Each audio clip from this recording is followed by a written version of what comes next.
We are, as you can see, because we got visuals now if you're on the YouTube side, we are on The Shining by Stephen King. You literally just made fun of the cover art. Do you see the guy's face? Yeah. Yeah. Isn't that funny? Like, Still don't think it does it justice. no, of course. She was making fun of how lame this cover here is. So you technically read this a while ago, and there's a spooky syncretism here that you were hurt by our house. And that's when you read this book. Yeah, we were putting up an awning, and it was one of those retractable ones, and it weighed like It's a heavy ton, as shit. and it fell right on my head, Mm-hmm. and I didn't know I had a concussion. She had a very mild concussion. That was totally not her husband's fault because he has It her helping literally- him carry giant fucking metal objects. In his I defense, could have been a man, and this it is why I need was- steroids. it was screwed into the wall. It came off the wall. Like the did. pressure of, I guess our house was curved or something, but something about the way it was put in.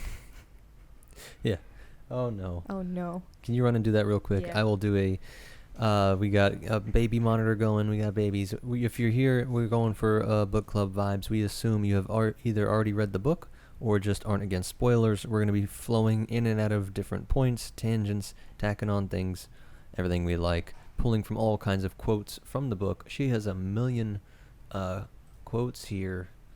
It just goes on and on and on, folks. But there's tons of cool real-world connections, all kinds of stuff. Like I said, spoilers from here on out. Are we gonna have to give a spoiler warning every time we do a podcast? Yeah, it's 2 seconds. Okay. You don't want to. This is great books. This is, by the way, the most. If you had to make a super list of all the different lists, Shining has to be probably number one overall. Everybody puts it pretty high up. So, don't worry. She's looking at our daughter kicking on the. You want to talk about scary shit? It's watching your semi-newborn. I know she's 9 months, but I still call her newborn. She's almost 10 months old. Yeah, I know. But watching her move around on a baby camera. Yeah, after you put her down, you think she's down, and then all of a Yeah. sudden her eyes, you look away and you look back and she's just staring at the camera. And all you see is the infrared eye glow. And so the layout here for this one, we're going to try and do part 1 and 2, which will bring you up to chapter 13. Probably going to come out to 3 videos total. And I wanted to make sure, where was it? Because I don't know if you read this little intro here. Did you read that? You usually read the prefaces and all that stuff. I don't think I did this. 'Cause Or I it's might from have. The Mask of Red Death from Poe, and has a bunch of similarities, and it's hilariously redeeming for you, making fun of all the people that just fawn over Lovecraft as if he invented madness and horror and stuff like that. Because this from Poe is probably the closest thing that inspired King to do this. So it's a cool little, super creepy short story about, I haven't read the whole thing, but I read this little part and then looked up something about it. But it's pretty cool. It's about a ball, a bunch of rich people, big fancy pants party, and there's death outside. And there's tons of parallels there. Okay, so it definitely it's what inspires basically the haunting, like it's the spirit that of, one aspect, of the books. Like you said, it's the time spirit is of the collapsed. hotel. Yeah, and so it's based around a clock. There's tons of time themes throughout this whole book, which are amazing. We got a bunch of rants packed for that part, because I love that time is all collapsed. It's all happening at the same time. Which, if you are dead, you're not bound by time. You are outside of time, and I love that. That's true from all kinds of real world Yeah. religions and spirituality and ghost hunter shows. So from the highest to the lowest, they all kind of agree that that's how it would work. And then I just wanted to throw in here The Sleep of Reason Breeds Monsters from Goya, so that specifically was etched next to this painting. Spooky vibes with the owls, tons of occult, super creepy. That's clearly a cat, but Yeah, you got one cat. And these are not flying cats, okay? That's a bat, which is a flying rat. But this is a owl, and this is a owl. This is That's a man owl. this is a That's a owl. this is a owl with a mustache. I don't know who that is. It's clearly a shapeshifter. That's the Wendigoon in the Skinwalkers. flesh. But if you don't know, Goya has all these paintings. Saturn. Goya foods are also great. They make great foods, but also there's these, which Yeah, this was terrifying when you showed me this. Terrifying stuff. This was found. This is not a painting on a nice little perfect little canvas in a museum somewhere. These were found in his home, I believe, after he died. Hilarious. But yeah, let me put Goya's paintings on walls. There you go, on his walls. I think, yeah, the black paintings. So this kind of shit was in here. Here's his house. They find his house full of all of these paintings on the wall, folks. Ain't that something? If you're not watching, you're just listening. There's literally a demonic-looking horned goat. I want to know, like, what went through the minds of the people, like, oh yeah, Goya's passed away, so we're gonna go empty his apartment. I know, because obviously he's a famous artist and all that stuff, and also he was in the Warhammer. He's doing. He got a little mini. He has like a little house statue thing here, but yeah. So they take him off of the wall and then they put him onto, things like that. So, truly horrifying shit here. Tons of things playing into. It's a guy losing his mind in a house, and so, these are all the. It's kind of cool. And then of course the folk saying that what shines when it shines. And did you notice he dedicated it to his son? Aww, this is that's for really Joe cute. Hill King, who shines on. So I wonder. I hate that Stephen King acts like he doesn't believe in any mystical woo-woo stuff sometimes, and then other times he does, and I'm like, you know how I get about that. I know. I mean, look, we're here for the book, not the author. Yeah. No I got offense, this Steve. Open. I know. So let's just get into the book. That'll be a whole nother rant. Part 1, Prefatory Matters, Chapter 1, Job Interview. Amazing opening quote. Jack Torrance thought, officious little prick. This guy's like a pudgy little... Yeah, so you meet characters that you're meeting right off the bat is Jack Torrance, which is one of our main characters, and Mr. Ullman. I forget, he probably has a first name, but they just... Ullman right or Mr. Ullman. Stuart Ullman. Yeah, like that tends to be... They refer to him as Ullman most of the time. Yeah. So Jack is at an interview for the job of caretaker at a basically super fancy hotel that's only open for a certain season because it's so high up in the mountains in Colorado Boulder that during winter you can't get to it. And this is during a time where like phone lines are still above ground, streets close. She means not cell phones. Yeah, not they put the phone lines through the air. Not cell phones. They had electricity. They had through physical wires. phone lines. People were still using phone booths. They had quarters in their pockets. Yeah. I know this that book sounds came out in ridiculous, 1977. but like So Gen it's set Z's around over then. here, Yeah, of course. It's cool. It came out the same year as Star Wars and all that. Yeah. A crazy productive year. I think Gundam was around the same time too. But basically he's getting this job because he's lost his the job that he's had for a while, where he was going to get tenure. He lost it. Yeah. At his prep school, at his fancy school. He worked at a really fancy private high school that basically the kids go there and you're molded to go to like Harvard. Yeah. Lost that job because he lost his cool, and honestly, because he's an alcoholic. What are you, Jack Torrance? That's the most Jack way to tell that story. He kind of lost his cool, so they fired him. The world's out to get him. I know. I do love that this has his character. We catch him constantly lying to himself. Yeah. That's the way I word it, where he's like, "Oh, I lost my cool. It wasn't that big a deal. The kid kind of deserved it. I mean, you can't really blame me." Yeah, he bashed the kid's head into it. He literally blacks out too. Or at least he says he doesn't remember. I think when he snaps. Yeah. But he comes to, and the kid, there's blood all over his. He does. He blacks out in Volkswagen. anger, and there's a dent in his Volkswagen. Yeah, he's like, that's a new in his dent. car's bumper. There's like blood everywhere, and the teacher is pulling him. It's the female French teacher, and she's over there like, Jack, don't do it. You're going to kill him. Madame. Mind you, she's probably just a normal person. I've I given know, her a she's literally ridiculous French background. She just, her grandparents are French, and we're just... no, she's just like the language. Shout out France. Oh, I know that too. Yeah, she doesn't have to even be French. It's just for my brain. I wanted her to, with crazy It was ass more dramatic that way. Jack with bourbon breath. So she's running over kicking and the she's shit out of his student. grabbing him and trying to pull him off the kid because he's basically bashed him into... Yeah, oblivion. Yeah. And we'll get into why that happens and all that, but just that he's having flashbacks. This is my first time reading anything from Stephen King, and you went kind of ham reading a whole bunch of his stuff. I did. A while ago. And I gotta agree, man, there's a reason why a lot of people critique, like all the smarty pants, fancy pants, is you should be reading Dostoevsky. And it's like, oh, because Stephen King's such a popular writer, so it can't be that good. And I'm like, guys, this act is like good.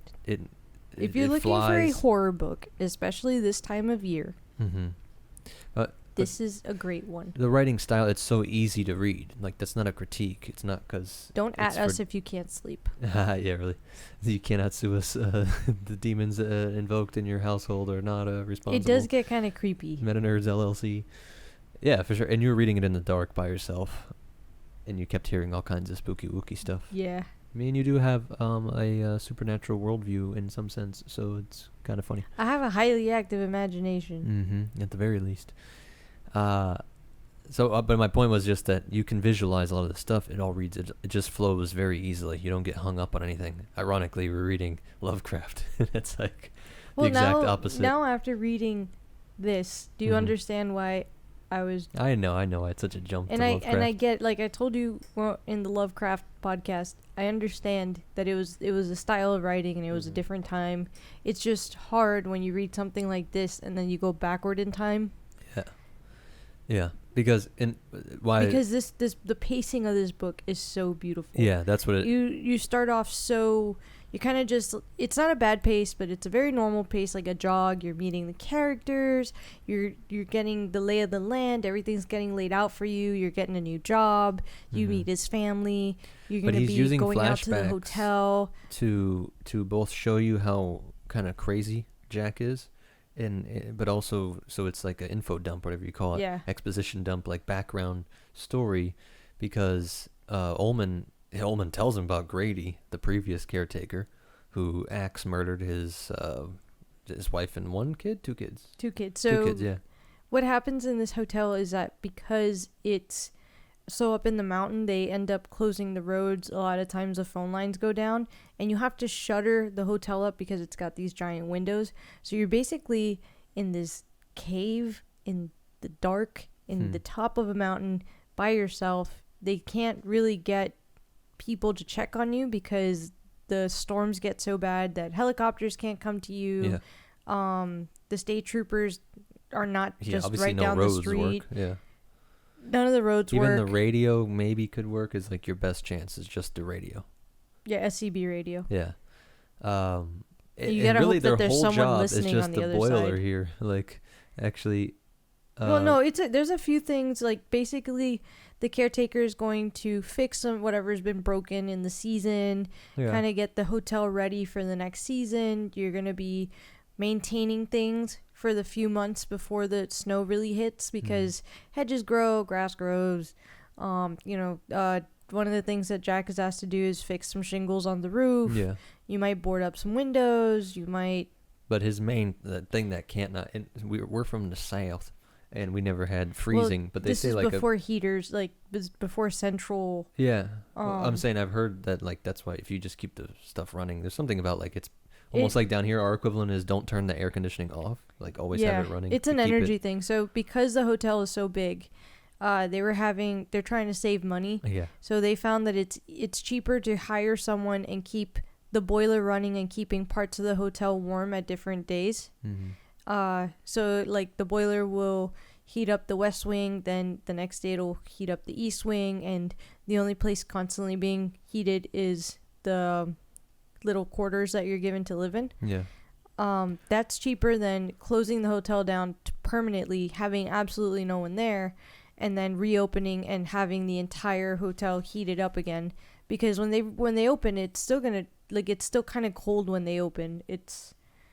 Oh yeah, because they open even in the spring-ish. It's still cold. It's still like you're at March the top of the mountain, cold. so it's not necessarily warm. You're gonna need the boiler. So cranking that boiler and heating the hotel up from scratch is actually more expensive than hiring a guy to live there and basically be a hermit all winter. Yeah. And they talk about cabin fever, going nuts. That's what they think happened with Grady. It must just be that he lost his mind being cooped up there. But Grady murders his wife and his 2 daughters and then kills himself. So imagine they like close the hotel. They tell Grady, all right, here's the key. You're going to take care of the hotel.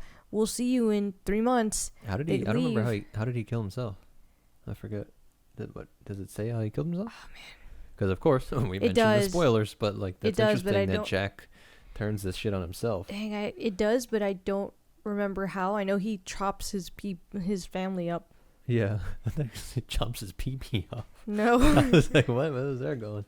Let me read while you look up that. I want to read these couple sections here because it gives a great look at both Jack and the character. He blew his own head off with the shotgun. Yeah, right. I was vaguely remembering that. Okay, that's funny. But he axed. He killed everyone else with an axe. Yeah, that's fucked up. That's such weird logic, morality on my part. Like, well, you should have done it. It would have been better with the shotgun. So, and we haven't watched the movie yet, by the way, guys. So we're gonna watch the movie after we finish these reviews. That Jack Nicholson, like that look, it says here he flashed the big PR smile again, like that from the movie. Like, of course, Jack we've has seen. a PR. He's a functioning alcoholic. Yeah, and he has he's been on his able best to behavior. create a great mask Mhm. for everyone else. So his what a PR beautiful smile. word you chose. Because like, think about that theme. This is what I mean by Stephen King really fucking knocked it out with this book. I gotta say, Yeah. there's a reason why this is on the top of so many lists. As a not like Stephen King super fan or nothing. Yeah, because you got the whole mask. Like you said, they open with the Poe story. There's a whole theme because in this hotel there was some weird, not Some occult rich people parties. basically. I mean, we don't know what happens that night. All we know so far is that a bunch of people. It was a masquerade. They took their masks off, and I know that there is talk of them like having an orgy. And, yeah. You never seen Eyes Wide Shut, right? The movie? No. Yeah. All right. It's like that. It's just. I'm not a huge scary movie person. No, we're gonna work on that this October. I have a really bad overactive imagination, and that shit don't let me sleep. Mm-hmm. And so I have steered away from scary movies for a large chunk of my life Until now. because I can't handle it. Yeah. We watched Midsommar, and I never say it right. Whatever. No, that's my whole mini rant. Is it's just Midsummer. You can pronounce it in English because it's just translated to English like you would with any other title. I don't care what accent you use or how you pronounce it. That shit haunted Them me. ain't accents. That shit haunted me for like weeks. The point is she's spooked. I was spooked, and I kept dreaming about all kinds of nonsense. Mm-hmm. Yeah, we both, like I said, we do believe in a psychic realm, some sort of mental spiritual realm, which doesn't help when you're reading shit like this. I want to read that, to your point about they get little jobs here in the size of the Overlook so people can think about it. 110 guest quarters, he said in a scholarly voice, because this Ullman guy really is like a pretentious, prissy prick, and Jack is like just a rugged, fucking chaotic, alcoholic guy. 30 of them, all suites, are here on the third floor, 10 in the west wing, including presidential suite, 10 in the center, 10 more in the east wing, and they all have excellent views. And then, yeah, that's basically it. 110. Yeah, he breaks it down to like how many, because there's the presidential and there's doubles or singles. He talks about the distribution of the rooms. All you gotta know, it's not a huge hotel, but it's big enough that. Yeah, we went to the real. How many rooms does the White House have? I know, right? Let's look it up.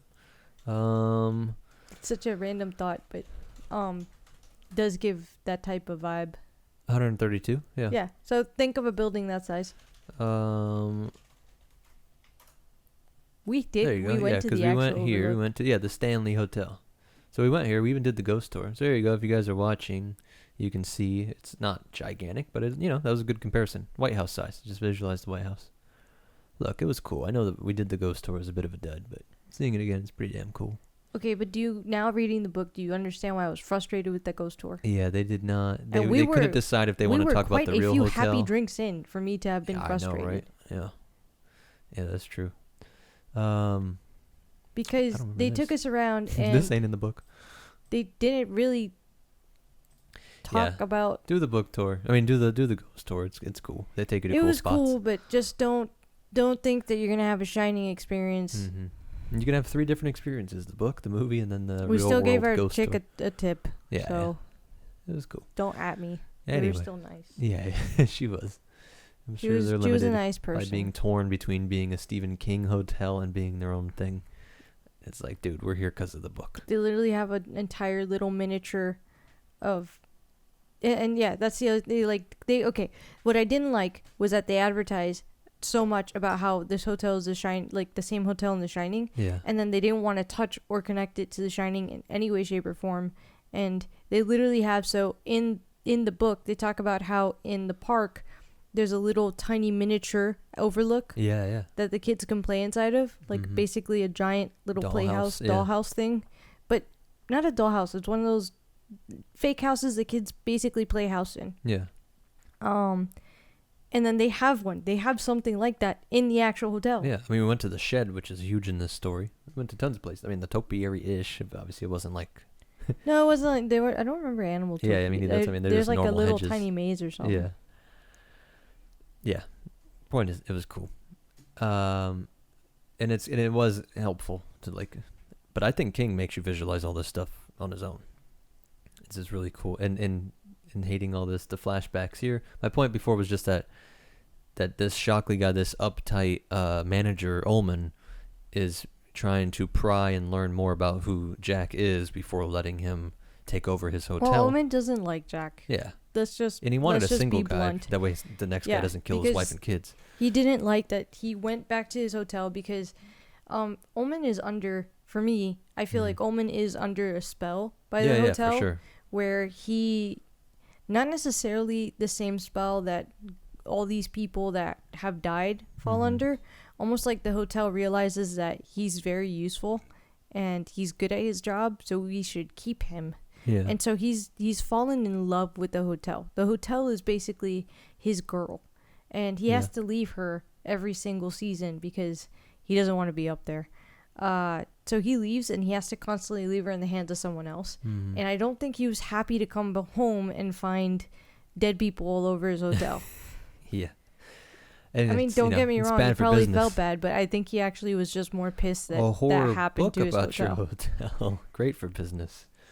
Murders, and it's probably always bad for business in the short term. He's always sweeping, so they talk about Ullman constantly being really good at sweeping things under the rug, being great with PR, because people, they are known to die at the hotel, which is also just part of running a hotel.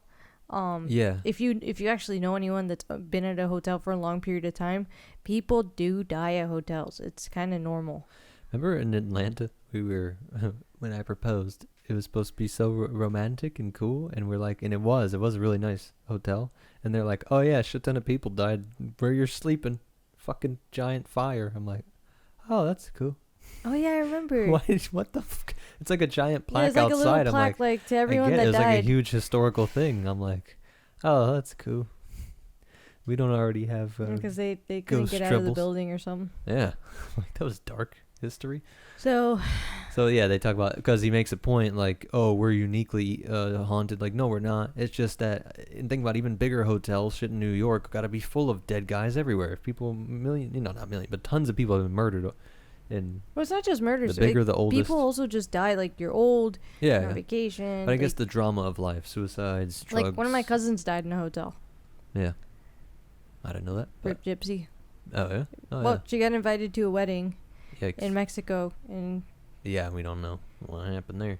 Well, we actually do know, but all right, we'll move on to your family's history before the cartel gets us.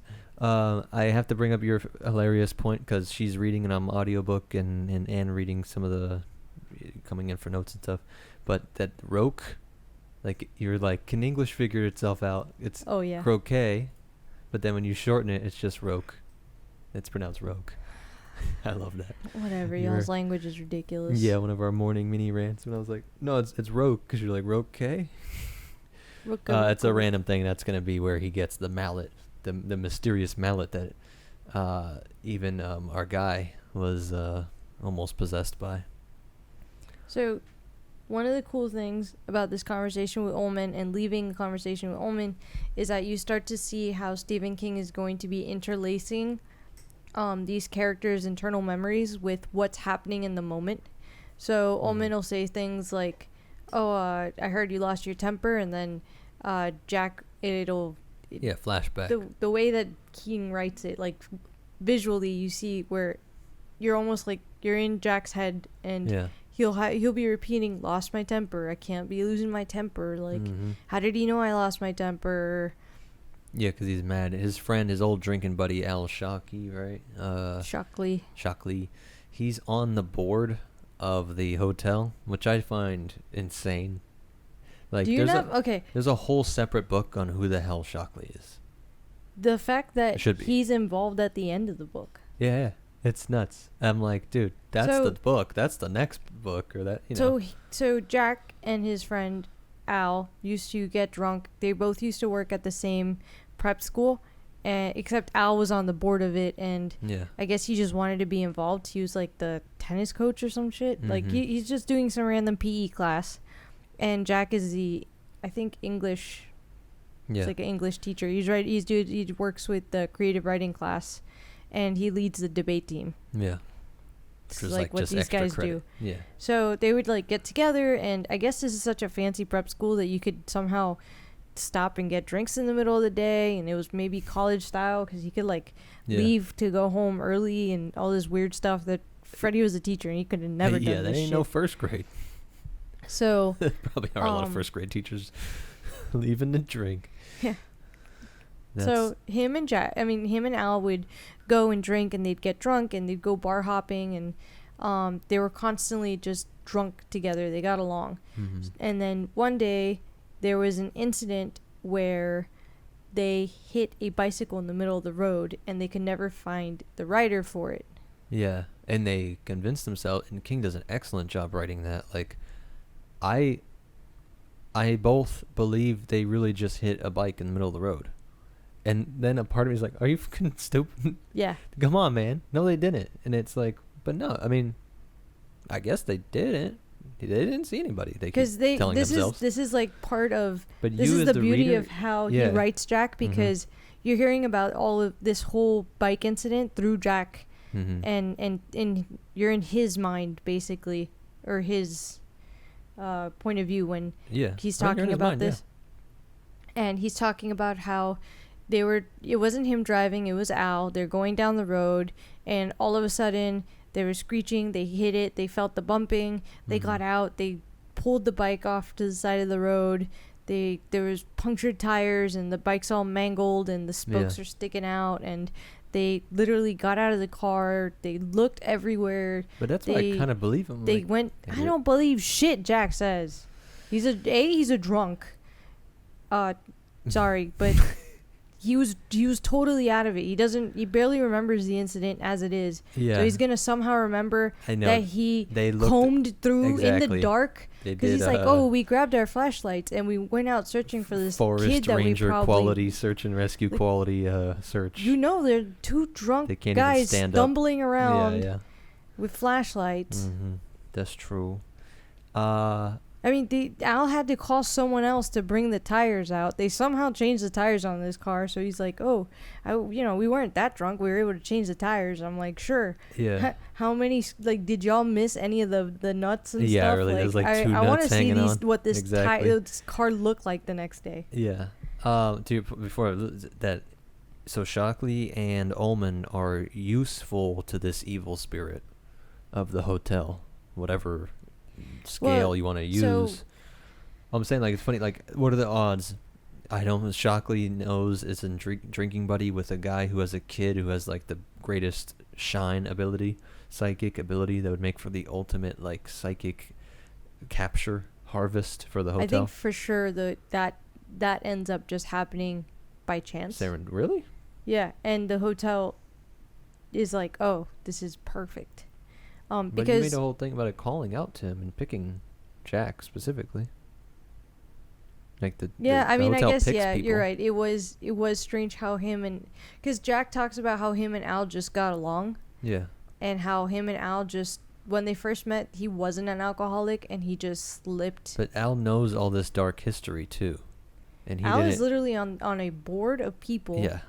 That is secretly associated to the guy that was running all this occult stuff.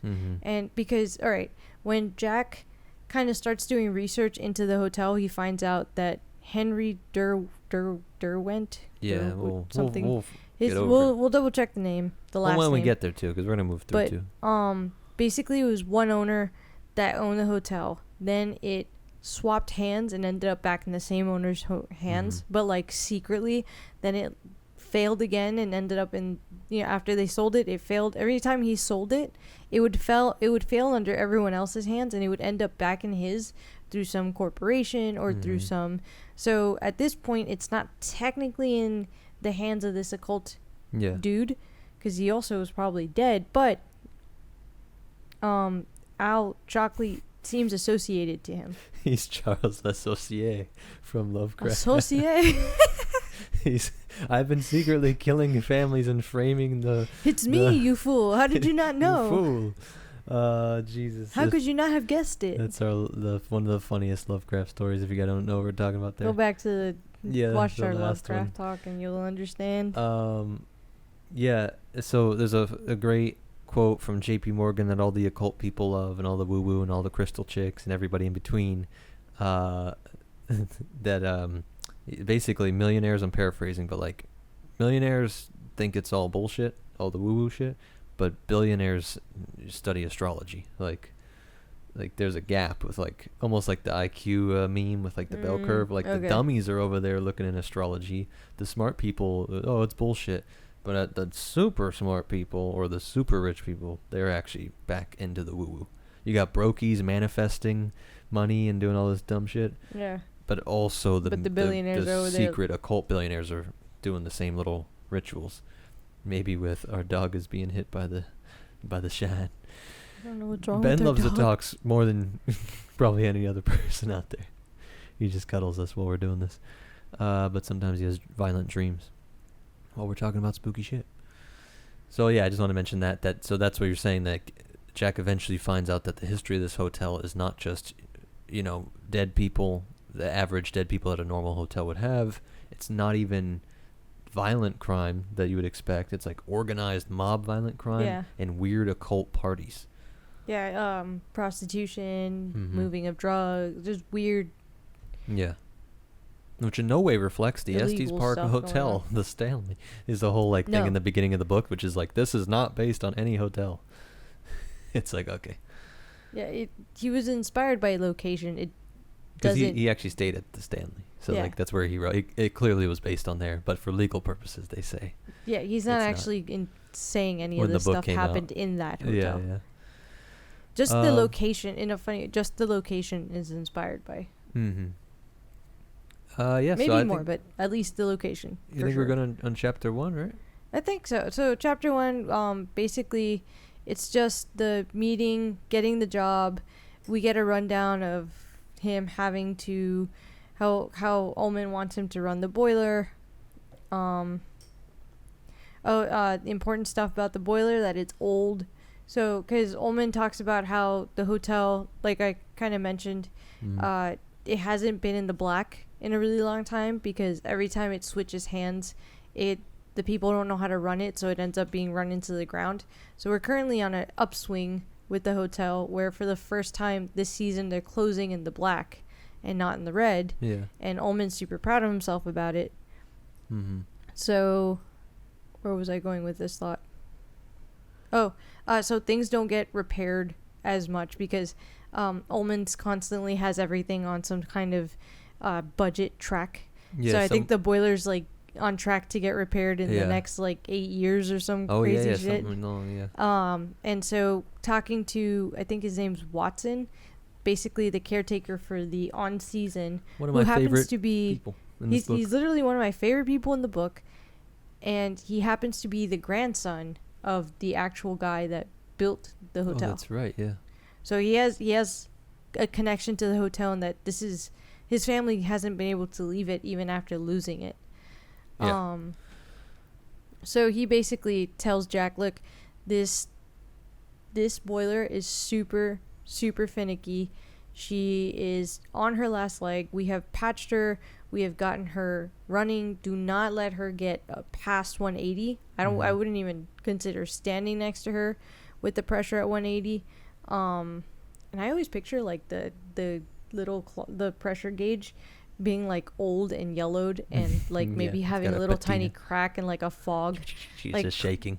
Yeah, it shakes, and like the steam has created like on the headlights when there's that like. Oh, okay, yeah, like fog. It's hard to read even. Yeah, like that's what I picture. Yeah, that's funny. Yep. Yeah, I guess before. Yeah, so he basically gets the job, and I think we can move into chapter 2. Is basically him, kind of. I think it's basically introducing his family, right? Yeah. And seeing like how good what he of course plays super well with is throughout the whole thing, even the end, that he really does love his son in a sense. I know that sounds funny. And the wife and all. Well, not so much. I guess he does. But the dad and son, the son definitely loves his dad, even though we joke that like Danny is such a like species, people that believe in angels and demon humans, and then you got the animals, like the rank of different levels of beings. And I'm like, I know, Danny's like yes, he's a human child, so he still likes playing with trucks and shit. But he's literally the most mature person in this book. Yeah. He's like on a different plane. It's almost like a reincarnated thing that keeps its memory or something. Or like if an angel knew it was like some super spirit, knew it was taking on baby form and having to live as a 5-year-old. But it's because of his shine. It's because of the mental. He can read minds. He gets glimpses, not like a constant 24/7 live feed of someone's mind. You think he can't tap in at will, right? It seems emotion driven for sure. He could. I think he just purposely doesn't. So the way that Danny kind of describes it in my mind is that he's kind of like a forced kid, like a Padawan, but no kind of education or guidance. Training in it. And so for him, he could probably hone it where he could tap into your mind at will and maybe even implant ideas or manipulate your mind. But because he's 5, he finds it so odd and, what's the word I'm looking for? Where it, like he's imposed, like it's a privacy thing. Yeah. He finds it very wrong. Yeah. And like thoughts are supposed to be private, and he feels like a peeping Tom. It's like going in the room. He's just in there. Of course, he physically could go in his parents' room and open up drawers, but he knows he's not supposed to go into your mind and open the drawers. So, yeah. He's a good kid. He is a good kid. I scrolled all the way to chapter 3. I'm like, I don't know, 2 is great. I mean, you need it and all that stuff. No, I'm trying to, because I feel like, I don't know if that's exactly what happens in 2, but basically that's the concept. You're gonna meet Wendy, the wife, and you're gonna meet Danny. This is all kind of like the beginning of the book, and Danny's been waiting for his dad to come home, and he's just really excited because even though him and his dad have a rocky relationship at times, Danny really just loves his dad to the point where his mom's constantly jealous. She gets frustrated because even though she's the nurturing one and she's the one that's constantly thinking of Danny, at night Danny wants dad to tuck him into bed. Danny wants dad to play with him. Danny wants dad to hug him. If dad says, hey, you need to learn how to do this, Danny does everything he can to master that thing. Yeah. In this chapter 2, you get him asking about why Daddy lost his job. And he knows it's about why. George Hatfield, and he even mentions, to show you that dark side, like there is such love in this family in a funny way, but they're used to the darkness. It's like, some families live in a place where animals just come up and eat your ass while you're getting water. Some have murders or violence or war, and this one has just dark fucking demons in this guy's mind and alcoholism, because he literally says, did he hurt George Hatfield like the time I spilled all his papers? Sometimes. And she's thinking about like with him in the cast, Danny with his arm in the cast, he does things he's sorry for later. So Like, the way that Stephen or King, however you want to refer to him, the way that King starts to tease you into this memory and bounces between the perspectives of not even Danny. So Danny, who's the victim of this in this memory, you never actually get his perspective of it. Yeah, that's Other true. That's a great point. Then Yeah, you don't get like doesn't think about it much. Yeah. Like, when my arm snapped, the pain. Yeah, I couldn't believe Dad did that. The characters that you're constantly bouncing in this memory are the mom and the dad, and you start easing into it with the mom just remembering this cast situation because I'm gonna just jump into the memory. No, of course. Yeah. We're jumping all around. What happened is that Jack was starting to drink often, and Jack's a writer, so he had written this play or a book or something, and he had basically like the final copy in order. And you have to think this is a time of typewriters, so it's not a situation where he could have reprinted something. Okay, you had to sit there, and anytime you made a mistake on a typewriter, you had to basically type the entire page over again. So he's drunk, and he comes home. Or I don't even think he's drunk. I don't remember if he was. I don't think. Yeah, I don't Sorry, know. I don't think he was. I might be mistaken about whether he was drunk or not. But he comes home and Danny is. But of course you think he's drunk because he literally spilled beer. Yeah, the thing is that Danny spilled his beer and like threw all his papers around and spilled beer all over his papers, and he thought it was. He's just being a kid. He just thought he was doing what Dad does. He's just rummaging through shit. He's messy. He's a little kid. Yeah. But he was excited. Like, now having a kid, they just want to feel like they're a part of your life, or they're doing what you're doing, or... And also chaotic. She literally threw her little cat thing. She loves her little cat. And she goes, and fucking then loses her grip and it flies away. Yeah. But Danny was 3. Yeah, I know. But it's the same idea. They're going to do these little, like, crazy, erratic behaviors when they're excited. Because they don't know any better. So Danny was excited. He mixed up the play and spilled beer all over it. And Jack got so mad that in Jack's mind, what he did was grab Danny to spank him. And in grabbing him, grabbed him so hard that he snapped his arm. Yeah. So this is another case where I feel like Jack is just lying to himself. Yeah, he just pulled him back, yanked him back. I don't think Wendy's in the room. She comes running in to the sound of Danny screaming because his arm has been broken. Yeah. But and like I said, we never see Danny's side. And if we did, we would know for sure what actually happened. So it's King being amazing at like... Yeah, this is once again Jack twisting things where... He swears all he did King's calling your bluff. You really think if I yank a kid's arm back, it's gonna snap his forearm or something? Yeah, I think it's on his forearm. I'm sorry, I don't know how we have a kid and we're very gentle with her. Yeah, but I mean, you could for a little kid, but even at 3, I mean, you could pull it out of its socket or something. The arm out of its socket. Yeah, but he might have like stomped on him. He might have like. Imagine you walk in and he's on the floor fucking with the papers, and he just gets so pissed he stomps on the forearm. That could break it. I'm just saying, kids are literally made to fall. Yeah, they're made of rubber. Yeah. And you snapped his arm. Yeah. It's super dark to jump, just in case I don't mess it. When the other doctor, when their normal primary guy sees it, he's like, yeah, I noticed that it was broken, but like, let me just be direct here. I don't notice any other signs of abuse. Like, you guys are doing great. Like, you only broke his arm once. I'm like, Jesus Christ, that's dark. Like I tell you, people miss the good old days and all that. I'm like, there's a lot of darkness. Beating your kids is way more normal. Not as a rule for every family, but for Jack, he comes from a very abusive. Yeah, and he does do way better than his dad did. So, like, in his eyes, and this memory is really traumatizing. So, as King teases you with it, you start to get Jack's perspective at some point, and he talks about how the finality of the sound, that snap, how it just he says his life knows is split there.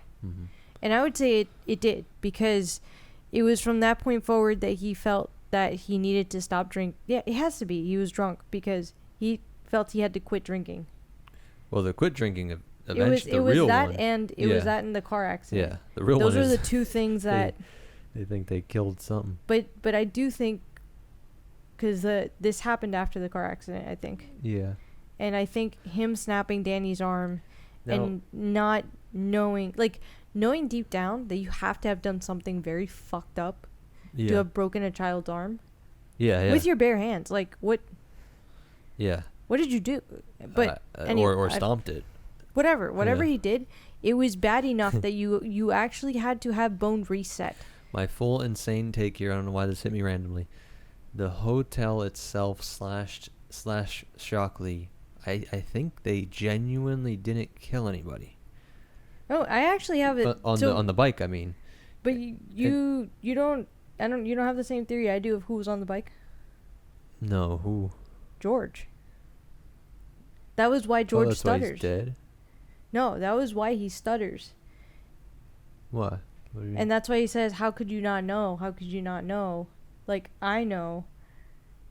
So the thing that Jack can't remember, that Jack doesn't know, that George knows, and when George tells him, "I don't stutter." Yeah. Like, stuttering is not my thing. Yeah. George is so scared of Jack because he knows that Jack swears that Al was the one driving. Yeah. But they were both very drunk. Mm-hmm.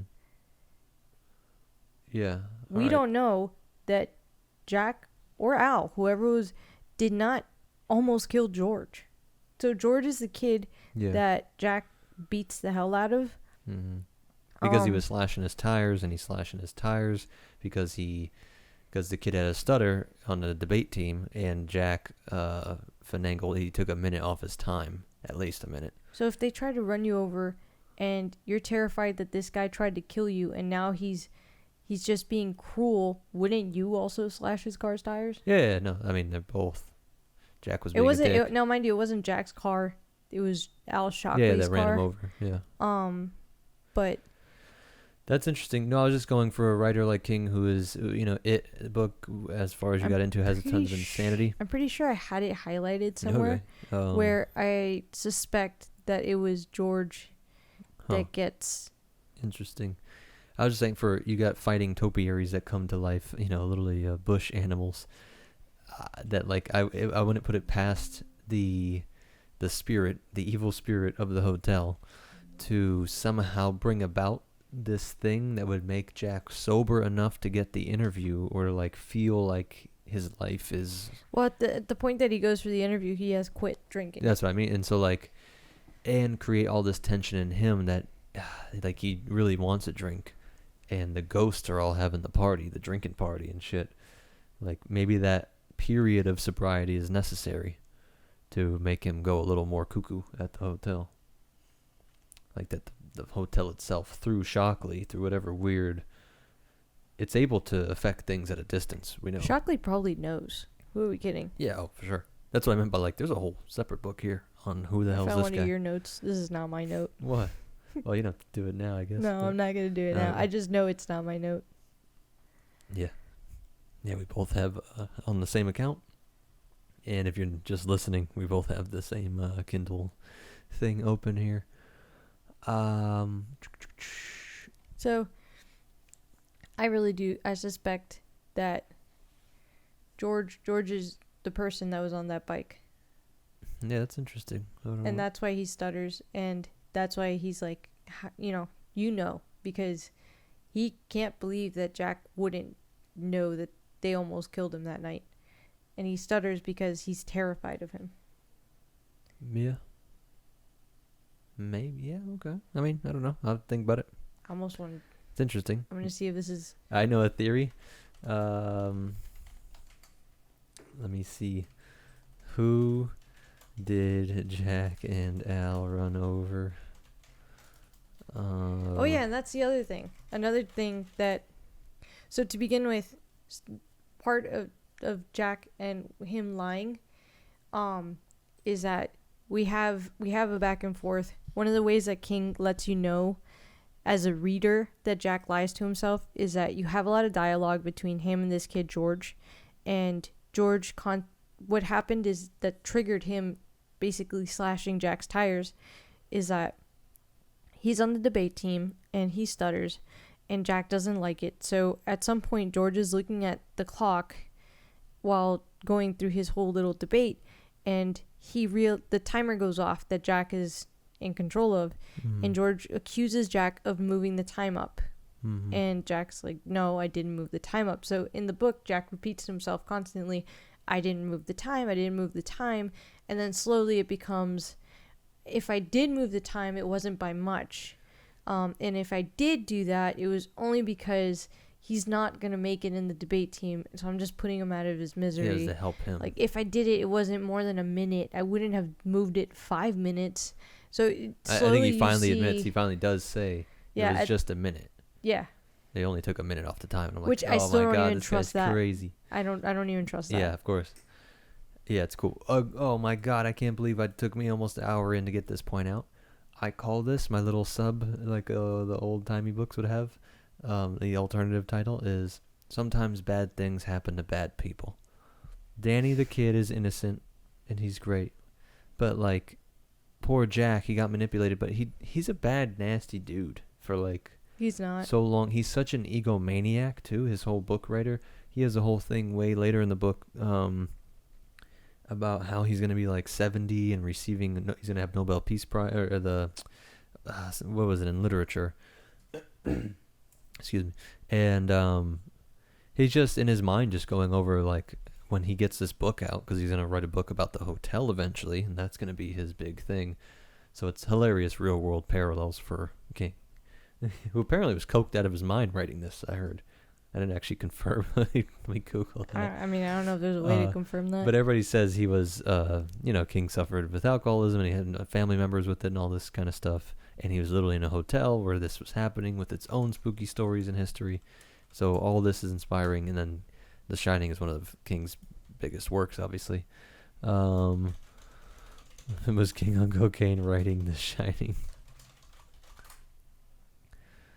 Hilarious. I heard what happened. What'd you see? No, just just if thinking that's true. of him losing his mind writing this book on coke. Yeah. Oh, well, that's where the topiary scene has to come from.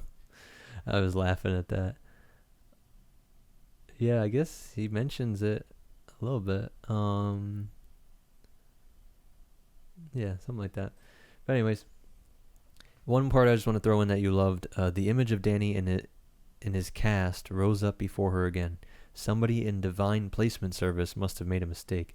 One she had feared could never be corrected, and which only the most innocent bystander could pay for.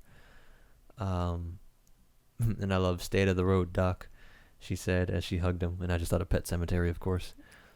I'm so confused. King's other book.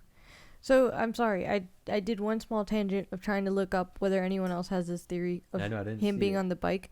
They're saying that George was probably gay and Jack was homophobic.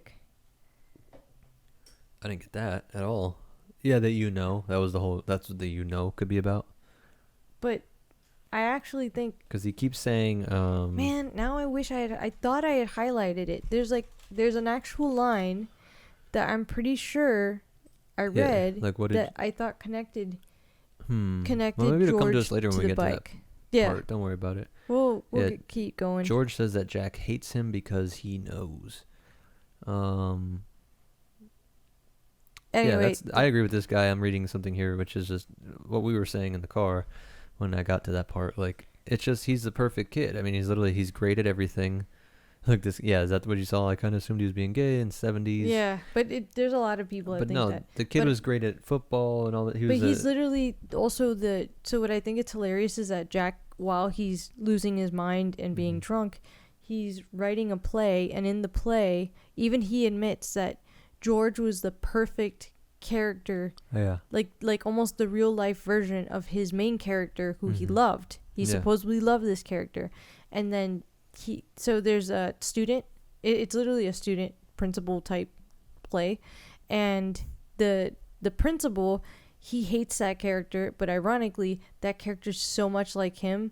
And then at the end of the book he ends up actually flipping and hating the character that he created for the student, which was basically George, and actually relating a lot to the character of the principal, which he hated at the beginning of the book when he was first writing the play. So I felt like that's the whole point of why Stephen had him Yeah. writing this play to begin with, because it was ironic that he hated George. Yeah. And he's literally writing an entire play with George. I think for somebody that loves extra layers and putting on everything, I think some of these people are putting too much onto his backstory, and Yeah. it literally was just, look, Jack it's has a just dysfunctional parents that they were not rich, and they were abusive, and they had all these super obvious flaws. George's family, maybe they got some dark secrets, but they at least superficially seem perfect. Like, they're rich lawyers, they're going to this amazing school, which, like you said, is a pipeline to Harvard. The kid is great at athletics. He's like and he's great on the debate team, and he would have been, and he's great in academics. So it's just that this stutter was like so strange and out of nowhere that, was the only thing he was flawed in. Yeah. Like you said, it's just the perfect kid with the perfect family, and that's the opposite of Jack. And he's jealous of it. Mm-hmm. I'm like, guys, I think it's just that. I think it's that simple. That one doesn't have to be too crazy. I'm gonna go into chapter 3. Yeah. That just what you see here from one of your notes is just like we said, it literally opens with the part from Poe. We got a clock, ticking, time, repeating, tick, tick, tick, tick, tick, tick, and so there's things that are in the characters' minds that are repeating, and so it's playing with both time themes and hypnotizing themes. Like I was saying, like repeated. These things are repeated over and over and over again. Like this, lost your temper, you lost your temper. Like Jack keeps trying to dial in his alcohol, his drinking, and his temper. He knows, and he makes so many promises. King does such a great job of hypnotizing you in this book. Mm-hmm. There are so many. He uses repetition and rhythm in this book so beautifully. Literally, the next bit, lost your temper. Again, like over here. Yeah. Page, lost your temper. Page, you lost your temper there again. Yeah, and even there, like it'll say just lost your, and then it'll cut off because a new something else has interrupted that thought. I missed that one. Yeah, up here. And it's not just that; it's a constant. There are a lot of constantly recurring themes. There's also this cannibal family that had to like eat each other. There's the snow. There's the Donner Party. Yeah. That got lost in the snow. I love. My whole thing was, that's like the real horror. The radio jockeys are making a joke about it because it's so cold, you don't want to end up like them, as that happens later in the book, as they're descending into madness. And it's like, man, your family matters so much, literally your whole world, your whole universe, and you could be fucking plagued by supernatural evil spirits, and it's just going to be made fun of. Yeah. A decade later, years later, whatever. There's going to be memes about you. But we get to see the internal chaos and struggle. I mean, obviously they're fake writers, but this happens to people. Whether or not you believe it's true, the spirit angle, this at least a mental illness form, people have the internal state of these characters. Of course, these particulars are fiction, but it is horrifying to know, like, obviously this has happened countless times throughout history. People going insane doing that. So, very scary, King. That's why we don't even joke. We were making fun of, like, I want to make fun of, like, oh, you did this. And it's like, I don't like to joke. King does such a great job. It's like, it's gross. It's, like, actually freaky to make fun of and act like you're Jack or you're fighting or anything. Yeah. Yeah, we don't need too much. This is still them talking, actually, in chapter 3. I mean, because you jump back and forth a little bit. You do find out one of the cool and terrifying characters that gets introduced without you knowing is that you find out about this lady that died just this year, and that ends up being the lady in room 217. Oh yeah, saggy tits and all. Okay. Yeah. Where is that? Let me see if I can find your actual quote there. Yeah, 217. No, that's way too far. But basically, Jack gets the job. He's on his way home, and Danny's been waiting for him. And you find out that Danny's kind of able to read minds in chapter 4, like moving into it. Okay, yeah. Because you're not going to get a quote of her. You're just going to find out in chapter 3 that this lady had a young dude that she would hang out with, if you catch my drift. Yeah. And then he like left one night and she was distraught, and then she killed herself in the hotel, and they had to like get rid of her quietly. Her husband, who was a lawyer, was going to sue, and Ullman was able to shush everything up. So it's really to introduce her character and show how Ullman kept everything under wraps. That's really the uses of that introduction and story in that spot there. Yeah. At least in my mind. So you're in Danny's mind. You basically realize he can read minds. He knows that his parents have thought about divorce. Mm-hmm. I don't think he realizes that the snapping of his arm was such a impactful. I think he does, but I don't think he fully.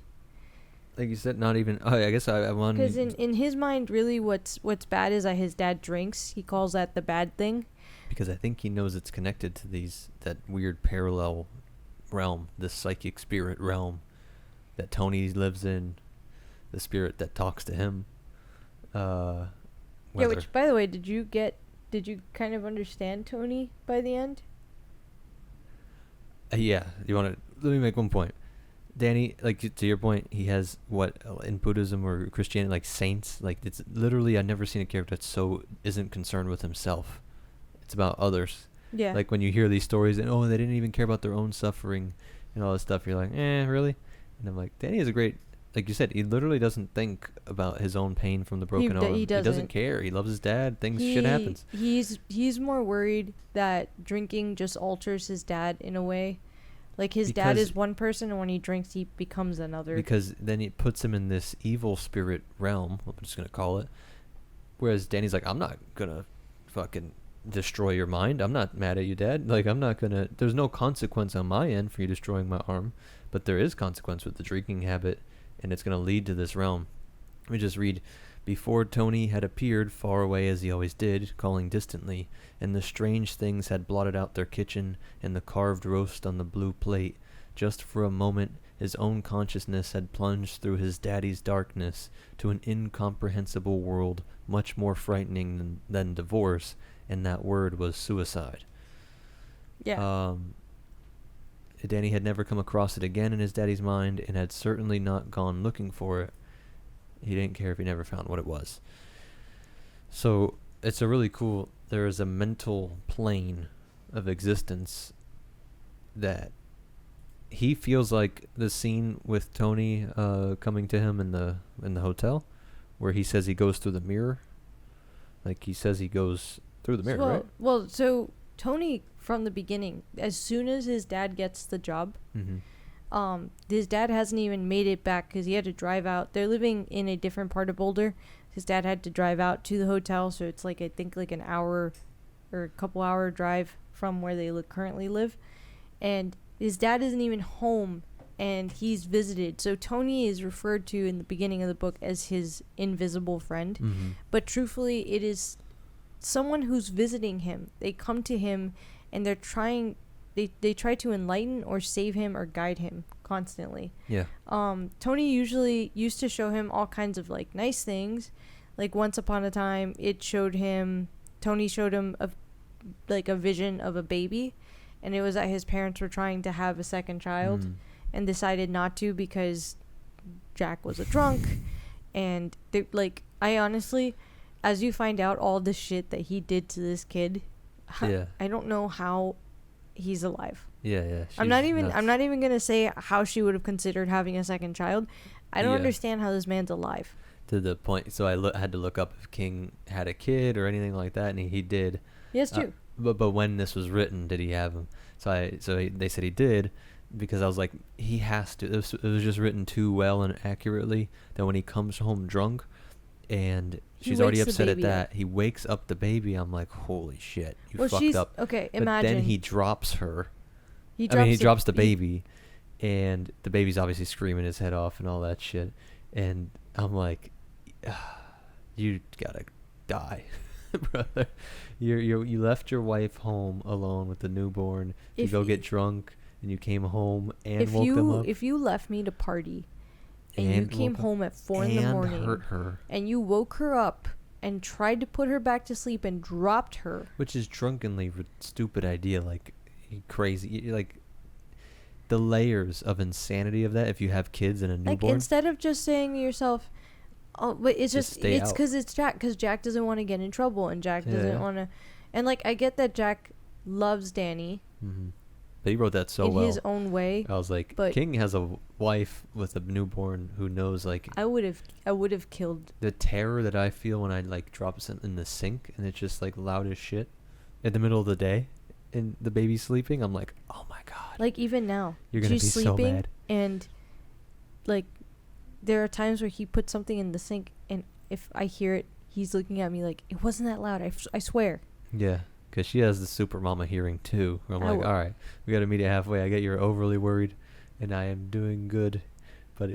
So I'm saying just that little rush of horror, like, oh my god, I'm gonna wake up the baby, and to have Jack just fucking blunder about, that was written so well.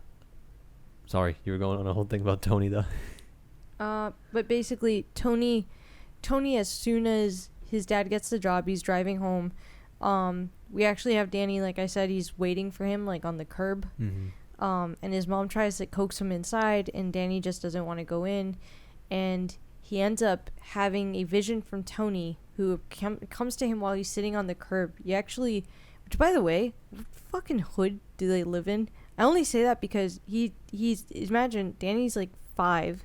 He's sitting on the curb. It was the 70s, baby. There's a couple like holding hands of their older kids walking by. Yeah. And he just slumps over. Yeah, because when he goes into these psychic fits, he went into this psychic fit. He basically is having a vision, and he just slumps over. And these fucking assholes they just keep watching. like that boy tweaking. Like, I'm sorry. Even at 17, I would have looked over and, oh, a 5-year-old. Yeah. Oh, he just fell over. We should probably go make sure he's fine. I'm sorry. I don't understand. Anyway. So he slumps into a psychic fit, and Tony starts to give him visions of the Overlook, and he starts to warn him, like, try to not come here. It's not a good idea. This shit's gonna try to kill you. Like, it's gonna take you, it's gonna take your mom, it's gonna take your dad. Mm-hmm. Yeah. And that's why he comes out of this fit, like, sweating. I didn't look up much on purpose. I wanted to save this for you and some stuff I'd heard. Go ahead. I guess the most important thing that happens in this fit, because Tony doesn't know how else to portray things to him, so he shows him old signs and words, and one of the words that starts recurring, which is super important, is red rum. Yeah. Yeah, of course. And so this that's an understatement. This fires in Danny a need to read, to the point where he's 5 and he's begging his parents to help him learn how to read, and his parents are actually concerned. Yeah, because Wendy's like, "Hey, are you trying to like get him to read super fast?" Yeah, is it Jack because the writer forcing it on him? I think he's pushing it, and it, like, he's losing weight and shit trying to figure out how to read. It's getting kind of serious, and Jack's like, "Actually, I'm not trying to get him to read either. I thought he was fine. Leave me alone." Well, no, I think Jack's just like, he was on a good trajectory. I'm not pushing him to read any faster. Mm-hmm. I don't know what's going on either. Yeah, because he's trying to solve the mystery of red rum. What the hell could it mean? And like you said, so it says here, Tony, you're scaring me. Like, yeah, I mean, and then you even get and a dangling over the white porcelain lip of the bathtub, a hand limp, a slow trickle of blood, red rum trickling down one of the fingers, the third dripping into the tile of the carefully shaped nail. You're scaring me, red rum, red rum, red rum. So that's what I was gonna ask you. What do you think? Is Tony a good guy? Yes. Yeah, I think so. Okay. Too. Spoiler for you. I know. Oh, that's true. You read the next book. More because Doctor Sleep. Yeah. The second, the sequel to this. But I think that from here too. I was wondering. But also, Tony is sort of revealed here at the end of this book. Yeah, exactly. That's what I mean. By the end, and I think for sure everybody would agree, he's a good guy. But King does great in the middle. I was like, oh shit. Yeah, he definitely has you wondering evil. who Tony is, mm-hmm. and then Tony disappears for a while. Yeah, yeah. And you wonder why, and then it turns out that the hotel has been stopping Tony from getting through to Danny. It's like our funny idea of how dreams work, that they're real in a sense, that there's a real place somehow. I know it sounds insane, but that's what King's playing with, like, because I do think King believes in free will in these stories and these characters, but he's giving him glimpses of potential futures that could exist, but also, yeah, Tony really does exist, like as a physical thing, but on a different plane of existence. Yeah. But so there's still rules, just like our planes. There's physics of this spirit realm. There's like rules and laws and powers, and people can hold you up and people can not. It's confusing and hard to understand because, like, why does it come to him? Who Why do is you it so think vague? Tony is?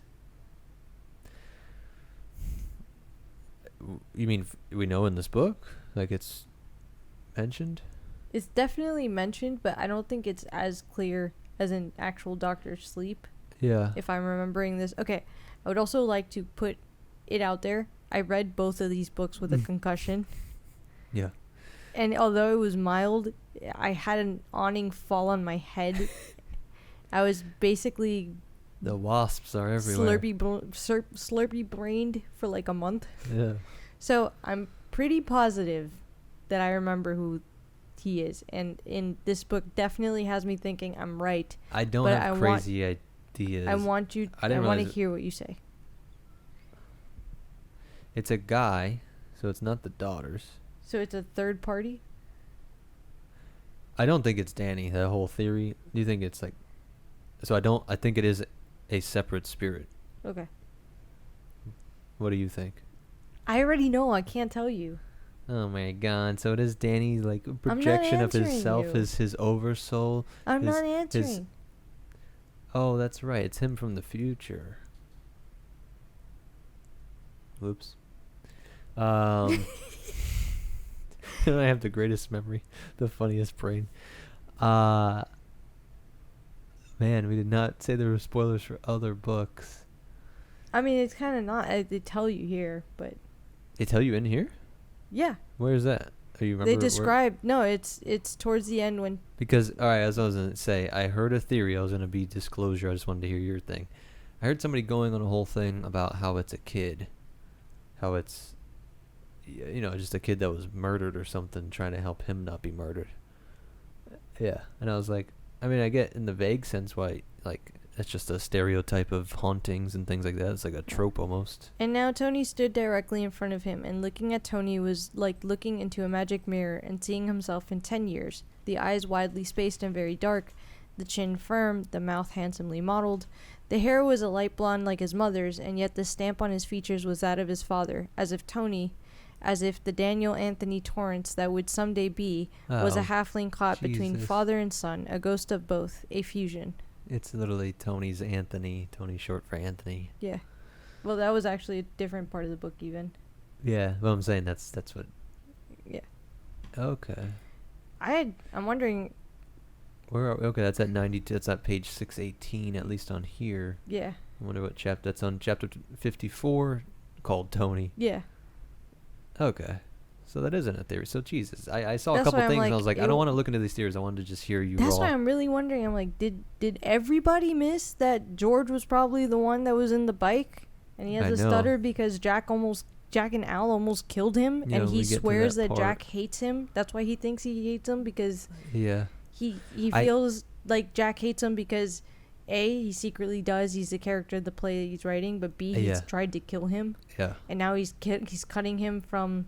And like, he's just trying to ruin his life in George's mind. And that is the most ultimate King thing. Like, there is not the separation between fantasy realm and real life. Like, yeah, him thinking these things could bring that about in the real world. I almost want to, like... Yeah, that's amazing. And that's why I'm happy to call you my wife. I'm glad, you know, and other romantic things. But it's true. I often joke, like, you make great points. I think, I'm trying to remember who it was, I think it's even through the perspective of, it's either Danny or finally Jack losing his mind that you start to, like, it's such a, it's a throwaway, not throwaway line, like but it's such a small snippet that I feel like if you're not paying attention, you miss it. And you're like, wait a minute. Yeah, maybe we'll see it again. Pretty sure it was George. Which is great, because that's, again, playing with time. How is him from the future coming back but it's, we're opening with the clock. We get the beats, this thing, and later we get I'm going to save that rant, like the whole Kronos destroying the kid, devouring the kid that is time, the god of time, like in the hands of the machine. Hands are just metal on metal, but in real life it's us organic thinking things that are crushed and destroyed by time, by the Father. So yeah, that's great. That's such a cool another layer that it's him from the future. But I don't understand how nobody on Reddit agrees with me. mentioned that. That's funny. Mentions it. Let's continue though. We're gonna get to all this again probably, anyways. So let's get to chapter 5, phone booth. Okay. Again, we're still building up his family and all that. Yeah, there's a lot of... So, phone booth is him calling out to thank him for getting him the job. There's a lot of him going over the losing of the temper. Yep, then he lost his temper. The accident. Yeah. Because that's where you find out that they would get drunk together. Yeah, I don't even see a lot of notes here, so we can honestly just move to chapter 6 if you want. I admit I don't have as many notes as I usually take because this book is just so good. Just get caught up reading it. Yeah, you don't want to pause. A little bit. Well, since we've been bouncing around, we're gonna cover a bunch of things. And out chapter of 6, order. night thoughts. Mm-hmm. By the way, I don't remember if she gets pregnant again. 'Cause this book starts off with her like.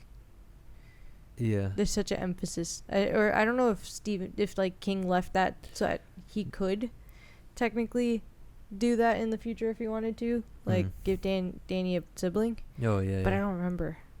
This chapter's pretty interesting on just seeing how, again, these really subtle shitty ways. This isn't totally fair, but knowing his character overall, he likes to shit on her mom a lot, and like. Well, he loves to put her down, and I think it's because he knows the classic. You're like your mother. You're just like your mother. Yeah, but I think it shows how toxic he is and how he really does a great job. But he's right in his critiques of her. That's what I think a lot of chicks don't get with these guys. Yeah. That they're toxic dudes. It's like, or any liars or manipulators at any scale. Like, yeah, don't you guys get it? It works because they tell the truth. It's just selective truth, and it's never about them. They just make sure the focus is on how everybody else sucks, and like, they don't ever turn it that way. It's yeah, like, her mom was kind of a bitch, and super. The scenes with her being so controlling, even with the kids, and Yeah. Danny. My favorite, funniest point I told you, I was like, he's more scared of her than the hotel, which Yeah. is psychic self from the Danny's future. terrified because at some point Wendy asked Danny if they should just leave the hotel. It's right before they get snowed in. She's like, we can just go stay with Grandma, and he's like, I don't want to go stay with Grandma because He almost has like a panic. like at this Like, point worse she than knows that any- he reads mind Yeah, when yeah. they're having that conversation. And not only does he almost have a panic attack, he just tells her outright, I don't like the thoughts that come from Grandma. She wants me to herself. She doesn't want you to be my mom. She wants to be my mom. Like, she wants to take over my care. And it's terrifying. Like, imagine being a child and sensing from a grandmother that they want to take you from your mom. Yeah, there was some When devouring he imagery actually evoked. For as much as he's animal. attached to his dad, he's extremely attached to his mom. His mom is a place of comfort and safety, and I think in a funny way, Wendy doesn't realize, like, he loves his dad because he feels like he needs to love his dad. He just loves his mom. His mom is, not that he takes her for granted, but like every kid, No, that's a good. she just is. She is security. She is comfort. She is these things. So He also doesn't have to earn her affection and attention. no, he just knows he has But him. sadly, like, that makes Dad more like, yay, Dad didn't hit me today. Yeah. That's cool. Not that he hits him often. Yeah, he doesn't. But It was just that one time, and really. like, I think Danny feels like maybe if he loves his dad, he can keep his dad from being cruel or dark or like literally killing himself. He doesn't sense that his mom wants to kill herself. Yeah. If anything, he knows his mom loves him and would pretty much do everything she can for him. including leave his dad, which he doesn't want. He does sense that leaving his dad would, like every kid, he doesn't want to not have, like, he wants both parties. Yeah, I mean, yeah, of course. So yeah, this is just part of this story too, is where I think that's where the dropping happened, because he gets this pretty big A gig. bruise. Because there's a big bruise on, like, his head, and I remember you told me the first thing that you hated about Wendy, and that Jack probably used to definitely use against her, is like, so he drops the baby has a bruise, and the first thing she can think of Oh no, I wasn't thinking that. Yeah, is but yeah. oh man, what is my mom gonna say? Oh yeah. I said that I was listening to a King interview. He did a great job of explaining. Like, I don't know if it's from him. It sounded like he was repeating the thing, but that codependency, whatever word you want to call it, is when you're drowning and you think about how it's going to affect someone else. And I'm like, look, there's a good way, in the sense of, like, if I'm dying, I'm going to think about how much that sucks for you and the baby. But he means in the sense of, like, oh no, like, my mom is going to be upset. Like, Wendy's so terrified by her controlling mom. Yeah. Everything that sucks that happens to her, she even has to have it filtered through that layer of, like, she's actually genuinely pissed at Jack for good reasons, but it in the back of her head is also like, oh my god, my mom's gonna, oh, he got drunk again, huh? Oh really, where is he? Oh okay, more beer bottles I see. Like, it's like she can't even have her own things to be mad at. It has to be that through her. actually, that's a nicer version of her mom. Even her mom literally talks about how one quote is here, although it's not your fault, it's all your own fault. You were never ready. You showed your true colors when you came between your father and me. Her mom blames her for the divorce, which we never really get details on either, I think, but you get enough to know, like, yeah, this mom's a miserable maniac. Yeah. But I was saying that Jack was why he was celebrating that night, when because that's the night that he drops him, right? But he gets a big check. He gets his first big, like, story. I don't think that's the same night. Okay. But it's just, I thought he came home. That's when he came home drunk. I don't remember. Anyways, He just used to drink a lot. Yeah, so. yeah. My point was that he's such a loser, though, in the real sense of, like, we've had ups and downs, all kinds of stuff, and all kinds of career stuff. This guy gets one break, and he's like, I'm the guy. I'm the writer. I'm going to be part of American history. Like, my writing level. He literally has, like, he made it. Like, they're partying, like, and in Jack's mind, he made it. He's officially, like, a great American writer. It's all up from here. Like, I don't know why that kind of thinking drives me nuts. And you see people do that often, and it's a great way. Jack does it later in the story when he knows his fate. He's going to have riches and fame because of this novel that he's writing about the hotel. What happened? What'd you find? I was just trying to see if it was that. Yeah, I love it. Her own mother calls her a home wrecker. It's like, what? That's usually used for hussies. But she means, like... Yeah, you're right. It was when they were celebrating the Esquire. Yeah. Yeah, and then he comes home super late, drunk from that. And he just wants to party with the kid. Well, he wakes him up, and... That's what I mean. Like, oh, come on, get over it. Like, he just refuses to have serious vibes. Or Wendy had rushed out thinking of what her mother would think if she saw the bruise before she thought of anything else. God help her, God help them both, and then picked Danny up, sat in the rocking chair with him, soothed him. She had been thinking of her mother for most of the 5 hours Jack had been gone, her mother's prophecy that Jack would never come to anything. Yeah. Big ideas, her mother had said. Sure, the welfare lines are full of educated fools with big ideas. I love Did that the one. Esquire story make her mother wrong or right? Winifred, you're not holding that baby right. Give him to me. Mm-hmm. And was she not holding her husband right? Why else would he take his joy out of the house? Yeah. Which is kind of nuts, but like, this is King knows somebody that's like this or what? I'm like, this is written so well. So I guess we can move on to chapter 7, right? Yeah. Chapter 7. Yeah, I mean, it touches, there's nothing really, you just get to know a little bit about her backstory, her, like, family life. Well, let me just read that first opening. Danny awoke with the booming still loud in his ears and the drunk, savagely pettish voice crying hoarsely, come out here and take your medicine. I'll find you. Because that was cool for me. I know you already read it once, but like, you have no idea who this voice is, and then you finally learn that it's Jack's dad. Yeah. So it's Jack's memory, and I think it's King purposely leaving this ambiguous, like, No, it starts to... spirits are real, though, in King's universe. Metaphysics. But for sure, and Danny, so this memory starts off fuzzy, and it's like the more solid it becomes, like the closer we get to the moment that it's going to happen. It can come alive. Not just that, like, right now it's fuzzy, and he doesn't know it's his dad necessarily. Well, but his granddad, right? No, it's technically his dad, just with in the his... future.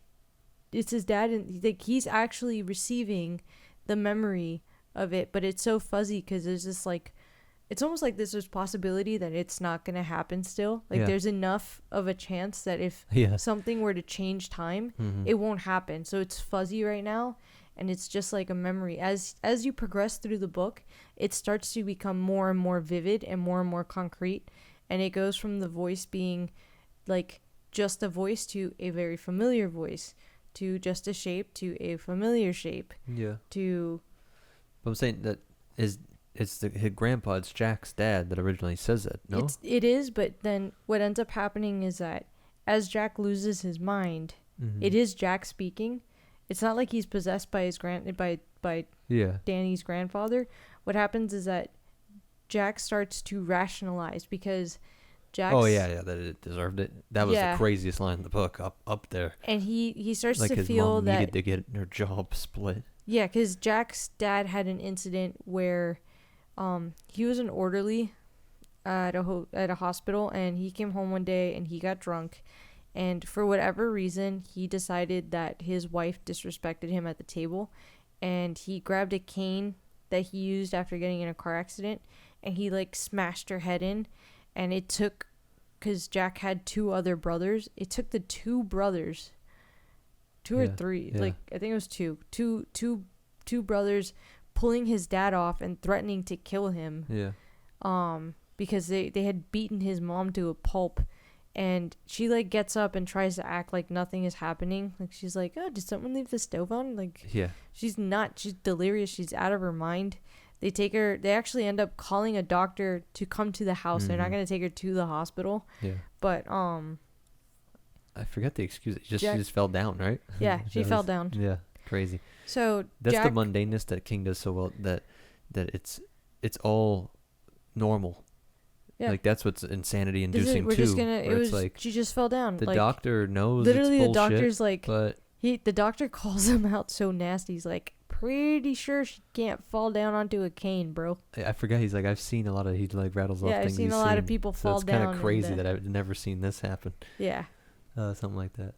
But yeah. It was because like there's they leave a bunch of evidence. Like he comes in and the glasses and the blood are still like all over the table where she was sitting. I think her glasses, flew, like she fell down and her glasses flew across the room. That's nuts. Yep. Wild story, bro. But you were saying that it's Jack. Danny's just hearing Jack's mind. No, he's hearing Jack's voice because Danny, what's being sent to him. So if you know, now that we've read, if you know that Tony's from the future, Tony's probably sending him the actual memory that he has.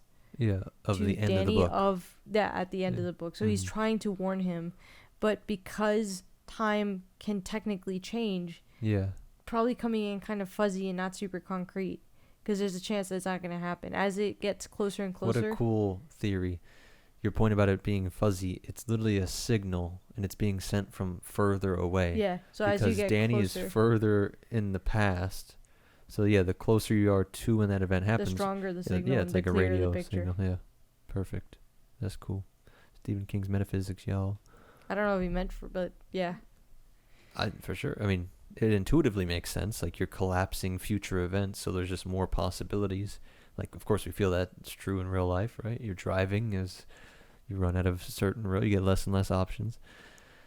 So that's cool though. But yeah, but I see why. For clarification, it's the grandpa that said it first, but because the dad does say it in the future, Danny is hearing his dad say it. Yeah. Like. Yep. But he is able to go in and see the memories of his dad, of the abuse in his dad's household. No. He could, but I don't think he actually does.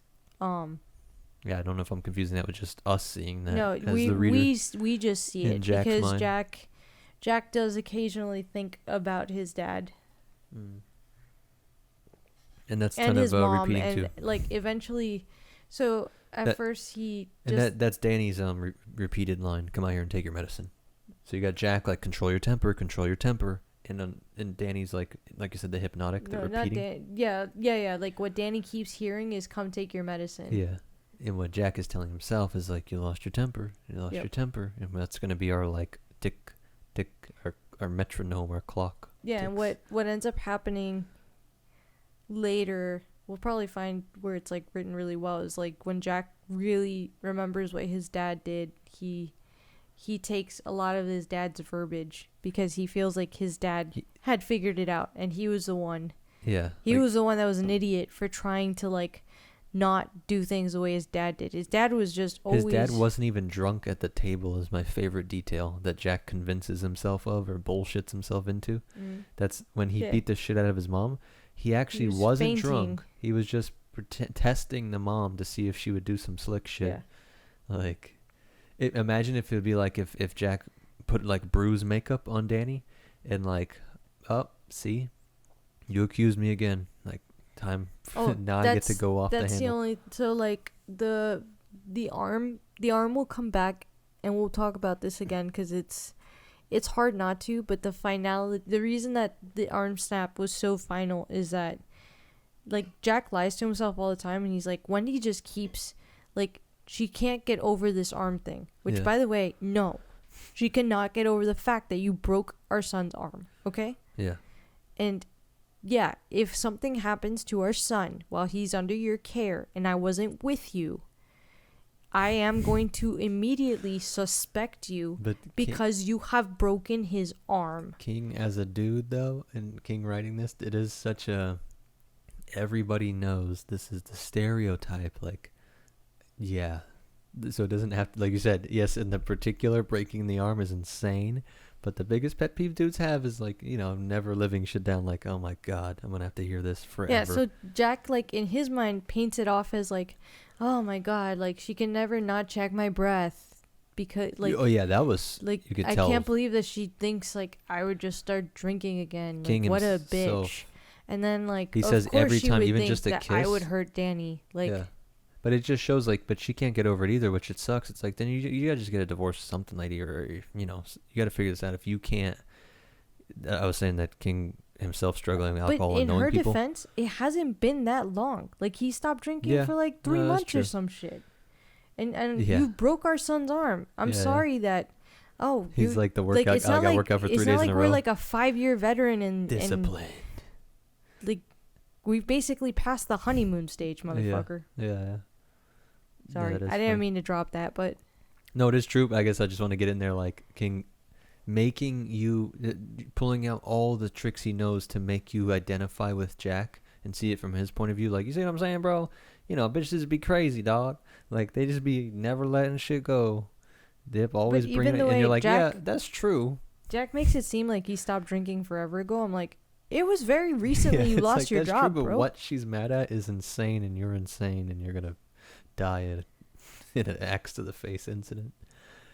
That's how he dies, right? He turns the axe on himself, no? No, that's not how he dies. What? I thought at the end when he's... I actually suspect that he died when Wendy stabbed him, and he says, like, I think he's actually correct. Yeah, you killed me. And then... He says, you killed me. He dies again by literally... Yeah, I guess that's what I meant. His body. No, that dies in a fire. Well, yeah, spoiler. You know, there's a goddamn spoiler on the back of the book. We were looking at hardcover, want to buy, like, the original, and it says, with an explosive ending, and I'm like... You fucking... I read that before I finished the book, and you could tell it's obviously the boiler room thing. Anyways, chapter 8, we're officially into part 2, finally. So we'll definitely only be doing part 1 and 2 today. Part 2, closing day, chapter 8. Going through here, we get cool bringing up how Danny is reading signs. You can read the signs more. The fuel pump, this whole like thing of him painting like I don't know, this guy's life is just a mess. Everything's always chaotic. Nothing ever works right. Everything down to the car itself, to his own mind, to his career, etc., etc. You get the Donner family. The Donner party. You find party. out that their car is shit, by the way. That's important. Yeah, that's what I meant. The whole fuel pump thing is all Yeah, broken yeah. and all that. They're going up and down the hill. Like, I genuinely can't. We're spoiled with. Even the shitty cars nowadays are like more reliable than the old cars. I do love, look, part 1 Mm-hmm. is the setup. Part 2 is the arrival. Yeah. Getting to the hotel itself. Yeah. Yeah, and then all these ice patches. He's just going up and down these mountain roads in this old beat up You're basically Volkswagen. learning it. You're going on this journey and realizing it is not a quick or easy trip to this hotel. Mm-hmm. It's not 5 minutes from the airport. It is in the middle of nowhere where they're seeing all kinds of wilderness, great views and all that. But that means they're in the middle of nowhere. Oh, and I might have mixed up, by the way. So I think he breaks Danny's arm and then they have the car accident. I don't remember. Yeah. The car accident's definitely later than the breaking of the arm. Yeah, right? Yeah. My bad. I thought so. I don't remember if I mixed it up or not. It's alright. I mean, but just to clarify. the points to it are the same, and I am interested in looking into your George theory. Chapter 9. Yeah, that's his Ullman. They're meeting with Ullman at the actual hotel. Yep, they're seeing everyone checking out. So this is what, like a closing day of the season. Everyone's checking out. Yeah. We find out that basically all the workers pillaged any alcohol that was left in the place in like a big worker party Yeah. the night before, like a hurrah, we did it party. End of a season kind of deal. Yeah, you're seeing people leave. We're gonna meet. Is it in this chapter? Yep. Yeah. Next page, Dick Halloran. Yep. One of the other characters I really love in this book, honestly. Oh, yeah, of course. So he's the cook. Basically, they get introduced to him because he's supposed to show them around the kitchen before they go to settle into the hotel. Yeah. And he finds out, or like he wants some one-on-one time with Danny because he realizes that Danny is able to read minds, and he ends up kind of bringing him to the side and telling him like, hey, you have what my grandmother calls the shine. Mm-hmm. I don't want to go in too deep. I think that's real. Huh? I think that's real. We can move on. So they end up kind of talking to each other in each other's minds. Really this is kind of leading into chapter 10, where he basically starts to warn Danny. He tells Danny, look, you have one of the strongest shines I've ever seen in my life. Mm-hmm. Like this ability to read people's minds. You'll see in life as you get older that you'll run into people very, very rarely that have a little bit of shine. Some have a little more than others, but I've never met someone as powerful as you. Because he actually tells Danny, send me a message mentally. I want to see what you got. So Danny sends him a message, a strong message as possible, and he feels like he's literally been bopped in the head. Yeah. You can physically. Yeah. Like Be he had reacting. to physically recoil, and Danny even realized, like, before he sent the message, he actually pulled back a little bit because he realized as it was being sent off like a fastball, he's like, oh, let me tone that down a little bit. That's going to hurt him. Yeah. So he basically tells Danny, you sure you don't want to go to Florida? Because even Dick's like, I have a weird feeling like this is not the place for you, kid. Yeah. And Danny's like, no, I gotta stay here with my parents. Yeah. Although it sounds nice. Yeah, because I loved it. He just goes down to Florida he gets the amazing Colorado views, and then for the kills you weather, the snowstorms that are so strong they kill people. Actually later in the book they talk about how he doesn't even own winter clothes because he just doesn't stick around for snow. Yeah, it's like, screw that, I'm going to Florida. Great horror writing here. He's asking about the Roke game and the mallets and all that, and Jack is telling the son all about the Roke, and how it works, and the mallet specifically, and that's where you come out here, you little shit. That like part of he hears that. Yeah. Amazing glimpses where it's unsettling. You have no idea when you're reading this like what that means. But we do have Halloran. He tells. Yeah, and then right after the topiary. Yeah, topiary's scary as hell, and I'm positive the movie's not gonna do it justice. Mm-hmm. I have a feeling topiary is like some stupid maze, and that's it. Yeah, I know. In the movie, we'll see. When the topiary is its own character. When we do it, I want to record us making movie predictions, and then we'll actually watch it, and then we'll do the podcast just talking about the movie. Okay. Because that's going to be so funny what they actually do. Holy shit, they did that. So Dick tells Danny to be very careful. He tells him not to go into room 217, which is horrible. You should never tell a kid not to do something because they're going to do it. But Dick doesn't know that. Yeah. He tells him, don't go in 217. There's something really bad in there. Yeah, he was right. He tells him that he's pretty sure, because he's seen things all over the hotel, and he's pretty sure that there's nothing there that can technically hurt Danny. Oh, yeah. Yeah, it's all in your mind. Also not true. Yeah. And he tells Danny to be careful. And he basically warns him, like, the hotel is not safe. And I agree with you there. I'm surprised Dick Halloran could be that deep in the sauce and think that. We used to debate when watching the ghost shows, and I think I'm won over to your point of view. I think these things can affect you against your will, just like every other force we are aware of out there in the universe. Okay, because you guys have to understand. To Ebola. Freddy.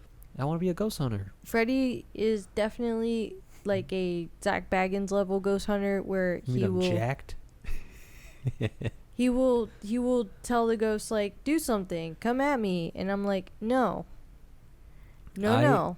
Believe in science. And I told him, you can believe in science outside of our house. Because one time he was doing that shit in our home. It's true. And I told him no. And it works. And I have spooky ass real crossover dreams and things. Yes. And I don't need you bringing that nonsense, especially now we have a baby. I don't need that nonsense in the house. And I agree. And that's why you need a strong Our house is protected, partner. And I feel like you just basically want to let the vampire in. I do a lot of work to protect the house. You don't need no garlic. Yeah, I'm also not inviting anyone in. I agree with you, actually. And I think it's deep and wise, and I really do think it's one of the hallmarks of our good marriage and good marriage in general, which is, come on, but you don't, it doesn't make sense for XYZ reason. Come on. And then I'm like, you got to trust each other's intuition. Then like a week of no one being able to sleep. Yeah. Yeah. We had like those even little the things dog being like, can I sleep in the bed with you? In the little voice recorders, and when you actually get some shit, it's pretty scary. So, point is, I say it's scary, but this is why I respect you and your point and your wisdom in this, even if it doesn't make logic. I can go, no, I out-logic you. It's like, it doesn't matter. It's a good rule of thumb. Don't do the shit in your house.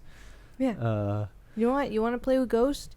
Mm-hmm. Play with them in restaurants, in someone else's house. Yeah. In ghost tours. Like, but they can just follow. If they can just. Why would they be bound by the location? You're like, I don't know. But my house is protected. They're gonna come. Not gonna. If they try to follow us home, we got a force field going. Yeah. We got all types of shit going. They're not coming in unless you literally tell them that they can. But does anybody in here actually physically hurt him? When Danny gets. Literally, the lady in 217. Yeah. She strangles his neck. She strangles him. Yeah. That's my whole side. That's crazy. I was just thinking. I was like, because all the ghost. The topiaries literally attack him. Yeah. At first, when that scene started, I was like, this is clearly a vision. But it's like, no, it's literally moving him. Bushes. Yeah.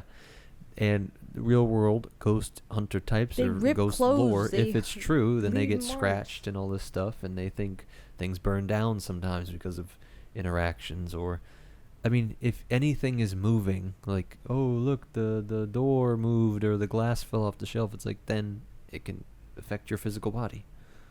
So, which, by the way, if anyone ever remakes the Shining movie and is going to do the topiaries justice in the case that they are not given justice in this movie, it needs to be like one of those short films where you look and then you look away and you look back and something is not where it was before. Yeah. Like, that's got to be the topiaries It needs to be subtle and creepy because the way the king paces it is so beautiful, and we'll get there. Yeah. But I've seen so many good short stories. Like there was one short film that I saw on accident, and I swear to God, it made me unable to sleep for like days.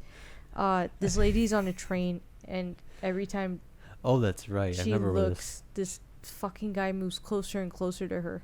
Yeah. But there's also another one that I watched by accident where this couple's given a box. How does this happen to you against your will? Because you just end up sitting through entire shows. If YouTube, they're only like 5 minutes, so if you hover over the stupid, you've watched half the film. You just explain. There's a parallel universe anti-you who's like this super outraged at everything type that's like, they need to be canceled and removed because they just are imposed on me. I can't not watch this whole thing I don't like. I just have to hear these whole videos. It's terrifying. Okay, this couple was given a box, and it's like a friend, but they knock on the door and they leave them the box and they're like, I'm sorry. So they bring the box into the house because I don't know why, and they put the box on the table, and it says, like, the instructions say, like, don't ever not look at the box. And they both look at each other for a second, and they look over, and there's little fingers coming out of the box. And they're like, if they look away. So they look at each other again, look back, and then there's like the top of a head, and there's just this fucking thing coming out of the box, and every time you look away, it keeps coming out of the box further, and it's fucking terrifying. In a way, that's the core principle behind Slenderman. I watched it without sound. Oh, great. That's not creepier. It's creepy for me. What's my wife doing? Where is going on here in my household? Letting in ghosts and this shit. Yeah, I think you're doing something worse. I couldn't sleep. Like. Yeah. Anyway, chapter 10, Halloran. He's great. He's obviously the best. But he's so good, I like just take him for granted a little bit. I'm like, yeah, obviously he's cool. Like, I'm more interested in the Shockley, like, backstory and what the hell he's up to.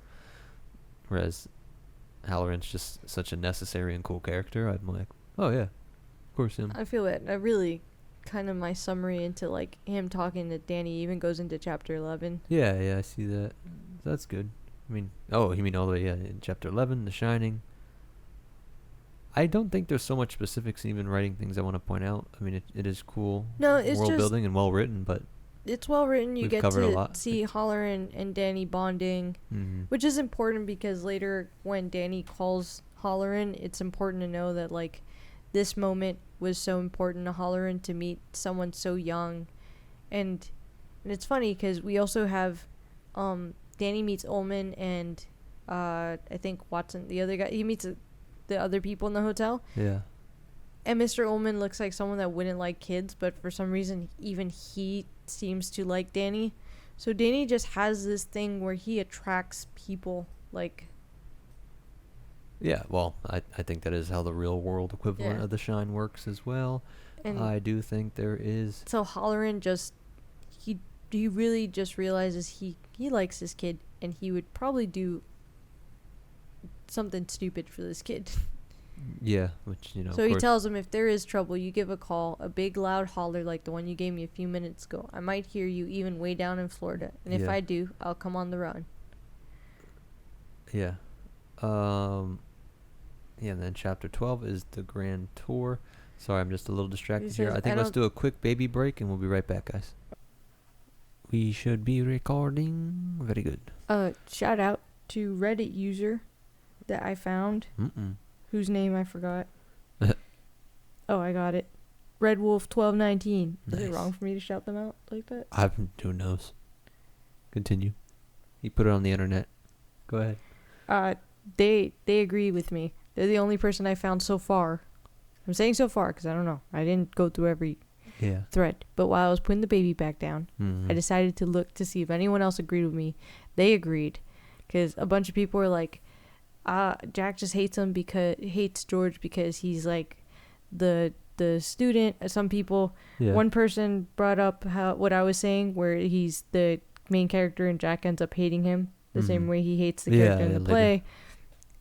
And no one else, it wasn't until like the bottom of the thread that this person was like, I thought they stuttered because Jack Jack and Al almost ran him over. That's funny. I'm like, yeah. Huh. That's what I thought. So, I decided using what's it called when it's not like the actual quote? They kind of they paraphrased a section. So I used that to search in the book, and I found it. Nice. Okay. I found what makes me think that he almost ran him over. Cool. And you said, but you want to get to that when we get to that part. If you want, I could do it now, or we could do it later. However we you can want save it for later. I mean, we're coming up on 2 hours here. We're on the last two, chapter 12. But that is amazing. You found that in a great trailer hook for the next part, I guess. Yeah. I've never heard anybody else mention. Not that like I watched a ton. I tried to watch a ton of reviews on this, and I didn't really see many that got that detailed. I'm so excited. I hope you guys like it. It's like a whole scene, and I don't know how nobody. Yeah. Anyway. All right, we'll make a separate video for MetaNerdz. All right, so chapter 12 is just he's getting a tour from Ullman, and what I think is important here is that he goes through so much detail on how amazing this place is, but he never mentions any of the horror, any of the murders, any of the... Yeah, he's talking about like how long it's been around, how it's so beautiful, how all these great people have stayed there, how... Yeah, it's just even the history, how like the many presidents have been there. World War II. Look at this presidential room. Look at this view. Yeah, because it's been around since... and it's actually in the presidential room that we start to see the hotel, because Danny actually, as they walk in, someone's been killed in the presidential room before. And so there's, like, Danny walks in, and there's literally blood and brain matter. Yeah. And he's the only one that can see it. Yeah. And everyone's like, isn't the view beautiful? And Danny's like, nah. Yeah. You know, but he keeps telling himself, he's like, they can't hurt me. So at this point and in this stage, he closes his eyes and he opens them up, and I believe the thing goes away. Yeah, I mean, the vision goes away. Stuff snaps back. So it's a beautiful way to show through a kid too, who's getting used to the horrors of the world. We all do that. Like, the Shine is a fictional supernatural ability, but with the whole, we'll talk about this more in the next part, with the jump out boys, the ones that pull out in the van and pull you off to the loony bin. Like, that story traumatizes Danny, because how do you know if you've gone too crazy that you're going to get locked up in a mental institution? Like, where's that line exactly? And we all just get so used to horror. I think it's the coolest subtle thing that King does in this book, that you are surrounded by these horrors that we've just gotten used to. Every day you wake up, there's a story that somebody just snapped. You know, this whole book happens every day somewhere. Yeah. And somebody just having a mental... I do think that's kind of the beauty of how Danny's character is written, and the little things. Like, Danny, there are words that in the actual book are in a different font. Like, divorce is different fonted. Mm-hmm. And so there's also little things, like a sweet. He thinks it's like a sweet, candy, not like a sweet like a room. Mm-hmm. So these are all little things, like the way these things hang on him. This idea that if he cries, because in that case the man was having crying fits. One of the symptoms is the crying. Or at least that was all he really knows. Yeah. And he was sent away, and they told him they don't know for how long. Yeah. And so there's a lot of things that Danny put together without anyone realizing it, and it haunts him, and he's terrified of men in white suits coming to take you away for losing your mind. Yeah. Madness could happen to anybody. That's what he's afraid of. But what I mean is, like, an empath, like these people online, like, we were in the hotel where this horrible tragedy happened, like in real life where we stayed, and it's like, a little kid would be like, wait, people burn to death here? Like, burn? Like, what does it mean to burn to death? What is it like when you burn to death? What were their feelings? What were their emotions? And we go, I don't know. What do you want? The chocolate muffin or the blueberry muffin? Like, we gotta eat. Breakfast also, time. Ding, we're ding. staying here, so you need to go we're already to here. We're sleep. not leaving. Get to sleep. We already paid for this room. Yeah. So, like, he literally sees the horror and the gore and the blood, but with any sense of creative thinking, you should be able to visualize that. So I just think that's a cool start of what will become an insight into a layer of horror here. We also get an idea of where the little living quarters are. Because basically, because it's a big hotel and it has a dining room and a kitchen, the living quarters don't have those things. They have like a little hot plate. It's really just like a little 2-bedroom or 3-bedroom apartment situation. I think it's 2 bedrooms. Yeah. With like a living room type situation, like a. They Yeah. basically can hang out, and Danny has his bedroom and they have their bedroom. It's kind of the setup. And then if you want any food or anything, you have to go out and into the big actual hotel kitchen. Yeah, which is like glorious, by the way. We didn't talk about that, but like for anyone that's into kitchens, this kitchen is beautiful. Yeah. It's got giant pantry and double ovens and giant it runs on gas. Yeah, there's whole sections on every little detail. It is a top of the line kitchen. Mm-hmm. A cool thing for the metaphysics here of how it all works. When he's bragging about the history. Ullman is, of course, like you said, only touching the good stuff. Marilyn Monroe once stayed when she was married to a man named Arthur Miller. Danny got a vague understanding that Marilyn and Arthur had gotten a divorce not long after they were in the Overlook Hotel. So he doesn't know these people. These people are long dead, and he can pick up on traces, this psychic imprint that lingers somehow. That divorce, that emotionally charged word. He's at least seeing it because it's connected to him. It's something that scared him and his family. I think it's also important because it makes him wonder, like, because he feels like everything is working out right now because mom and dad are happy. Yeah. But could staying here potentially lead to divorce if these people got divorced? Exactly, and that's what I mean by like the cool thing where I think Lovecraft as well, and King, of course, like it's everywhere. These scary things, like you think you're scared of, spiders or tigers, or it's like, dude, it's madness and these social issues, whether it's just drinking or divorce or like you said, Danny's seeing is surrounded by it. It's everywhere.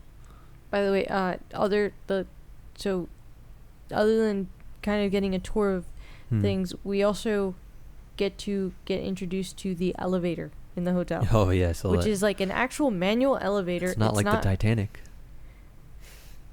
The line here, the Titanic was made for one voyage. Only one voyage, Mr. Torrance. This elevator has made thousands of them since it was installed in 1926. Because it is an old manual elevator. Like, you have to crank. There's like a little crank, and you can stop it mid-floor by accident. Like, yeah. And it creaks, and Wendy doesn't trust it for shit. Yeah. So she makes a rule that they are not to. She prefer they not ride it at all. But if they have to use the elevator, they can only go in like one person at a time. They can't all be in the elevator together. Yeah, nobody gets stuck. Yeah. Which ironically, she's the first to go into the elevator. Yeah. I'm just looking here. I'm pretty sure.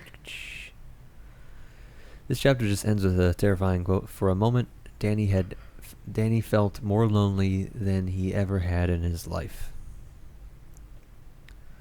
Because that's as they get left. Yeah, because basically they end the tour and Ullman's like, all right, have a good season. Yeah. And Jax tells him, all right, we'll be in touch. And you see Ullman walk out to his car.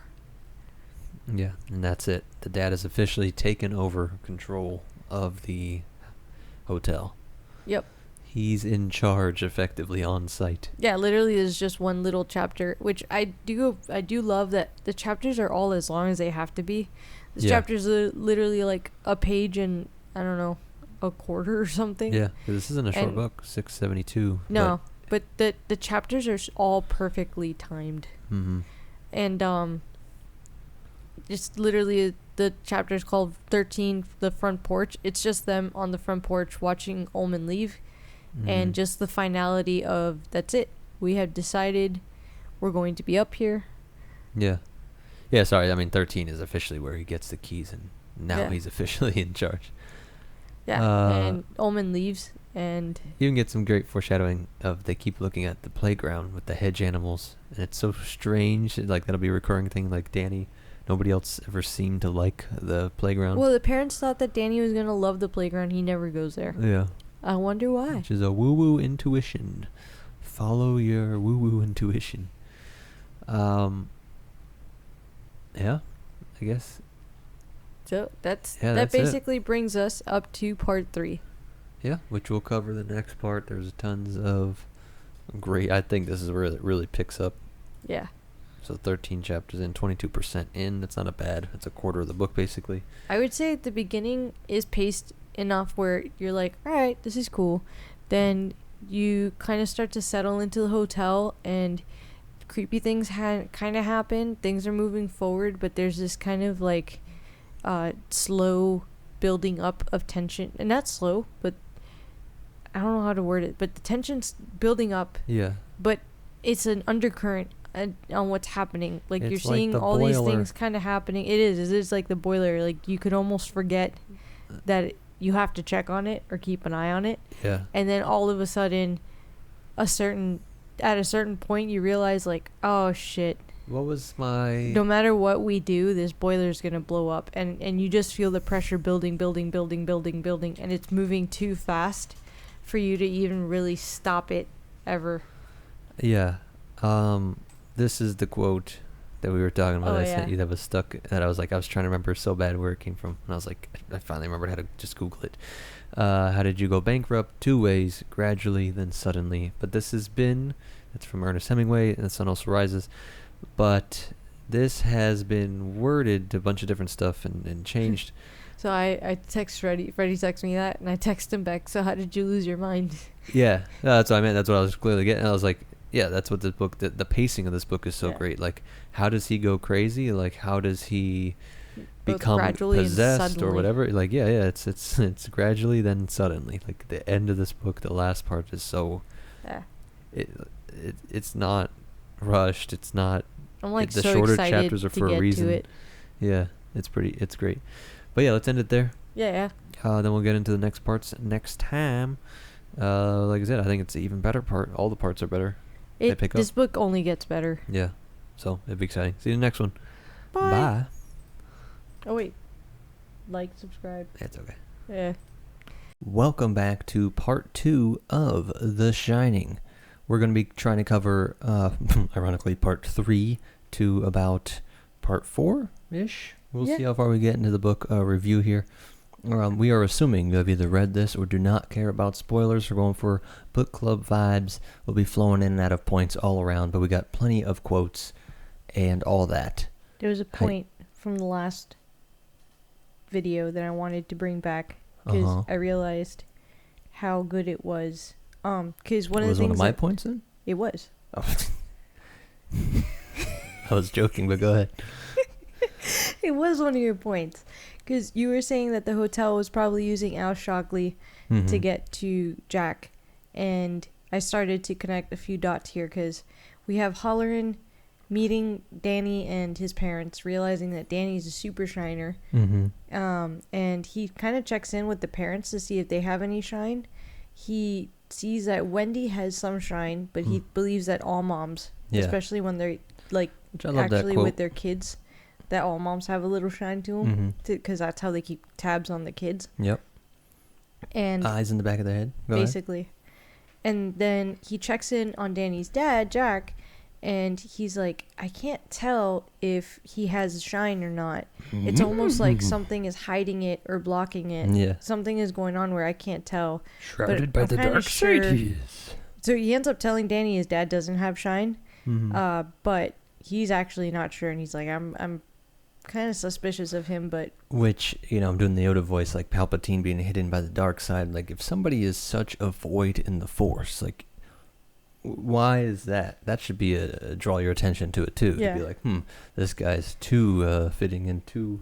Well, Jack definitely, if anything, Jack Halloran was probably thinking like, all right, I mean, it's an adult, and if he has any shine, it's probably low. Yeah. Because I haven't been able to sense it, so he's probably going to be all right. Might just see a couple things here and there. And it's funny. I know people use charisma. The kiddos use Riz. But there's a vibe. Something about people, because you could also say he's just a lifelong alcoholic, like kind of deadbeat, like on his last rung. Maybe he just doesn't have a lot of... But that's actually the point that I was going to get to, because Wendy specifically mentions that he wasn't such a crazy alcoholic until he got into Stovington and all this stuff. Oh, yeah. Like, he was a bad alcoholic, but it was kind of manageable. Mm-hmm. And then he got into Stovington and that prep school, and he was hanging out with Al Shockley, and it just became exponentially worse. Yeah. Like, it went from him needing a drink here and there, or being a kind of functioning alcoholic, to being a dysfunctioning alcoholic, where when he started at the prep school, he was at least able to work, and he wouldn't have to call out. And when he started hanging out with Al Shockley, they would get so drunk he would actually call out sick. Yeah. And they even talk about how when he first started at the school, like, if he called out sick or skipped like the afternoon class or something, it wasn't a big deal because he didn't abuse it. But towards the end, when he would call out sick, the guy would, like, basically the guy that I guess finds the substitutes. Again? Yeah, Mm-hmm. that was the vibe. Like, yeah, all right, bro. Yeah. Of course, you just got the flu again. Yeah. Oh, yeah. That was literally the line. Yeah, he seemed to be catching the flu a lot more recently or something like that. Yeah. So I do wonder if the hotel was, like you were saying, already starting to set its, like, put its spell on him. It's at the through Al Shockley. Mm-hmm. Like, at the very least, spirit contagion. Something attaches to Shockley from the hotel. Shockley goes back and forth, and it's just this thing that's attached to you, watching for opportunities and people that can be manipulated to bring about its goals. But even the way, like, Al Shockley could have probably gotten away along with everyone, Mm-hmm. and Jack was like, oh, we probably got along because he and I were both alcoholics, and we both had, like, the same vibe compared to the He's other. like, gotta be crazy rich too. It's like, it's so funny. This guy has no money. Yeah, why would this guy click with you out of nowhere? Yeah, and it's not, well, and to Jack's ego, like, why would he not? Because Jack's the shit. Mm-hmm. Jack's so cool. It's like, bro, Jack you've gets along literally with everyone. written one story that was in a magazine, maybe. And it's, what did you do? Why do you think this super rich... He technically had a couple publications. Like, even Wendy admits he made, but his biggest was the Esquire. Yeah, okay. But still, like, And this guy is on the board if that of a... happened no, that happened before he got into the school, right? Or I don't remember. But Shockley's in these different highfalutin circles. Yeah. But for some reason he wants to hang out just with literally, he comes from old money, and he basically inherited a seat on all these different boards and a bunch of money, and... Yeah. So who knows where these, dark spirits get picked up, and if it even has to work that way, they could just be free traveling. But like I said, the Shockley literal connection, I think he's a vector for, in the last talk I was saying, he has the most interesting implied story here. I do wonder. I wonder if Stephen King did write anything about Shockley, like, independently. You mean like a different book or something? Yeah. Because he did with, like, so with Mr. Mercedes, he ended up... Come on, man. We got our... Sorry. So we might be pausing for our baby. We got a somewhat newborn, and... No, she's 10 months old now, but our neighbors, I don't know what's going on. This is like the second time. Yeah, I don't know if you can hear the car car alarms just blasting. All right, they got it. For all of our high audio production here, guys, we're looking up if Shockley has a book. From King. Let's see. I doubt it. No. Yeah, I don't know. Yeah, thoughts on Al Shockley and Jack's past at Stovington Prep.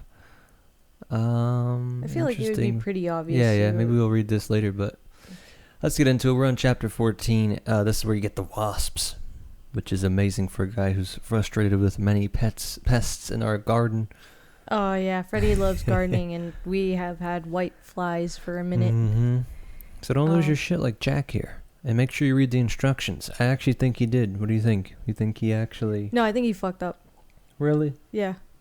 Yeah, really? You're in a sincerely... supernatural... The topiaries are going to fight you. But you won't even let Jack read the instructions, right? No, I think he's so cocky. Really? And also, like... Okay. Even if he had done it right, could the hotel have somehow put the...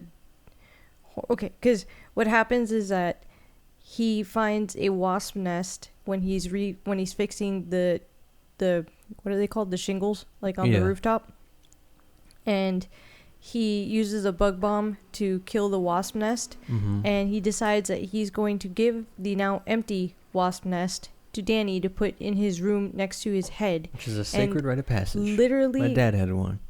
Your dad? Yeah.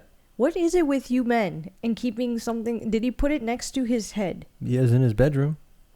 He didn't really own the house as a kid, so this kind of the only place it could go. Did he really have a wasp nest? In his, he put it on his nightstand? Something, dress or something. I remember seeing it somehow. I don't remember. Did you have a wasp nest? No. I was failed. I did have little ones, though, actually. As you mentioned, I had like a little tiny guy. Like a little, like a big, glorious, bigger than a basketball. I had a little one, like a...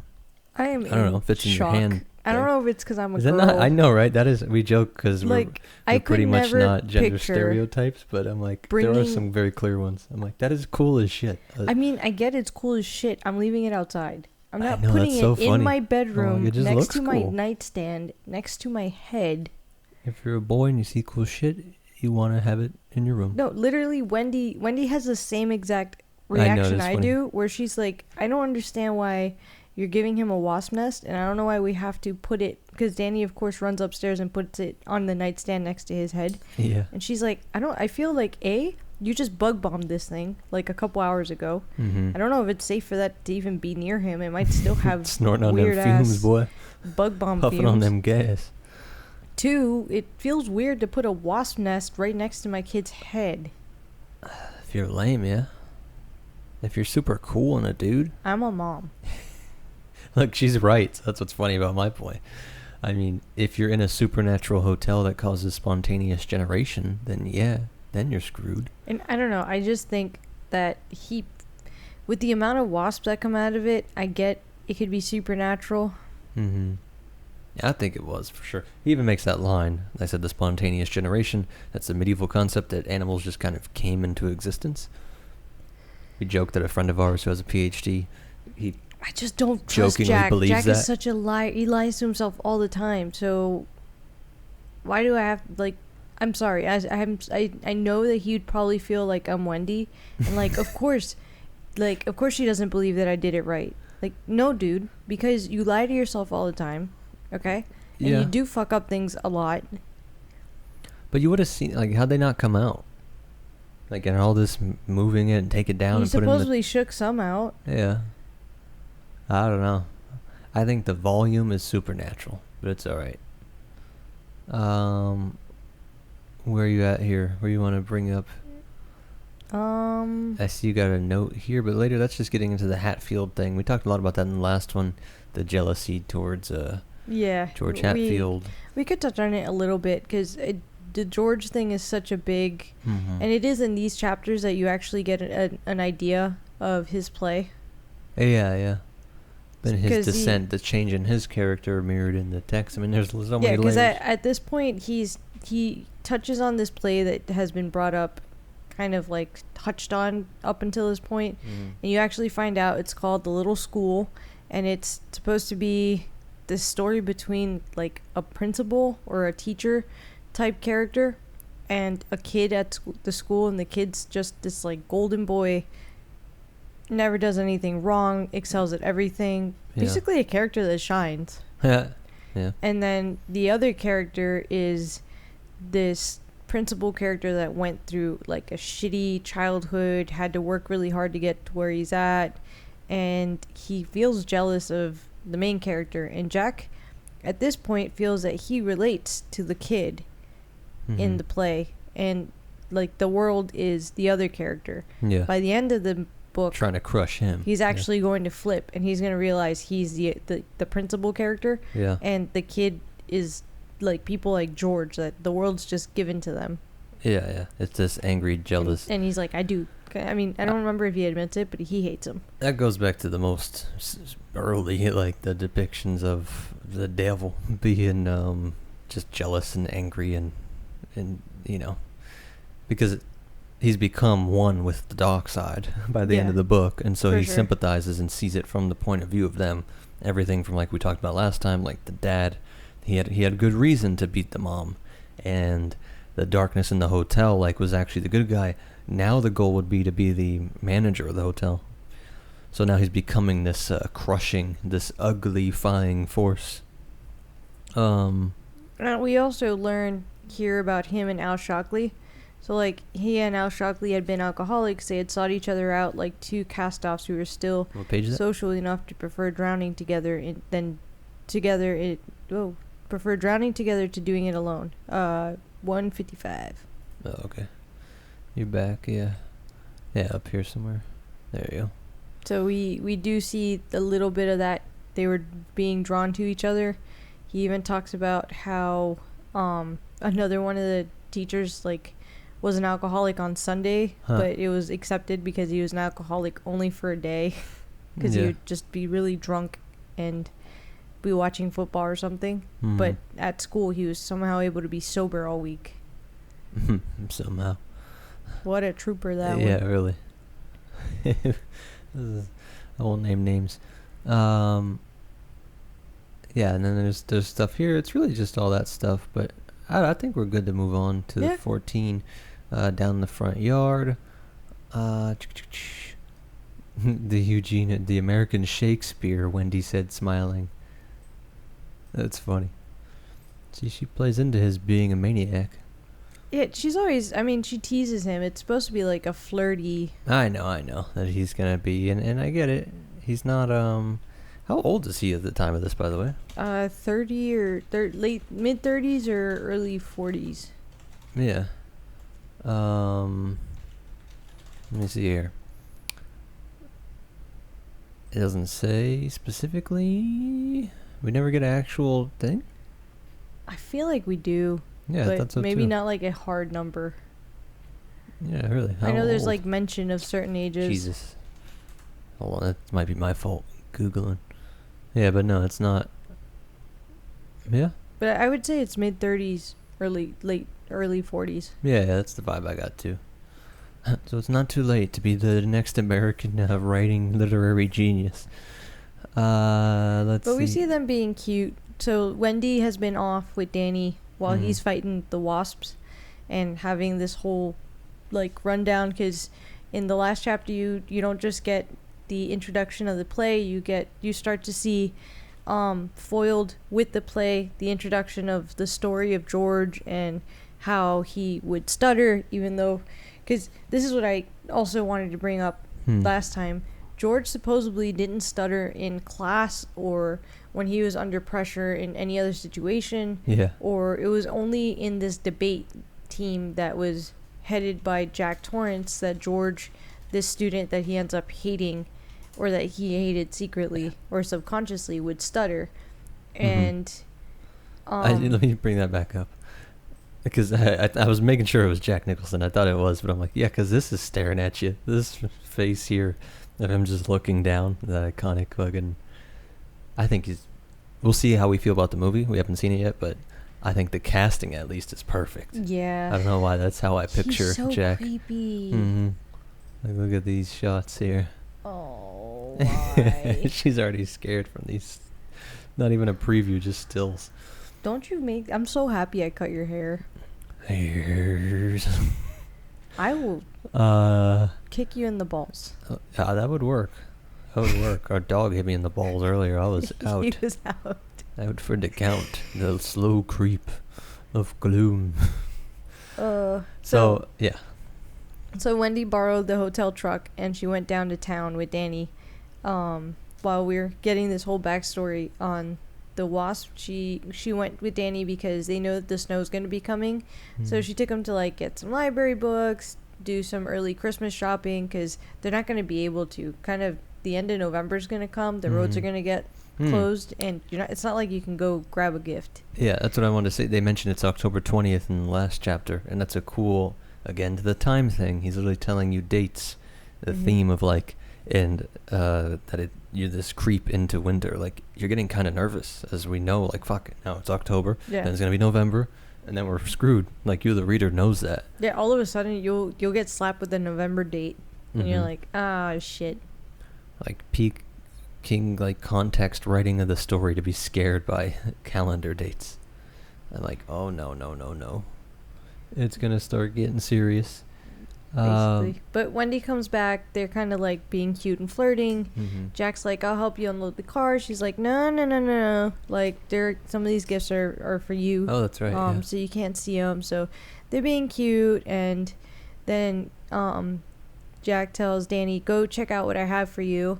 He runs up, he grabs the wasp nest, and he's like, I'm gonna go put it on my nightstand. And she's like, put it on my why? pillow. I'm gonna go cuddle it. Put it down my pants. Such a boy thing. This can't go sorry. wrong. Yeah. And like, if you're a girl that put a wasp nest next to your head, kudos, but I don't know, just every red flag in my mind. It does seem to be one of the more strong gender splits I don't here. know if it's a mom thing, but I know that too. That probably helps. Oh yeah, no, she looked at the large wasp nest her son was holding, but would not touch it. Are you sure it's safe? Yeah, absolutely. All right, chapter 16 is Danny, and that's where he's still trying to read, which is a cool thing we mentioned in the last talk, where he's working on learning.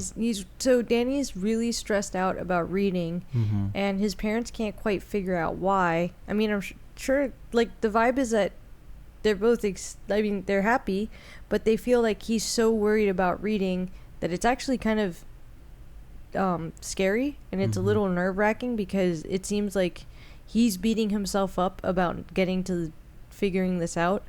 And his dad got him these like second level book pre-reader things. They're kind of like workbooks, and he told him that if he completes them, and if he can read this like little story, which is like Jack and Jill type, it's actually a classic, and I just don't remember the name of it.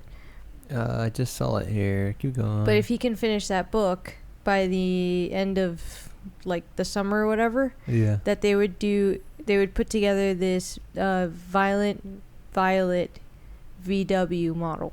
Oh yeah. With the monster in it. Yeah, it's this little purple Volkswagen with a little like skull guy sticking out of it. Yeah, that's cool. So his dad's like, "Oh, you're gonna be able to finish this by like the end of the week." And then and then all of this just super mundane. It just seems like, everything seems fine, and then Danny's super focused on this reading thing. They can't figure out that it's because his, like, what they call his imaginary friend Tony, that sends him visions, has been sending him signs, literally, not just like road signs, like written posts. signs, but the kid can't read. So that's why he's desperate to read. He feels like there's something in the words that he needs to know, so he's trying to figure it out. And so they send him to the bathroom. He's like reluctant because he wants to just keep working on reading. But they're like, look, it is bedtime. You need to go to the bathroom and get ready for bed. So he goes to the bathroom and he closes the door. And his mom, it is cute. There's a moment where she's like, man, like, he's really starting to become like a little independent person. Like, he closes the door. I don't know what he does in there. Like, well, right before that too, we are such parents for sure. Because I was like, oh no, because she mentions how he still has all kinds of little kitty stuff all around the room. Yeah, he's got Winnie the Pooh and Eeyore. But soon enough to be replaced with pinups and photographs of dope smoking rock singers. It's gonna be hot girls and today it'd be rappers and rock people and all this stuff. Yeah. Next year he would be in school and she would lose at least half of him, maybe more, to his friends. Yeah. Poor mommy. And he's sleeping next to, I love over here, constructed from the chewings and saliva of so many alien creatures lying within a foot of her sleeping son's head. When you put it that way, it sounds creepy. When I say it's super cool bug house. And then we get one of the scariest scenes in the whole book, pal. You thought it was this scene? With the whole bathroom thing where he gets locked in the bathroom? This is not the one with the lady. No, I know. This was weirdly equally creepy to me. Isn't that weird? Really? Yeah. Maybe because you would be freaked out if our kid did this. Yeah, I know. Because he's only like 5, and he's locked the door to the bathroom, and he's in there a little longer. Like, she hears the water running, but she's not hearing any other movement. So she's knocking on the door, and she's like, Danny, it's You're right. That really is just my dad brain. Like, because we give, 9 months old, to give her a bath and all that stuff, and we need eyes on her every single second. Literally, while you're looking at her, she just kind of puts her, dunks her head in the water. So it's kind of scary. You gotta like literally intercept, fly your hand in front of her, catch her head. Yeah, they talk about how a baby can drown in like an inch of water. Yeah. Because people will. There are stories of people putting their kids in a tub and walking away. Yeah. So I know he's 5 in the story, but in my head, I panic if like you can't turn around for 2 seconds. At his age, I would not have been allowed to lock a bathroom. Yeah. Well, it didn't. Well, that's true. Well, wait. Now that you know that Tony is him from the future, right? Mm-hmm. Why did that happen? Oh yeah, Tony told him to lock the door. Tony told him to lock the door. Yeah, Tony probably didn't. He wanted him to be able to focus and not have someone walk in. But so he can get this The vision from himself from the future? Yeah. Of the Roquet, of the... Yeah, because Tony's still trying to warn him. Yeah. Because we get it, she's banging on the door, trying to open, he's freaking out, and she's mad at him in his anger, but he's like, I'm going to have to kick this goddamn door down. Yeah. Like, I got to bring out the angry mode a second here. I think you have to understand, probably in Tony's mind, Mm-hmm. if he keeps warning Danny, there's still a chance that he can even stop these events from happening. Because at this time, it's only October. They can still technically get off the mountain. And it's just easier for him to contact himself when he's by himself? It's not he just can't when just do that when he's in himself, his room or sleeping or something? Because he looks into the mirror, I think, too. I think the mirror is a helpful... Yeah, where's... Like he talks about multiple times being able to get drawn into mirrors. Yeah, which of course is a classic occult thing. There you go. He was staring trance-like into the mirror on the front of the medicine cabinet or the wash basin. It was one of drugged horror. Yeah. Her first thought was that he was having some sort of epileptic seizure. So Danny from the future knows that these mirrors are a cool conduit. Get somebody alone in front of a mirror long enough to establish communication. But, by the way, before that happens, she's like knocking on the door, and Jack is over there working and typing. And it's funny because a lot of times I'm getting the baby ready and you are working and I'm typing. You do tend to be typing. Mm-hmm. But Jack comes over and he starts banging on the door and he's like, "Stop fooling, Doc. Bedtime's bedtime. Spanking if you don't open." And immediately in her mind, she's like, he's losing his temper. Yeah, I know. To show, like, that's what I mean by her toxic femininity, in the sense of, like, hey, man, come on. You're being too annoyingly, everything is scary but in and her offensive. Defense, she should have just left his ass or killed him. Yeah. But Because you're never going to know. You're never going to know what's going to make him snap. Yeah, clearly they're just incompatible. I'm like, come on. If you're going to be scared of every little thing, every little anger, he can't have a normal human range of anger or bang down a door that needs to be banged down. Like, that's what I meant by he needs to fucking kick it down now.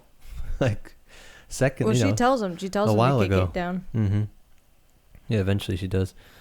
Yeah, they're just staring. He's in this weird trance. He keeps saying, maybe it's creepy because it's the first time we really see this, too, for me.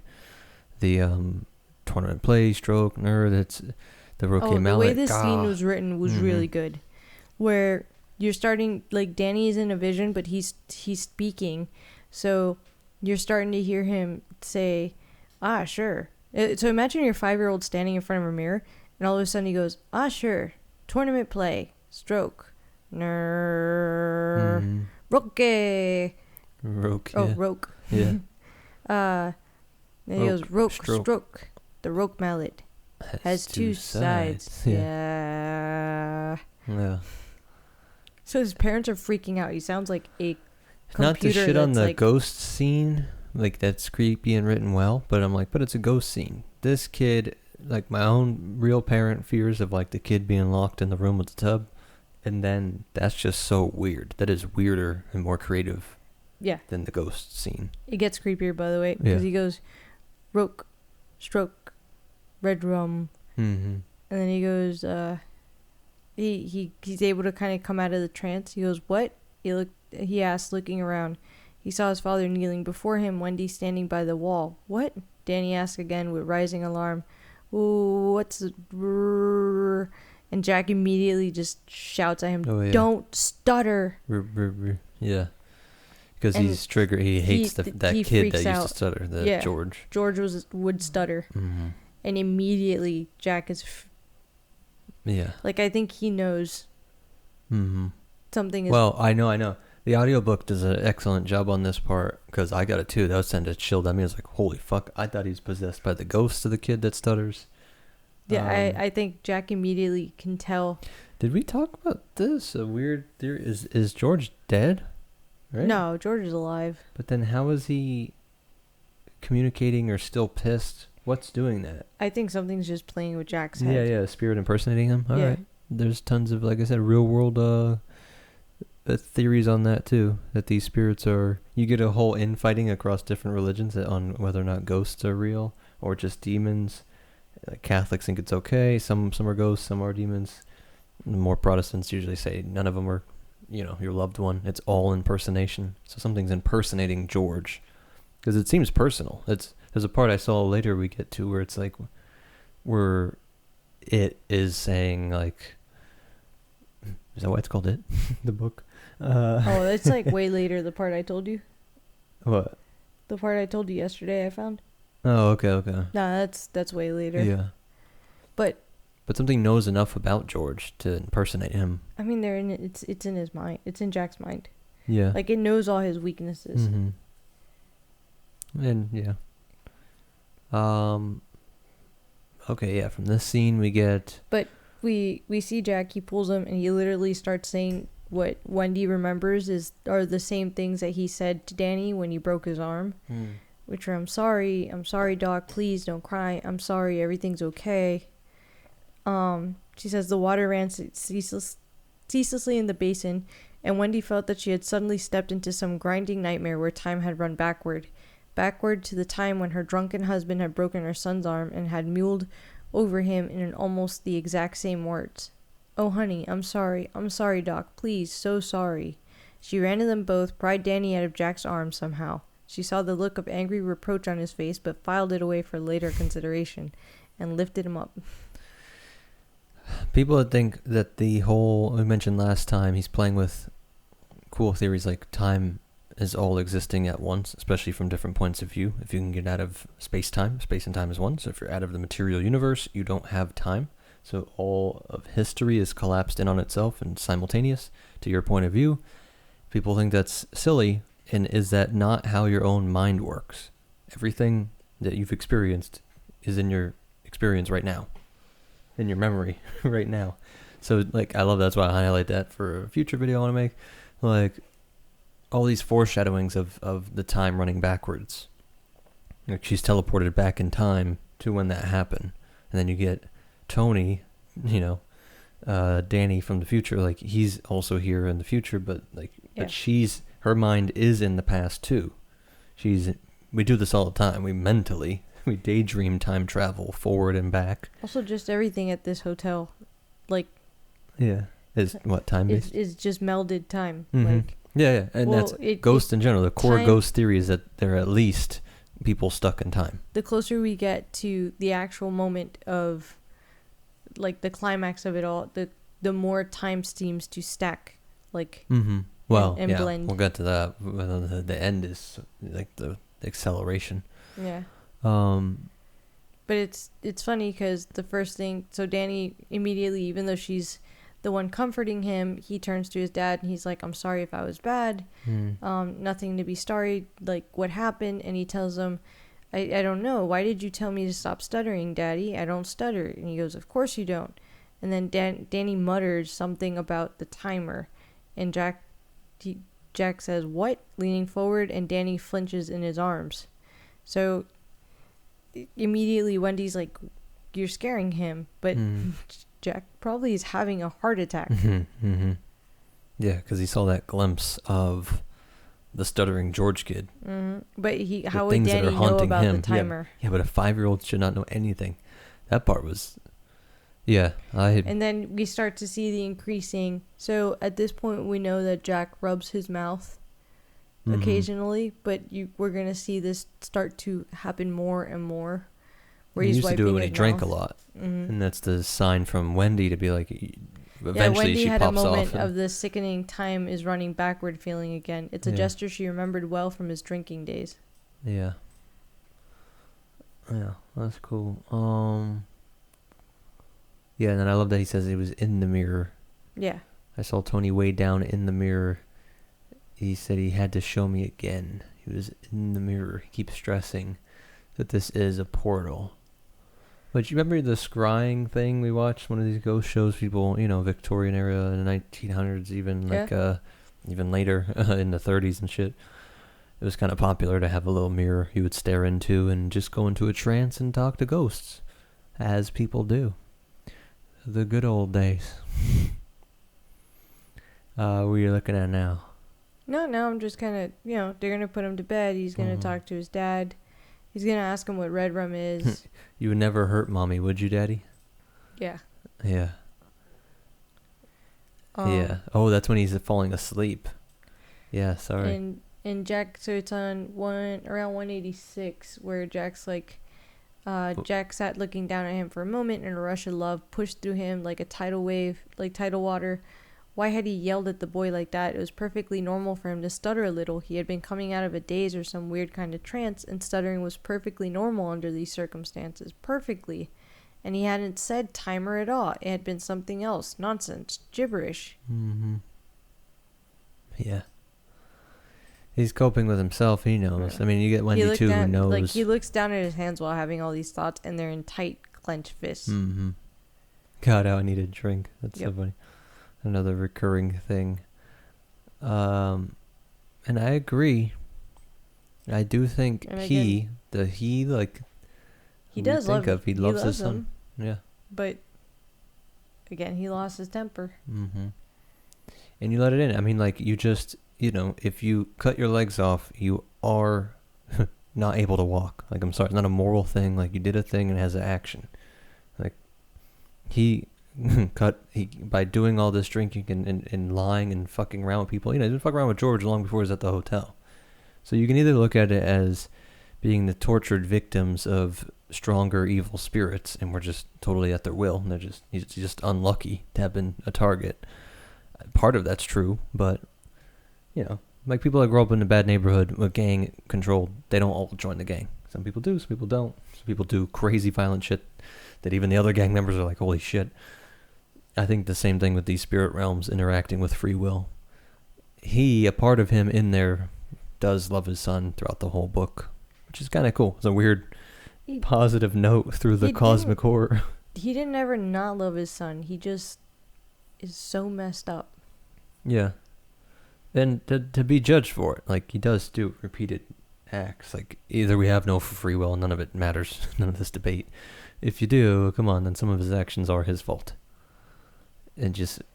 But cumulative from millions of little petty things. Yeah. Even getting drunk itself, nobody gets drunk off one drink. But we have Danny ending up having a nightmare, and Wendy and Jack are happy because she made appointments to go see the doctor. Because, which I love. Jack was even like, yeah, we should go to the doctor. Yeah, because he's like, it'll help her feel better. It'll help Danny feel better. Because I think he was bugging too. He was bugging, but I think he also just kind of did it to get her to be able to say, look, we did it. We all have a clean bill. He's right to say that they all got a clean bill of health, because he is also aware that Danny it's true, he's losing weight. He's being a little, like, for a kid his age, he's acting a little odd. So it's not bad to get it checked out. And they literally talk about how after this incident, it's great that they have an appointment, because, like, they're going to be able to make sure everything's okay. And God forbid something is not, they'll just pivot. And mind you, Jack needs the job, but if she had to, she could go to her mom's. Yeah. As that here, around here, I'm just looking at how Danny's just being bombarded by psychic imprints here. The rogue stroke, red rum. Well, so he goes to sleep, and like you were kind of wondering, once again, Tony sends him another vision. I don't think he knows it's Tony, but he gets another vision in like a dream and he wakes up to the wasps, because even though they did a bug bomb on the nest, a bunch of wasps came out and started stinging his like arm. I think he got stung like. Yeah, he did, because he jokes about he needs a purple heart, and Wendy. Well, the dad got stung once. I think Danny got stung. Oh yeah, like Danny got 12 stung shit times or ton. Yeah. something. Because they just like came out and started just like attacking his hand. She was pissed.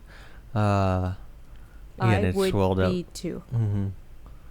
But they are at the. Yes, I love this line. I don't know why. Sorry, that this is from his dream, I guess. So that's where. The blue-black jungle of. So he's.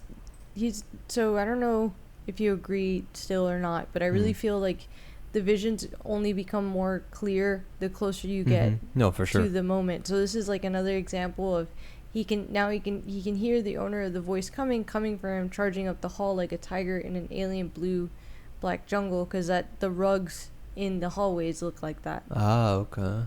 That's what's happening. I didn't catch that. Because cool. They reference these rugs often. It's these rugs that are in the hallways, and they have this like blue, dark blue, like jungle type of design on them, and they almost look like they move at night. That is so creepy and cool. I didn't know. Yeah, that's great. Okay. Yeah. Okay. Yeah, That's and already just more Tony's of that. trying to get him to remember what has been forgotten. Where'd you see that? Wait, you just read that? That was in the previous up there. Up here? Even if he could get, because he's on the third floor, if he can okay. get to the elevator, if he can remember what had been forgotten. Okay. Look at that, guys. Yeah, that's perfect. That's amazing. This is definitely one, because this is your second time reading it, first time without a recent concussion.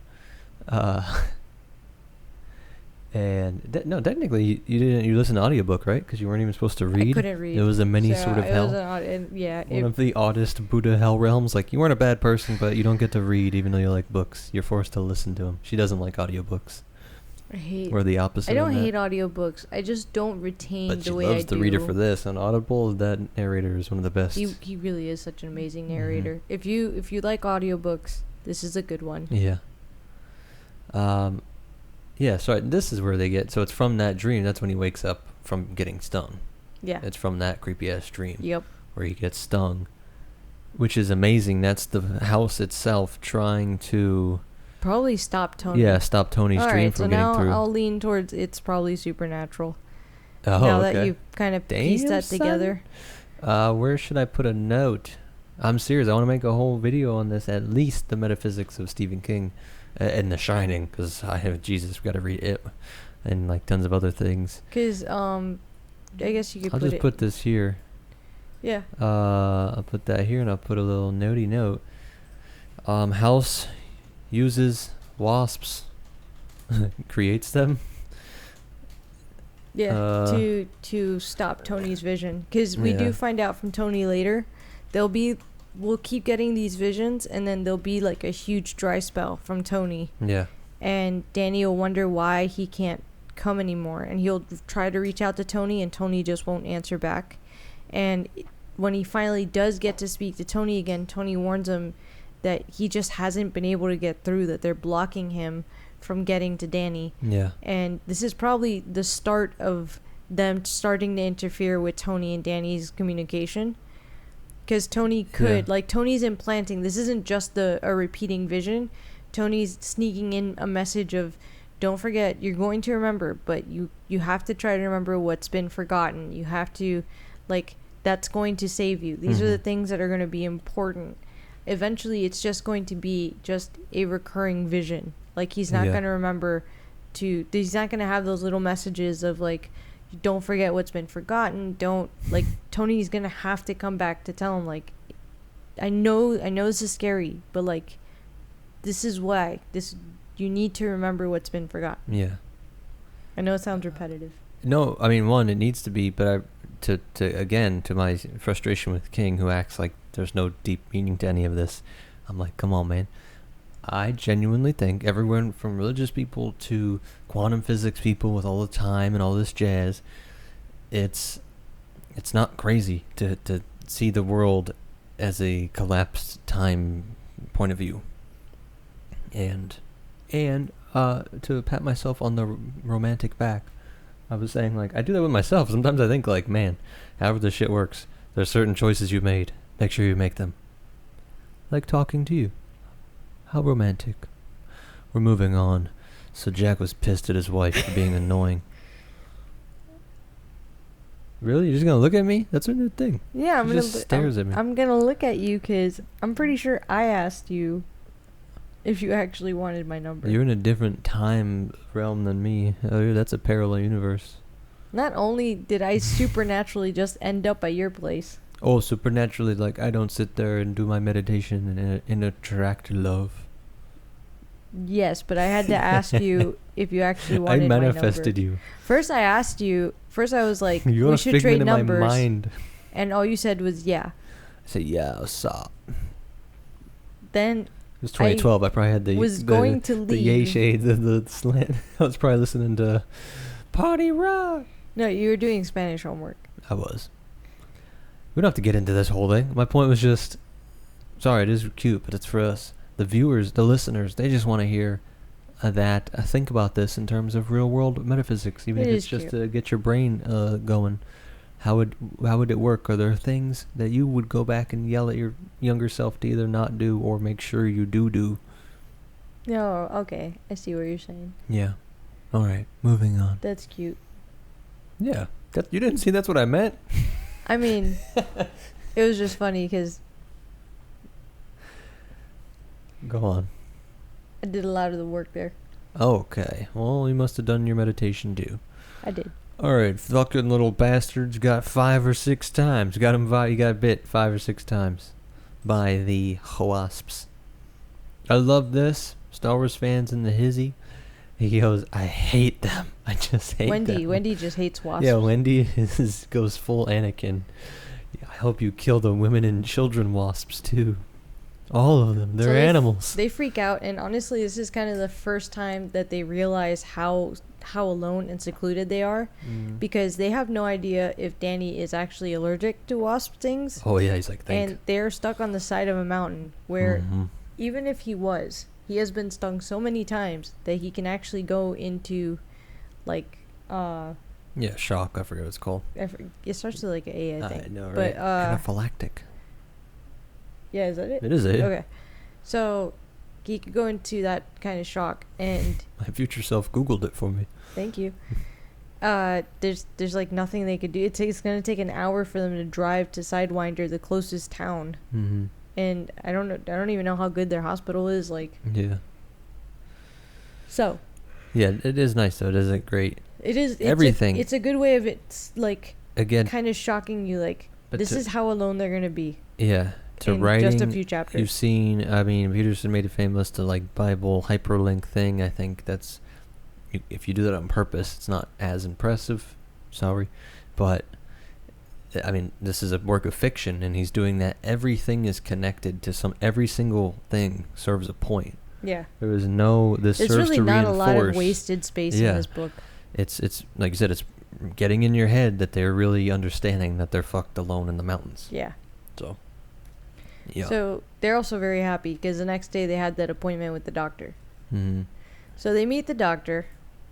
What did you feel? From the doctor, another one suppressed by the dark side of the force. His whole dismissing of the visions, the shine, and I kind of touched on it last time, but his hilarious like just being used to child abuse back then. Like, yeah, you broke his bones, but it was just once, and I don't see any more drama. This is in chapter 17, the doctor's office. I mean, he's a cool character. So the doctor actually has Danny, even though he's going to disregard the visions, he actually has Danny go into a trance and summon Tony. But that's what I mean by he knows too much to be a normie, and then he acts like he's like Stephen King himself. It's like a normal person would just shut up, kid. Like, all right, this kid's annoying. Next, all right, goodbye, fuck off. I don't care about your imaginary friend. Why did he do that?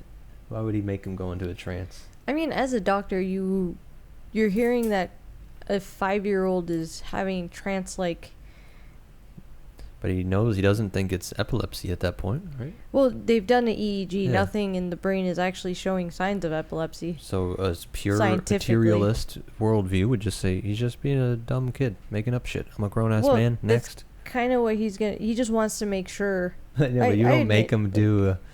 if somebody doesn't believe in any of this woo-woo stuff or ghosts, you wouldn't say, all right, well, let's sit down, be super serious, and try and bring him up. No, but I actually think if you're a doctor, so... Just to entertain the kid. Yeah. Well, it's not just that. So, like, it seems like he's not just a doctor. He's also, like, a psych. Like, you would... So...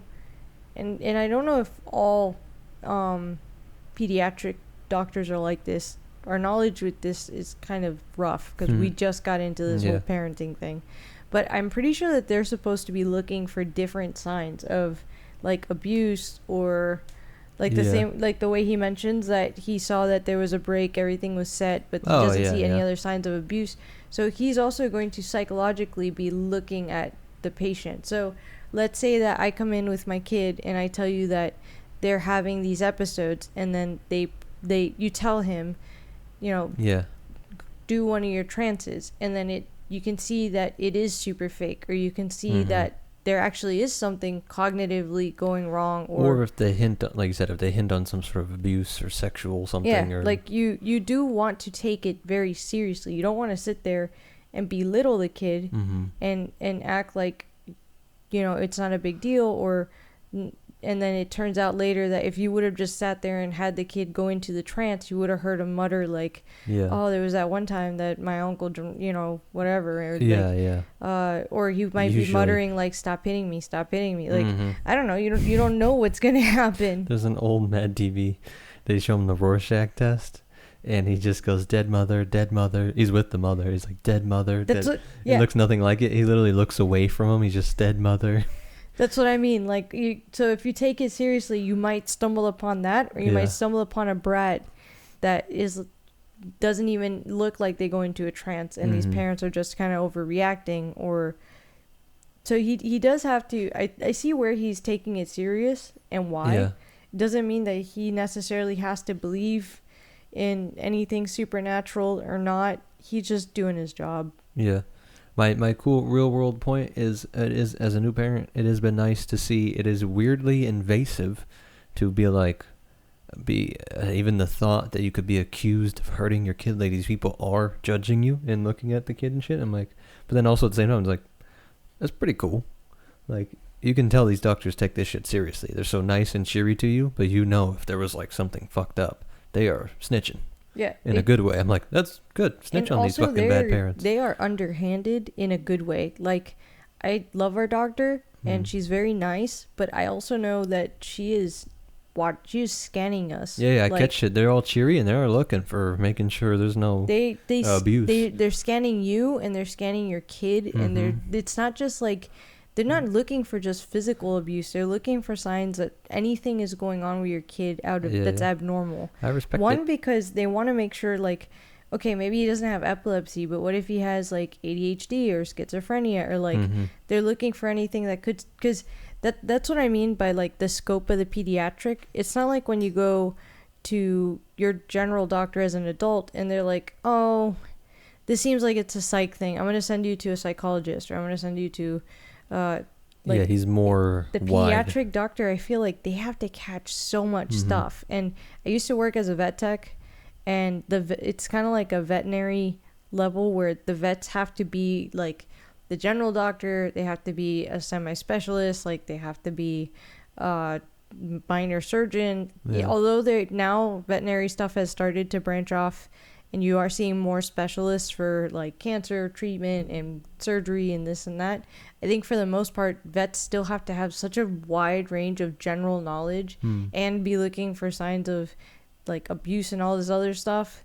I feel like that's the pediatric doctor for people. Yeah. Like, they have to be looking for anything psychologically, and they're going to send you to a specialist, but they got to catch so much stuff. And in a kid, and it's not like when you're an adult's already an all fully developed person, so you already kind of know. Like, in a kid, developmentally, there's so many something milestones would have expressed by like 18, you know, whether it's not always, but, you know, often. But even the difference, like, and there's you're teachers. taking your 12-month-old to the same person.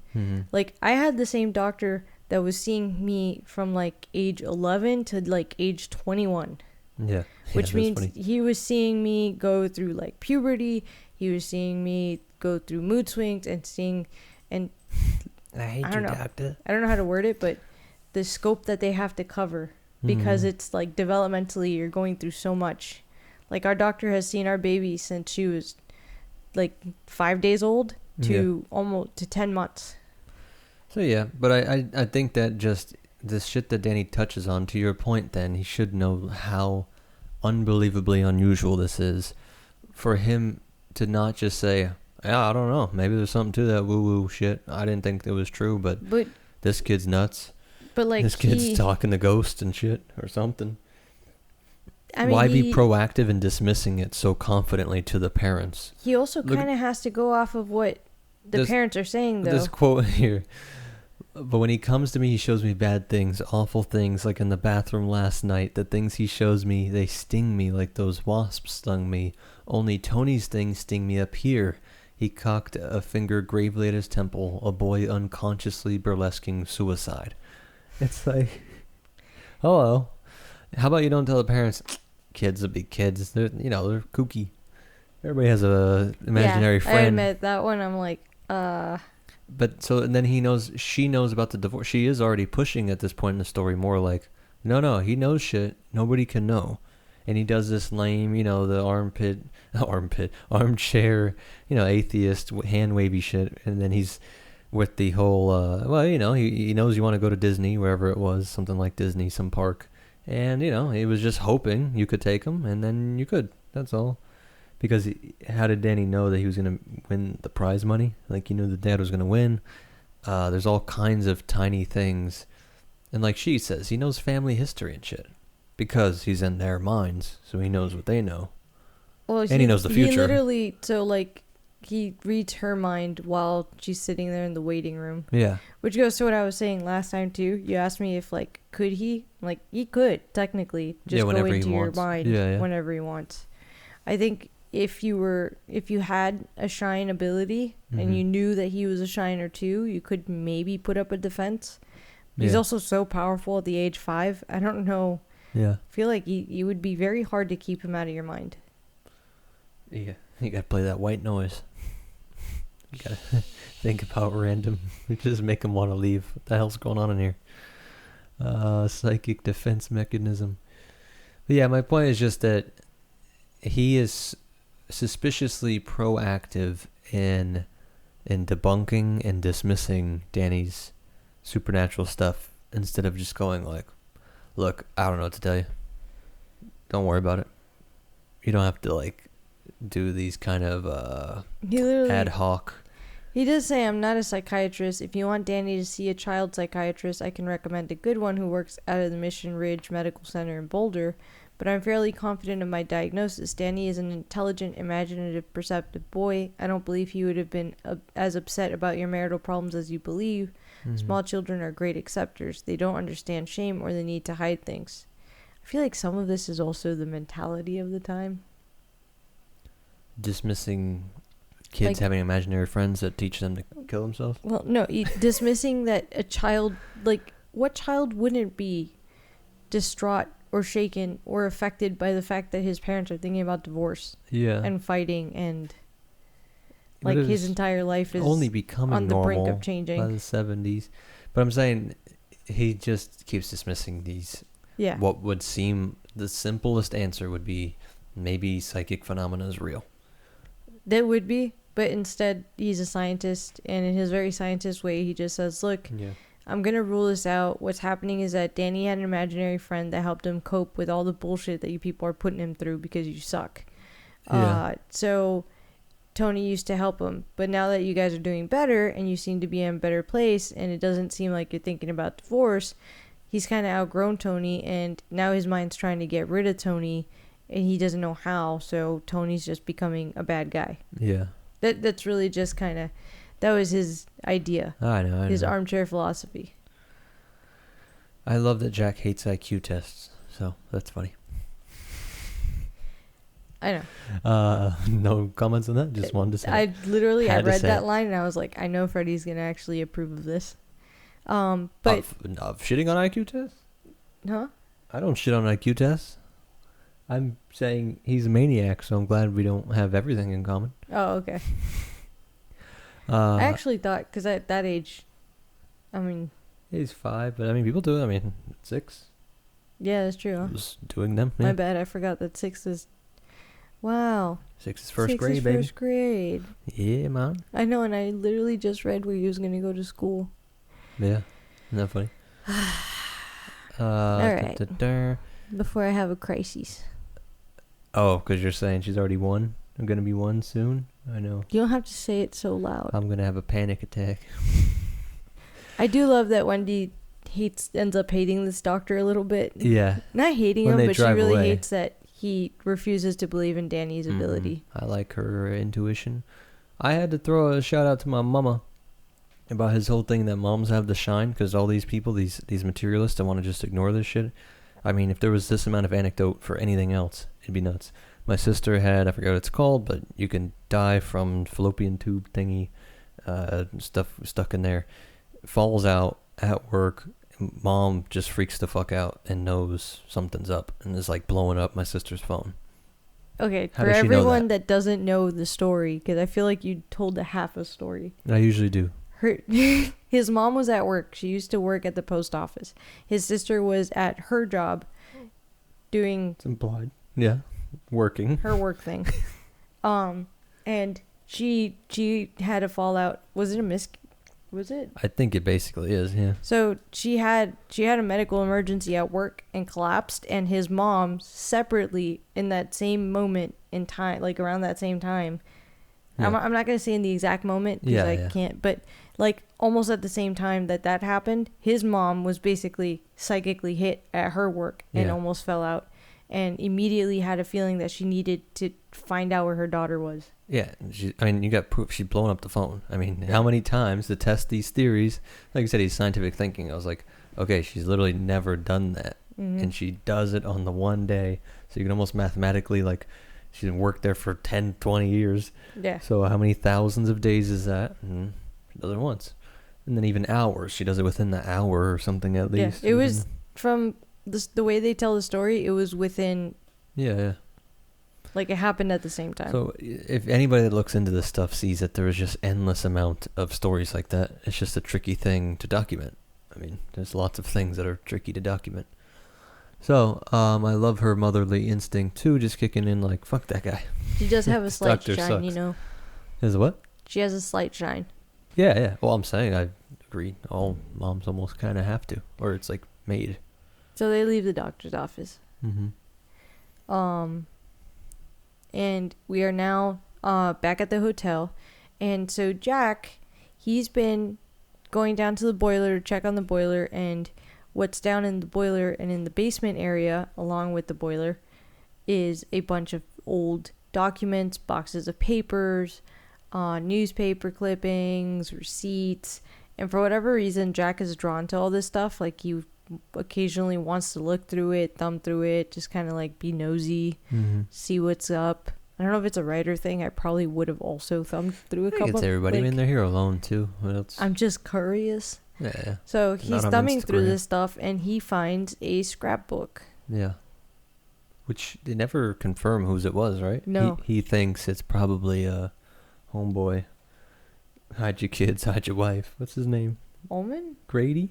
Oh, Grady? It could be. But yeah. I doubt it's got clippings from before Grady. Mm-hmm. Well, he could have found stuff and made it, but I guess. I don't think so either. That was the only name they put forward. But it's this super fancy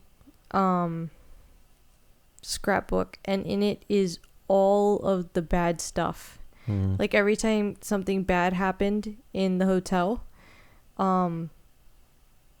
it's if it got documented in the newspapers, it's in there. Yeah. In this book, and he's starting to read it. And what's interesting is that back in that vision, like right before this, when Danny was at the doctor's office, I'm pretty sure it's that vision. It's either that one or the one before when he got stung, where Tony's literally warning him, make sure your dad doesn't find that scrapbook. Because once he does, like, it's going to be really bad. Oh, yeah. Then he tells him, this inhuman place makes human monsters. I'm just going to search for that. Go ahead. 206. It's actually going backward a little bit. Okay.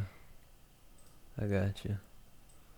Yeah, makes human monsters. Yeah. Yeah, because he goes, Daddy was kneeling on the floor, casting the beam of a flashlight over old cardboard boxes and wooden crates. The cardboard boxes were mushy and old. Some of them had split open and spilled drifts of paper on the floor.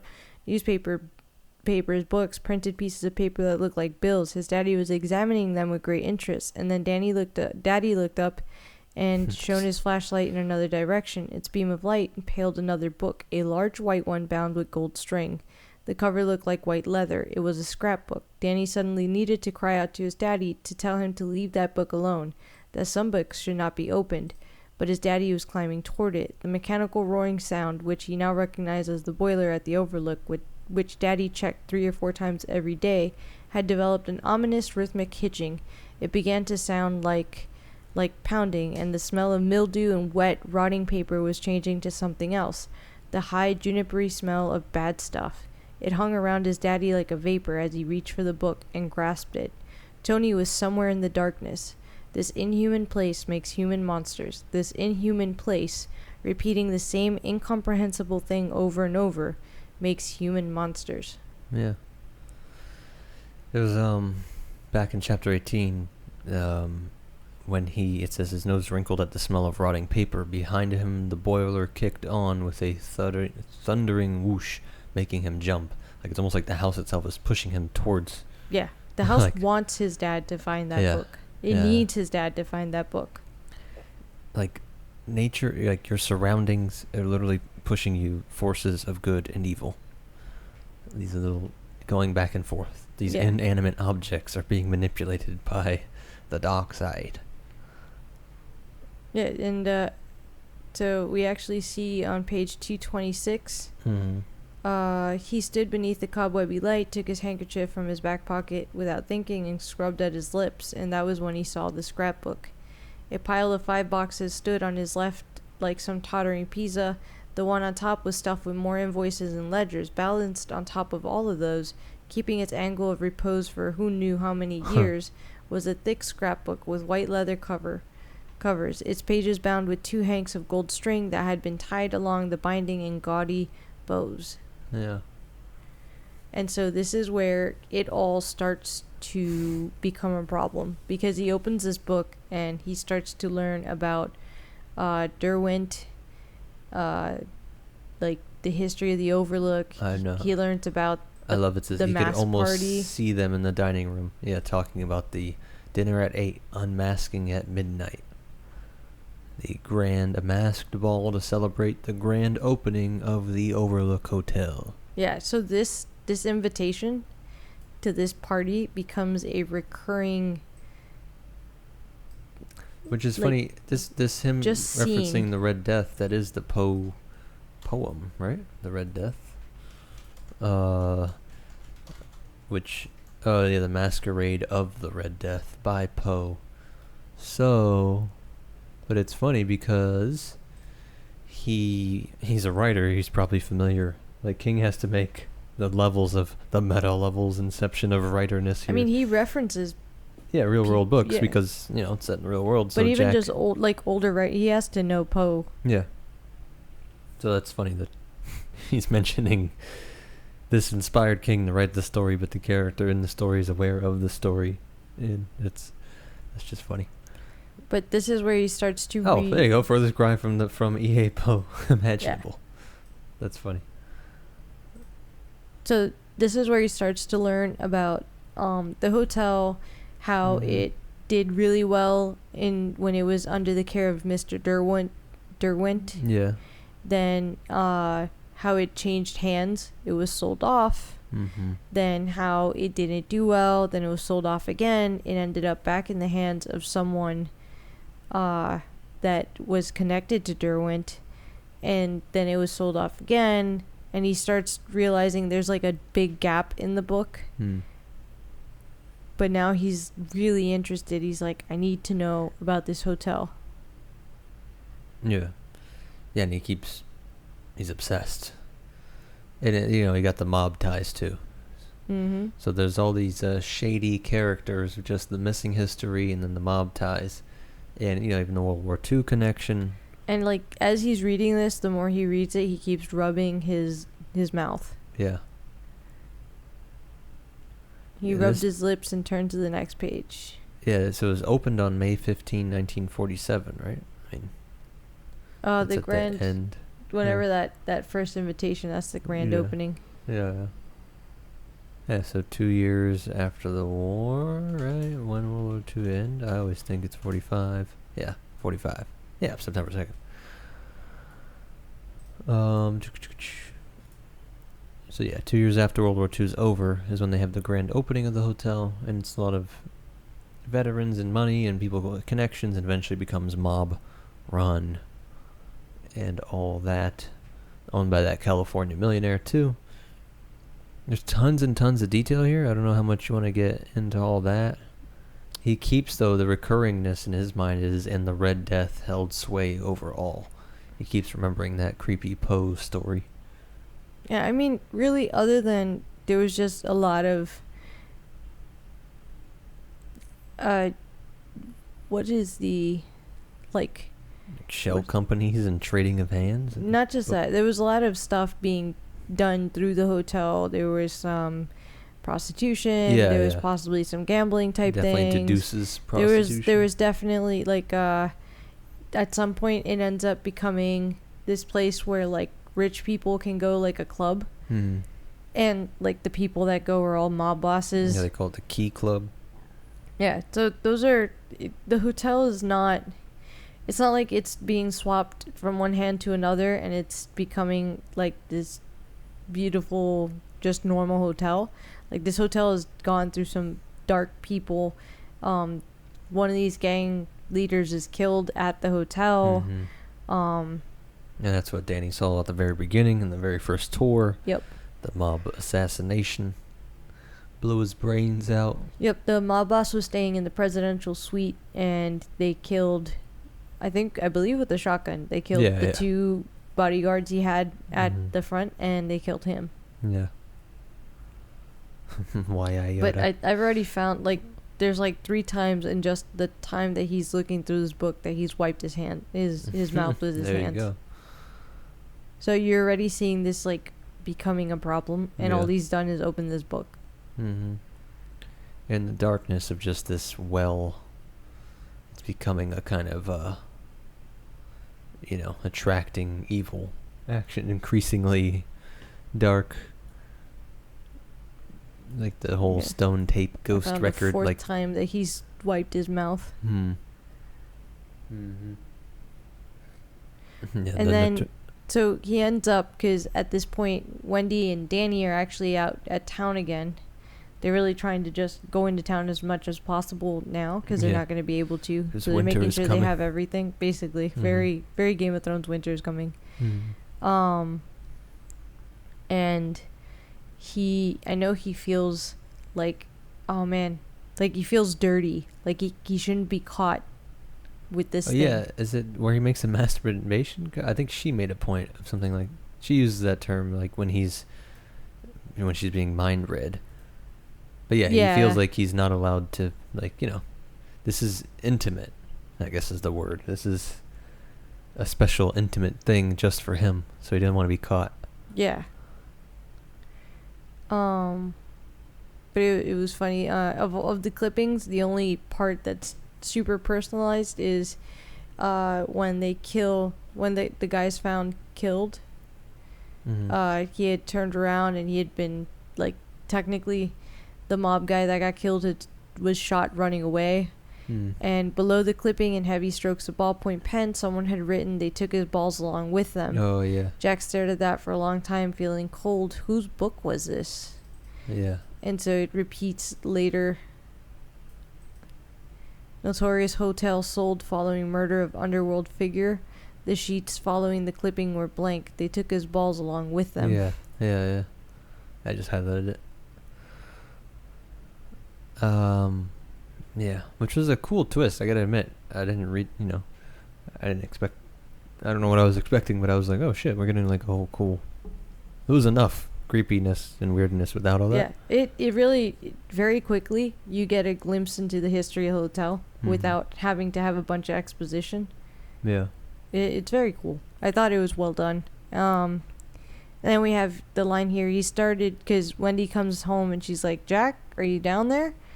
And he started almost guiltily as if he had been drinking secretly and she would smell the fumes on him. Ridiculous. Yeah. He scrubbed his lips with his hand and called back, yeah, babe, looking for rats. Yeah. Which she was coming little down. lies, but still. I would show you. He's a liar. I know. I would be like, we'd be nerding out, like, holy shit.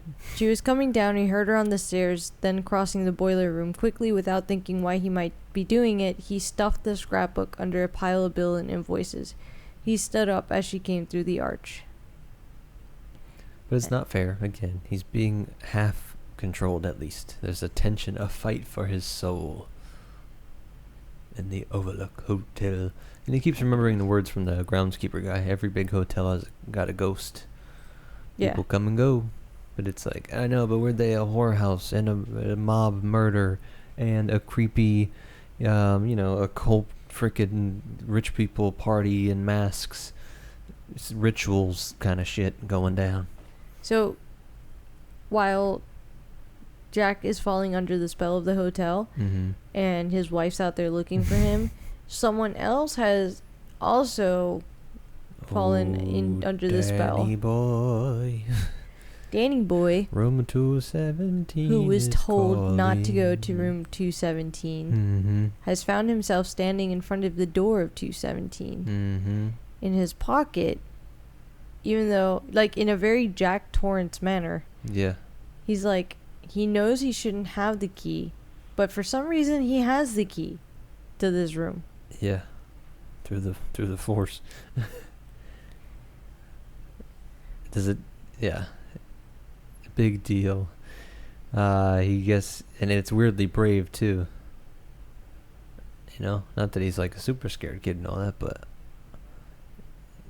he just. But so it's funny because he feels drawn to 217 and he doesn't know why. It could possibly be because Halloran told him not to go and he's a kid and he wants to. But most of it is probably the hotel calling him to go there. Yeah. And he'd already kind of wandered around. He didn't want to go play at the playground. Once we think the hotel manifested wasps, I mean, everything's on the table. They put the key in his hand without him even noticing. I actually think he was somewhat curious. Yeah. Yeah. Like, we still gotta have agency and autonomy. Not fully possessed, and but something possessed him to.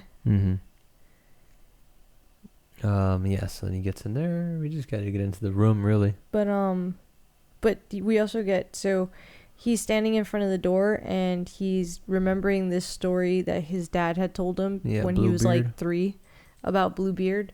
And the big deal, this story's gonna be recurring because, in summary, his dad, when he was like 3 years old, told him the story of, I guess, if you know the story of Bluebeard. Oh no, she's waking up. She's just moving now.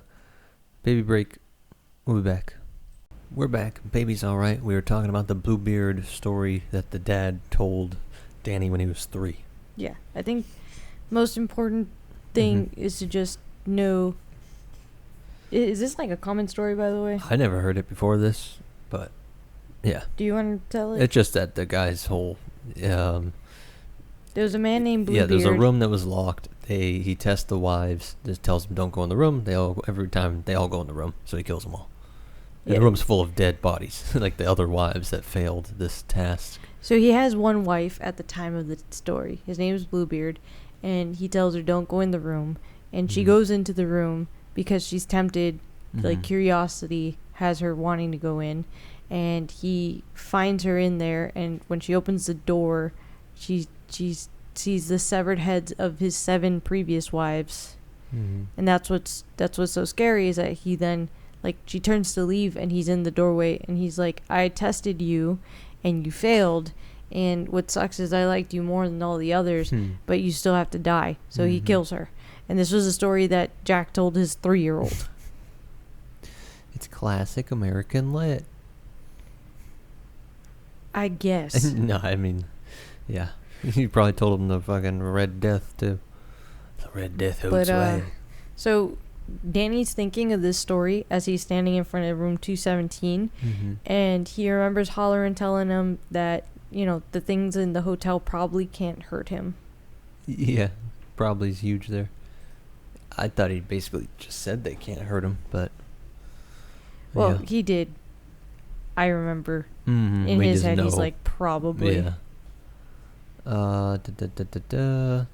But basically... Oh, yeah, he gets scared of this hose, a hose on the floor. Yeah, he at this point, he doesn't go into the room. He kind of chickens out. He's going to run away, and he hears the hose. So this hotel, instead of having a sprinkler system, has 2, like, old fireman hoses wrapped up. This is kind of cool. I didn't know this was a thing. Yeah. Yeah, I guess this was how they put out fires once upon a time. Makes a lot of sense. I'm like, Jesus, that's simple and effective. Yeah. They had the hose. It's wrapped up like a snake. Yeah. In like a cubby in the wall, and the hose falls out of the cubby, and Danny swears that it's like pointed at him. Yeah. And he's scared of it, and he kind of runs by it, but he swears as he keeps running towards the stairs, because this is on like the 2nd floor.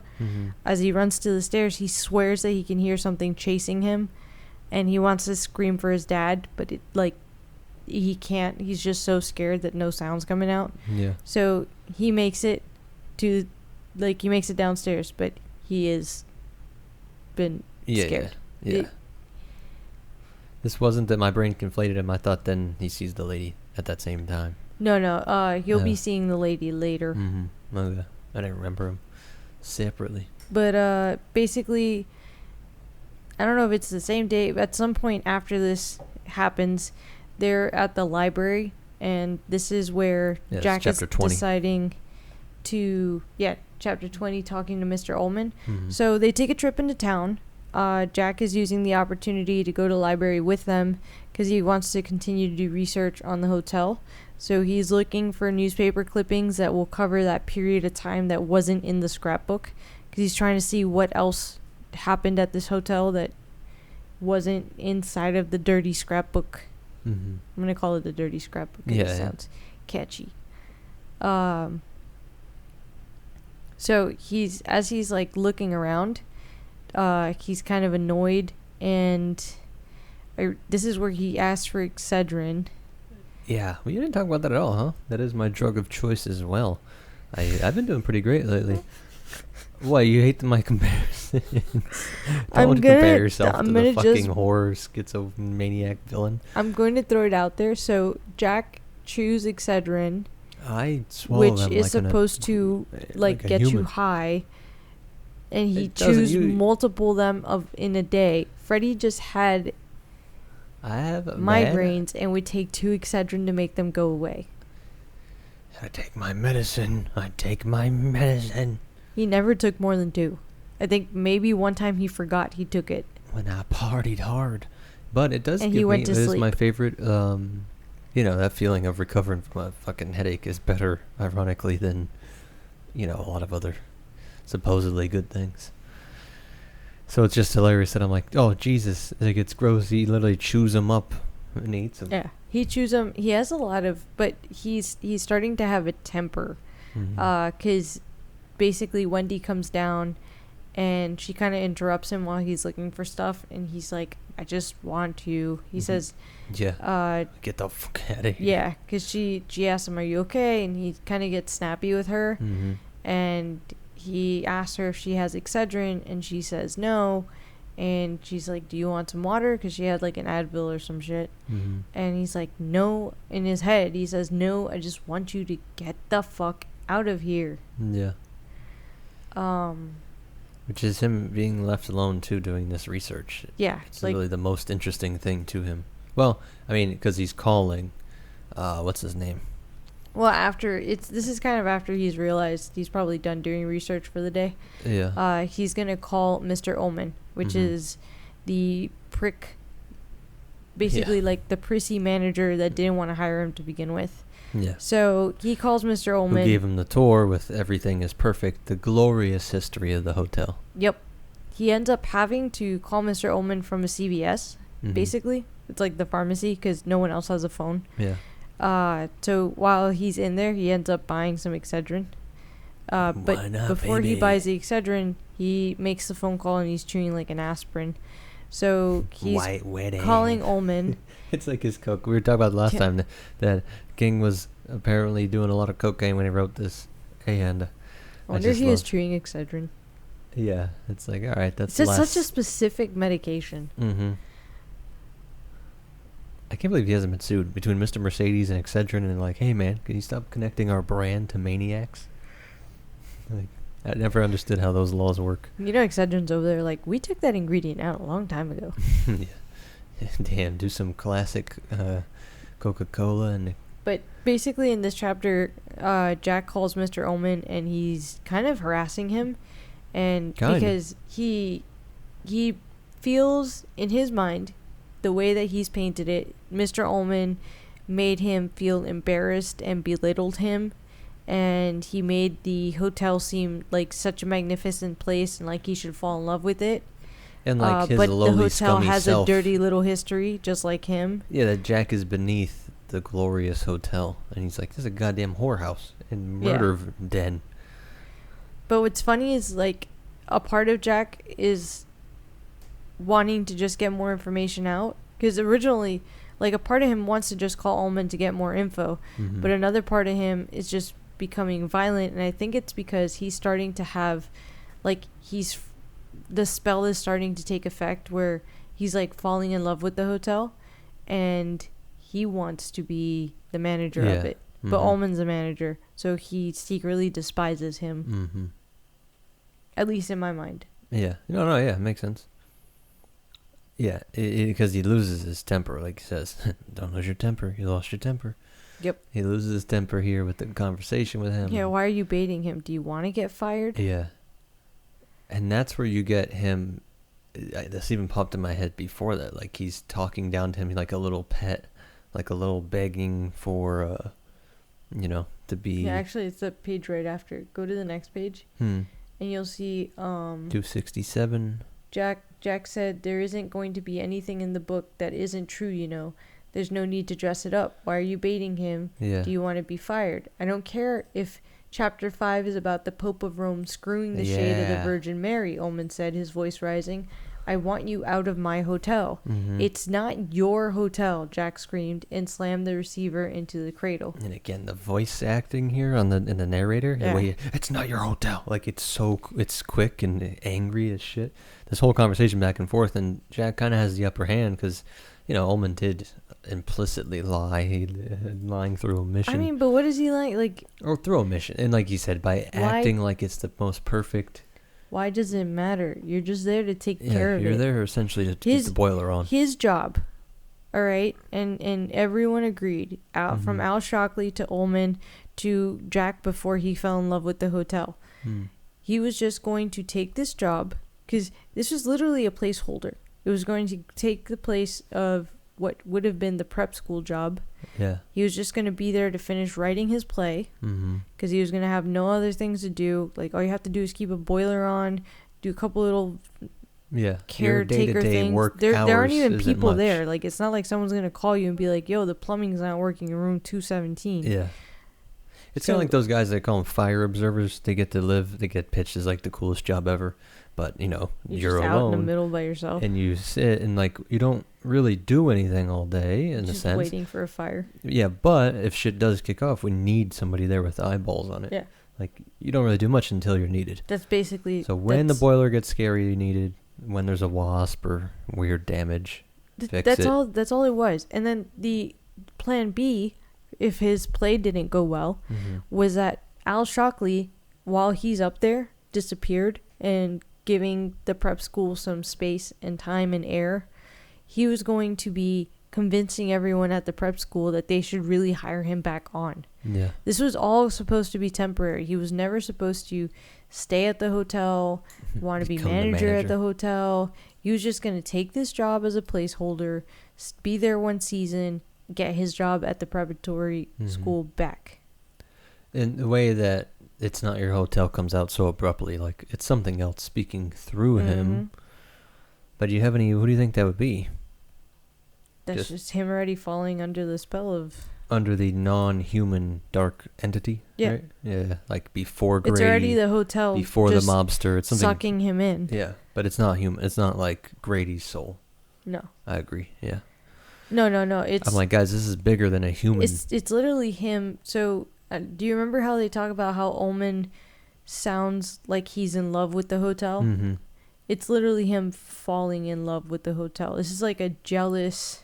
And there's an implicit... Like they're like fighting over a girl. Yeah. And when you say it makes human monsters, you're implying that there are non-human monsters.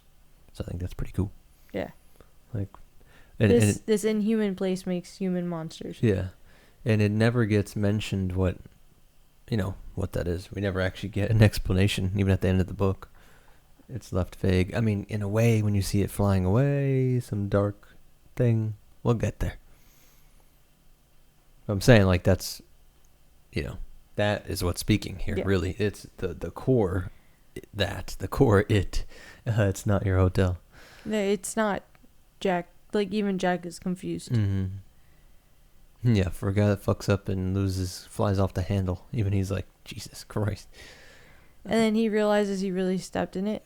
My favorite. Because he's going to be losing his job. He's going to lose his job, and then he gets hit with, "You're overtime, sir. $3.50. Yeah, because it was a payphone thing. It's like, that's just great writing. Like, holy shit, this guy's going to punch a hole in the wall. Break his hand. Once during the drinking phase, Wendy had accused him of desiring his own destruction, but not possessing the necessary moral fiber to support a full-blown death wish. Yeah, not in like a brave way, like I don't know, some soldier or stuntman or even criminal. And he smashes more Excedrin with the bitter taste. Yeah, anything else from here? No, just 20? more how he would come home drunk, he would wake the baby up. Yeah. How she would turn to him and say, "You son of a bitch, you woke Danny up. If you don't care about yourself, can't you care a little bit about us? Oh, why do I even bother talking to you?" Yeah. And then, so at this point, they've kind of gone back to the hotel, and he knew that he was going to be getting a call from Al Shockley. So, or no, he expected a call from, no, they haven't gone back yet. Sorry. I found your line about the 50 cents. But, when he does go back home, they do get a call from Al Shockley. Mm-hmm. And he knows that this is definitely Ullman. He wasn't sure how much pull Ullman had to begin with, but when Al Shockley calls, so we're now on chapter 21. He expected, because they're friends, for it to go a little different. But when Al Shockley calls, he's like, "What are you doing, bro?" And basically, he's very clear with Jack. He will side with Ullman. Yeah. Like, which is great because he tries to play on, but we're friends. Yeah. Al Shockley's like, "Bro, I'm helping you out because you and I were in the trenches. We were alcoholics together. We killed that kid that one day. There was what you did last summer. We basically killed someone and we have no clue. We're not sure. We both decided to quit drinking together. We've been through the shit together. Mm-hmm. I saw you lose your job. Like, you did me a solid by not ratting everyone out that I hit someone's bike and a person probably. Mm-hmm. Like, I was trying to do you a solid by getting you a job. What's going on, bro? Yeah. Why are you out to get me? And why, like, you know that I have stakes in this. Yeah, because he's literally a stockholder in the hotel. Yeah. Financial investment. He's not just a stockholder, he's the majority stockholder. Yeah. So he's like, "Jack, you know, like, I have... Fucking up the money. You fucking with my money, bro." Mm-hmm. Guy with no, job. Like I said, as a handout. They go back and forth, but it plays with more of that, what we're going to see later with the party, with that weird dog thing. Well, we're going to actually guy have dressed Jack up. ask him, is Derwent still involved with the Overlook? Oh, that's right. Somehow. And he kind of snaps I don't at see that how too. that can possibly be any What page is concern of that? yours, Jack. 277. Yeah, I really like that part. He's so bold. Now, if we are positing that it's the dark side talking through him, why is he asking that? Or you think that's just Jack? I think it could just be Jack at that point. Curious. He's not really snapping when he asks that. That could just be his, Jack mind being curious. Yeah. Not the dark side speaking through him. He's just curious. Mm-hmm. Okay. Because he's also threatening to write a book. Yeah. Yeah, which is insane. That's what he got so mad at too. Why did he let that out? He could have been doing interviews on DL. Yeah, like... No, nobody's going to work with him. Well, he knows Al could have everyone shut down. Mm-hmm. So he decides that he wants to write a book. Because at this point, they're going to all go to bed. And now he lay beside her, feeling her warm and sleeping thigh against his own. What page? Thinking, 279. Thinking of the conversation with Al, how he had groveled still made him hot and cold by turns. Someday there would be a reckoning. Someday there would be a book, not the soft and thoughtful thing he had first considered, but a gem-hard work of research, photo section and all, and he would pull apart the entire Overlook history, nasty, incestuous ownership, deals and all. He would spread it all out for the reader like a dissected crayfish. And if Al Shockley had connections with the Derwent Empire, then God help him. So what's interesting is that he says this now, and eventually, not just that. So at this point, he's gonna take down the hotel and anyone associated with it, right? Yeah. But by the end, he's like, I could never hurt the hotel. Yeah, that full switch from even being afraid and understanding his dad was crazy and violent. That to me was still the clearest switch over, the creepiest one. He's back. He's talking to his son. Take time to floss. And Wendy's going over in her head, because she's actually awake, and she's just coming to terms with the fact that her kid could probably read minds. Yeah. Because she's realizing that he knew that it was Al Shockley and that he wasn't happy with Jack, even though they were like in a separate room when he took that call. And she knew that he had read her mind while she was at the doctor's office, and she, a couple other incidents. She just knows. Yeah. There was definitely plenty of details. Yeah. She's remembering the most famous, or the most, memorable was, I dreamed Daddy had an accident. So, Danny had a dream, and then he stops drinking. Remember, we talked about how she was looking for accidents and all that. Yep. And, and I guess we touch on what you were talking about last time, that guy that ended up going to the loony bin. Oh, yeah. Yeah, this was creepy. I was saying that it's him. This kind of horror, this kind of madness can come from anywhere. You're surrounded by life-changing shit. That they had a kid at school whose dad just lost his marbles, as they say. Yeah. And like we said, one of the symptoms when they're saying all the shit they did that made the guys take him to the loony bin is that he was crying all the time. So now anytime Danny cries, is that going to be too much? And and how the kid's family was all broken up. But also how normal and everybody back to work, nothing to see here kind of vibe. Well, it's also freaky. They actually itemize what happens. Yeah, I see the little list here. Mr. Stranger had tried to kill everybody in his family, including Robin, with his World War II souvenir pistol. Mr. Stranger ripped the house to pieces while he was stinko. Mr. Stranger was discovered eating a bowl of dead bugs and grass like they were cereal and milk, crying while he did it. Mr. Stranger had tried to strangle his wife with a stocking when the Red Sox lost a big ball game. So I have a feeling he was gambling, but... Yeah. But the madness, like the bug eating shit, is like Yeah. creepy. Such a weird turn. So he asked his dad if he'd ever come back, and he said no one knows. And what he did put together was that the family that was related to this guy ended up moving away and leaving his ass in the sanitarium. Yeah. The bug house. I want to make a little note here that the insect hive is a bug house. Oh, like a wasp house? Hive. Wasp hive is a bug house. And they all sting. Like, they sting his physical body. And he mentions that what Tony shows him stings, like, up here in his mind. Mind stings. I'll just put that. I don't know what that means. That's creepy. He's 5 and you're seeing all these conflicting ideas. You're seeing him worried because he wants to tell his parents about what he's seeing, and these, like, what he feels are not hallucinations. They're like real things he's seeing. Yeah. But he knows that if he tells them, there's this chance that they're going to think he's going crazy and he could end up in a bug house. Mm-hmm. But he also knows that things are actually really happening. This hotel is having a bad effect on them. He knows that it's affecting his dad extremely. But he also knows that this is their last chance, because his dad keeps saying in his mind, this is their last chance. Like, yeah.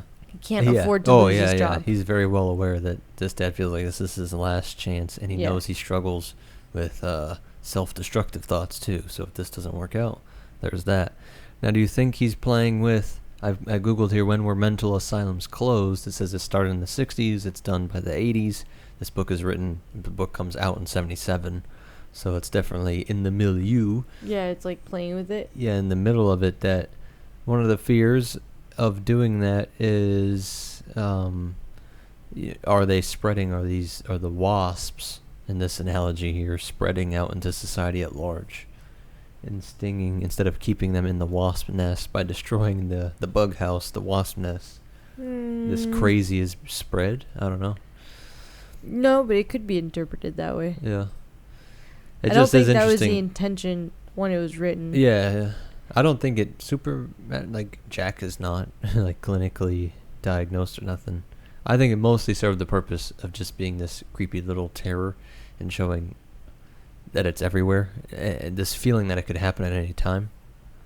But also hinting at an insanely larger, this is not a normal, this isn't even normal domestic abuse, or like you said, gambling. It's not money issues or just temperament issues. Nobody's crying and eating bugs and grass. Like, that is next level something messing with him. And at this point in the story, we already know that there's paranormal evil spirits. So this shit was in Danny's hometown. Yeah. They're everywhere. They're, there's enough to make endless Stephen King books. Like, they're all tackling some aspect of this.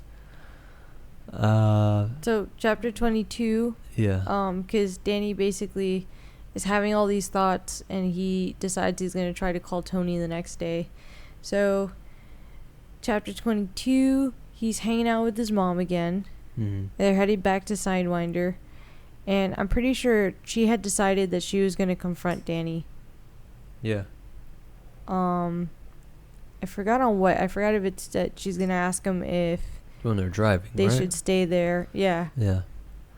She just says, what does Tony say, right? She tries to invoke Tony. Can you talk to him now? Yeah. Can you bring him up? Yeah, that was a great scene.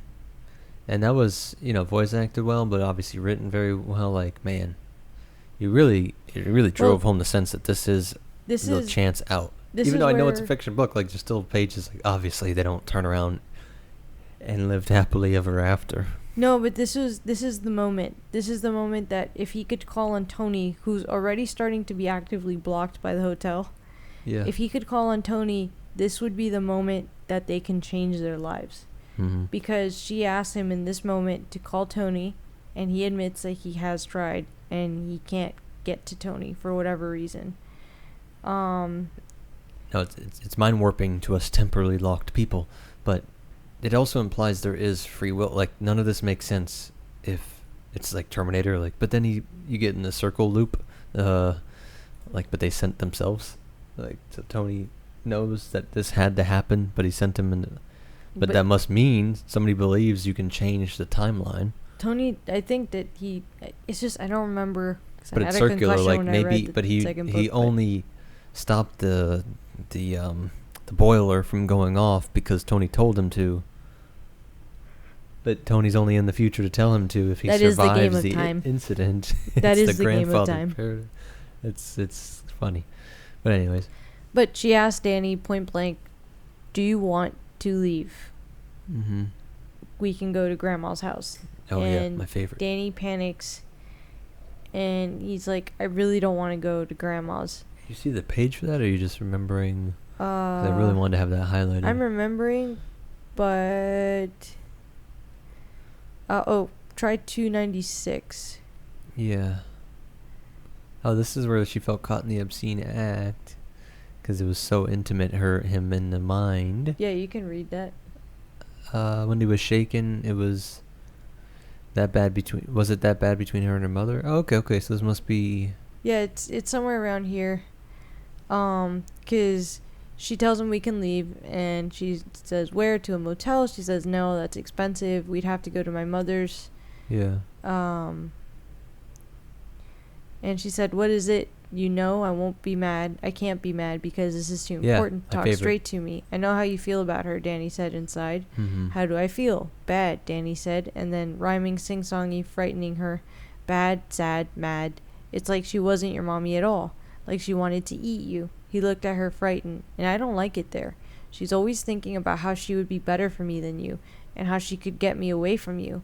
Mommy, I don't want to go there. I'd rather be at the Overlook than there." Yeah. Wendy was shaken. Was it that bad between her and her mother? God, what hell for the boy if it was, and he could really read their thoughts for each other. She suddenly felt more naked than naked, as if she had been caught in an obscene act. Yeah. That line, like, she wanted to eat you. I'm like, that was great. I don't know why that's so creepy. Because that's how she feels about her mom. Yeah, but it's this weird. You get the tigers imagery. These things are hunting him. For the devil prowls about like lions or some shit. How's it go? But that's what it reminds me of. What the prowl? Yeah, for the devil prowling on like lion. I don't know. It's like a lot of these. Looking for someone to devour. For your enemy, the devil prowls around like a lion, like a roaring lion, looking for someone to devour. I like that. Be alert and of sober mind. Like, it doesn't literally mean drinking, but also, yes, drinking. Be No, but actually just... be non-emotional, be sober-minded. Doesn't mean don't be drunk only. You know, you could be being hysterical or too angry or whatever. But that's hilarious that it's literally, he should be sober.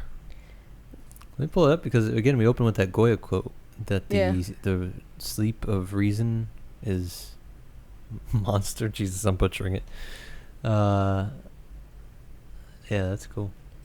Well, this conversation between her and Danny is super important because we're establishing that she doesn't think he's crazy and she's going to trust him when he says something, because she asks him point blank, "Is your dad drinking?" Mm-hmm. He says no because it's true. Yeah. But he also knows not yet. Yeah, he says not yet. No. No, he keeps that. He thinks to that. himself. Yeah. Yeah. And she basically admits to him that she's willing to take Tony's word. If Tony were to come to them and say they need to leave, she would push for them to leave. So she's telling Danny without just outright, basically, "I believe you, I believe in your powers, and I believe in Tony." Mm-hmm. Like, if you think Tony's a good guy, we need to do what Tony says. And you think he's just held up by the hotel? Because Yeah. this would be the moment. He knows this is the moment. He literally tells her, because... Yeah, he tried to contact. Yeah, "Would you do something for me, Doc?" "What?" "Try to make Tony come right now. Ask him if we're safe at the Overlook." "I already tried," Danny said slowly. "This morning." "What happened?" Wendy asked. "What did he say?" "He didn't come," Danny said. "Tony didn't come." And he suddenly burst into tears. Yeah. Which is super creepy, I kind of believe, too. I'm like, he sensed, through time, like, Damn. That's the moment. Yeah. That window is closed. And we're getting here. We don't get another good timestamp like when this is. What day? Are we in November yet? Not yet. We are gonna get a timestamp when we're in November. Yeah, but we're in chapter 23, by the way, in the playground. So this Jack, was such a strange chapter. Jack is home. They're off to Sidewinder, and he has been tasked with, not tasked. He's self-tasked himself with cleaning up the hedges because they're getting ugly. Like they're outgrowing their little shapes, and if he trims them now, it'll freeze. It'll get cold. It'll snow, and then at that point the hedges stop growing, and he doesn't have to worry about the shape anymore. Yeah. Actually, one and done. Yeah, and it's pretty I mundane. wanted to see because I wasn't sure if in the previous. It's around here that they mentioned that it might be November. Okay. But I don't know if it's here or after. Oh, you have a note here somewhere. Oh, really? Puts the radio joking about the Dahmer family cannibals after the story of son worrying about kid's dad from school that went crazy. One of the symptoms was crying, so he worries if he cries too much. And I was just saying that the Dahmer family, one of the other layers of what's horrifying about the way King's doing all this is that you are both surrounded by horror. People's whole lives change out of nowhere. They go mad, and then it gets joked about later, like the Dahmer family. We're going to do a quick baby break. We'll be right back. All right, we are back. Baby's good. We were at the playground. He's, trimming up the hedges. He's going to start trimming the hedges, and this is where we start to see the first of the creepy shit happening at the hotel. Because other than the supernatural wasps, this is the actual first thing. Jack is basically trimming hedges, and he's going to hear them move. Yeah. And he's going to actually see them start to change position. When he turns around. Yeah, and this becomes that stupid thing, that video that I told you, where, like, if you're watching them, nothing happens. But as soon as you're distracted or you turn your head and you look back, they fucking move. Yeah. And such the a simple way horror that trick. King writes them moving is actually so good. And the only scene that I'm not happy with, like, not happy, but I would say that the only scene that's not creepy is when we just are fully aware that the topiaries move. And it's like, it's towards the end when they're, like, going after Holleran. Yeah. That's the only scene where they're not creepy because they're just in full attack like, mode. What is this, Pokemon now? Yeah, like, he's just being attacked by a bush. Leaf lion.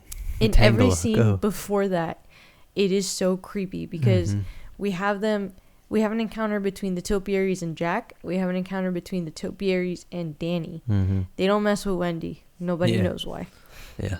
She just don't go outside. Yeah, really. Touch topiary. It is so creepy because if you look away, they move. And it goes from, like, the dog is begging for a treat, then the dog is crouched, and then the dog is, like, he was happy, now he's, like, snarling, and the lions, and I love it, because I actually found, because he had just finished trimming up the rabbit. Yeah. Let me see. The snow was coming, and he had to get the damn hedges trimmed. It was part of the agreement. Besides, they wouldn't dare... Page? Who wouldn't? What wouldn't dare do what? Page 303. Okay. He began to walk back toward the hedge clipper at the foot of the big kid slide, and the sound of his feet crunching on the crushed stone seemed abnormally loud. Now the flesh on his testicles had begun to creep too, and his buttocks felt hard and heavy like stone. Jesus, what is this? He stopped by the hedge clipper but made no move to pick it up. Yes, there was something different in the topiary, and it was so simple, so easy to see, that he just wasn't picking it up. Come on, he scolded himself. You just trimmed the fucking rabbit. That's it. His breath stopped in his throat. The rabbit was down on all fours, cropping grass. Its belly was against the ground. But not 10 minutes ago, it had been up on its hind legs. Of course it had been. He had trimmed its ears and its belly. That's one of those things. Nobody's going to believe you. The madness creeping in. Like, this is just such a... I swear it was different. His eyes darted to the dog. When he had come down the path, it had been sitting up, as if begging for a sweet. Now it was crouched, head tilted. The clipped wedge of mouth seeming to snarl silently. And the lions, oh no, baby, oh no, no way. The lions were closer to the path. The two on his right had subtly changed positions, had drawn closer together. The tail of the one on the left now almost jutted out over the path. When he had come past them and through the gate, the lion had been on the right, and he was quite sure its tail had been curled around it. Mm-hmm. They were no longer protecting the path. They were blocking it. So this is like the first of the insanity creeping in. Yeah. He mentions down there the DT, the drinkers. So, because at some point... Delirium? I forget what it stands for. He covers his eyes. Yeah, delirium tremens. When you go nuts, that is literally you can hallucinate from having withdrawals. Oh. Well. What did you call it when you were cold sober? The question was meant to be rhetorical, but his mind answered it. You call it insanity, nevertheless. Staring at the hedge animals, he realized something had changed while he had his hand over his eyes. The dog had moved closer. No longer crouching, it seemed to be in a running posture. Haunches flexed, one front leg forward, the other back. The hedge mouth yawned wider. The prune sticks looked sharp and vicious. And now he fancied he could see faint eye indentions in the greenery as well, looking at him. Why do they have to be trimmed? He thought hysterically. They're perfect. Yeah. Get back in the house. Yeah. So he's just freaking out, and there's a huge battle. Or not battle, but he basically calculates to get back to the house. Yeah. And to mention, it's already starting here a bit. We say how it picks up the pacing. Yeah. These chapters, look, this is literally a 2-page chapter. Yeah. One of my favorite things that King does is that basically once we've decided that we're not leaving the Overlook, the pacing of the book starts, you feel trapped and the pacing starts to pick up. Like all these chapters for a little while here get so short. That's why there's so many. Because we have sections 1, 2 are pretty evenly spaced out. Like they seem to have the same amount of chapters. Section 3 that we're on starts to be the first long one. Section 4 has all these chapters, and it seems like it's this huge section, but all these chapters are so tiny compared to even like section 3. The chapters are longer until you start to get to here, like then they all start to be 2 pages because basically Jack makes it to the house, and Wendy and Danny make it home, and they're like, what's up? And he's like, oh, nothing. I'm just going to chew some Excedrin and forget this shit ever happened. Because clearly I'm tired. I'm losing my mind. Yeah. Just sleep. That's all it is. Don't worry, bud. 25 is snow. So it just literally is the marking of the first snow really coming in. Yeah, the first big that's why snow. it's so short too. Yeah, it's so short because it's literally... Yeah, see, it's just the finality of it, the bluntness. Yeah. You don't need a lot of words. It's snow. You know what it means. At this point in the story, you know that means they are sealed in. Yeah. It's funny because it's like claustrophobic, but it's nature. They're literally they make a point of how large is it. I think 500,000 acres or some shit, 50,000 acres. Insane, but they're in the middle of nowhere anyways. Like even if just the property, the natural parks, national parks and all that, like they're thousands of miles, even or hundreds of miles, I guess. Not thousands. Not thousands, but they're all Point by is, they're in the middle of the woods. Is what I'm trying to say. It's. But they feel claustrophobic in the middle of the woods. The roads to them are going to be closed very soon. Yeah. So they know this is it. Any chance of leaving, it's basically gone. So the next chapter is chapter 25, inside 217. So we're going to have our second victim succumbing to Just outright just supernatural. the nonsense. Like the hotel basically the snow's gonna mark where the hotel starts to amp up its power. Mm-hmm. I think partially because it knows no one can save these people now. Yeah. Look at this. It snowed every day now, sometimes only brief flurries that powdered the glittering snow crust, sometimes for real, the low whistle of the wind cranking up to a womanish shriek that made the old hotel rock and groan alarmingly in its deep cradle of snow. Like you said, 10 degrees. Yeah, sometimes it's 25. Just to show they're really getting snowed in, and as low as 10 degrees, maybe 25 in the early afternoons. So Crazy. they would like purposely try to get as much time outside. Mm-hmm. They had a little sled for Danny. They would go outside and play. Sometimes Wendy would pull Danny. Sometimes it was like Danny pulling Mommy. Sometimes it was Daddy and Danny pulling Mommy. Sometimes they're just basically trying to have little cute family time outside. They see some caribou, but they're by themselves. They have Danny practicing his snowshoes, like snowshoeing. I don't know. I'm a Florida girl. I'll show you. Born and raised. I mean, I know what it is. It's like those okay. tennis rack things Yeah. that you walk on, but I don't know how hard. Yeah, how hard it actually is to do. Yeah, I'm not gonna sit here. I didn't and realize be it like, got so modern. My brain was still picturing these old wicker-looking oh my things. god, that's hilarious. So was mine. Yeah, right? I didn't realize there's actual shoe tech has evolved over the years. I literally pictured them walking around on glorified tennis rackets. Mm-hmm. My bad, That's y'all. funny. They have I have not. adapted. Good on you, snow folks. As a Florida girl, I think I've seen snow like 3 times. Yeah, there we go. That's what we both were picturing. Big ass tennis rackets. So they're trying to get him, and he's really clunky with it, and all that's going to be important for when they try and panic and bug out later. I do love this. So, what page? Danny, it's 313. Mm-hmm. So Jack is down in the cellar while Danny is succumbing to the will of the hotel, and he's discovering different stuff that's being written. And one of the notes that he finds is to Tommy. It goes, "Dearest Tommy, that's what I was looking at too. I can't think so well up here as I'd hoped. About us, I mean. Of course. Who else? Haha. Things keep getting in the way. I've had strange dreams about things going bump in the night. Can you believe that?"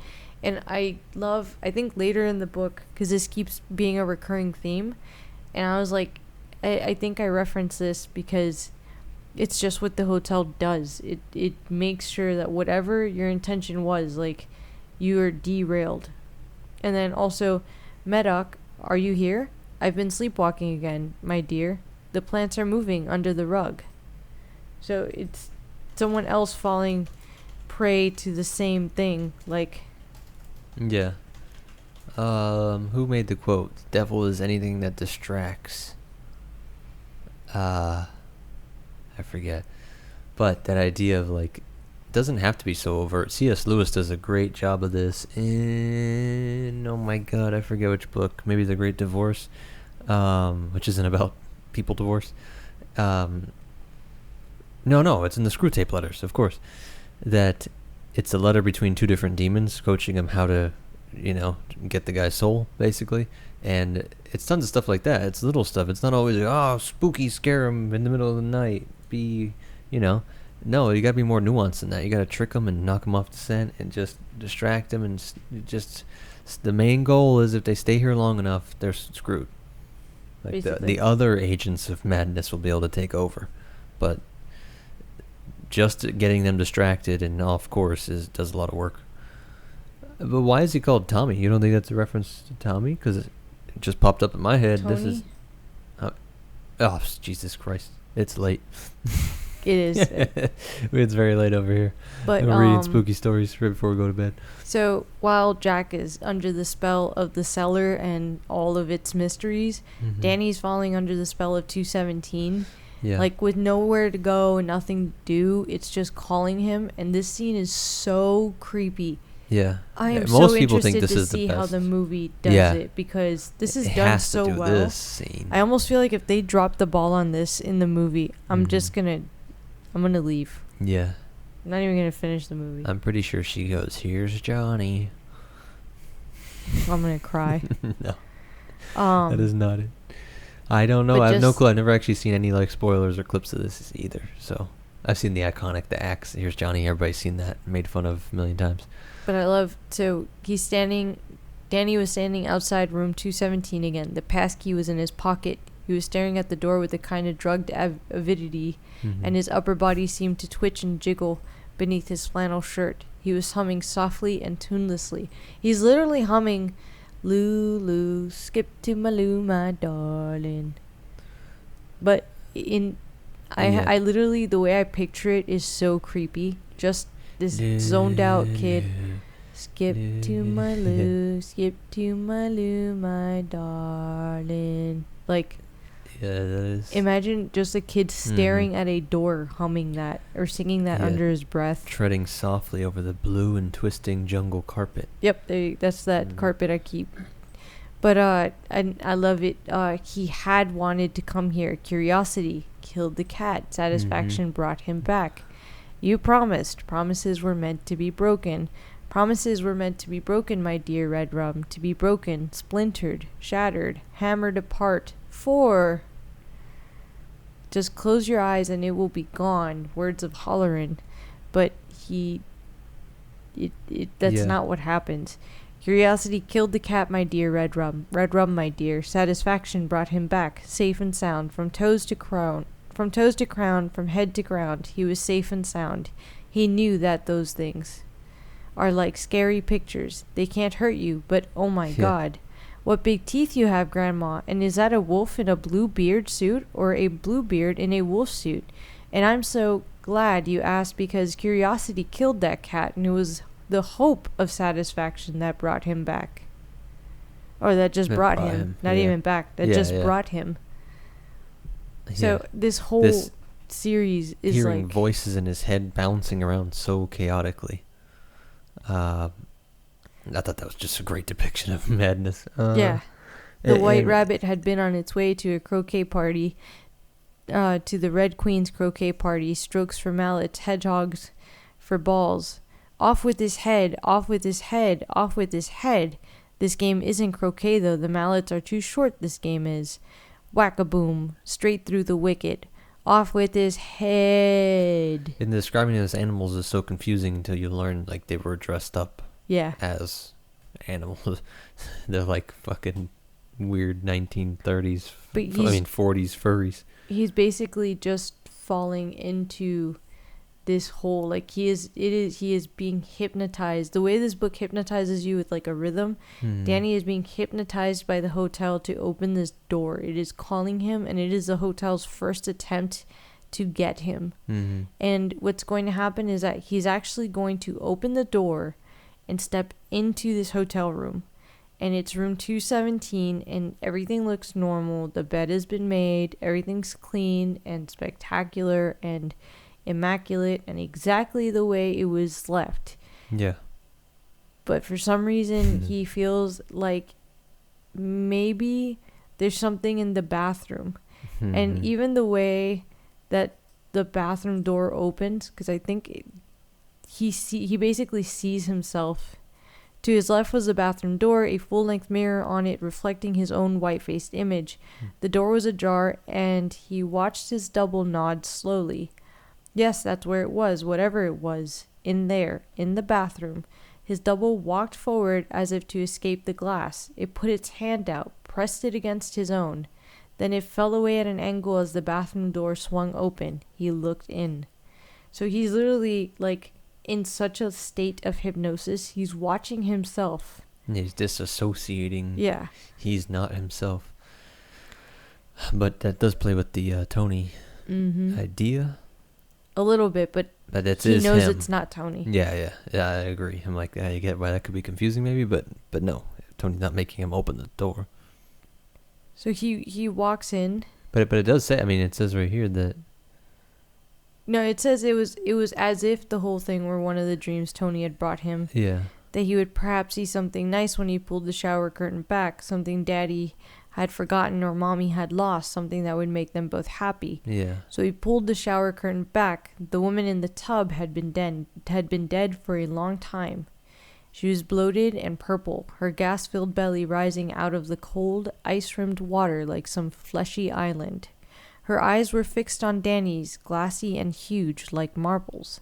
She was grinning, her purple lips pulled back in a grimace. Her breasts lolled, her pubic hair floated, her hands were frozen on the knurled porcelain sides of the tub like crab claws. The crab claws is particularly horrifying to me. Not sure why. The marble eyes should be terrifying too. Yeah. Yeah, this is great. Obviously, this is peak. I gotta say, people always remember this and bring up this part of the book. She's going to literally pull herself out of the tub. Mm-hmm. He's going to try to run away from her. And she is going to come toward him. He's actually going to leave the bathroom. He's going to run to the door, which he had left open and is now closed. Yeah. He's going to think... The topiary did it.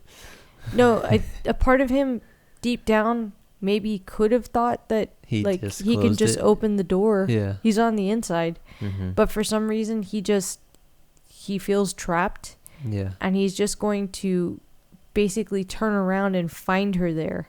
Like, that's the way I picture it. Just basically this poor 5-year-old running out, finding the door closed, freaking out, turning around, and her face is just right there in front of his. Because part of me wants to visualize this a really large room. He's running for a while, like a video game or something. It's like, no, I mean, how big is this room? I mean, it's a hotel room. There's a bathroom, and there's the bedroom, and there's the door.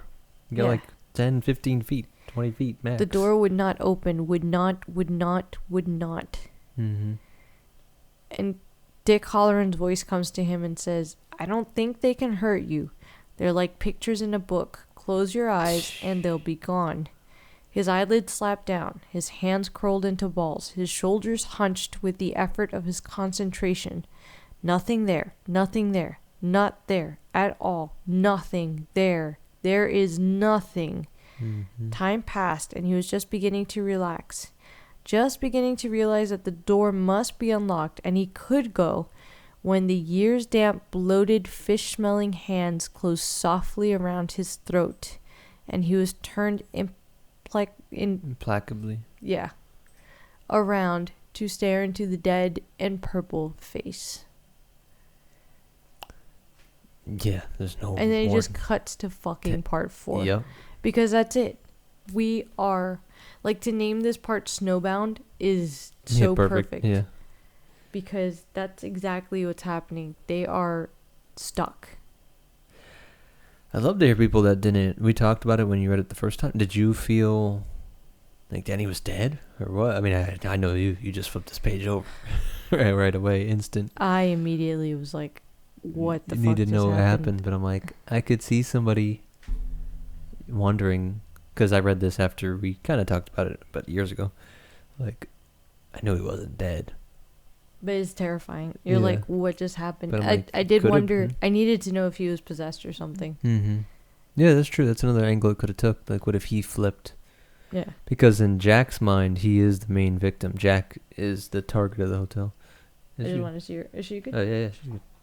She's looking.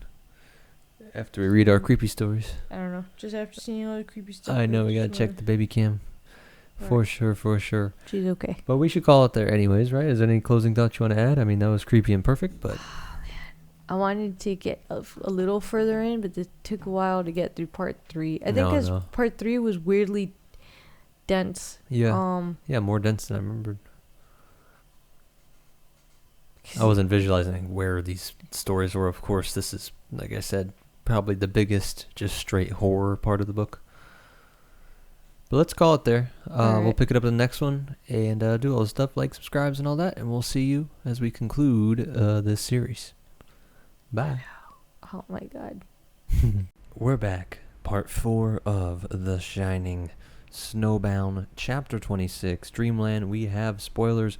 We're going for the book club vibe. To catch y'all up, Yeah. we literally just ended the last talk with Danny going into room 217. That's got the creepy lady with the hanging boobies. Okay. And she had her hands around his neck. Yeah. Yep, that was the scariest part, guys. Just the big, saggy, hanging boobs. Nothing else. Not the And the fact that supernaturalness. she's literally a ghost undead Not that she's creature. a ghost zombie monster that defies Halloran's warning that he can't hurt them. I think they can't hurt you.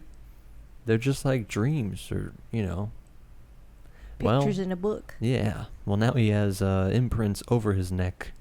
Somebody strangled him. Yeah, we're gonna see what's her name? Well, we actually don't know. So Wendy we're gonna lose find out that he has imprints around his neck in this chapter. Yeah, Because yeah. it literally, the chapter ends with her putting her fingers around his neck You don't know if he and died. turning him around. So you Yeah. have no idea what's happened. You just kind of, we're gonna open up part 4 with his parents.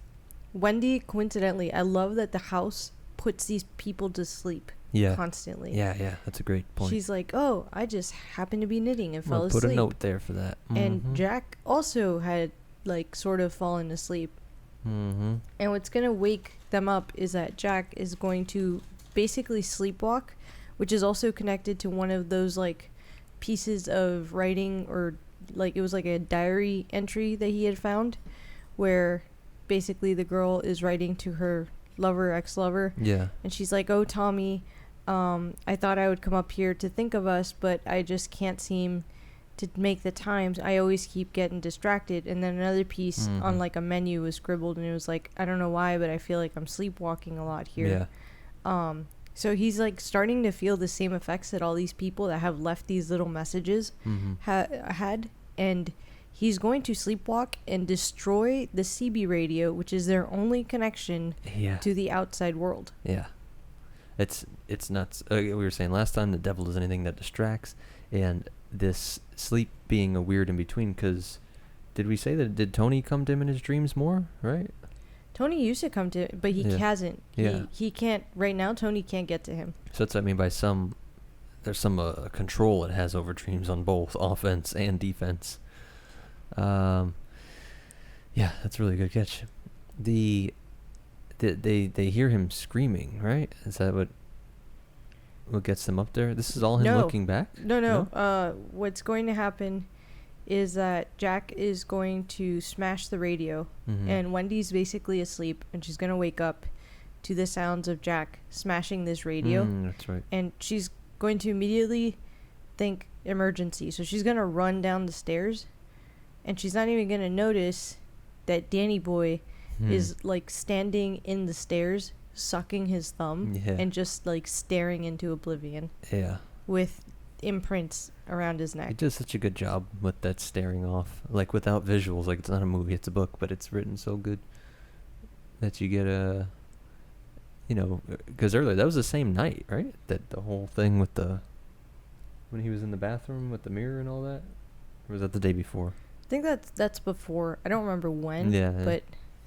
But we do. So what ends up happening to Jack that puts him into this kind of sleepwalking is that he was looking through all these papers. He's down in the cellar, and he's talking in his mind how he's going to be writing the book on the hotel, even though they've told him not to, because at this point both Ullman and Al Shockley have called him and told him, if you even think about writing something about the hotel, you're in huge trouble. Yeah. But he's like, I'm going to write it, and it's going to be the truth. It's going to be off the cuff. It's going to be real. I'm even going to talk about these topiaries moving. Yeah. I'm going to let everything out. But also, he's starting to get enchanted. So we actually have here, he would write it because the Overlook had enchanted him. Page 325. Oh, okay. Could any other explanation be so simple or so true? He would write it for the reason he felt that all great literature, fiction, and nonfiction was written. Truth comes out. In the end, it always comes out. He would write it because he felt he had to. So he's basically like starting to fall under the spell of the hotel. And then he starts to think about his dad. And this is where we get the story of how his dad was a drunk. And he was sitting, basically he's at the table, and he jumps up and he beats the shit out of his mom. There's a whole lot of detail, graphic descriptions there. Yeah. We mentioned it a couple talks back with the whole flashbacks to when Jack loses it. He, rationalizes this. Because at this point, he still thinks that's horrific. And this is one of those things haunting him. What's what's crazy. It's funny, but written wise his here. grandfather's name was Mark Anthony Torrance. I don't remember. Yeah, because it says the stone red. Oh, that's his dad. So Danny's grandfather. Yeah. They all got Anthony as the last name, so that's him. Could that him be playing with any of them? Could have been Tony. No. I know it's confirmed later. It's confirmed. but at the time of writing this, I'm like, yeah, internally, I wonder if that was a choice there. But what is interesting is the way Stephen King. So, Jack probably had one image of his dad back in the day, and then Stephen King is going to start to show different versions where he's going to talk about how his dad used to come home and used to play elevator, and sometimes the elevator would go up and nothing would happen, but sometimes he'd throw him up so fast he'd basically lose his grip and drop him behind, like he would fly over him. Yeah. And like drop his kid. It's very scary as a new dad. I gotta make sure. I will get in trouble for that one. Yeah, you will. It's kind of terrible when we throw her up. The first time I started throwing her, I was like, all right, I got this. Not so bad. But yeah, obviously that's going to be connecting to the hotel's elevator and how it's faulty and scary. And it's also just supposed to be how his dad, like how kids can see. And for Jack, he saw the good and bad in his dad. Like that was a nice memory of him and his dad. And Danny's doing that now with... Because I feel like what's happening is that Stephen King is starting to sew a story with his dad, where later it makes it easier for Jack to turn around and say, my dad was just trying to do the best for us. And like, look at these good memories I do have of him. And look at these moments where he was just trying to be a good dad. And the world wasn't letting him, or my mom wasn't letting him, or like they blamed it on the drink, but he was just trying to do his job and no one was listening to him. Well, because all of us are, Yeah. I think he says insolent. Insolent? Yeah. I forget what the word. It's like a specific word. Like yeah. But to the point of it's him. There's other external forces. His dad's not bad. It's just that these other forces are acting on him, and he's crumbling from the pressure. It's not just that. His dad is literally... Eventually it becomes... His dad was trying to do the correct thing and be a dad. And with the discipline shit? Yeah. Which is like nuts. he was supposed to be the husband and the discipliner, and everyone was supposed to listen to him, and no one would listen. And he doesn't know why, because he was too young. But his mom probably... did some underhanded, not listening, disrespectful stuff and turned the kids on him, and he didn't even know it. And he was, he didn't listen, and his siblings didn't listen, and his dad was just trying to do good by everyone. And like then he realizes that's probably why this is happening to him, and why because eventually the hotel starts to turn the behaviors of his wife and son, who are trying to literally survive him, into them like being underhanded or disrespectful. And the hotel's like, like, I don't know, man, I don't know if you got it you're not cut out for this, like, can't even keep your family in line. I got the thing, but he destroys the radio because of him hearing his dad's voice coming through the radio. Because let me read it, it's pretty fucking this last line here hit me. So he hears the dad coming through. He's hearing a bunch of random shit before this, but it ends with, kill him. You have to kill him, Jackie, and her too, because a real artist must suffer, because each man kills the thing he loves, because they'll always be conspiring against you, trying to hold you back and drag you down. Right this minute, that boy of yours is where he shouldn't be, trespassing. That's what he's doing. He's a goddamn little pup. Cane him for it, Jackie. Cane him within an inch of his life. Have a drink, Jackie, my boy, and we'll play the elevator game. Then I'll go with you while you give him his medicine. I know you can do it. Of course you can. You must kill him. You have to kill him, Jackie, and her too. Because a real artist must suffer. Because each man, and it cuts off, he's screaming. So he is screaming at the dad's voice too, like he doesn't want to do this at this point. He's literally screaming, you're in your grave, you're dead, you're dead. This is the hotel starting to like take effect on him, and he's able to ward it off now. Yeah. Oh, for sure. Yeah, I mean, obviously. But he knows he will lose. that it's like it will eating not away ultimately at him. lose, though. But even the little pup thing, with that weird vision of the guy in the pup suit being like weird domination, almost like and what are they called? The furry things, like the little suit that they're wearing. The ghosts rich people party. There's like one guy who like has them in a chain. Yeah, he's and literally like dressed as like a dog. Yeah. And so they, his dad, the grandpa, used to call him a little pup. Like, Jack's dad. Fucking Jack, yeah, there you go, I was blanking. Jack was called little pup, and that he was the weakling, and blah, blah, blah. And so now he's calling Danny that. And Kane. Even so, leading up to his dad talking through the radio, the way it's all written is so good, because he's starting to slip into this, like, you go from the memory of him talking about his dad to like his dad beating his mom, and like how he's just, I don't know, it's all starting to blend together, kind of like how we talk about how in this house like time seems to blend, like everything stacks. So we go from the memory of like he's hearing him breaking Danny's arm and picturing Danny in his training pants and ask him if he's okay, and then he's hearing his mom's voice. But I like that the house doesn't just make it in his head.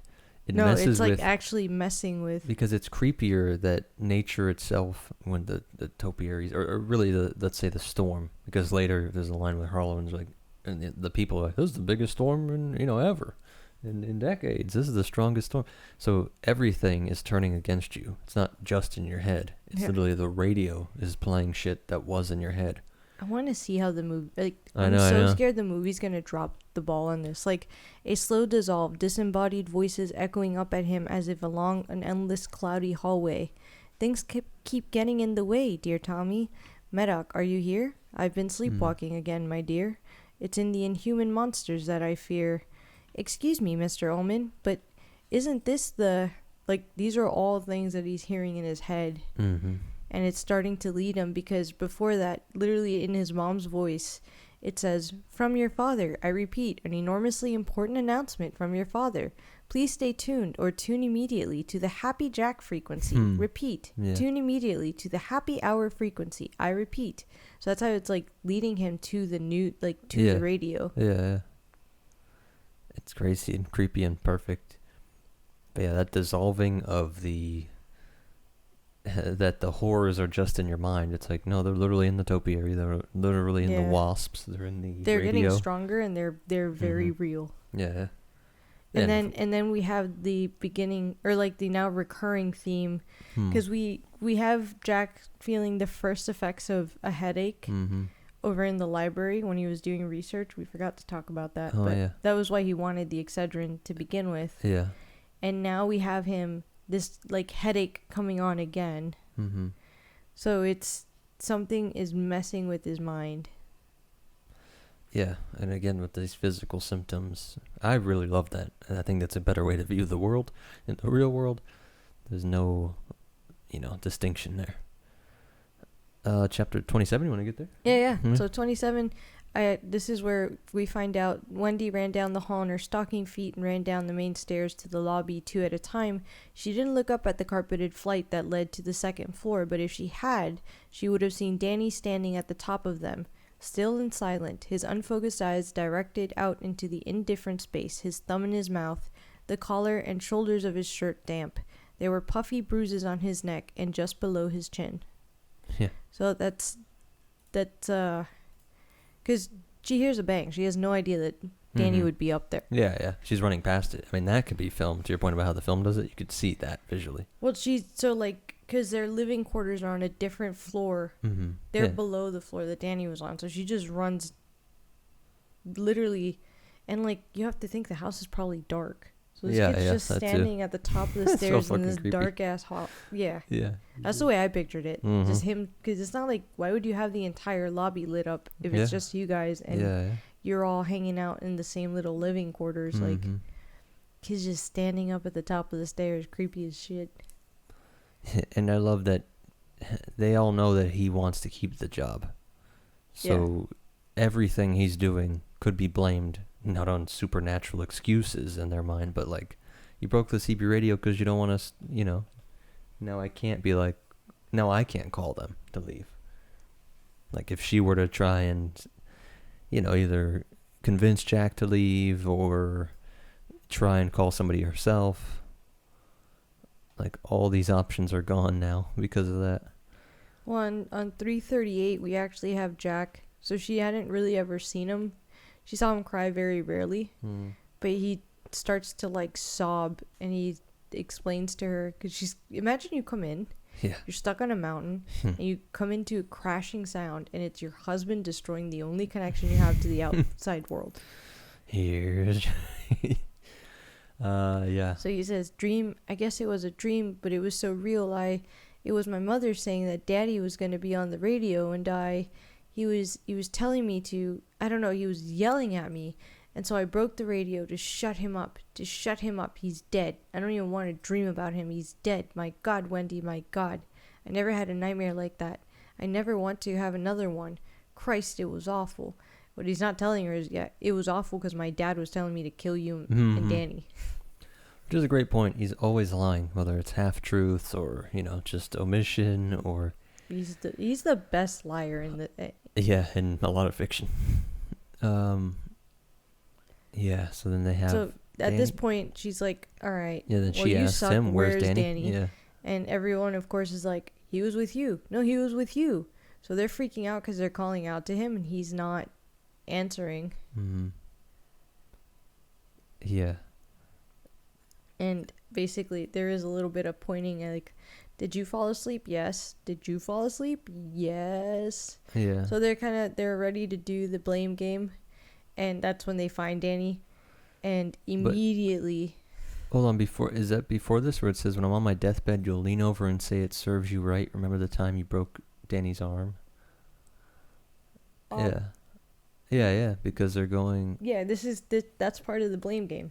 Yeah. Because, again, immediately he can't let go of the fact that it bothers her. Like, she heard the smash, and the first thing she did was come running, and deep down... It was probably written on her face that she was wondering if he was doing something to Danny. Mm-hmm. And... Yeah, that he hurt him too. Yeah. Which is great mother intuition. He was literally being told to kill Danny. But also, no, you can't hold it against me. Yes, every time something happens, I'm going to wonder if it was you. Yeah. And so imagine, what's going to happen is that they're going to find Danny.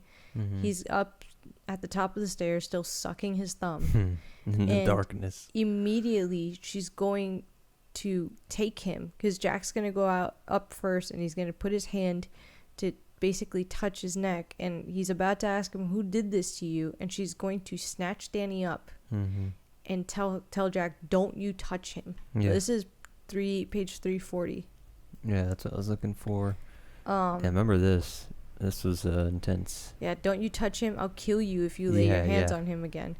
Because, she's freaking out, and he's going to take this really personally. But yeah, because he still thinks he would never do that. You know what I mean? Because, like I said, he lies to himself, but he also convinces himself. It's in his mind, when we're in his mind, the chapters when we're in his mind, you get kind of convinced the reader for a second, you wouldn't do that. You highlighted it too again just now. Yeah, that's funny. So she's gonna literally take Danny, and she's gonna run away, and she's gonna take him to the apartment and close the door. Yeah. And she's gonna lock Jack out. This is the first instance where she has, for the first time ever, locked him out and kept him away from Danny. Yeah, and I love this, the internal dialogue and back and forth. He fell down the stairs, doctor. He would never hurt Danny now. How could I know the bug bomb was defective? Yeah, never in his life had he been willingly vicious when he was sober, except when you almost killed George Hatfield. Yeah. You see, this is why I still think, whatever. What? The whole... we're going to get there. I still think... No, that's right, you got to highlight that George Hatfield was the one... Bike boy. Whose bike they hit. Mm-hmm. Yeah. Because I forgot this line, too. There were multiple things that pointed towards George Hatfield being the kid on the bike. And that's why he has a stutter, and he only has a stutter in the debate team. Mm-hmm. Because he knows that this 'cause guy Jack's literally there in almost killed charge. him. Mm-hmm. Yeah, that is cool. I'll try and remember that for the upcoming video. Yeah. Wait, let me highlight that. And so there is this kind of like wondering if he would have hurt Danny while he was Mhm. sleepwalking. And it's going to make him kind of nervous, but he's also like, no, I would have never done it. Mm-hmm. And It is terrifying. And like unfair, almost like Free Will and scary fighting movie wise. I'm like, yeah, I guess. Why the hell can't the house just make you, if it can control other material, it can't just make you kill people? so this is where things start to get weird. Like, Mm-hmm. Wendy, so in the room, Wendy sat in the overstuffed chair by the window with Danny on her lap, holding him, crooning the old meaningless words, the ones you never remember afterward, no matter how a thing turns out.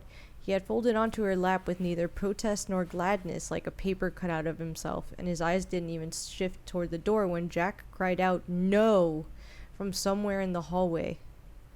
So, like, I always picture it being the, like, of super just animalistic, like, ah! Yeah. Like, frustrated. The start of him losing it. Yeah. In anger. And she's While still trying to fight that it's in him. basically. Mm. So what's gonna happen is that she's terrified, and she's gonna be calling out for Jack, and she's not going to really be answering at this point. Yeah. Sorry, I just saw here, like, and if Jack tried to do anything but help, God help him. Because this is where, I don't know if it's in this chapter or next, where we get her... Yeah. At last she stood up with Danny in her arms, her legs trembling. There was no other way. She would have to assume that Jack awake was Jack sane, because she's in her mind she's like, all right, sane, sober, awake Jack wouldn't have hurt Danny, but maybe sleepwalking Jack is a problem. Yeah. And asleep Jack is a problem. The escalating problems. And that he would help her get Danny down to Sidewinder and Dr. Edmonds, and if Jack tried to do anything but help, God help him. She went to the door and unlocked it, shifting Danny up to her shoulder. She opened it and went out into the hall. "Jack?" she called nervously, and got no answer. With growing trepidation, she walked down the stairwell, but Jack was not there. And as she stood there on the landing, wondering what to do next, the singing came up from below, rich, angry, bitterly satiric. Yeah. "Roll me over in the clover, roll me over, lay me down, and do it again." I don't think that's the way it goes, but... She was frightened even more by the sound of him than she had by his silence. He's singing that? Yeah. What the hell does that mean? I'll just say. You have no clue? You think that's some older song that's like coming through him? Probably a song from Drinking Days. That's interesting. So these chapters start to kind of stack, where we heard him shout no, and she was in the room, and then now we're going to Jack. And she's getting herself ready. It's the first time, that's what I was going to say, like, where she's thinking how she could hurt him. Not just that, like, time-wise, so we start with, they find Danny, then she goes and locks herself in the room, and we're in Jack's perspective for a little bit. Then we flash to her, and it goes back a little bit, because it's like her sitting Danny down, hearing him basically have a breakdown in the hallway. Yeah. And then now we're back at Jack, and it's going to go back a little bit, because as he had stood in the stairs listening to the crooning, comforting sound. So that's her when she was still comforting Danny. Like, we've actually, like, time is starting to go back and forth between the perspectives. They're overlapping. They're collapsing the timeline. Just like the whole point. All of the past history is on top of itself. Even as we read it, we're reading timelines over timelines. And he knows, he's like, maybe it was her, but deep down he knows Wendy would never hurt a hair on this kid's head. Chapter 28 opens with one of my, like I said, one of the more realistic and dark parts of this kind of relationship, that it says he would sense that the little flare of her nostrils as she tried to divine scotch or gin fumes riding on the outbound train of his exhalation. Like, forever. Yeah, that he could be off the juice for 20 years. And she's still going to be sniffing his breath if he comes home late or something.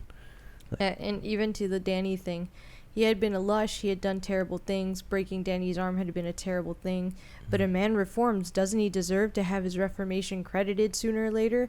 And if he doesn't get it, doesn't he deserve the game to go with the name? If a father constantly accuses his virginal daughter of screwing every boy in junior high, must she not at least grow weary enough of it to earn her scoldings?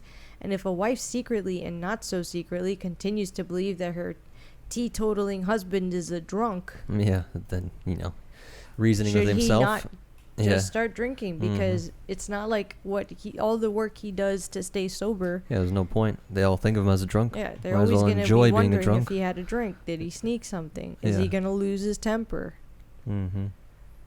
A rather ugly grin touched his lips at the thought. Let her come to him. She would in time. Yeah. This is where it all starts to get creepy. Yeah, like, dark. That grin is he's creepy losing as his shit. mind. It also, though, it shows that he probably has been treating her like that the entire relationship. Because she's the weak one with the overpowering mother and this and that. And he likes being, I don't know, above her. And they cleanly... For sure. I mean, I think so she always thought he was helping. I think he even unconsciously was using the way that her mom did things to her to, like, basically fill that position. Yeah. And just turned her against her mom. And this is him seeing... Rightfully or not. Like, it's not like he helped her to stand on her own 2 feet. He just basically had her become codependent on him. Yeah. And serve him to be a good wife in her mom's eyes. So, this is where we're going to walk into the dining room for the first time. And, like, dinner will be served at 8 p.m., unmasking and dancing at midnight. And this is where the hotel starts to actually come to life. Yeah, and we don't know, could all of them have seen this, you think? Yes, they could.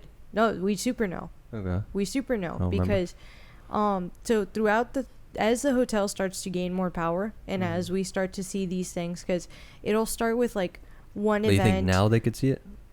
I know towards the end when shit pops off, of course. No, you can see it before. Like, so what's going to happen is that Wendy will start to hear it as like noise or music or voices, and it's one of those things where you have to sit there and you wonder whether that's a voice you hear or whether that's the air conditioner or... Then I think that little song at the last part is the song from that party.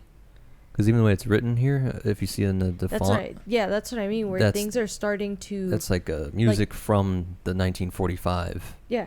Yeah, and what's happening is that she's coming out.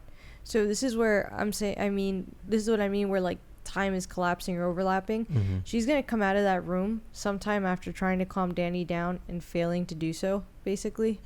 And she's going to look around, and Jack, who had been in the hallway where she had left his ass, is gone. Yeah. And she's going to be like, Jack. Yeah.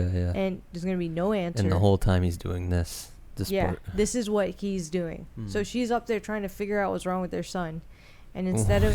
where he's in a 1945 ball. Yeah. He's in a party. Yeah. And he's ready to get boozed up. Yeah. He found himself standing on the other side of the dining room just outside the stylized batwing doors of the Colorado Lounge, the bar, where on that night in 1945 all the booze would have been free. Sounds like a party to old Jackie. Belly Have up a drink. to the bar, partner. The drinks are on the house.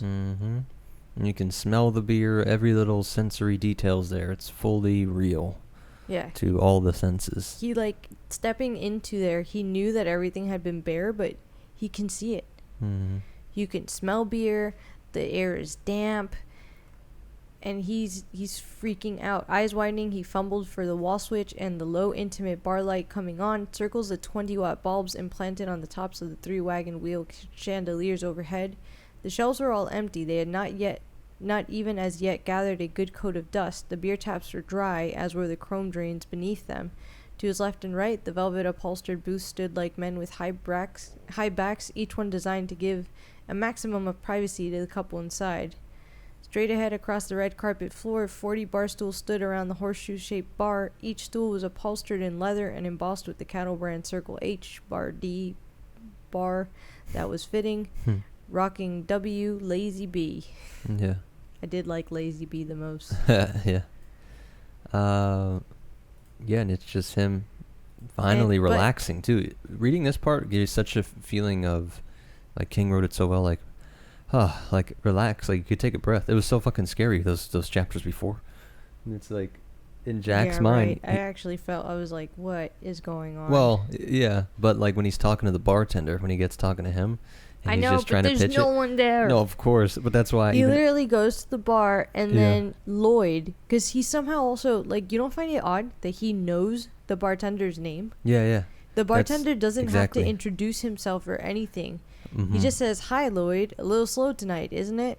Mm-hmm. Lloyd said it was. Lloyd asked him what it would be. So, and what I also love is the way this is written, because it's starting off where I remember catching that. the way that these characters respond to him, you don't hear them speaking. It's just written like that. "Hi, Lloyd. A little slow tonight, isn't it?" So it's Jack.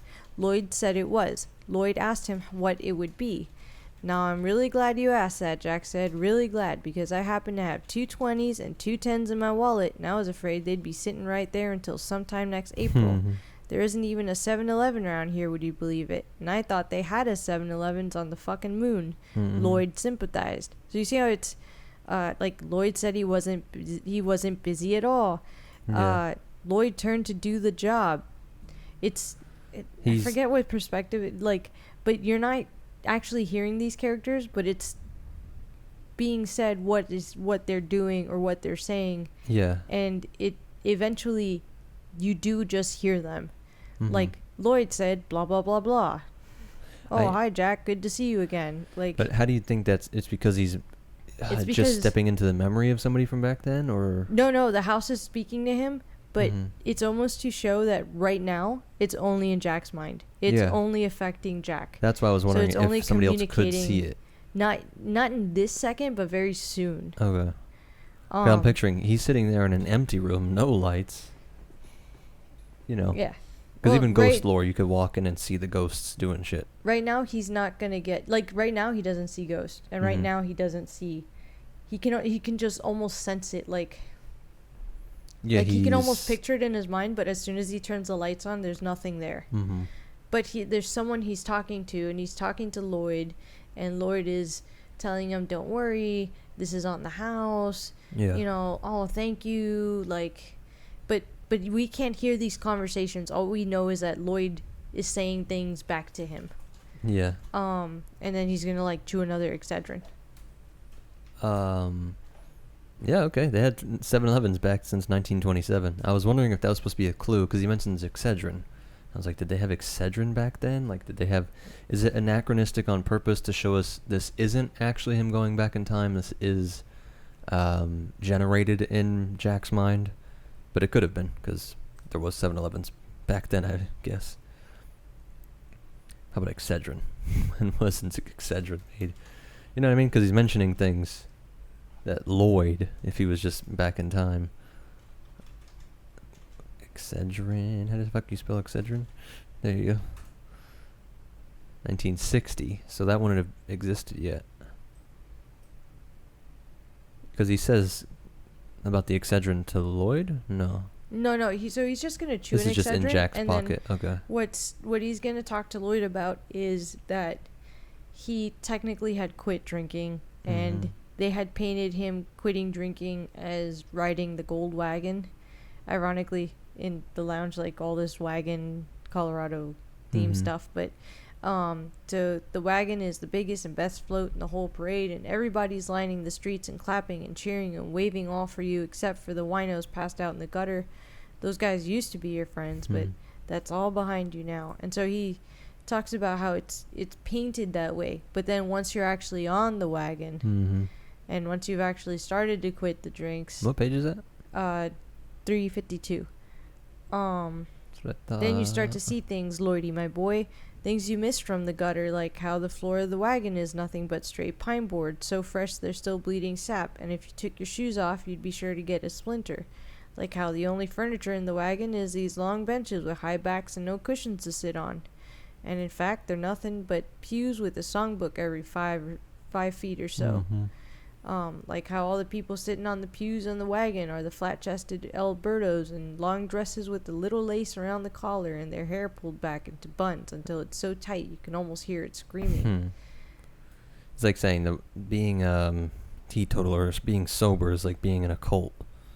Yeah, like it's its own form of weird religion. he's also just saying it's not worth it. Like, yeah, and it's all these people like. Yeah, they're insufferable people you don't want to be with either. Yeah. You're supposed to not want to be with the winos, it's uncomfortable. Like you're giving up. Yeah, it's everything in the gutter that was your friends and fun and happy for sitting straight.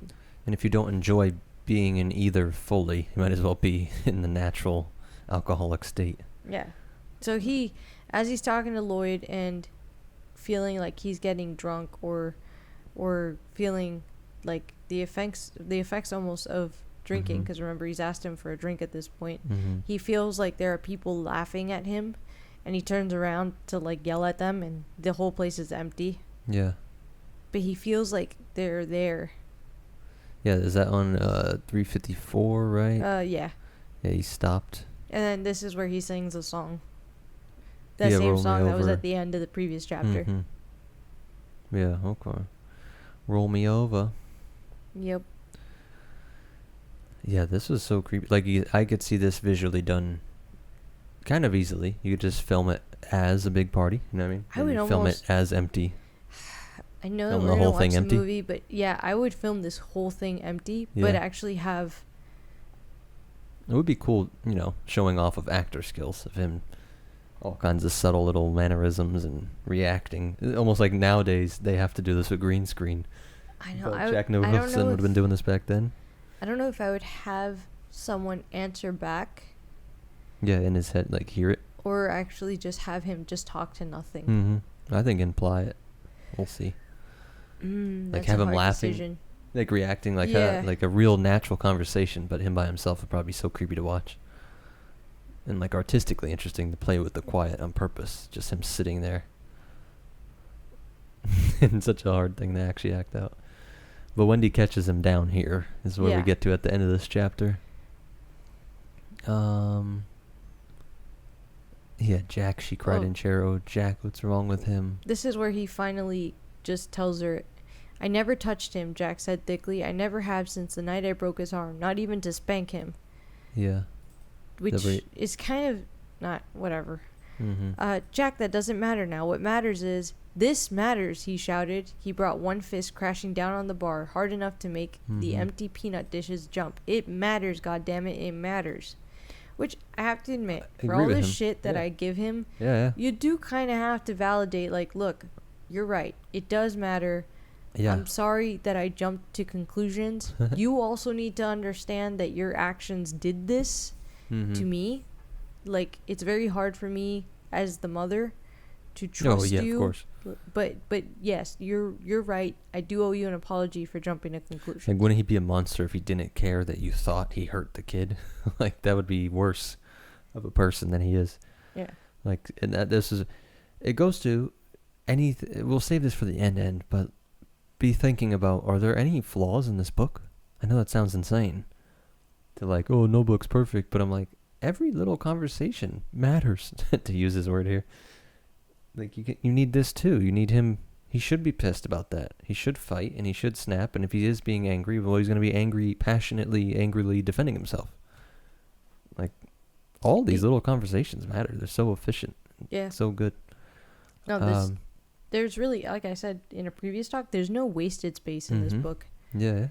Everything is linked to something else. At this point, Danny is going to wake up. Yeah. But he's actually going to just start, like, screaming, and then he's going to be like, Dad, Dad, Daddy, Daddy. And there might have been 100 Dannys all screaming at once. Yeah. Like, that was, what do you think that's about? I think it's just... that's how loud it was, but I'm like, man, it's that loud and empty and so quiet. Like, you have to think all you hear is maybe the sound of the wind outside. Like, it's just them in this empty ass hotel, and he's just, so imagine like a kid screaming in a hotel. And the whole dark nest thing, like the whole, we're keeping with the stinging points, his imagery, like he went into that room, he went into this nest. The whole house is a nest of, these spirits, whatever you want to call them. But that room specifically is Actually, supercharged. What he says is going to trigger, because he's going to shout, her, it was her. Oh, yeah, that's right. And so Jack is going to look at Wendy and be like, what did you do to him? Mm-hmm. So we get a perfect flip, because obviously the boy's screaming about the her in the tub, but they don't know that. So he's running to daddy screaming it was her. He assumes it means mom. Yep. Yeah. Because, who else would it be? Yeah. And They know they're alone. Again. Yeah. I know. Perfect. See what I mean? Every fucking sentence is efficient.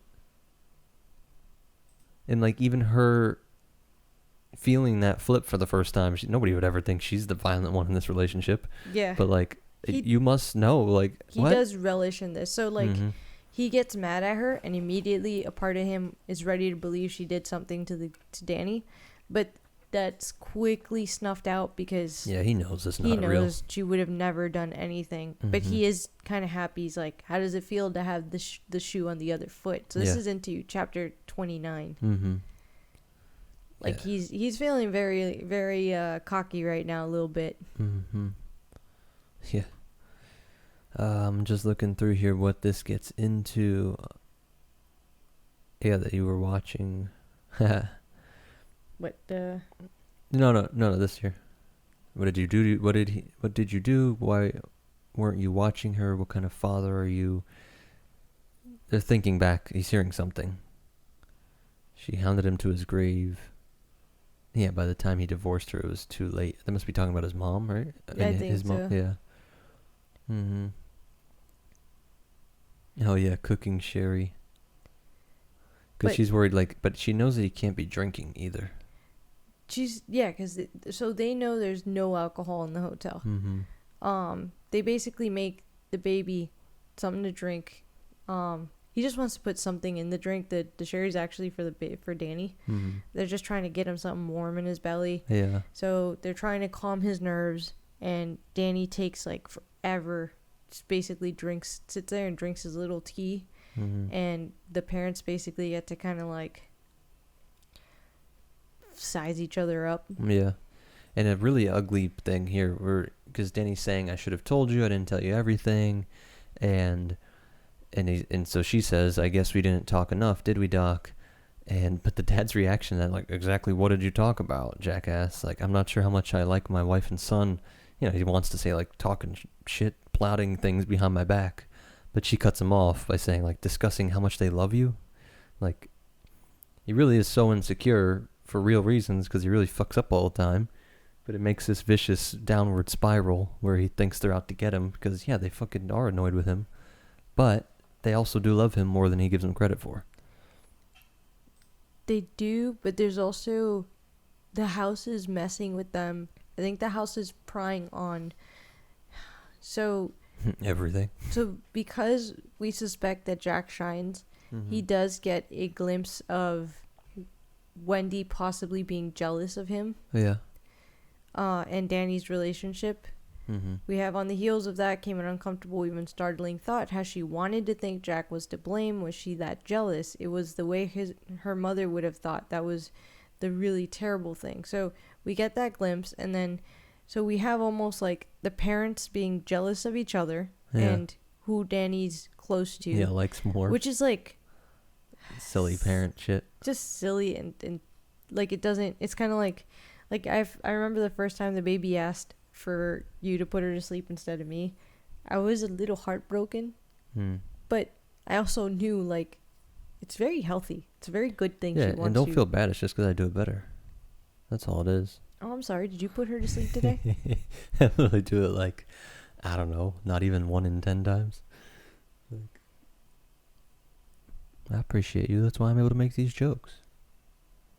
She's all right. If we literally sound, have baby monitor. If we sound a little off, it's because it's been like 3 days. She always goes down in like 15 minutes, and for whatever reason at night she's been really fighting us to go down. Because you keep reading spooky books, and Papa believes these are somewhat connected to real life laws.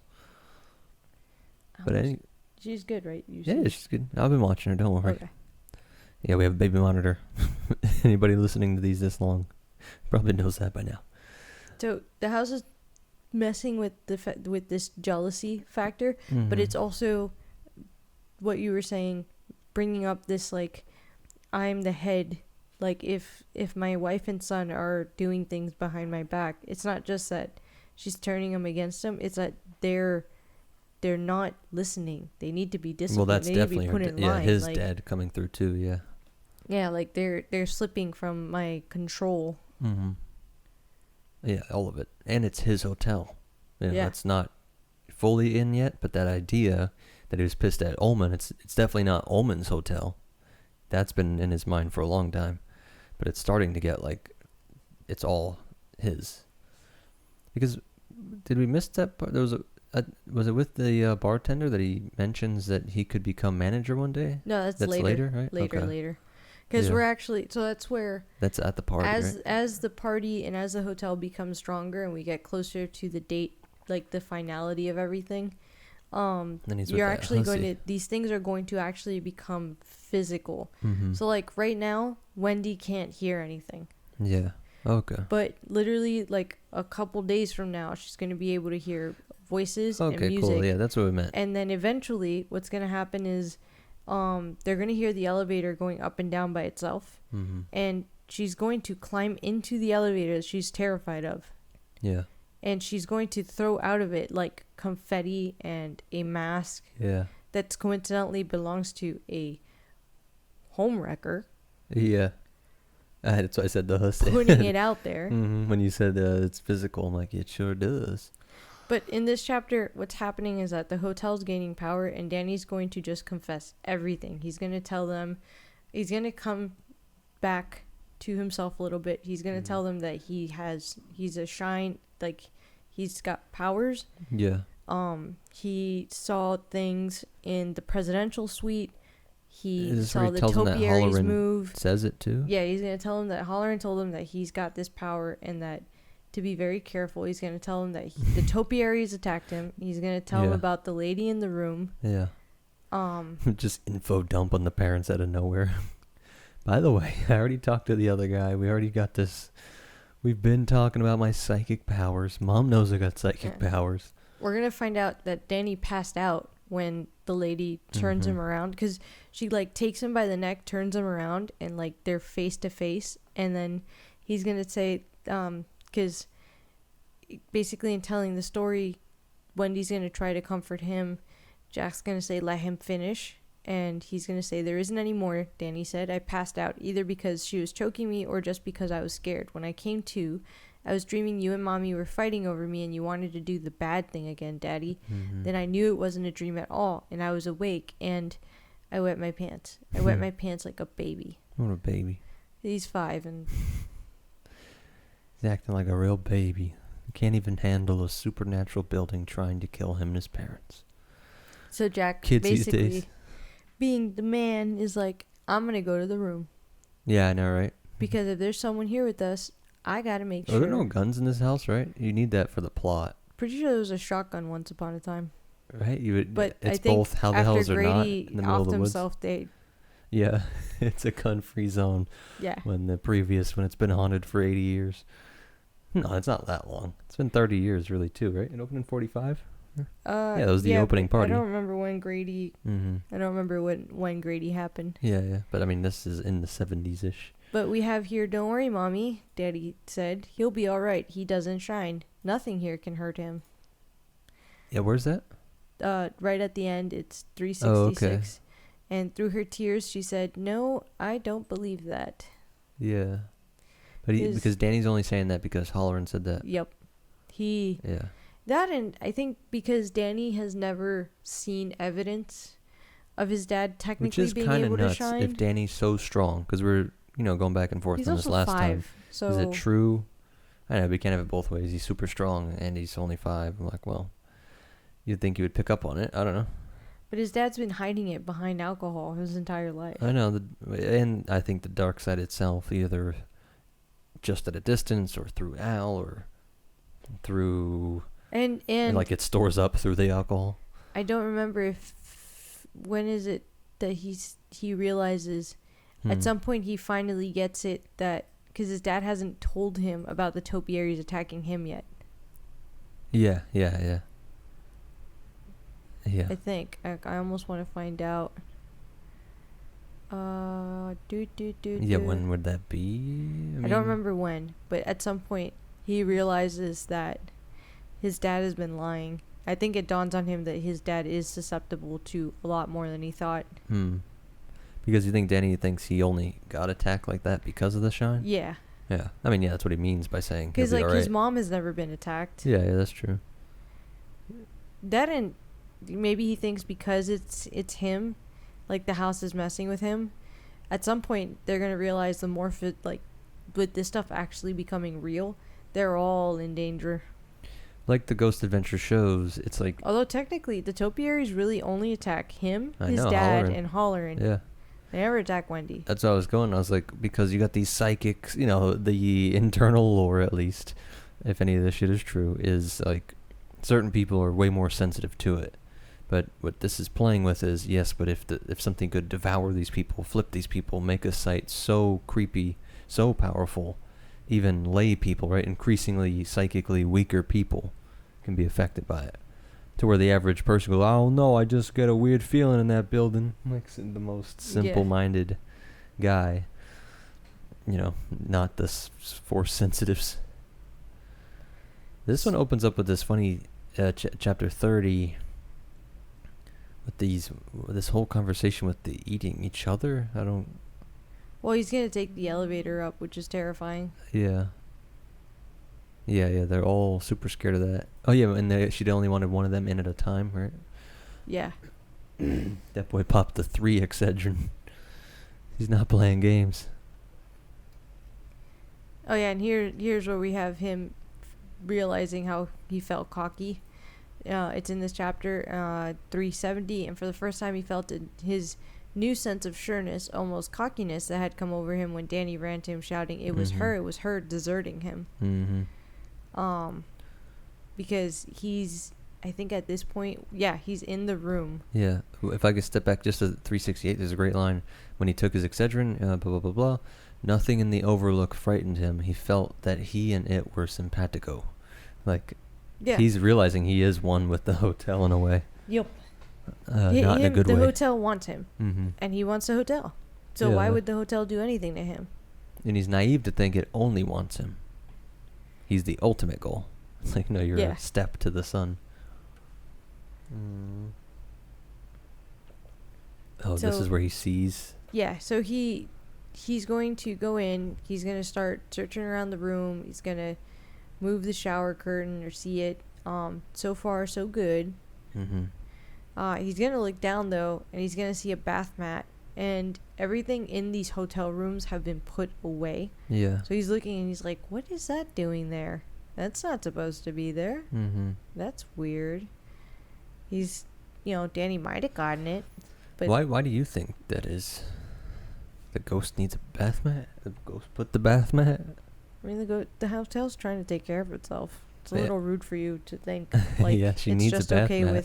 Because she does. She's slimy and wet. I mean, it's such what do they do in their time off? I don't even know, a Robot Chicken kind of thing. What are these supervillains doing? Like Palpatine, he's just dicking around.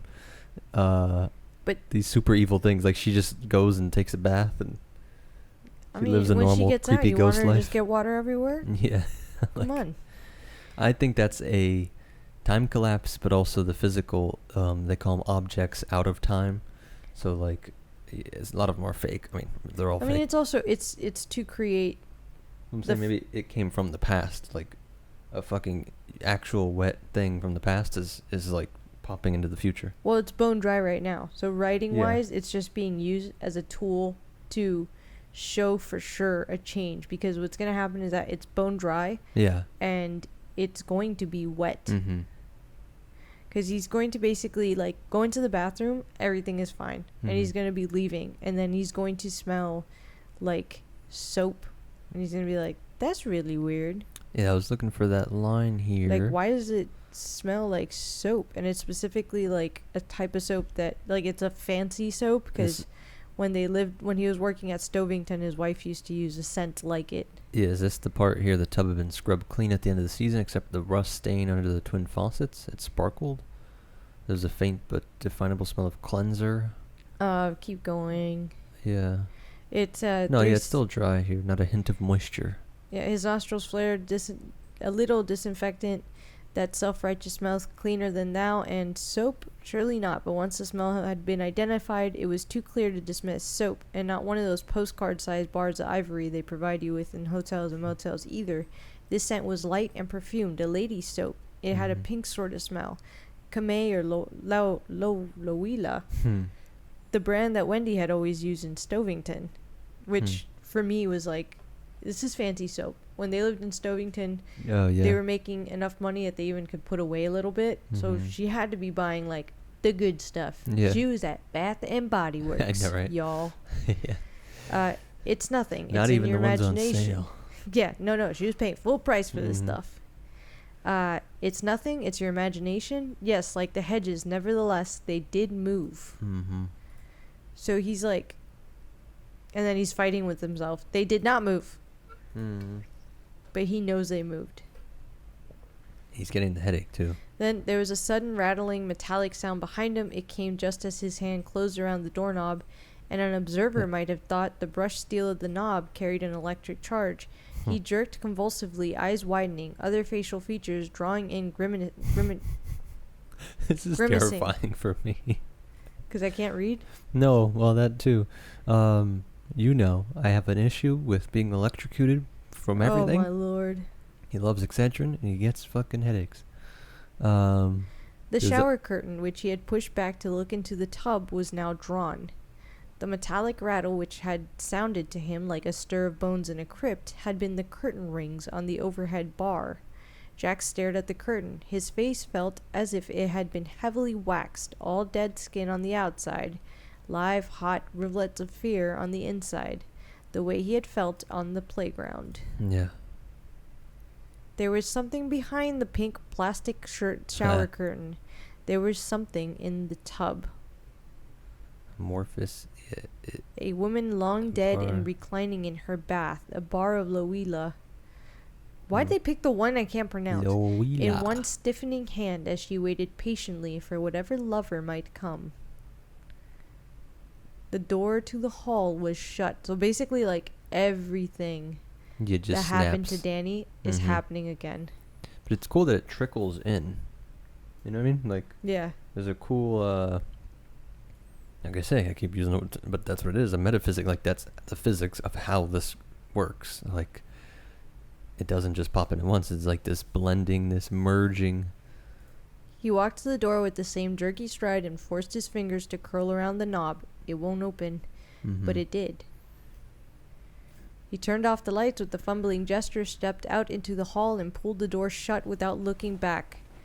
From inside, he seemed to hear an odd, wet thumping sound, far off, dim, as if something had just scrambled belatedly out of the tub, as if to greet a caller, as if it had realized the caller was leaving behind the social amenities that had before the social amenities had been completed, and so it was now rushing to the door, all purple and grinning, to invite the caller back inside, perhaps forever. Is it weird that I think this one's in a weird way equal or more scary? No, this is more scary because you can hear it. Like, thumping around? Yeah. I don't know why the thump was what got me so freaked out. He fumbled at the passkey. It seemed sludgy, unwilling to turn in the lock. He attacked the passkey. The tumbler suddenly fell, and he stepped back against the corridor's far wall, a little groan of relief escaping him. He closed his eyes, and all the old phrases began to parade through his mind. It seemed there must be hundreds of them. Cracking up, not playing with the full deck, lost your marbles. Guy just went Looney Tunes. He went up and over the high side, went bananas, lost his football, crackers, nuts, half a sea bag, all meaning the same thing, losing your mind. Yep. Which goes back, like we said, that's a consistent theme. You are surrounded by people who lose their mind. We just get used to the fact. But below the tumble of his chaotic thoughts, below the trip hammer beat of his heart, he could hear the soft and futile sound of the doorknob being turned to and fro, as if something locked in tried helplessly to get out, something that wanted to meet him, something that would like to be introduced to his family, as the storm shrieked around them and white daylight became black night. This is my lover. If he opened his eyes and saw the doorknob moving, he would go mad. So he kept them shut, and after an unknowable time, there was stillness. Yeah. Which again is just interesting. You can ignore it. You can... it's fucking with him. There's no other way to word it, because it's just messing with him. It could have attacked him stronger. The creepiest part of this whole thing is that, so imagine, you've just been in the room, you check the bathroom, everything's fine, you literally turn to leave, and you hear the shower curtain close itself. Yeah. You look in, and it's closed, and there's someone in it. You leave, you lock the door on your way out, you hear something trying to get out, and it can't. And then you feel like something is watching you, and for like a second, he's like, I wonder if it's looking at me through the peephole. Yeah. Fuck you. No. We are not looking in the goddamn peephole. We are leaving. Well, Feats, don't fail me now. Yeah, exactly. Yes, I'm right there with you. Get the fuck out of here. I didn't see that at all, Jack Torrance said quite clearly. Yeah. His face was white and haggard, and his mouth kept trying to grin. Lying to himself. It's funny, because the lying to himself is necessary to keep him in this predicament, where you get people that are made fun of for being so overreactionary, and people call them simple-minded that believe in all the woo-woo stuff, and it's like, well, it's evolutionarily successful.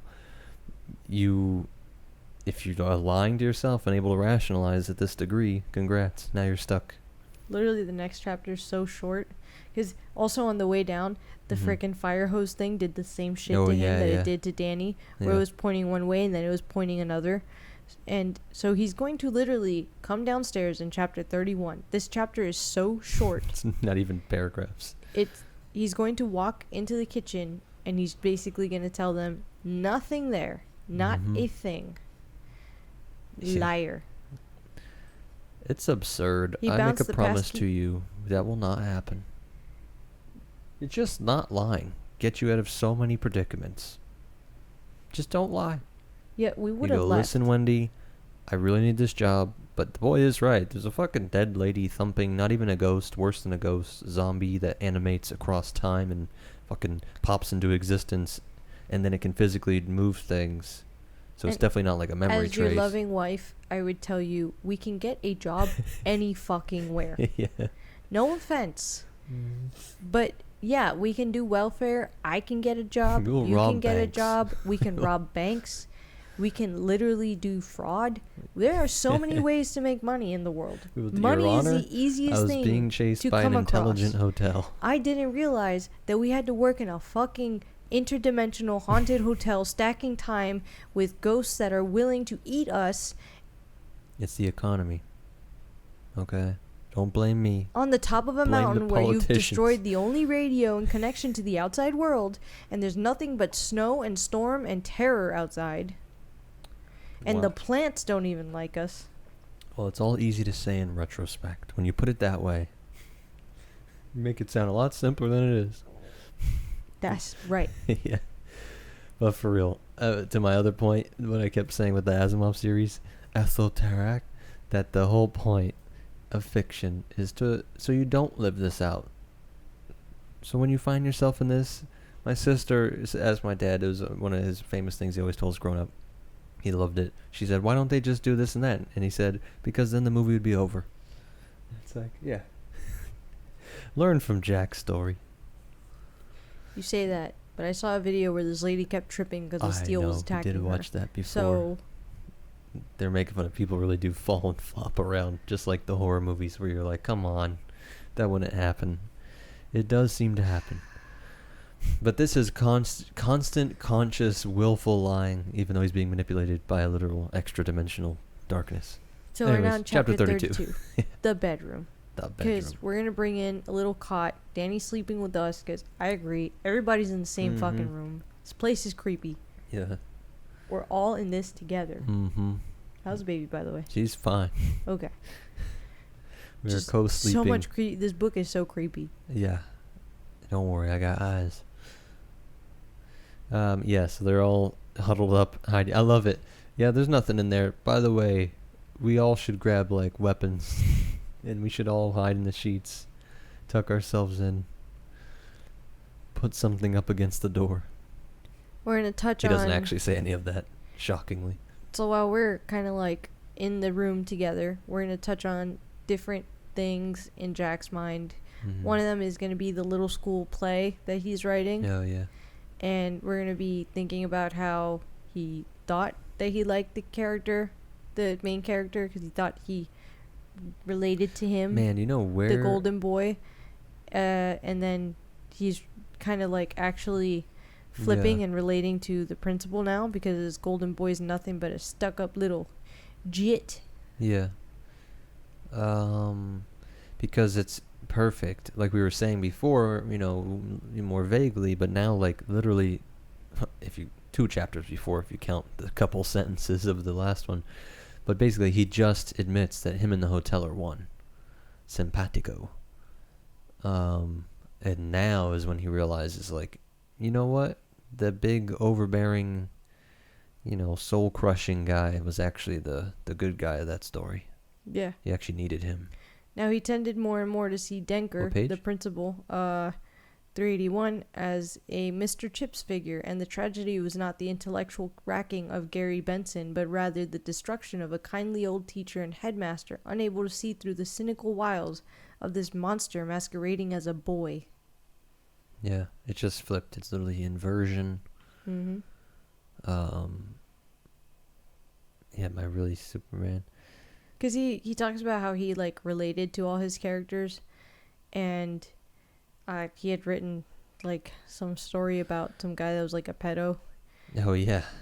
And yeah, he, that's like... in here, right? Yeah, he understood that character, but... Do you see that, too? You highlighted what you just read, right? Yeah, so that's on 377. It's a little further... Okay, back. Yeah. Because I was making the point that, look, you're getting both here, which is so honest and realistic what King's writing. He's using this weird play thing. I thought if I had to pick something that was weird or not perfect about this book, I'd be like, what a strange thing to put in here. But I don't really think that, because it makes sense. He's a writer, he's at some fancy pants school, and it works so perfect to show the shift in his own mind. Yeah. Like, we literally get a marker for when that happens. But him making that whole thing, like, he used to relate to some of the bad people in his other stories. Yeah, it's like what's up with that, bro? So he wrote a story called The Monkey is Here, Paul DeLong. Mm-hmm. And the child molester's name had been Paul DeLong Monkey to his friends. Jack had liked Monkey very much. He sympathized with Monkey's bizarre needs, knowing that Monkey was not the only one to blame for the 3 rape murders in his past. There had been bad parents, the father a beater as his own father had been, the mother a limp and silent dish rag as his mother had been, a homosexual experience in grammar school, public humiliation, worse experiences in high school and college. He had been arrested and sent to an institution for exposing himself to a pair of little girls getting off a school bus. Worst of all, he had been dismissed from the institution, let back out into the streets because the man in charge had decided he was all right. Amazing writing. So subtle. Who's the he there? Is the he... He's shifting, saying that a lot of these things he shared with Paul DeLong. Yeah. But then when it says just he, you actually don't know, like, because literally the father is the same, the mother's the same. There's a homosexual experience in grammar school, which somebody like Jack would never say. Well, that happened to him too. You know what I mean? Like, yeah. The public humiliation is plausible. Like, worse. All of the rest is plausible. It could just be talking about him. That's so funny and subtle. That's cool. But yeah, it shows, like I said, I think in the first one, bad things happen to bad people sometimes. Like, he's not a nice guy. He never was. Yeah. He blames. There's plenty of people that have come from the exact same background and don't become pedophiles and, have all this violent temper and all that stuff. So he said, meanwhile, people were known. Yeah. What? Grimmer is the guy that did what? Grimmer knew that Monkey. Oh, that let him off. He could also sympathize with the guy that could let him off. Because because he's not as bad as people that torture children. The this little story is basically so that you can see how many, like, he saw himself as a sympathetic, like, he sympathized with the guy that let him off. He sympathized with the murderer. He sympathized with the families of the victims. He wasn't, in those days, he hadn't wanted to judge. The cloak of moralist sat badly on his shoulders. Yeah, which is he had started the little school in the same optimistic vein, but lately had begun to choose up sides, and worse still, he'd come to loathe his hero, Gary Benson. It reminds me of this quote. Is it George Orwell? I don't know. Probably. Yeah, it seems like he would say something like this. Some ideas are so stupid only intellectuals believe them. Like that, because that's just such annoying, pathetic, midwit kind of response. Like, I'm actually able to come up with reasons why the pedophile and the child torturer is a victim also in a way. We all can do that. Keep going. So therefore, we also know everybody also went through a similar setting and didn't do that. We also know that we have to operate as if there's good and evil. Differentiate. It's like you're going to come back to the same freaking point, but to make himself feel special, he's like, I actually empathize with all the characters in my books. Like, funny midpoint.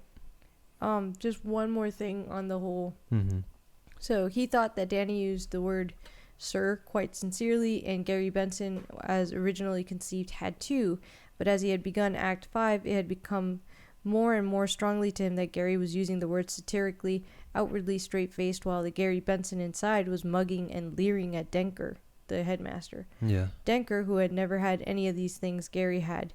Denker, who had had to work all his life just to become head of a single little school, who was now faced with ruin over this handsome, innocent-seeming rich boy who had cheated on his final composition and had then cunningly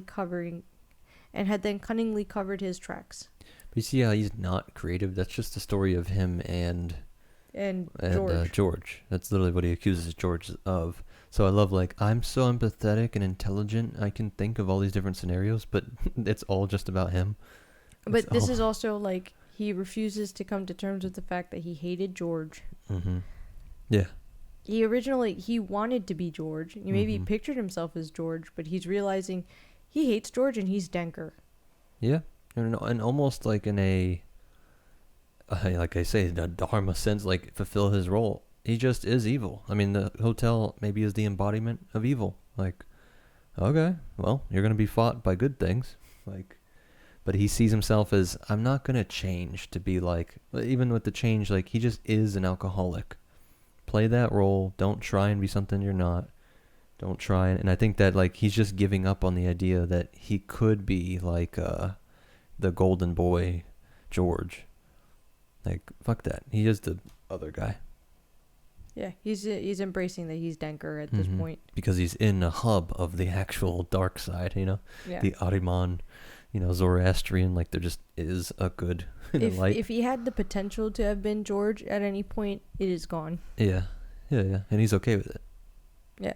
Just like he was rationalizing getting off the wagon. He's going to be snapped out of this weird trance he's in by Wendy, basically saying they need to get the heck off this mountain. And he's like, we can't, I need this job. She's like, well, I need to at least get Danny off this mountain. And he's like, no, leave him. He's like, we can, like, what are we going to do? Yeah.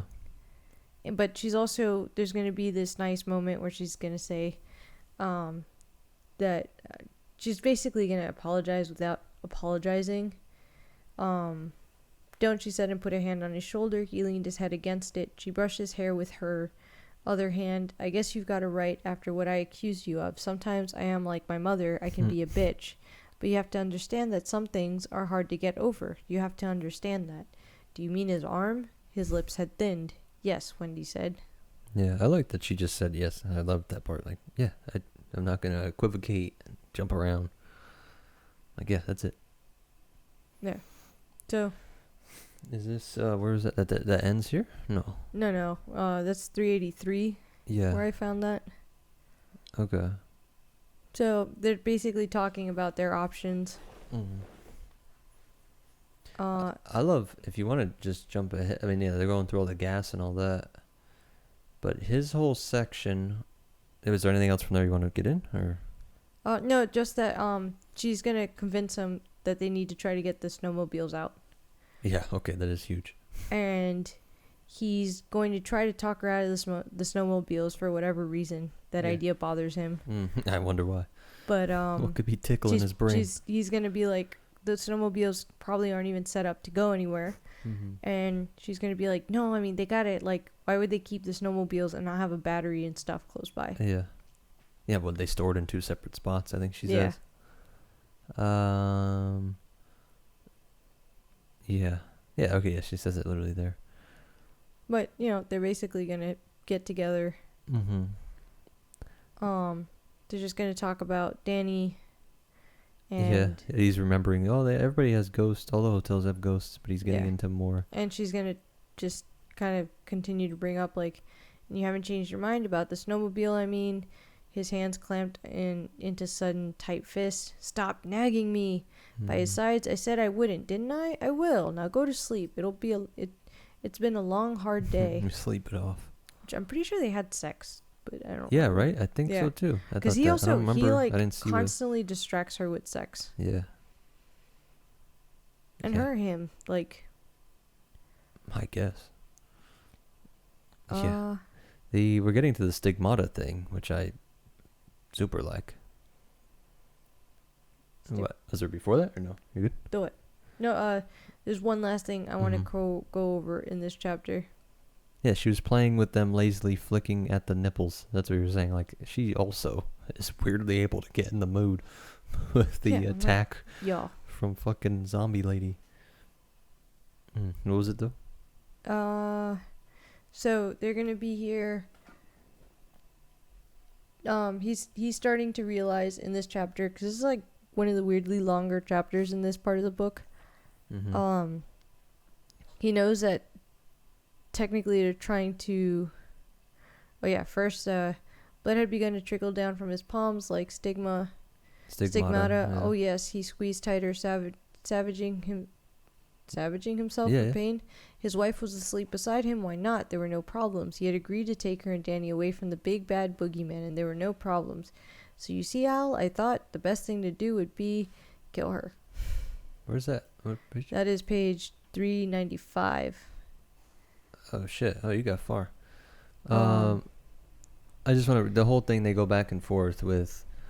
She's like, it has to be someone else in the hotel. Like, he's like, it could be a subconscious playing games, but she's really good, just simple. Well, he even says Danny might have even choked himself. Yeah, which is super dark, but that's what he's kind of connecting to stigmata, but they don't think that. Most of them don't accuse them of doing that. Even says stigmata isn't much different from some of the things the yogis can do. It's better understood now. That's all. The people who understand the interaction between the mind and the body believe we have a lot more control over our involuntary functions than we used to think. You can slow your heartbeat if you think about it. So they super confirmed this is a real thing. You can raise your own heat. Is like the famous experiment. It's like kind of it's impressively a high amount of heat they can generate just from thinking about it. So he's trying to, but again, to my midwit point, in like only a smart enough person could convince himself of this. Most people go, he has a fucking handprints on his neck. Someone strangled him.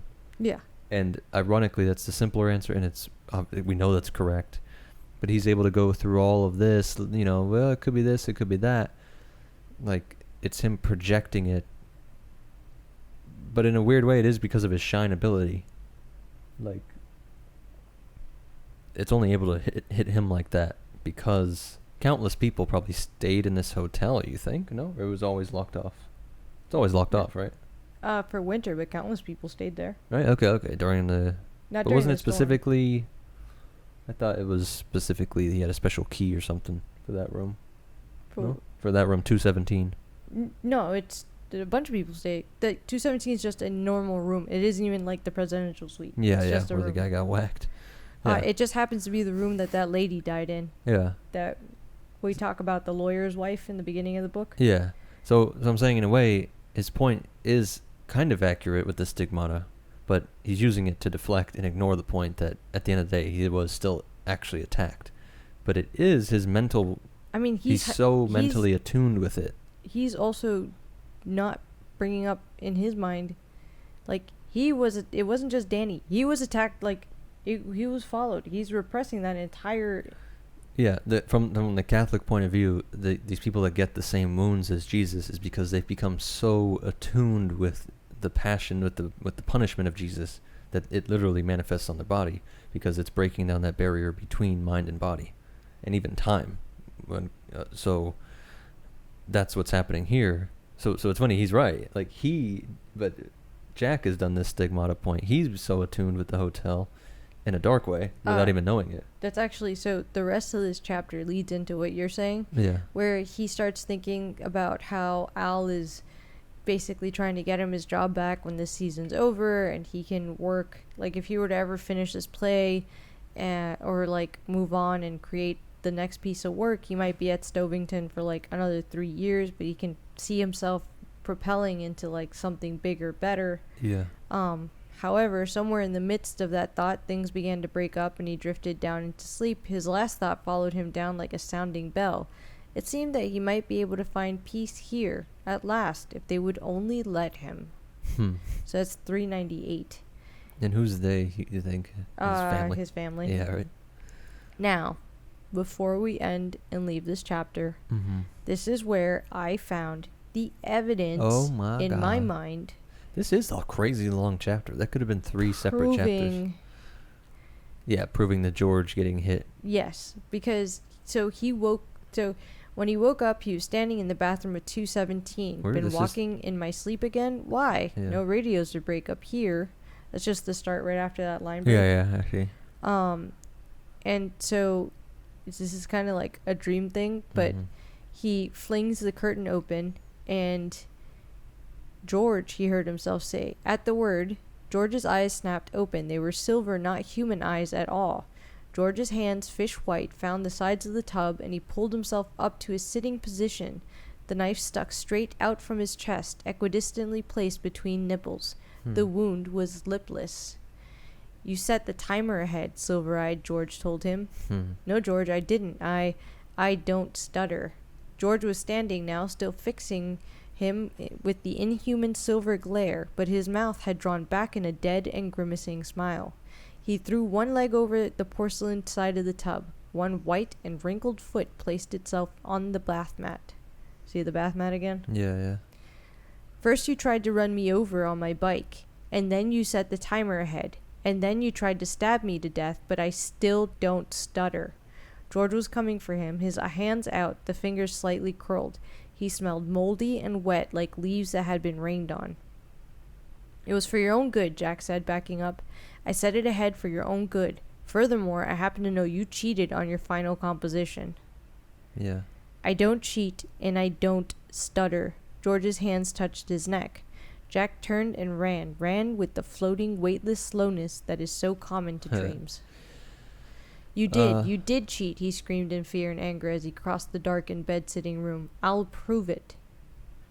So, alright, what do you want? What's your first point there? My point is, George was a kid on the bike. Well, of course. He literally says, you tried to run me over on my bike. Yeah.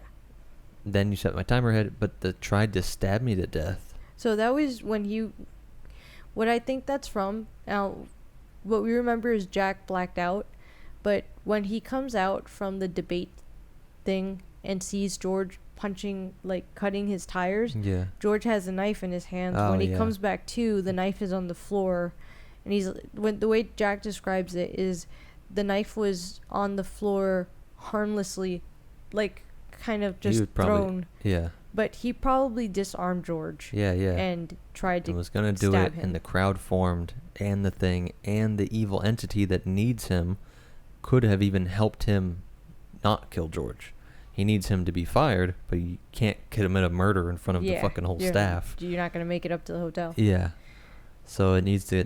That, or when he went and fought George and started beating the shit out of him, George wasn't sure. Like, if he grabbed his hand and tried to do anything to George, like... No, I think it probably sounds like that. He caught him, bested him, dropped the blade, got the blade from him, and imagine holding the blade and full of rage. You want to just stab him, use it. The beauty is that because it's freaking Jack, we'll never know. Yeah. And Because then, he lies to himself all the time. but how the doc side works, George keeps saying it's not true, but he keeps bringing up that he cheated on the final composition so much that I kind of believe Jack, as nuts as that sounds. I'm like, because the way the dark side works, it would say the one little fucking thing that you did wrong, and that's why you're just as bad as the embodiment of evil. Like, no, man, like the devil's gonna use the one little sin you did to be like, so therefore you're, you deserve everything bad I do to you, because we're both bad. Yeah. We're both, and it's like, we're not equally bad, bitch. I cheated on the test, and you tried to run me you over and stab me. Tried to kill me like twice. Yeah. So that makes sense to me. I don't understand. And the wet leaves thing is a thing. He smelled moldy like wet leaves.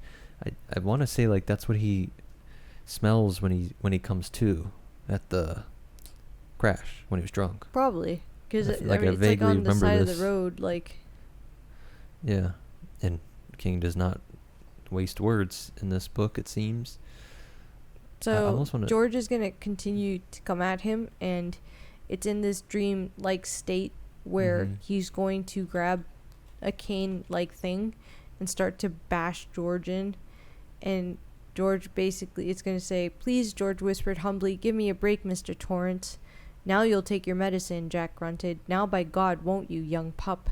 Young worthless cur. Now by God, right now, every drop. Every single damn drop." Yeah. Oh, whoops. Yeah. The take your medicine comes from the Grampy too, right? Grandpa Torrance. Yeah. Yeah, I don't So stutter. it's in this dreamlike state where... So we see earlier in the chapter where he was talking about George and how he connected George and the way he says sir to the way Danny says sir, and how they could have been similar except George says it underhandedly and Danny's more sincere. Yes, sir. So here, as he's beaten George, the cane is going to actually become something else more mallet-shaped with a bright striped handle. A mallet with a hard side and a soft side. The business end was clotted with blood and hair.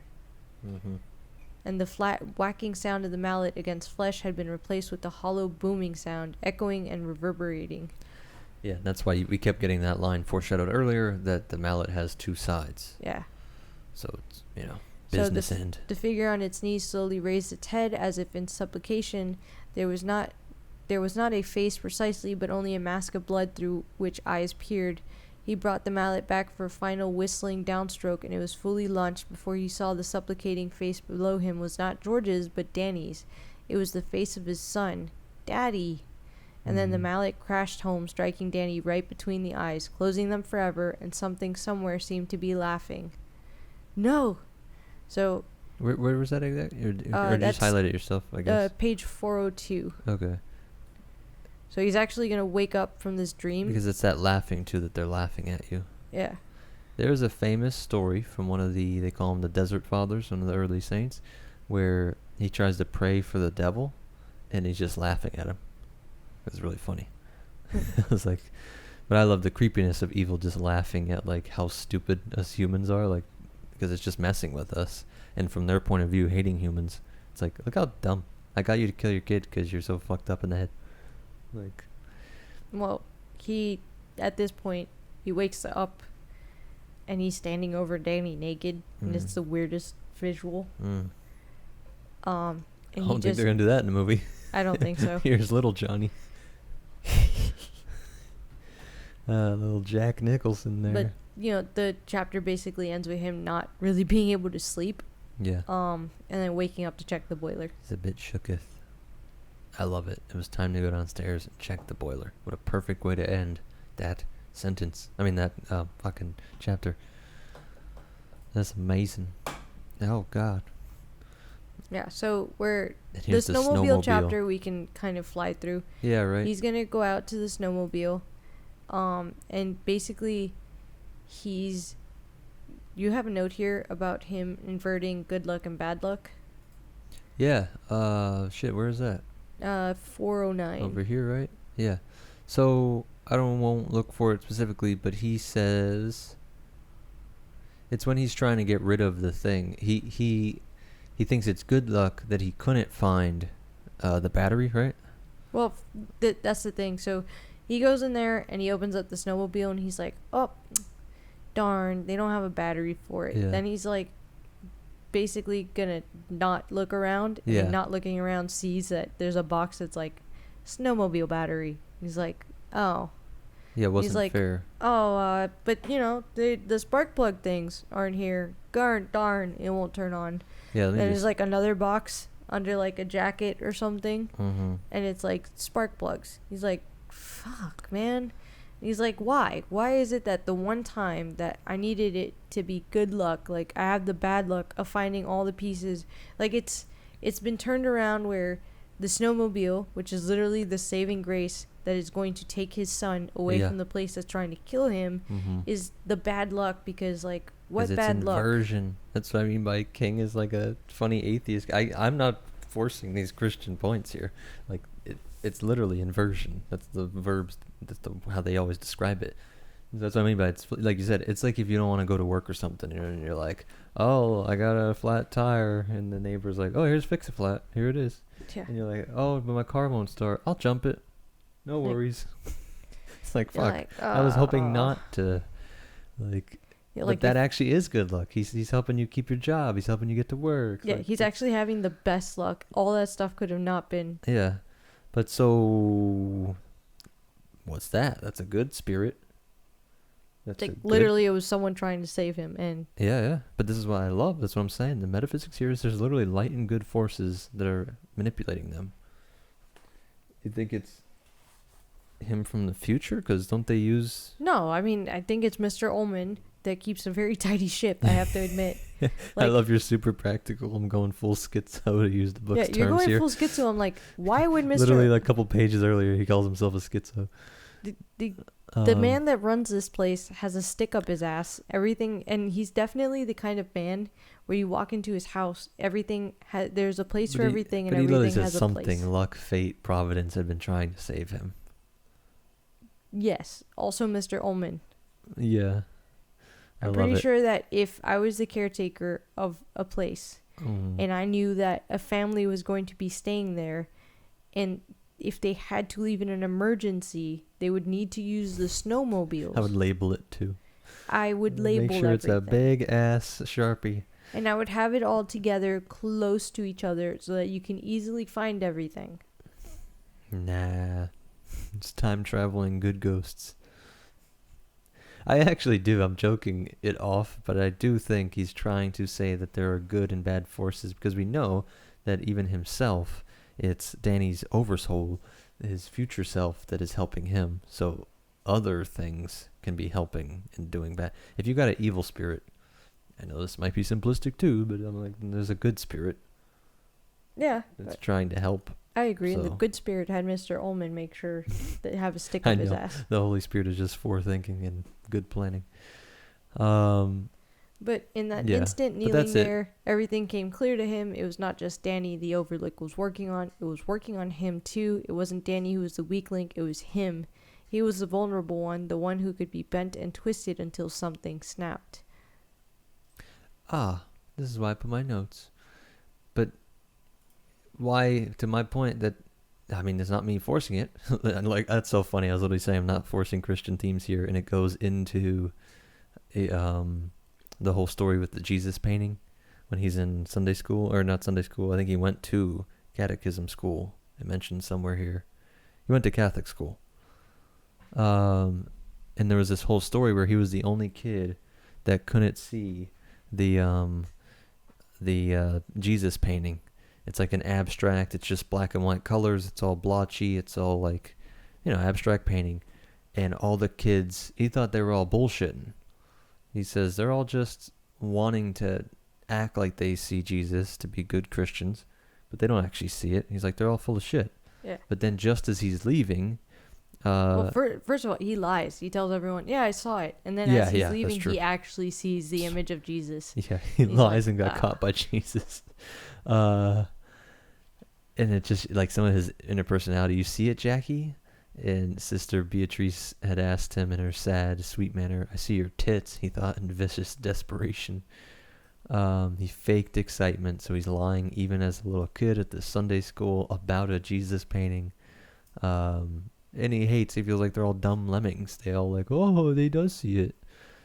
But then it says over here, they had all made it up the way he had. Even the sister herself is big fake, shit fire, hellfire, shit fire. And then he saw the face of Jesus in the corner of his eyes, his heart in his throat.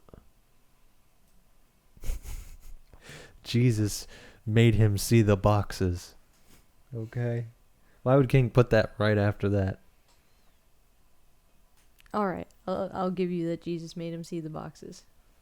I'll say Holy Spirit to keep it open. And it's just interpreted by Jesus in certain cultures. So, but, yeah. He's going to come to terms with the fact that he did see the hedges move. Mm-hmm. The puff circles around Danny's neck, the twinkling half-seen bottles in the deserted lounge, the radio, the dreams, the scrapbook he found in the cellar. Medoc, are you here? I've been sleepwalking again, my dear. So he basically is going to get up and he's going to pick up the battery. It's going to slip. He's going to freak out. He's going to cradle it. He's going to put it in the Sea-Doo. I'm sorry. It's literally in the snowmobile. Yeah. Oh, you said the Sea-Doo? Jesus, what a Floridian. I said Sea-Doo. Wow. What a Floridian. My bad. Put it in the jet ski. It is a jet ski for snowfolk. It's a snowfolk jet ski. Anyways, but he's basically at this point in this second trying to get the snowmobile running. Yeah, before he gets... I just want to touch on what the whole point is, that Jesus was secretly there the whole time, even though none of it all looked like a chaotic mess. And the image itself is literally made out of light and dark. And so if something light's trying to help him and something dark is in the hotel. But the whole point was Jesus was there the whole time. This good option, this good force was there the whole time, even if it's super hard to see. Anyways. So he's so close to getting this snowmobile running. Mm-hmm. And he's even realizing he could see her side. Which goes to him relating to all the characters he ever writes. He can see how she's terrified of the hotel. You're still in 28 or 33? 413, yeah. 413. Okay, yeah. But he can't leave. Mm-hmm. Yeah, but the Overlook didn't want them to go, and he didn't want them to go either. Not even Danny. Maybe he was a part of it now. Perhaps the Overlook, large and rambling Samuel Johnson that it was, had picked him to be its Boswell. Yeah. You say that the new caretaker writes? Very good. Sign him on. Time we told our side. Let's get rid of the woman and his snot-nosed kid first, however. We don't want him to be distracted. Yeah. Oh, okay. But that's in the he's bottom. literally realizing, he's like, I don't want to leave. Yeah. Yeah, of course. And I get that the, less deep... I can't win, he said very softly. That was it. It was like trying to play solitaire with one of the aces missing from the deck. Yeah. Abruptly, he leaned over the Ski-Doo's motor compartment and yanked off the magneto. It came off with a sickening ease. He looked at it for a moment, then went to the equipment shed's back door and opened it. Mm-hmm. From here, the view of the mountains was unobstructed, picture postcard beautiful in the twinkling brightness of the morning. An unbroken field of snow rose to the first pines about a mile distant. He flung the magneto as far out into the snow as he could. It went much further than it should have. There was a light puff of snow when it fell. The light breeze carried the snow granules away to fresh resting places. Disperse there, I say. There's nothing to see. It's all over. Disperse. He felt at peace. Yeah. Because basically, he's just going to go to Wendy and say, I'm sorry. Mm-hmm. There's nothing I can do. There's no way to get it moving. Yeah. And on the way, he stopped and had a snowball fight with Danny. Yeah. But I think that line is so cleverly terrifying. He literally just damned them all to be stuck here. For sure. That entire... But he's able to just fake and be so silly. Why would she not believe him. Like, I couldn't Yeah, find it. I don't I know. would And he's never in a think good that. mood, and he's acting normal. He's playing with Danny. He's being I mean, we've all fun agreed and- that we need to get our son out of here. yeah. All right, I just want to check on her 1 second. Yeah, go ahead. We'll pause right here. We'll be right back. We're back. Baby's good. It is November 29th, chapter 34. Yeah, the hedges. Mm-hmm. So we're approaching, everything's going to happen on December 2nd, right? Yeah, I think. So it is November 29th. So Yeah. 30. Yeah. Which, 2, in 4 days. yeah, everything plays with time here, like you were saying, from the Mhm. clock and the thing to the actual collapsing of time to dates. So Danny knows something is up. He's been trying to probe his dad using his mental powers, but he hasn't been able to get anything. His hardest probings at his father had only brought him a dim picture of something like an octopus rolling up into the hard blue sky, and on both occasions that he had concentrated hard enough to get this, Daddy had suddenly been staring at him in a sharp and frightening way, as if he knew what Danny was doing. Yeah. So he's realizing something's up with Dad, but he can't figure it out. So we're just gonna continue to live.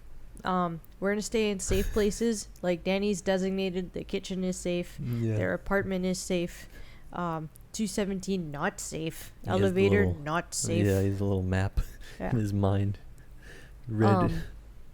So he's like bored because he's a kid, and he decides maybe I should just go to the playground. Yeah, for once. Like, I never play in the playground. Something tells me I shouldn't go to the playground. This is But for manipulation, by the whatever way. reason, I'm going to go to the playground. I saw it as we were scanning chapters back. They mentioned, again, that just like the playground.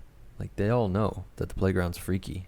No one likes to be at the playground. Yeah, but now he's convincing himself to try Well, it. there's nothing. So he's like 5 and there's nothing to do and everything's freezing. Like where he normally plays, there's already a big old shadow over it, so it's cold. And the playground's the only spot that's kind of like kid friendly and warm right now. Yeah. So he puts on his snowshoes. He goes over to the playground, and everything's looking okay. He goes into there's like cement. I don't know. They got Yeah, like a tunnel thing. like a tunnel thing. Yeah. He goes in there, and everything is fine.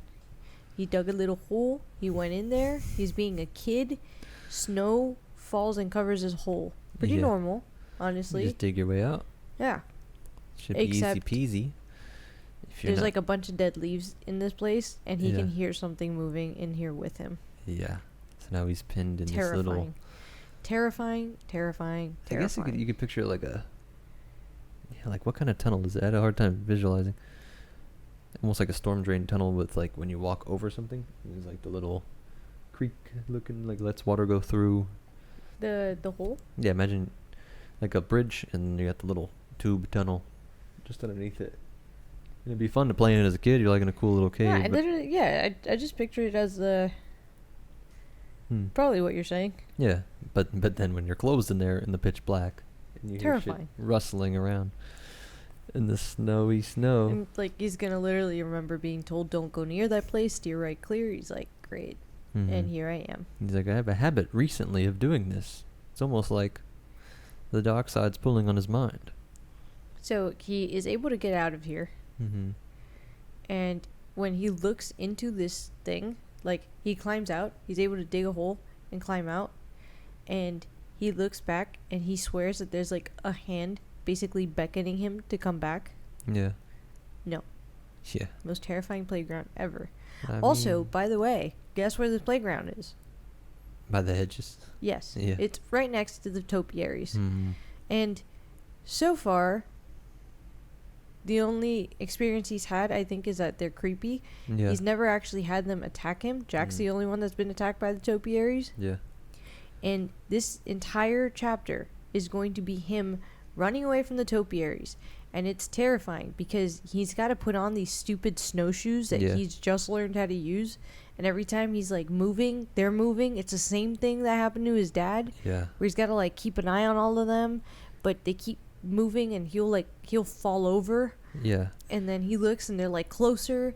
And he's trying to like run to the porch, because for some reason he knows they can't get him on the porch. Mm-hmm. But he's in these stupid snowshoes, and like there's all this snow, so it's like the most slow moving runaway scene. Yeah, and you're just looking behind you and they're moving. And he's 5 and he's terrified. This And they actually slash him. So when he like gets onto the porch, because he like falls, he like fumbles to like get these things back on. So when he finally gets to around the porch, one of the topiaries slashes him and like rips his jacket. Mm-hmm. Yeah, which we're just, again, we're getting past, like, this is not imaginary. It's him playing with that. Yeah. It's so cool because when it first happens... Oh, I'm sorry, his snow pants are what ripped. Oh, okay. Is it a, psychological thriller and there's, like, horror, like, it's just madness in his mind? And it would still be scary because nobody else would believe him. But he has an actual, like, this isn't like, oh, like, they got him, like, and there's nothing there. Yeah. Below his snow pants were ripped open. Inside his woolen ski sock had been ripped open, and his calf had been shallowly scratched as if he tried to push his way through a closely grown evergreen hedge and the branches had clawed him. Mm-hmm. He looked over his shoulder far down the lawn past the putting green where a number of vague snow cowled humps the hedge animals between them and the playground, between them and the road. His legs gave way. Yeah. This was foreshadowed by when they have a whole talk about how they could escape. He says, come on, what are you going to do? I got to carry you. Like, Danny can't even walk in snowshoes. He sucks. Like, so it's like, like we said, everything ties back to something. Like, that whole little conversation about him being bad with snowshoes is needed to make this scarier. Yeah. So cool. And actually, Danny's better on him than Lamont. Wendy sucks with snowshoes. Yeah. She wouldn't make it. The topiaries would have killed her. Yeah, he did. I love her low force ability. Like you said, it is funny. She's the least attacked here. I guess they're saving it up for the finale. Yeah, she gets beat. Yeah, but she's so far the least attacked. We good to 35, right? Yeah, 35. Yeah, Danny finds him all jacked up, but Well, Jack like you has said, he'd him, begin to cry. and Danny's saying that they chased me, and he's terrified that he's going to be taken away. Yeah. And he's really trying to not cry, but he's already cried. So he's waiting for Daddy to say something. So Jack calls him over, and Wendy's... Yeah. I'm like... He's I'm remembering with Wendy. lost your marbles. But not just that, like, something about the way Jack calls him, he goes, Danny, come over here. Jack turned around. His face still had that pinched, deathly look. Danny didn't like to look at it. Yeah. Jack, I just want the boy over here for a minute. I agree, Wendy. I got red flags going, too. Yeah. No, yeah. But I was saying right before that, because this has been haunting Danny the whole time, that he's just going to be... If he's seen as crazy, they're going to lock him up in a padded room forever. So he's remembering all the men in white coats. They're going to come and literally, like, kidnap you. And, yeah, of course, Wendy is like, are you going to beat his ass for lying about... Well, so basically, Jack is going to point out the window and be like, there's only tracks. Your tracks are the only ones in the snow. Mm-hmm. So why are you lying? Like, Wendy's going to basically accuse him of cross-examining him. Yeah. He's literally going to tell her to shut up. Yeah. Danny's so worried that he's gonna cry because again everything is foreshadowed. That was the symptom. And but Jack is trying to find. So what Danny doesn't know is that Jack, in a funny way, because we know Jack, we know that Jack has had an experience with the topiaries. Mm-hmm. So he's probably trying to turn this on Danny so that it makes more sense, because he knows that if the topiaries are alive, that he's not going crazy and the hotel really is trying to kill him. Yeah. Like them. And he's also going to know that there's going to be another push for them to leave. Mm-hmm. But also he needs the topiaries to not move so that he could stay sane. So he needs Danny to stop lying about it. Like, yeah. I don't know how to word it, but like Danny bringing this up and experiencing this is like, no, you didn't. Nothing moves here. Yeah. You need to shut up. Like, I've already made sure we're going to stay here, so let's not make me go crazy. Like, I want you to shut up for your own good. And like you said, trying the best he can to convince himself that it wasn't real, even though... But so he actually is going to slap Danny. Yeah, but he never hits him. That's... I know. But he never... No. But that's on 432. Yeah. Because... basically he's going to start questioning Danny, and Danny's gonna actually really put his foot down and be like, no, like, these things attacked me, I'm not crazy. Yeah. And he's just going to open palm slap Danny across the face. Come on. It's the 70s. It's probably the least amount of child abuse, ironically. Like, Jack probably does hit his kid less than most people back then. However, before he struck Danny, Danny was hit with the vision. He was hit with some clarity. Mm-hmm. And he's going to know that his dad done experienced this shit too. Yeah, Danny sees that he saw the topiaries. Yep. Yeah. Through his mind, it cracked, which is such a funny way for it to crack. You'd think it'd be more, shrouded by the darkness. But he gets that little sliver in. You know what I mean? Isn't that weird? You'd think it'd be most cut off. What do you mean, like? How Danny can't read anything from his mind. Oh, I think normally, if it's a strong enough feeling, and I think for Jack, it was so terrifying, the topiaries. He can't, as much as he wants to repress it, and even if the hotel is helping him, it's such a strong feeling. It was probably so front of mind too. Like, yeah, shut the fuck it up. probably slipped out. Like, Danny describes that if people are screaming thoughts or emotions, yeah, that's true. He'll read them. Yeah. And probably in Jack's mind, if he's like mad and trying, like if he's going through anything that's similar to like the dialogue that you and I just had, where like, oh, you need to shut up, like, we're gonna stay here, what you saw didn't happen, like, it's probably because that's why, like, that's what I mean by front of mind. Like, he's thinking about how he can't think about it. Ironically, don't think of a pink elephant. Are we good? Chapter 36? I think so. Yeah, 36, the elevator. They're all, I don't know why it's so funny that they're able to sleep. Sorry, well, so she does mention, like, what were we doing, like, while he was out playing by himself? We were, of course, like, two teenage kids sleeping with their itch nicely scratched. And it's funny because, and sorry if I whistled there for a minute. It's alright. But, Jack he found himself wishing that Wendy would ask him about the hedges, would ask him what Danny meant when he said, you know, because you saw. If she did, he would tell her everything. The hedges, the woman in the room, even about the fire hose that seemed to have switched positions. Yeah. But where did confession stop? Could he tell her that he'd thrown the Magneto away? That they could all be down in Sidewinder right now if he hadn't done that? Yeah.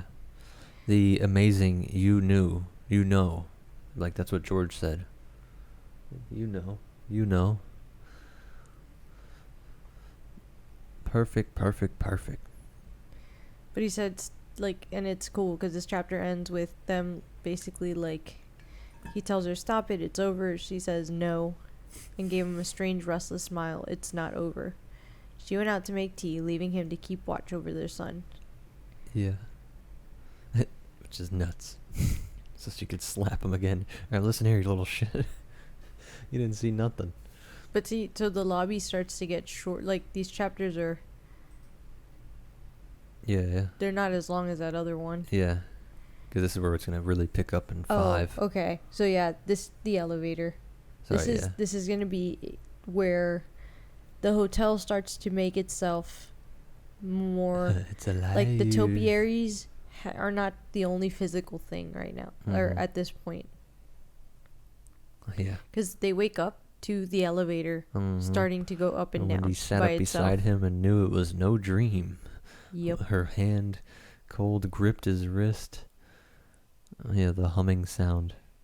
And you can hear the door, the rattle of the gate, accordion back, the bump of doors opening and closing, then the hum of the motor and the cables again. And it's probably in the center of the building, right? You'd imagine. Probably. Like, it's like the heart, like the boiler's really like the heart, but...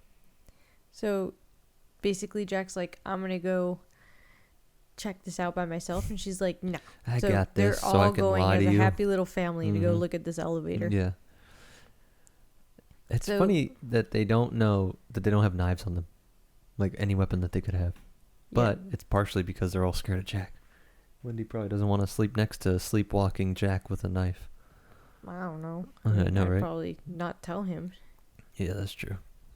So Keep they that heard the thing on doors you. thump open, and party.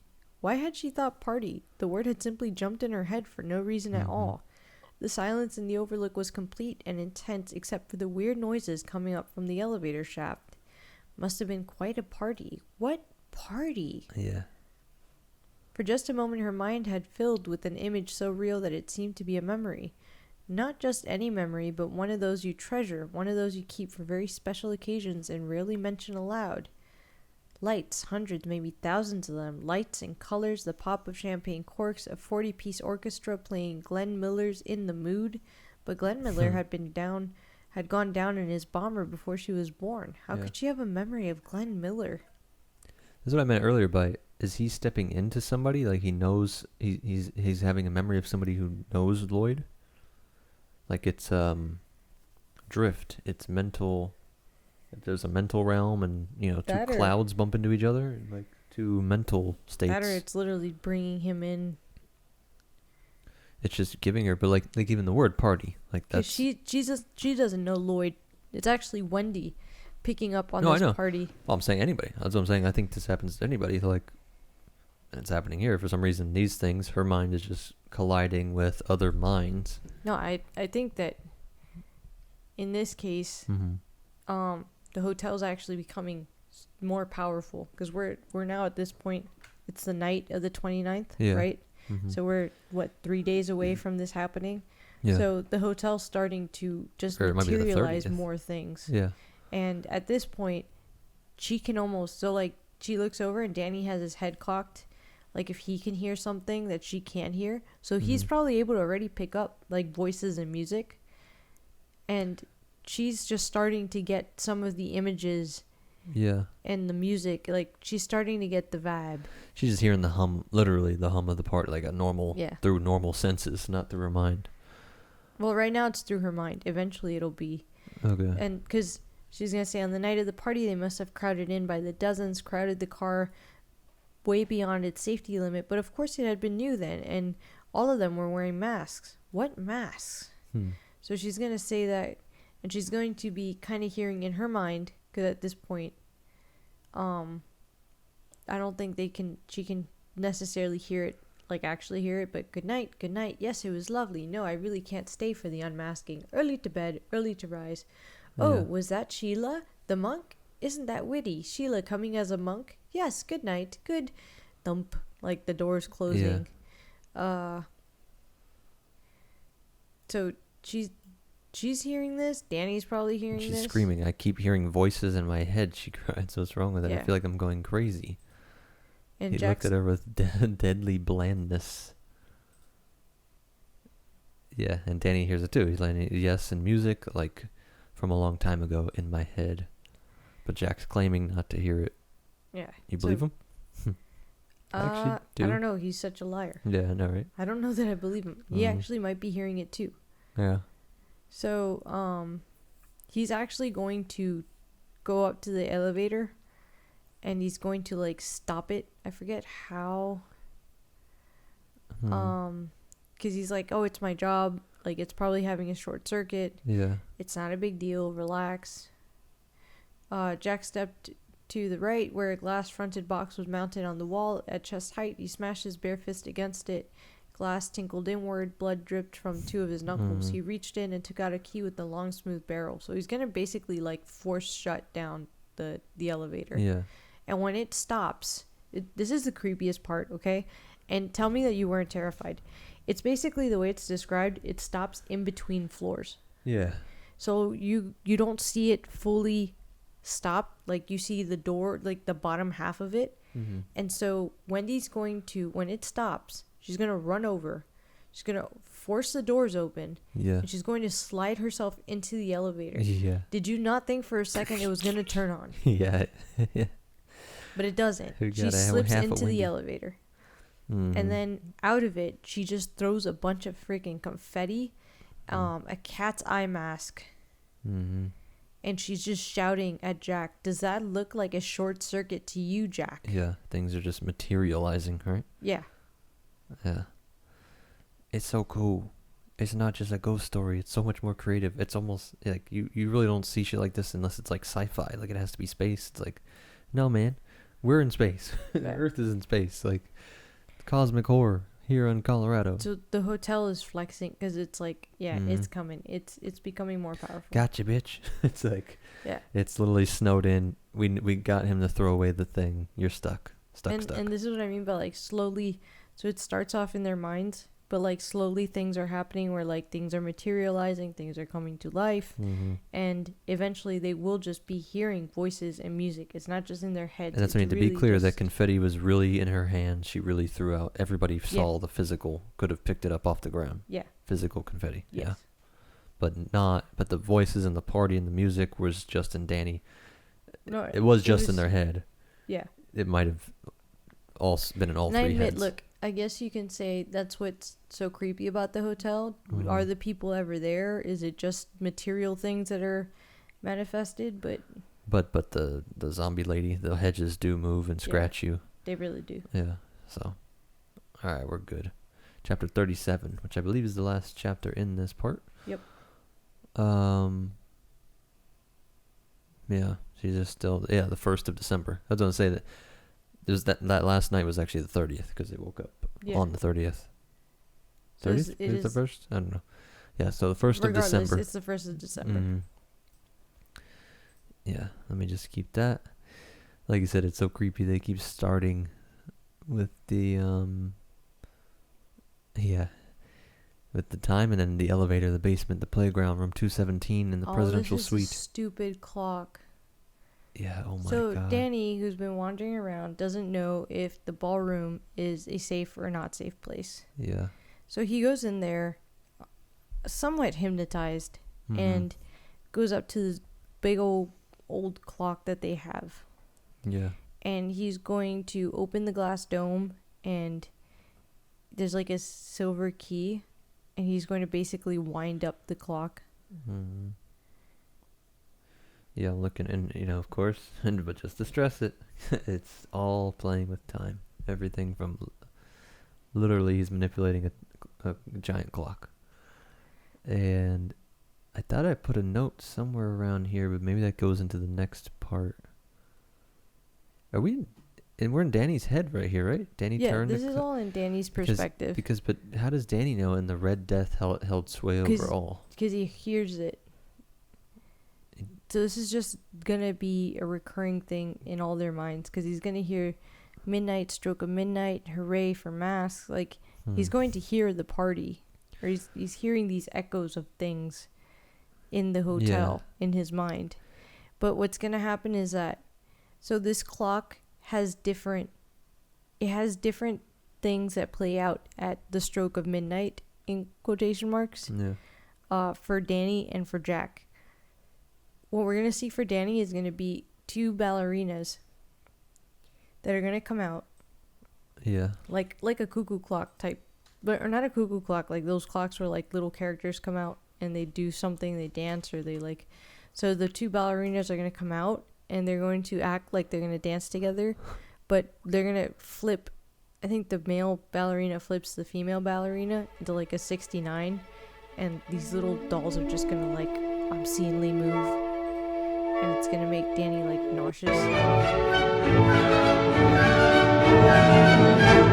we needed mood music. That's what he's listening to. I was like, I want to hear it. I actually don't know. I meant to look that up. Wow, you're lucky. I can't play it. I don't want to get hit by copyright, so you don't get to be super spooked right before we go to bed. A series of brass strikers rose and fell. My but God. Danny's basically realizing I don't know why that makes it so much creepier to hear the song. I'm so glad I looked it up, but it makes it creepier. Midnight, stroke of midnight, hooray for masks. Do-do-do, do-do-do-do-do-do. Yeah, the Overlook, all things... In the Overlook, all things had a sort of life. It was as if the whole place had been wound up with the silver key. The clock was running. The clock was running. He was the key, Danny thought sadly. Tony had warned him, and he had just let things go on. I'm just 5. Yeah, that's one of the greatest lines in this whole book. It's so realistic and empathetic. You got it. You just highlighted it, right? Yeah. He cried to some felt presence in the room. Doesn't it make any difference that I'm just 5? Is it bad I laughed? There was no at that? answer. I don't think that's bad writing. I think that was great and perfect and No, that was realistic. perfect because I mean, But I still laughed. I was like, I know, right? This guy is just 5. Jesus, you don't even think of that. Yeah, I mean, again, perfect. I don't want to be redundant, but he's literally the metaphors. Like, but the metaphors are real. Like, he is a key, but there is also the little key, like the little clock and the little. But it's all the way down, all the way up. he's gonna call Tony, and he's gonna feel like there's no answer from Tony, and he just needs to talk to Tony one more time at least, because he just feels like just so alone. And in a couple paragraphs back, he mentions the red rum. Red rum keeps coming up again. You know, and that's why that's been bothering him since they got here, right? That was like super early. Yeah, since before, because Tony was sending him the message. Yeah, before they even came out, right? Yeah. Yeah. And the medical mirror, cabinet mirror, the word red rum flashing off and on. How creepy is that? But unable to reach Tony, he does end up in like in that state. He hasn't gone into this type of mental, like, meditative or psychic state in a while. Yeah. So staring at the clock, he goes down this like dark tunnel, and at the end of it, he sees someone dressed in all white, with like tobacco, like a cigarette coming out their mouth, and he just knows it's Holleran. Yeah. And he remembers, if there is trouble, Holleran said, you give a call, a big loud holler like the one that knocked me back a few minutes ago. I might hear you even way down in Florida. And if you do, I'll come on the run. I'll come on the run. I'll come on the... Come now, then. Come now. Come now. Oh, Dick, I need you. I need you. We all need you. Run. Sorry, I got to run. Sorry, Danny, kid old doc. But I got to run. It's sure been fun, you son of a gun. But I gotta hurry. I gotta run. No! I don't know why this line hit me so much. Like, there's already a creepy zombie lady. But this one... And that was when the shadow figure turned the corner, huge in the hallway's gloom, only the reflected red of its eyes clear. There you are, now I've got you, you fuck, now I'll teach you. I don't know, like, that's such a simple, basic, almost like cartoon, like it just has big scary red eyes. It's a big old black blob with red eyes. Terrifying. But I'm like, I don't know. That seals the deal. That you just get the sense that is the thing. Yeah, that's not the monster. A topiary or the thing. They're all specifics, but this is the monster. That was great. But I guess because he's in this... But these are all the final images. Yeah. Because what's going to happen is he's actually going to see Tony one more time. Yeah.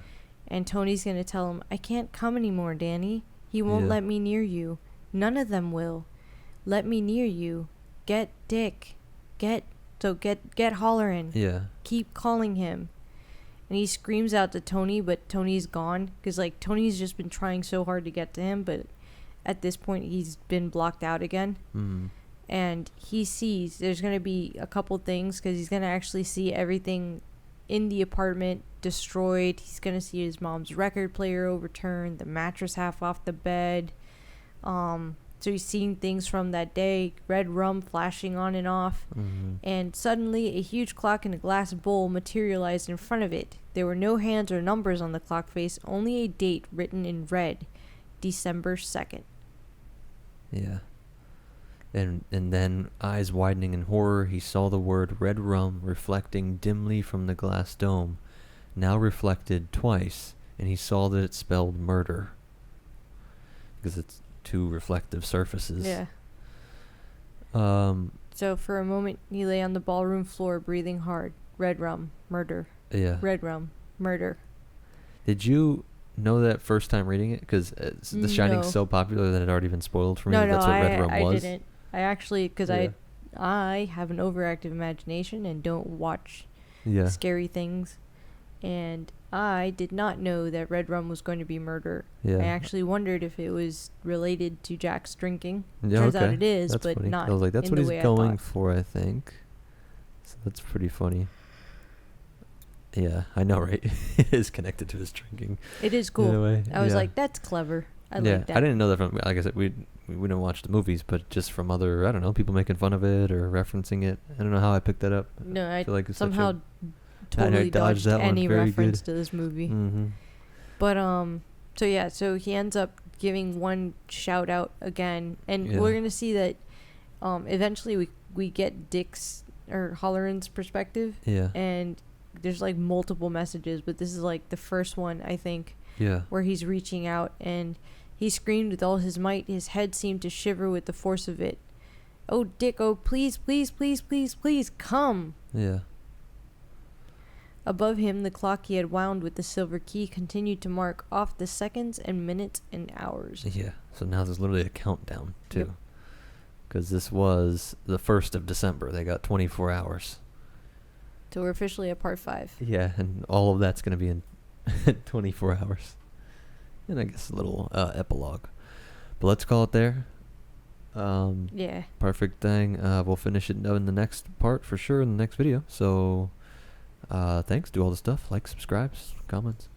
We will see you in the next one. Let us know if you like it. Yeah. That's crazy. If you got any other recommendations for us to read. Yeah, for sure. We could use recommendations. But yeah, we'll see you in the next one. Bye. Bye. Welcome back. Welcome back. Part 5. The final. We ended up recording 5 parts, right? Yeah. We did.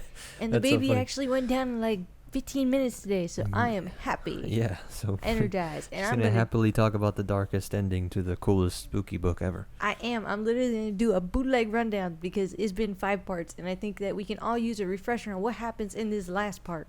Do it. So, we are going to open up part 5, Matters of Life and Death. Okay, this is a spooky book. You can keep the jolliness, but add a little spooky spice to it. Well, Holleran's down south in Florida, Uh-huh. having a good time. He's in the market. He's saying bye to his friend. He's going to get together for drinks. He's driving his car. All of a sudden, psychic blast. Psychic Mewtwo? Yeah, basically. Pokemon It crossover? actually kind of was. Yeah. It's literally so strong. He loses control of his car, swerves into the other Whoa. lane where there's an oncoming truck, and the truck does some obscene gestures at him. He was a rude, racist man. He wasn't. He was pissed because I mean, he actually was. He was says kind of. a lot of words. He said a A lot lot of of words we're not going to repeat on Although, here. I admit Bucko. it was hilarious the way it was worded. Holy 'Cause shit, I just... Go ahead. He shot a hand Yeah. signal at him, and it wasn't the peace sign Yep, of the 2 yep. signs that the human people use. I just... What if a certain word... Oh my god, it's on the screen right now. Don't do it. It's That's not Stephen King, sir. We It w- is we a didn't say lifelong Maine liberal who put these words on your screen. It is not my fault. So immediately he's like, "Oh no, the boy is in danger." Mm-hmm. He knows, old snow boys up there. So he races home. I Mhm. mean, he races back to where he's working right now. He Mhm. tells them that he needs to run home because his son's been shot. Mm-hmm. Actually, I think that's the actual story. Yeah. No, of course. And the guy's like, "I didn't know you had a son." He's like, "I do. He's been shot. I need to leave. Family Because emergency." the cops, I heard every freaking excuse. Or that when you No, go in the no, airport? not the cop. The manager yeah. at yeah, this yeah. hotel. Oh, that's right. That's right. Because the manager's like, "Bro, you're leaving on the busiest weekend." Yeah, that's right. And like, you're leaving me with, the kid that you're leaving me with has 2 stones for brains. Mm-hmm. And Yeah, anybody that worked restaurants know, like, he's leaving on the busiest shift Yeah. of the he's like, weekend, the he busiest literally everything. tells him, like, "You could take my Like, car, really? my house, you can even have my wife if you can tolerate her." Mm-hmm. And he's like, no, I actually need to go save a little white boy. But he doesn't say it like that. He actually says, "I gotta go save my son." Yeah. So he gets the permission to go. He actually has in his pocket his will written, because for whatever reason he felt the need to have a will written. Mm-hmm. That's just good life advice, folks. That actually is Yep. side rant. We're not going to get into. Thanks to our sponsor. Go ahead. So- I am. While Holleran's basically getting ready to boogie his ass up to Colorado, Calcutta. to Colorado, Colorado. back at the Overlook, everything's going to shit. Well, Jack is losing his mind. He is hearing people. He's going to parties. There's a hussy. There is dancing. There's all type of fornicating and things happening. And it's not just... well, hurry up and get him? to the bad part. Huh? That all sounds great to me. Go ahead. So it's not just in Jack's head at this point. Wendy is also starting to hear voices and people talking back to him and music, and there are doors opening and closing and elevators taking people places, and the hotel is alive. Yes, like we say, it got stronger. It gets stronger with Danny. We agree with that, right? Yeah, and closer. The closer we get to Red Drum. Yeah. The date, which is December 5th? 2nd. Right? 2nd. Yeah, something like that. Hey, December 5's like a 2 2nd upside down. You know what I'm is the saying? date. It's in the mirror of my mind. Yeah, December 2nd is when Red Rum hits the fan. So Halloran tries to catch a plane, misses the first plane, gets on the second plane, is terrified, meets this lady that's got a shine to her. She helps him stay calm. They land. She sends him good luck. He's like trying to get a car, gets a car, gets into this little side town, and he makes it to what's it called? Sidewinder? Yeah, little makes it to Sidewinder. closest civilization. Meets some guy that he's going to rent a snowmobile from. The guy looks at him because Halloran is described as never being anywhere that ever snowed ever. Yeah. Like he never avoids stayed. the snow. Even though he works in Colorado, he Yeah. never stayed there for snow. So he's got like one a snow jacket snowbird. and a pair of jeans. So the guy trades. Well, first there's a snowplow because trying to get this Sidewinder, he almost gets killed. He's like, you're crazy going up there. And he actually gets hit by another psychic blast on the way there. But this time, because he's been getting hit repeatedly by Nanny, but this time it's actually the Overlook attacking him. Yeah. He gets that's an true. actual signal from the Overlook that says, "Don't come here." Obscene words and lots of really mean that's things that right. I have no need Let's to just say or repeat. historic English words for certain fellas. But basically, get the fuck out of here. We don't want you here. And here are a bunch of images of everybody dying. Yeah, that's true. And why? Because technically we're still in this kind of overlapping. These people, Wendy is being attacked as poor Halloran's trying to race his ass up this mountain to get to them, and there's a snowstorm and nobody can see anything and no one thinks he's going to make it there. Wendy's literally dealing with Jack. She's basically hearing him lose his mind, and she's deciding whether it makes sense for her to off him or not. And her and Danny have been locked in this room, which is their little apartment, and they've locked Jack out. Like, he's outside just running around the hotel, and they can hear him talking to nobody. Yeah. But they've, like you said, they've at least seen But shit they can too. hear voices back. And Danny's basically terrified. Yeah, Danny's 5. Yeah. Just 5 years old. I'm just a baby. He literally, from the last part, the line is like, I'm 5. Doesn't that count for anything? Yeah. It's like, why am I getting side blast? Wendy, in an attempt to go get some food, leaves the room. She's going to leave. She's going to go try to get them something to eat. For some reason, she's going to make them scrambled eggs and tomato soup. Because I guess it's lunch and breakfast, and she doesn't know when she's going to be out there again. So she's going to try to make them lunch and breakfast. Right? Yeah. And then on the way back, she's going to find Jack laid out, and she's going to feel bad for him because it looks like he took a tumble. And, really... She said he looks like a little tired kid who played too much. Yo, she feels for him. She loves this man. It's her husband. He's losing his mind. She loves him, not the monster he's becoming that the hotel is turning him into. They can save him. If they just wait it out, if they can somehow get him somewhere safe. You can try. And so in trying to figure this out, she like approaches him thinking that he's knocked out, and he grabs her by the ankles and he goes, "Gotcha!" Literally like that. I literally I'm surprised this is not highlighted. I that was like, holy shit, that was probably the scariest part of the book for me. And I think I was washing dishes listening to it. It was terrifying. It was terrifying. You remembered it even from the first time reading it, I think. Here it is. Maybe? I gotcha. Yeah, something like that. Jack, you're hurting my ankle. Yeah. He's basically. Oh, yeah, that's what he said, yeah. So he, like, pulls her down. She falls. There's a scuffle. And then Danny comes over, and I forget how something is going to hit Jack on the head. Yeah, Danny picks up something and whacks him with, like, a bottle, I think. Yeah. Well, no, she actually tries to whack him because there's, like, a bunch of bottles that are, like, candle. So she tries to whack him, and, like, Danny's she's gonna, about like, to get killed and jump on him because they're, like, in the bar area. They're in the lounge. I think it's called the Colorado Lounge. But they're basically in the bar area of the hotel. So they're going to basically wrestle this man into the pantry. and they're going to close his ass in there. Mm-hmm. And Danny's going to actually be the one to lock the door, because they're basically in it. Wendy's going to help. First, they're going to knock him out. They're going to drag him in there. And as he's waking up, they're going to basically shove his ass in there cartoon style. Mm-hmm. And then they're going to try to, like, close the door, and it's not closing. And they can't figure out why. And Danny sees it's, like, this stupid lever mechanism. So Wendy's going to be like, she's going to shout, "Danny, hurry, lock it." And he's going to hear his dad be like, "Don't you lock that door." And for a second, he's going to have the computer program and override. And then he's going to lock it.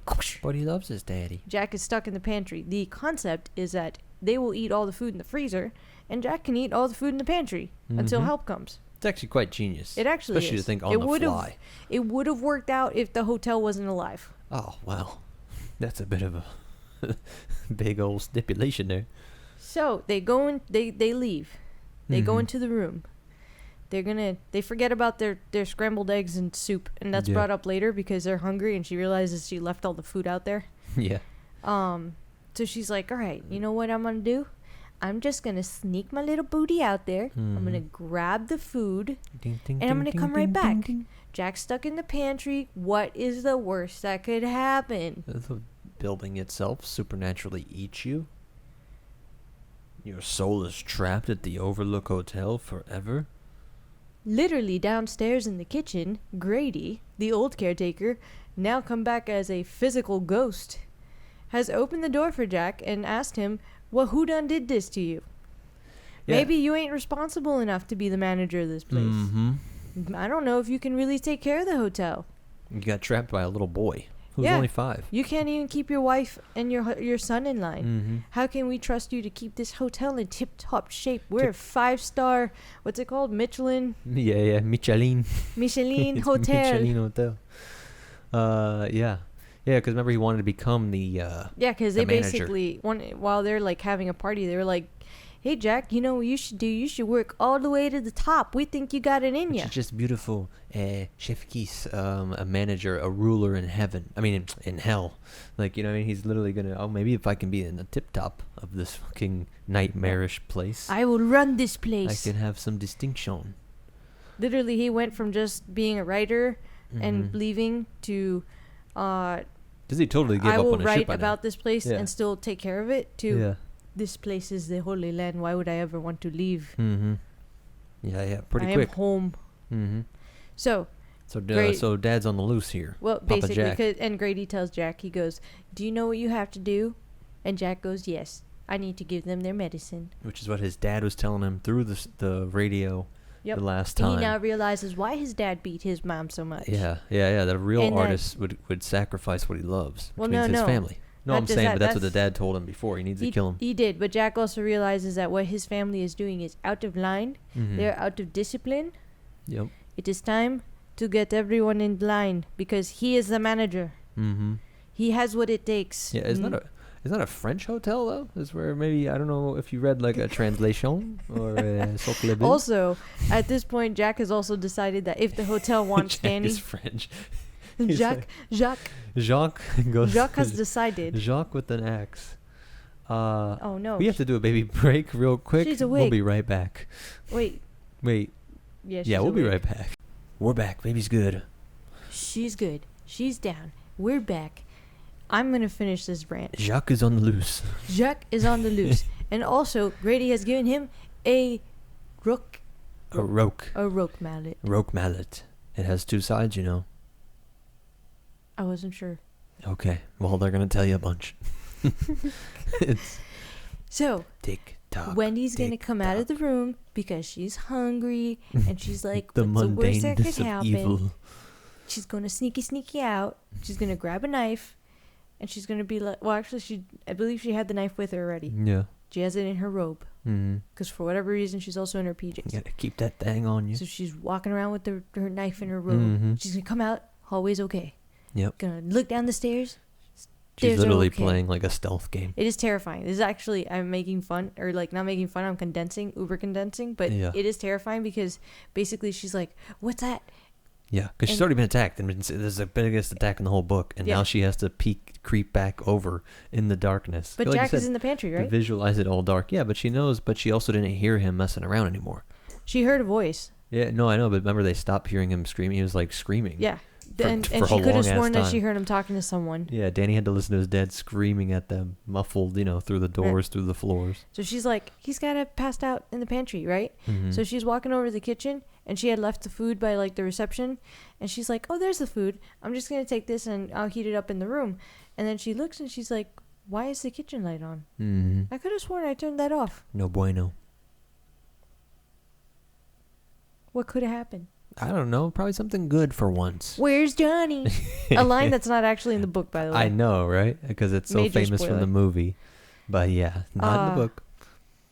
So Jack comes out and literally slams her across the back or the shoulder with the freaking mallet. Yeah. And so she's down on the ground, and he's going to try to mallet the hell out of her, and she's going to try to knife him. Yeah. And she actually is. She's going to get the knife in between his shoulder blades. Yeah, she stabs him in the back. And he's somehow. going to shout, "You have killed me." Yeah, he says, "You killed me." Let me see if you bitch, I believe. And so in my mind, she Yeah, you actually bitch, did you killed me. legitimately kill physical Jack at this point. Mm-hmm. You can finish your rant if you want. We'll come back to it. We'll come back. Yeah. But so he's going to say that, and then she's going to think that he's dead because he's going to kind of like crumple a little bit. And then she's going to, at this point, she's been beat so bad that she has to like drag herself. She's got like broken ribs and something in her back, and she's dragging herself up the stairs, and she's super slow. She's like, "This is okay. Danny and I will just wait for help." Yeah. And then she looks back, and Jack's like, "I'm coming too." Mm-hmm. Which she stabbed, like you said, she stabbed him close to spine. Is how like literally right through his back. She's crawling up the stairs a little faster now because she's terrified, and he's crawling up the stairs with her, but dragging the mallet because he's got a knife in his back, and his body's just starting to reanimate itself. Yep. And so she's going to literally make it to the room, and she's going to try to close the door, and it's not going to work out. And she's going to yell at Danny, but Danny's not there. And she's going to realize, like, she's looking around the room, and she's like, "Where's our child?" Yeah. Flashback Playing video at games. this point to Halloran, who's getting hit psychically by the house, who's sending him literally the images of Wendy getting beat the shit out of, and a bloody mallet and a robe. And he's like, "They're dead." Yeah. But it is motivating him to get up there. He knows for And sure he's like, this "I isn't some need to save that goddamn... little boy, or at least see him dead." Mm-hmm. So he's like, "I am making it up there." So the snowplow is going to come out and almost kill him. And then the guy's going to jump out of the snowplow and be like, "What are you doing driving on the side of a mountain in the middle of a snowstorm when all the roads are closed? Are you trying to die?" And he's going to be like, "You're not going to believe me. I need to go save a little boy." And he's going to be like, "Actually, I do believe you because I also have weird visions like you do." I got low-level shine. Yeah. So here's my coat, or actually no, here are my mittens, because I can see your hands are cold. Good luck. And when you get to Sidewinder, look for this guy right next to the library. He's got a bunch of snowmobiles that you can rent. Tell him I sent you, and then he will make sure that you can get something to get yourself up to the hotel. Yeah. So he's going to make it to Sidewinder. He's going to be terrified driving in the snow, seeing all kinds of stuff and shadows, and just not very good at driving. He's going to almost lose control like 30 times. And they had a crazy foreshadowing, super just a trickle in your brain. There's a scary story about kids that were riding around through the woods at night and got beheaded from like a chain, like a property. Jack said that's one of the reasons why they shouldn't leave the hotel. Yeah. But that's going through your mind as Halloran is racing up to the hotel. Yeah, because like all you can see are like tops of signs and shit. Yeah. And I'm like, oh my God, that'd be insane. So he makes it to Sidewinder. He makes it to this little place next to the library. It's literally about to close, and he's like, "I need to rent a snowmobile." And the guy's like, "Are you mad?" And he's like, "I need to make it up to the Overlook because I need to check on the people." And he's like, crazy. "Little Danny, not little Danny." And he's like, I like little Danny. "I like little Danny. I will help you." And he's like, "Also, the man that you sent that you just named, whose name I forgot. Yeah. I like him, and he Plowman. seems to have visions like I think you do, because you have no idea of these people." Because they all know there's no way. The phones don't even work. Yeah. There's nobody can get in contact with them. How would this man from Florida know? Yeah. But, like I said, they believe him because there's shine everywhere. So it's basically like shiners. We'll get into it, but basically like a chain of shiners all connecting to Oh my God, save do we got to Danny. join the shiners? Go ahead. Yes. So he's going to be like, "Listen, I know that this other man gave you the mittens, but I will trade you jackets. Take my jacket, take my snowmobile, and weird go." RPG game. Yeah, basically like, Go ahead. "Here, Would you take want to this. trade? Don't go alone." Yeah. It's too cold. It's too cold to go It's alone. supernatural out there. So Holleran's over there on the snowmobile. Wah, wah. And he's going to literally be seeing the Overlook at some point. And he's like, I'm almost there. And then as he's about to like There's get just some into the stupid Overlook. bushes in the way. Yeah, the bush is shaped like a lion. Yep. So the lion's literally going to attack him and knock him off the snowmobile. But he had like a gas tank. So he's going to pour gas on the lion and he's going to set it on fire. And it's going to run away screaming. And then he's going to get back on the snowmobile. And he's going to make it to the Overlook. He's going to open the gate. He's going to go through. All the other animals are freaking out. And then Jack, who's inside the hotel room. Not the hotel room, where the little living cabin room. He's really gonna be beating the shit out of Wendy, and he's about to do the killing blow, and then he stops because he gets a telepathic message from the Overlook, and he's like, "Oh, I got other business. I gotta go make sure that guy on the snowmobile's dead." He says it in much worse way. Yeah. I'm not gonna say it the way he does. That is Mr. King. Basically, the Overlook is like, "Yo, we need to prioritize. She's basically almost dead. You can come back and finish this off later." Yeah. And nobody knows where Danny is. So Holleran's gonna pull up. He's gonna walk into the hotel. He's gonna open the door. He's gonna be like, "Wendy, Danny, anybody home?" Turn into Cartman. Who are these characters? Cartman's fighting the French Jacques. He's gonna creep in. He's gonna walk up the stairs. I believe he's basically in the hotel, and then behind takes a him, stair lift. He goes up the stairs. He's heading to their like living quarters, and then Jack's gonna start beating the shit out of him. Yeah. So Holleran goes down. Literally our only hope. Yeah, and he's gone. Basically dead on arrival. Yeah, which was pretty cool. And then you're thinking like, all right, it's gonna go well, Yeah. Even though I was worried that he was gonna get beheaded on the way in his freaking snowmobile. But yeah. So at this point, Danny's going to intervene. And Danny's basically going to end up reliving his dream, and he's going to have his dad chasing him up to the presidential suite. Because Danny's idea was like, I will lure him up there, and then I will make it up into the attic. Yeah. But he forgot he's 5, and his dad locked the attic, thinking that his 5-year-old would be wandering around trying to figure out how to get in the attic. Yeah. So he's basically at the end of the hallway, and all these doors got ghosts in them and shit. Literally, Wendy, as she had been running away from Jack, like one of the doors opens, like, and, like closes. The fucking cheap haunted house attraction. Yeah. And so Danny's basically having a fucking panic attack, and then Tony comes, and Tony's like, "Danny, it's okay. Remember what you have forgotten." Remember, I'm from the future. Of course I know him. I'm him. Danny sees him, and he's like, "Oh, you're me." And he's like, "Of course I'm you. You've always known I was you. Yeah. You're just 5, so you didn't really know it was me, but you've always secretly known it was me. And you are I, and we are together. And you must remember what you have forgotten. I can't tell you what it is, but you'll know because I'm from the future." I know, right? I can't tell you what it is for plot suspense purposes. I can't just say boiler room, boiler room, boiler room. So as his dad approaches, he's going to kill Danny, and then for a second he freezes because deep down under that monster that the Overlook has basically possessed him with, his daddy's going to fight back, and his daddy's going to say, "We are not killing my son." And so he's going to freeze, and you'll be like, Danny, run. Run, you I fool. can't take control for long. Run. Yeah, basically. Yeah. And Danny's like, "Dad, I'm not going to leave you. I love you."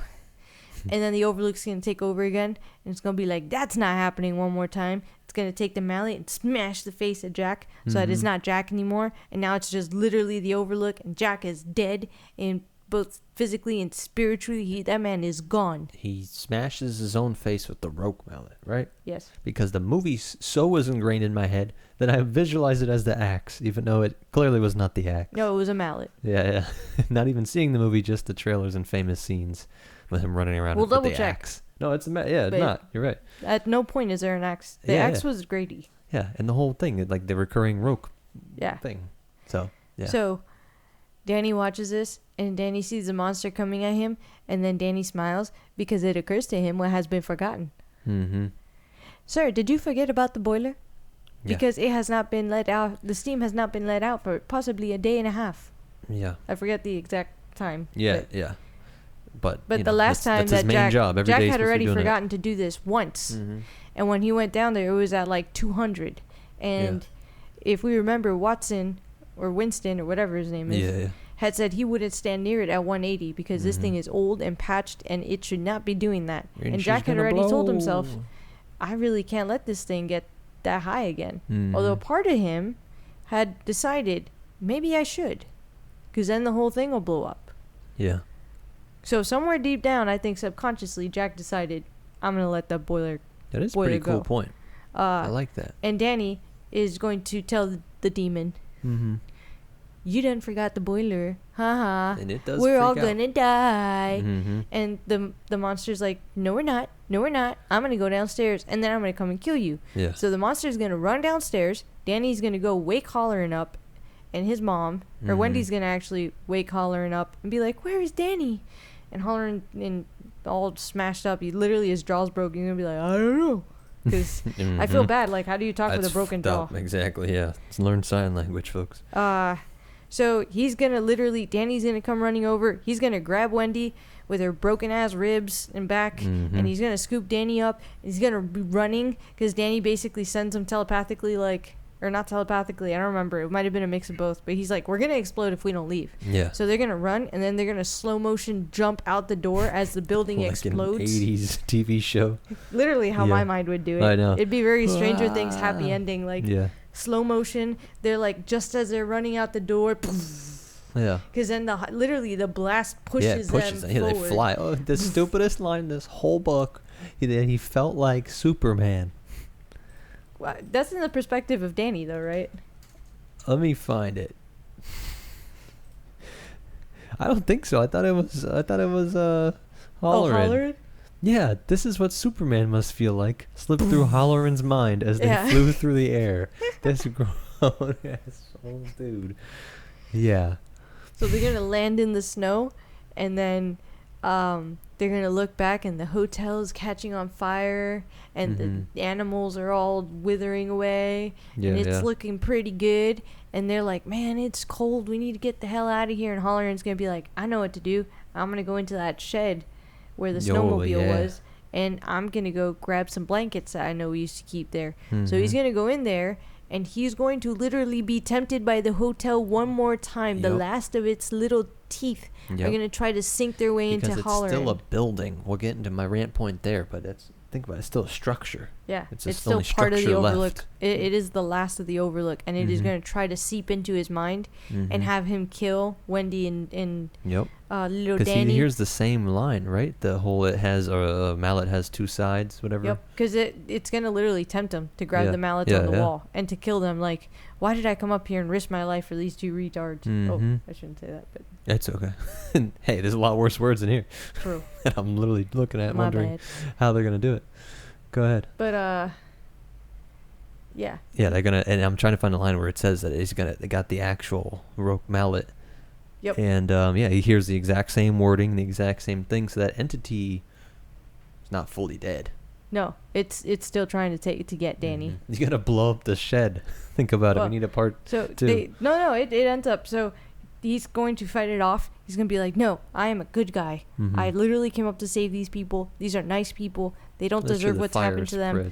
I love Danny. And so he's going to go back out with the blankets. He's going to wrap them in it. Because they also had enough time to, like, grab their shit. But it, like, wasn't enough. So he's going to everybody's going to be wrapped up in little burritos. They're going to get all on the snowmobile. And they're going to head back to Sidewinder. Because the guy that rented him the snowmobile told him to come back. And if he could come back with the kid and the mom, that they would have soup for them. So they're going to basically head back. The doctor's going to be waiting for them. Like, everyone's going to basically be down in town and be seeing the fire, but there's nothing they could do about it because no fire trucks or anything can go over there. They're just seeing the smoke. Yeah. There's a giant-ass building on fire. And as he's leaving, it is mentioned that he can see everything, including the little shed collapse in flame. I got it right here. After a while, the shed began to burn too.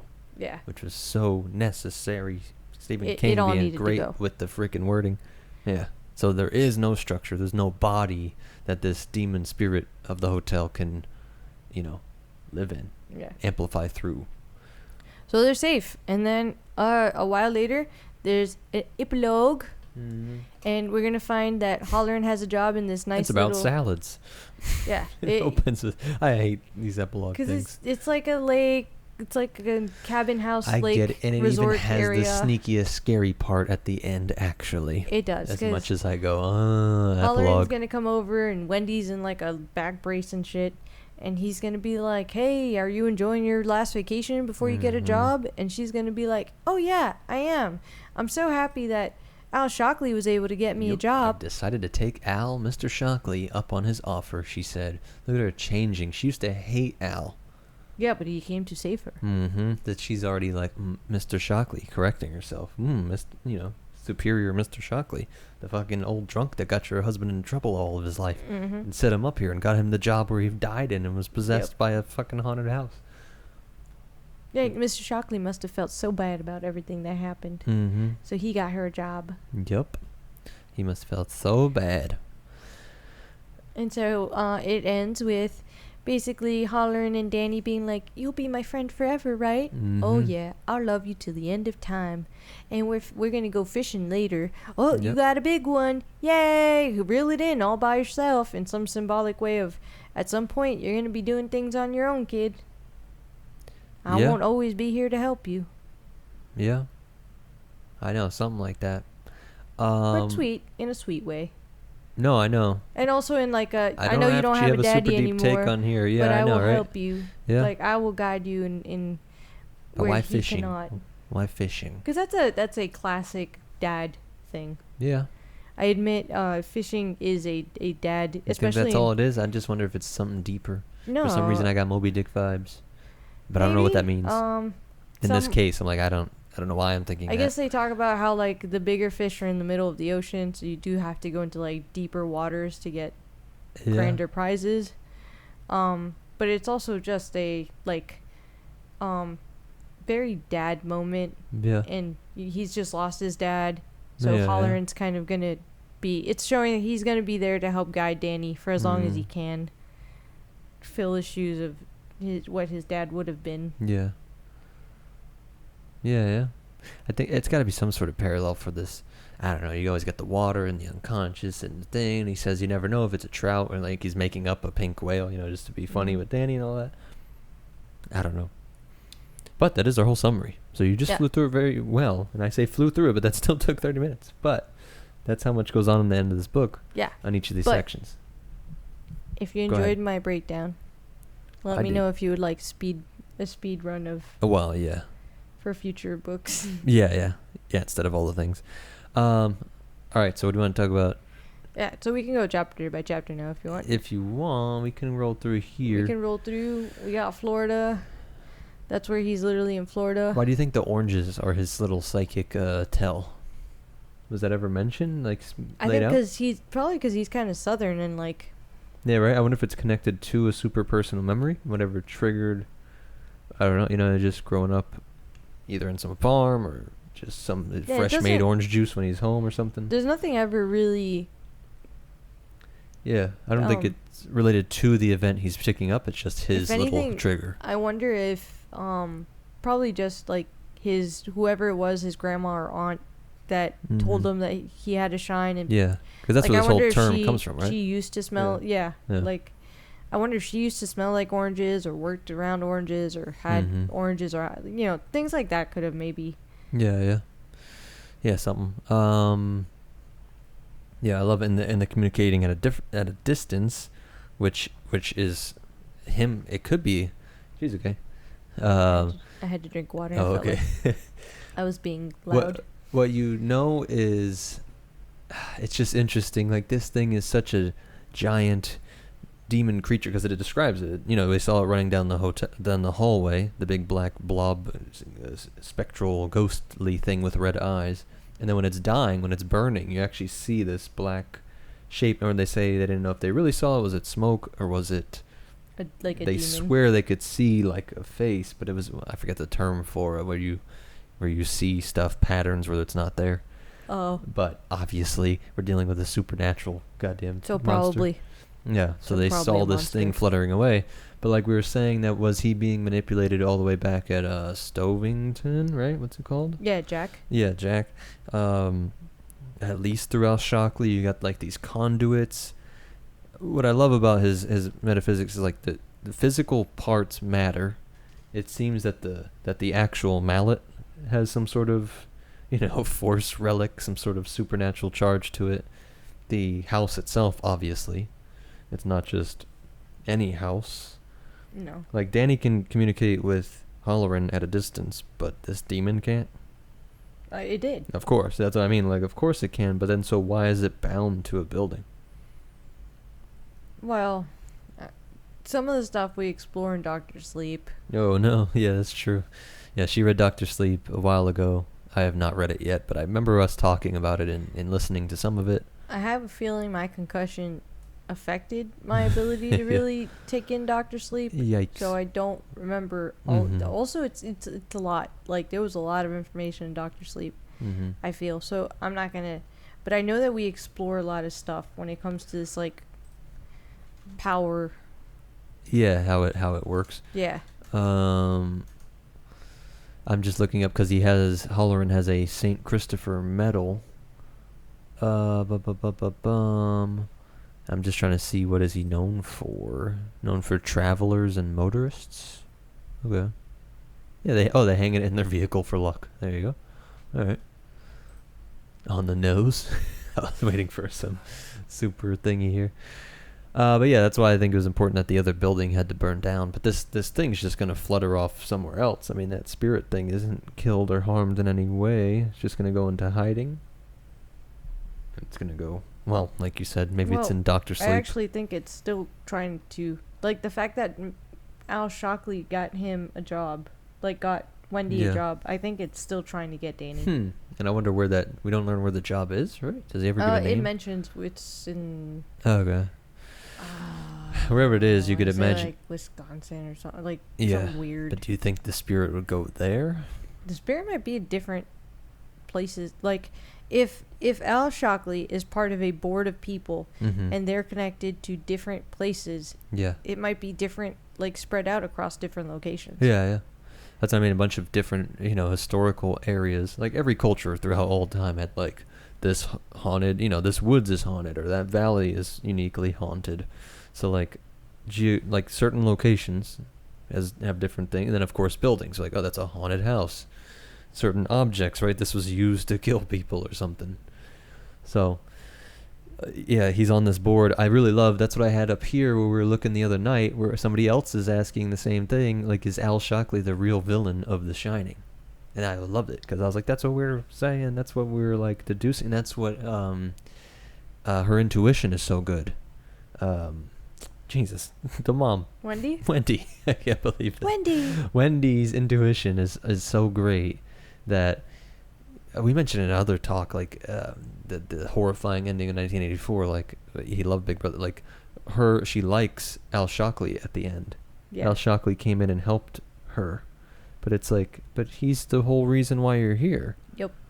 And he's the one, like, literally there, but also, like, got up Jack's ass for, like, making a ruckus about the hotel's history and all that. But she doesn't know. So I know, she might not actually know. Danny tells her that Al was mad at Jack, but he's not entirely sure why, because he's 5, and although he heard the conversation, I don't think he quite understands some of the things that Jack was insinuating and how they would affect Al Shockley. Yeah. But still, it's just, her intuition was against all of it. Her husband dies, and she's just... okay with Al Shockley after that. She's literally broken. Huh? She's literally broken. Yeah, I mean, actually, she has broken ribs. Spiritually, and literally her physically, body. Like, this woman has...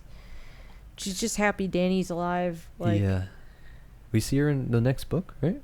Oh, no, she's dead. I forgot.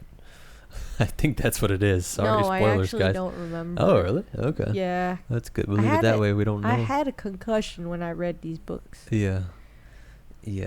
And I admit, I think my concussion was probably worse when I read Dr. Sleep. I can't make these jokes are too dark. But a dark joke take your medicine. Like you make it sound like I need to give like a fucking disclaimer. The concussion induced was not the result of it. She is not being like all of the women in this who make up excuses for their husband. The concussion was due to DIY. Yeah, due to DIY projects that are never ending, and she just dumps them on me, and it makes me go crazy. No, we were putting up an awning, and it popped off the side of the house and fell on my head. Mm-hmm. Which is spooky in of itself. It was hilarious. Okay. We then That's a much more. We then continued to install the awning, and I wore a bike helmet. Yeah. Oh my God, that's true. We wore a helmet. We both wore helmets. I didn't go to the hospital for like 2 days. Installing this, and our neighbors. No, I had a concussion. Think we do so well for special folk. Yeah, we didn't think you had a concussion. Yeah. But there is some hilarious real world parallel that you were hurt by the home in a sense. It is hilarious. Because it's Jack messing with the house the whole time. I was being the messing caretaker, with the wasps. and the house tried to take me out. Yike, too close. Where was I gonna say? But actually, it's what triggered me to read the. I know, to read The Shining. With. I mean, hello, we're going in like circles here. Crazy. So on the stairs, Wendy and basically Danny are gonna have a little time together. She's gonna tell him, "Look, I really do trust you. I believe you. Like, I believe in Tony." Cause she's About this imaginary friend. She has no clue that it's him. I mean, nobody else does. Most readers don't even pick that up. Your quote's over here somewhere if you want to read it in full.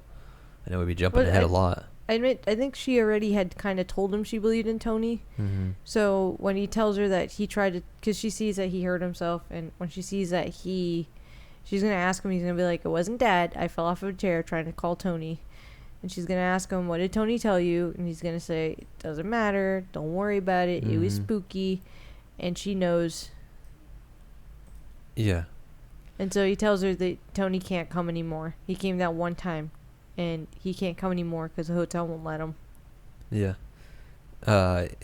Which is just completely blocked out, which, again, that's so cool. Like, there's physical barriers, but the spirit world works the same way, the same wording used. It's being blocked. It's being, you got the physical block. They said also in town that it was one of the worst storms they've ever seen.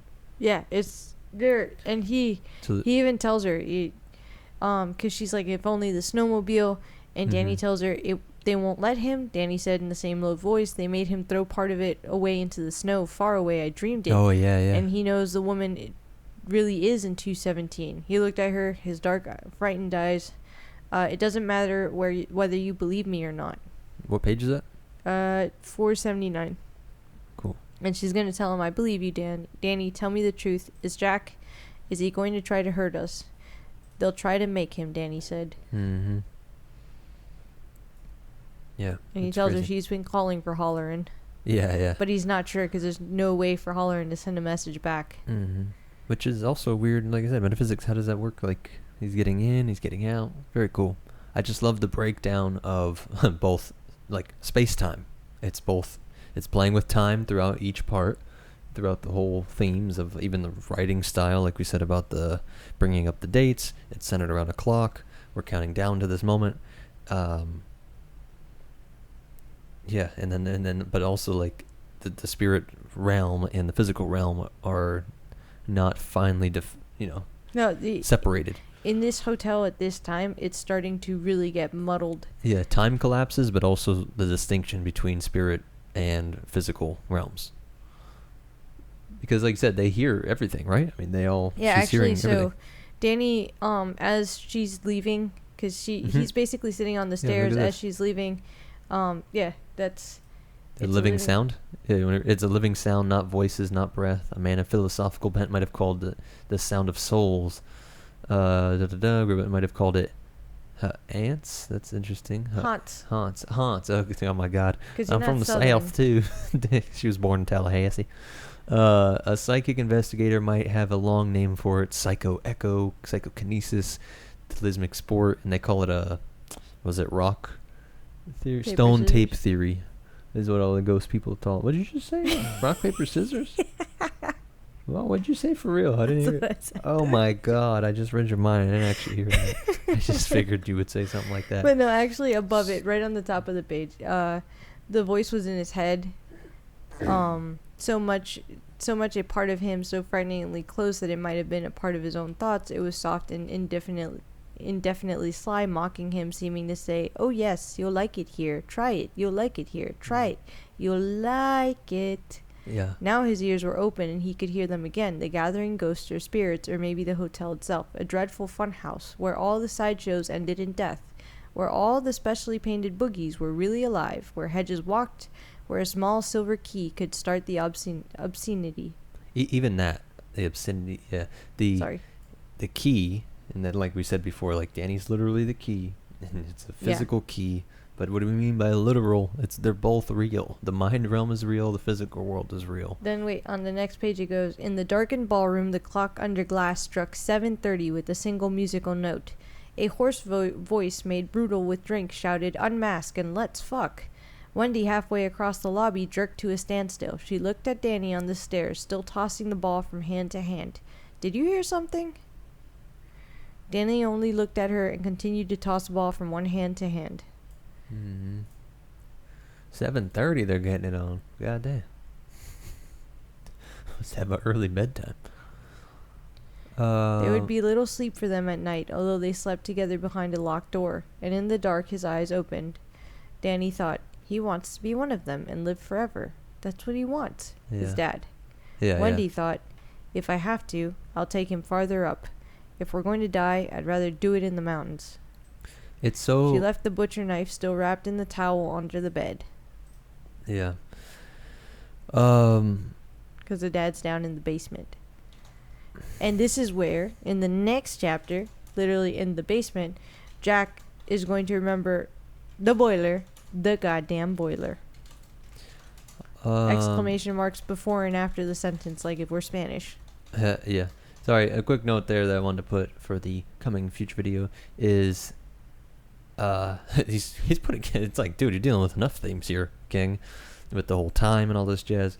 But the whole, he wants to be one of them, live forever, just a classic thing that you pick up in all kinds of media, is that whenever you try and, like, death is scary to us. They always say at the core of all psychology, religion, everything is the fear of death. And so that's scary. But what a lot of good media does is show you that the alternative is worse. Every time you try and live forever, these immortal seekers create monstrous shit. I know, that's your actual real-world philosophy. Yes. I have a very good Dharma version. We are supposed to fight death as much as possible. And even if we can live literally hundreds of thousands of years, your ass is going to slip and fall into a sun.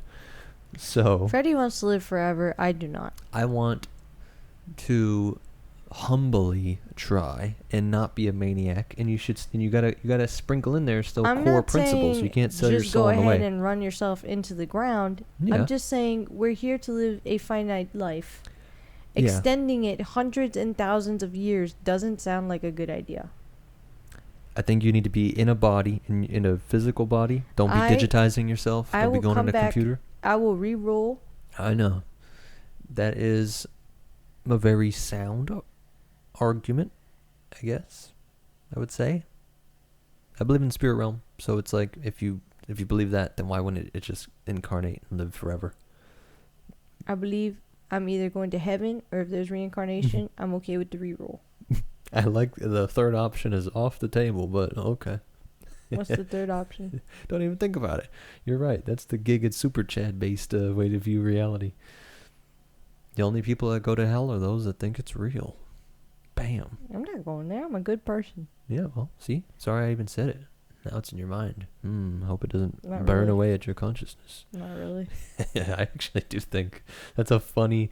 You can go off the rail, all kinds of cool spiritual researchers and philosopher types. What's his name? Swedenborg. Anyways, the point is, that is such a funny, huge line there. Because he wants to be the manager, but you think we don't ever get Jack explicitly say that, right? Yeah, he does. What Danny says, that he wants to live forever, right? No, but he knows that they're he's ghosts. so drunk on the idea of being the manager. But it's so great. He never says that they're ghosts. He never acknowledges that they're ghosts. Because he no longer is even worried about that. Like, he has become so drunk on ironically not on drink, Yeah, I know, right? but like on this hotel, and he's just so like on not being a loser too. gives- Like he can finally have prestige. this hotel is playing on everything. It's gonna give him prestige. It's gonna give him a title. It's gonna give him power. It's gonna give him Which is exactly the opposite. He shits on the little prick guy. That it's a whorehouse that's full of like, it was a mob run whorehouse, obscure shit in the middle of But nowhere. he's falling in love with this place. Like Yeah. he wants to take care of it. If it wants his son, it can have his son. I mean, he can make another son. Yeah. Like, and honestly, Danny, But also that it can't want if the it son. wants Danny, it's because Danny should. There's something that Danny needs to give it. Mm-hmm. How? he should Who's just- he to know why? He's only the manager. But he also struggles with a ton of but that it can't want him either. It can't actually want Danny. It must really want him. Yeah. It must, maybe it's just a test or whatever, you know? Yeah, that's the other thing. It's just testing him. Yeah. Yeah. See. And he's got what it takes. He's failed at so many other things in life. He could pass this test. Mm-hmm. He knows because the hotel's told him he can pass it. Yeah. It believes in him. When nobody else does. You gotta believe in people, folks, or then they go off the rails. I ain't gonna believe in this man. See? You're part of the problem. No, I would have put a knife in him earlier. There are a couple amazing... We wouldn't have escalated to this point. Yeah, I know. That is nuts. Again, my whole point with a lot of fiction, all of it's mythology. Especially up on a mountain where the only other witness is potentially my son. Yeah, you're dead. Dude, she's referencing a real world point I make, that there's a power differential and all these, stupid political sides bicker back and forth. It's like, women, you guys will get away with murder literally, so use that to clean up the streets, folks. He fell on his knife 10 times. Mm-hmm. I mean, everybody's going to believe, like, I guess so. Why would she? Even if they don't, like, what are they going to do? Yeah. He was going to kill me. Yeah. If a woman says he was trying to kill me, so I stabbed him, how the hell do you disprove that? Yeah. And, like, if he's acting crazy and there's other shit. I was protecting my son. Yeah. And, Jack has a history of all this violence and stuff. And then you go to the son and you're like, hey, son, was your daddy acting weird? Yes. And he's crying. I love Daddy. I was having dreams that daddy was going to kill me. Oh, okay. And everybody else. And the old caretaker killed his family. He actually went through with it. And is stuck there. It's a great scary thing. But I know. I get it. If Wendy wasn't the way she was, we wouldn't have a book. No, I mean, and not just the way, just for the book, but that's how I think it works in the real world. It's like, no, you don't have this combination of traits on accident. Like, somebody like Wendy was all made insecure and crazy by her mother, and so she's accepting, she's not as bad as some of these stereotypical, like, 50s women, whatever, that get beat and just take it. She's not that bad. She's gonna fucking kick his ass and doesn't stand for Jack hitting the kid. Yeah, when he slaps her, and she assumes that he strangled Danny. Well, even Danny, when he falls off the chair in the trance so it's not like she's as meek. She's already kind of probing, like, what happened? And he's like, it wasn't Dad. Yeah. But she's not as meek as either of the moms is, either Jack's mom or her own mother. No. But she is still, like, a little too cool with his insanity. She's a little too soft for me. Mm-hmm. And his violent insanity. It's not just, like, sad. It's not that Jack's depressed. Jack is literally violent. But back to the basement. So, Jack has been down in the basement going through papers again because that's like the way that it hypnotizes him. Yeah. So while he's down here, he wakes up and realizes that he's forgotten the boiler, and we hear again this concept of like it creeps. She's rated for 250, but she'd blow long before that. Now I'd be scared to come down and stand next to her at 180. My memory's so good. Anyway, That was nuts. I didn't mean to say that's like that, but I am very We're proud. both impressed when we remember. There's a weird pressure to get this right. We know people are listening. Well, so, it's not just that. I'm also sometimes like I've been so dead tired, and then this has taken way longer because the baby's had such a rough week plus. Yeah. And so I'm just happy I remember all the details the way I do. But anyway, so he remembers he had dumped it the previous evening around 6 o'clock when he first came down. It was now. He looked at his watch and jumped up, kicking over a stack of old invoices. Christ, it was a quarter of five in the morning. I know. Again, the playing with time at every single level. He's he's being hypnotized because he loses Yeah. time, which is a real thing. And whether it's alien encounters or ghosts or We also get a description of him here. He ran to it. His face, which had become thinner in the last month or so, was now heavily shadowed with beard stubble, and he had a hollow concentration camp look. Great description. Yeah. So the boiler pressure gauge stood at 210 pounds per square inch. Yeah. Literally 250. So 40 pounds per square inch short of exploding. And the physical withering of his body, again, that there's no separation between the spiritual and physical. Oh, and this is where I was saying I really think he decided subconsciously. Suddenly a cold and tempting inner voice spoke to him. Let it go. Go get Wendy and Danny and get the fuck out of here. Let it blow sky high. Where's that? It's right, go to... Because that's crazy 483. important. Yeah. I was just looking there, but, yeah, here you go. That's what I mean by there are multiple forces here. That's the same thing. Like Spirit, almost like whether it's his spirit, whatever Holy sober Spirit. him, whatever piece of him wants to protect his family, it's still trying to get through and is like, this is it. This is like the only way. If we can all forget this, because I have a feeling that it's almost like a part of him is being possessed and a part of him is fighting back. Yeah. And it realizes like, okay, this is it. Like if I'm losing control of myself and I can't, this thing is taking over my body and my mind, I could just tuck this away. Like, yeah. But it's everybody is at the natural state, this kind of dualistic worldview. We think there's good forces and bad forces. We think we could do bad things, we could do better things. So whether it's just us or it's culture, it's whatever, or there's actual spirits, whatever it is, it's like, but obviously in this world, it could just be him. It could just be the good part of Jack, the same thing that came through at the end that made him I think whack it is. himself. It's that same. Yeah. But that's what was inverted. We saw the exact opposite when he says that he has bad luck when he finds all the parts for the fucking He has such bad luck. Every time his luck is, he feels like something's going for him, something bad. Yeah, that was clearly good luck. It was going to save him, but he sees it as bad luck. Yeah, but that's great. But even actually, this late in the book, he still has that coming through. There's a part of him that's still trying to. Yeah. And if you continue, so he's going to basically picture the. Sorry, I'm getting adjusted in my chair. Yeah. But he's going to basically picture the hotel burning. He's going to say, "Burn, baby, burn." In 12 hours, there would be nothing left but the bare bones. The needle on. So this is 485. Cause he's going to picture like all of it burning. The needle on the gauge has moved up to 212, so it's building so quickly. Shh, Ben. Come, Ben.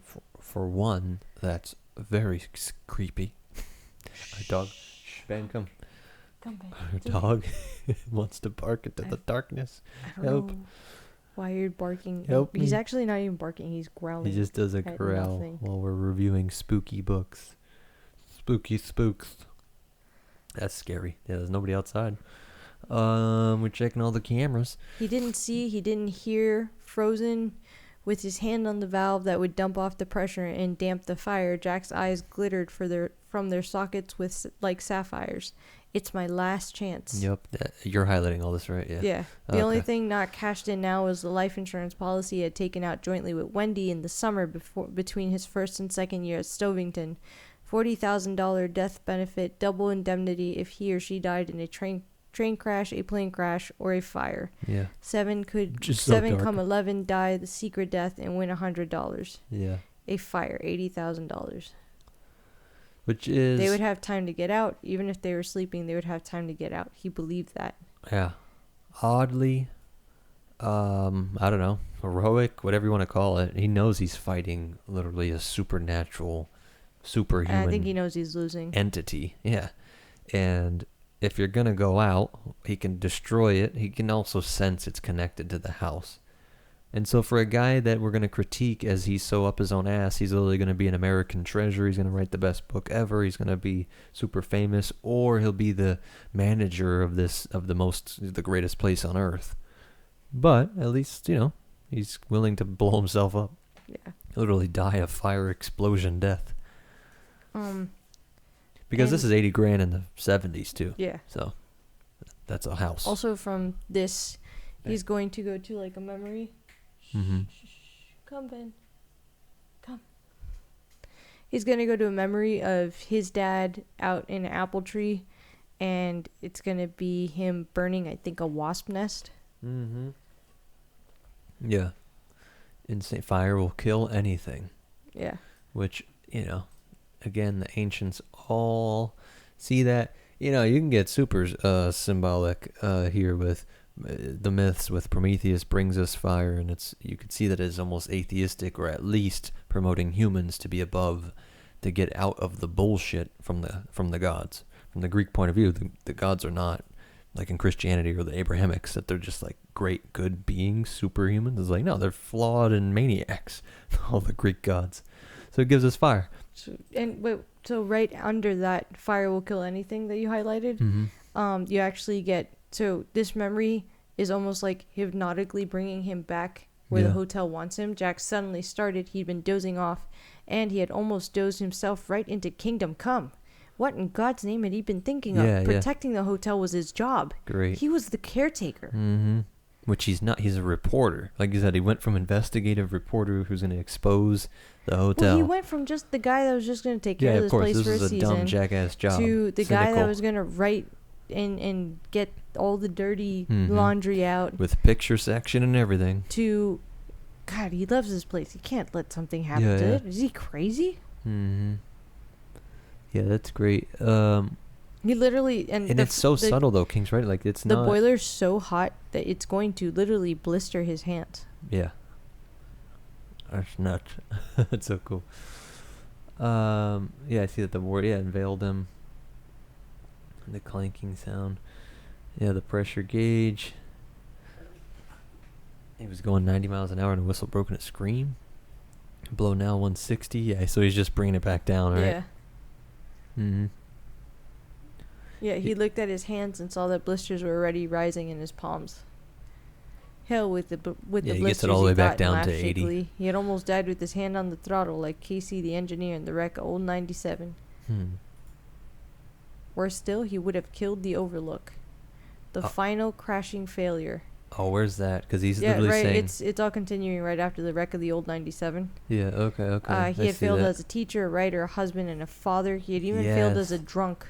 But you couldn't do much better in the old failure category than blowing up the building you were supposed to be taking care of. This was no ordinary building by no means. I told you over the breakfast table, don't worry. We're gonna keep it, because she gets worried that our good little rants off if here we might forget them.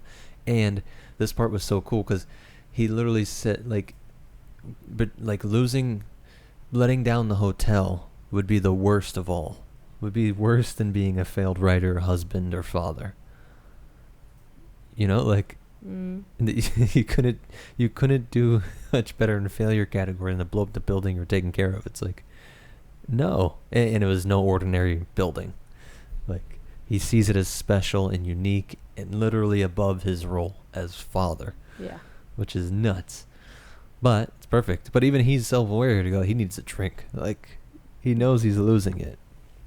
He knows he's dealing with too much weight. Yeah, I love that line. Yeah, so at this point, he wouldn't trust it at more than 100 psi for the rest of the winter. Mm-hmm. If they're a little chilly, they would just have to grin and bear it. Yeah. Which is so cool, too. Ghost, haunted places are usually colder. They always point out. Yeah. And so, like, as a living being, you want to be warm. And so he's slowly dying there. It's slowly fading. So he's open to blisters. And he's putting the house's comfort over his family. Well, yeah. Like, literally. He remembered bottles glittering in the shadows. He saved the hotel. The hotel would want to reward him. He felt sure of it. He took his handkerchief out of his back pocket and went to the stairs. He rubbed at his mouth. Just a little drink. Just one. To ease the pain. He had served the Overlook, and now the Overlook would serve him. He was sure of it. Yeah, met the dream. Yeah. His feet on the stair risers were quick and eager, the hurrying steps of a man who has come home from a long and bitter war. It was 5:20 a.m. Mountain Standard Time. Wait, where's that? That was the end of the right before. It's literally that little paragraph right before the chapter's over. Oh, okay. Oh, okay. Yeah, jeez, how'd I miss that? So yeah, daylight. 41 is daylight is the dream where Danny sees him on fire.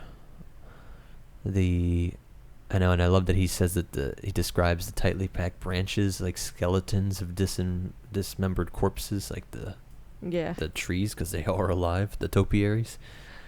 And his dad's all on fire. Where's our ghost chasing dog? I don't know, and I'm cold. So this is all very spooky ending to this very spooky book. Okay, King, I don't want to, I get how beautiful you're not separating the physical from real, but we don't need this book. Keep this book separate from life. Please. The dog is spooked. He's literally milling about, confused looking. This is just all his long nightmare, right? About his dad. Yeah, it's all blow down. He actually goes into his dad's mind. Danny pushed a little harder trying to get inside his father. It was not good because Daddy was thinking about the bad thing. He was thinking how good just one or two would be. I don't care. Son's over the yardum somewhere in the world. Remember how we used to say that, Al? Gin and tonic, bourbon with just a dash of bitter scotch, and soda rum, and Coke Tweedledum and Tweedledee, a drink for me and a drink for thee. The Martians have landed somewhere in the world, Princeton, or Houston, or Stockley, on Carmichael, some fucking place after all. 'Tis the season, and none of us are. Get out of his mind, you little shit. And where is that? The house, oh, I got you. Yeah. Try and tell me where, Yeah, no, I got you. Yeah, 491. And that's the get out of his mind, you little shit, has to be the hotel. It's the house. He recoiled in terror from the mental voice, his eyes widening, his hands tightened into claws on the counterpane. It hadn't been the voice of his father, but a clever mimic, a voice he knew. Hoarse, brutal, yet underpointed like a vacuous sort of humor. Yeah, with a vacuous sort of humor. Hoarse, brutal, yeah. So he's really describing this entity. Why? I know. And why did it go so many times? It's like the third time it's done that. Are you serious? Yeah. There's a random click in our house that we don't know what it's connected to, which is we got to read that other book. The one they made, the Hill House, Haunting on Hill House or whatever. No. The whole thing with the room, because we watched the show on Netflix, which is great. So I mean, there's probably huge spoilers. So it's the opposite of us doing The Shining. We didn't watch The Shining movie. But yeah, I'm like, there's just whole sections of the house where like, I don't know what's up there. This was creepy enough. Yeah, it sure is. It's literally done it 3 times. So anyways, Danny's going to go out to the hallway, and he's going to see a dog man. Yeah. The dog man has been brought up a bunch. We were joking. It's kind of like a furry. But it's from the 50s, or from the 40s, really. 45, 7, right? Yeah, 47. Yeah, he began to growl at Danny. 493. He was grinning, but the growl was real. It was deep in his throat, a chilling, primitive sound. Then he began to bark. His teeth were also stained red. He began to crawl toward Danny, dragging his boneless tail behind him. The costume dog's head lay unheeded on the carpet, glaring vacantly over Danny's shoulder. Yeah. Let me by, Danny said. Strange. I'm going to eat you, little boy, the dogman answered, and suddenly how do you say this word? Oh, I know. Fusillade? Of barks came from his grinning mouth. Yeah. They were human imitations, but the savagery in them was real. The man's hair was dark, greased with sweat from his confining costume. There was a mixture of scotch and champagne on his breath. I love it. Danny knows that. Yeah, his small red eyes were fixed is? attentively on Danny's face. I don't. He continued to grin. I'm going to eat you up, little boy, and I think I'll start with your plump little cock. It's literally to keep Danny here. What do you mean, like, because scared? While Danny's trying to go down to his dad he went up from the basement, and he's going to be headed into the bar. Remember that? Yeah. So this book has like time stacking itself. Yeah. No, I know. Yeah, but so if Danny had made it down there, he probably would have been able to intervene. No, I mean, why is it a dog? And why does it have this kind of Oh, because these were actually people. So this was part of that masquerade party. Remember that lady was no, but dressed he as is a like cat? exceptionally in character. Most of them just have a mask, no? So this dog character is brought up later when Jack is in the like downstairs. Yeah. And he's hanging out with the hussy. Yeah, as I call her. And that's when he's on the chain, and they're making a whole thing about little. He's just like he's Henry's little. I think it's supposed to be a show and warning of what Jack would actually become. You try and outsmart and fit in with the devil, and he's gonna make fun of you with his boys. Yeah, you become the lapdog. Yeah. Literally. Yeah. Because there was a part where he accuses Al of treating him like that. Like, you want me to fucking bark, roll over like I'm your little dog? So I'm like, that's the only thing I can think of. Yeah, I do like that. And that makes sense. Okay. But, yeah. But something and with the homo pedo kind of angle sends. here. He's like, with the whole, your little cock. Like, he's talking to him. I think he's just to be creepy as possible. Yeah. Yeah. And also, like, that night they had a big orgy, so. Yeah, I know everything's got sexual undertones, overtones. I mean, he might be a pedo. I don't know. But I know. Yeah. But these are also supposed to be painted as like, kind of like. Yeah. What's the word I'm super looking elite, for? Where they're like into. Occult, like. Yeah. There are these little groups that meet up and. Yeah, so there's nothing immoral. They're going against every kind of moral restriction. Yeah. Big parties, group sex, drugs, drinking. And so why not throw that in? And who was Derwent? Who was Henry? That was the old owner, right? Or something? Yeah, the guy that he suspects still owns it. Because Jack kept asking if Derwent was still an owner, right? Yeah. If he's still involved, and Al said he couldn't answer that question. Mm-hmm. So of course, it didn't matter. Really, you could add is Al and that guy still or that family at least, some secret society. For all we know, Al is that guy. Yeah, that's a good point. God damn, Al Shockley is. Because like, how old is that guy? Yeah. That he would still be involved. Yeah. Like, how old is the hotel? Derwent or is Derwent? Now Danny realizes that note. Only he can hear this dog man right now. Yeah. Dog man. But he basically realizes the dog is not going anywhere. Mm-hmm. Doesn't it pee or do something weird? Do they make it act like a literal dog? He puts the head back on and like prances around. And he whacks him in the nose, right? Something.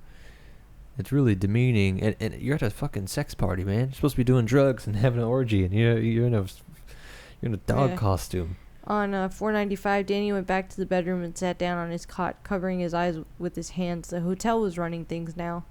Maybe at first the things had happened had only been accidents. Maybe at first the things he had seen were like scary pictures that couldn't hurt him. But now the hotel was controlling these things, and they could hurt.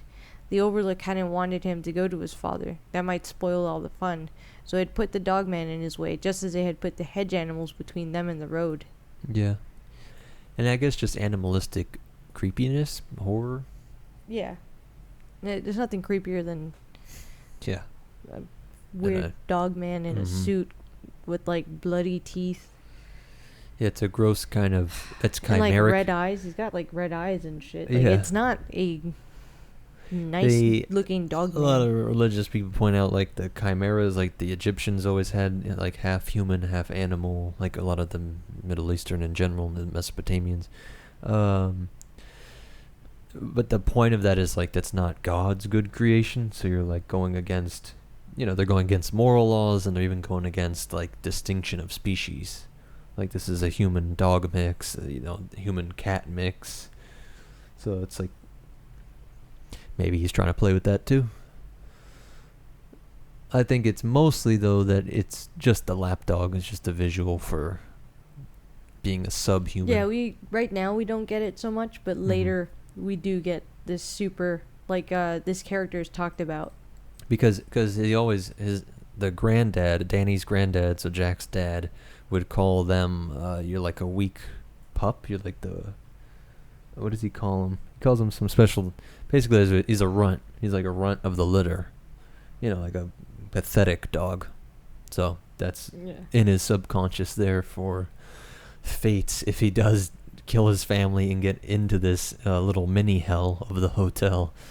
Will he be actual manager, or will he be a dog who gets smacked in the nose and laughed at? The holler in the flight thing, you think this chick had the Yeah, right? I think the lady... I love that she shits on the CIA. Yeah, she has the shine, for sure. He even says so. So yeah, right, I thought... when he's, like, leaving and he's grabbing... He doesn't have to grab his bag because he just brought, like, a carry-on. Yeah. But he sees her and she gives him, like, a wink, and he's like, she's got some shine to her. It's sad. It's a little...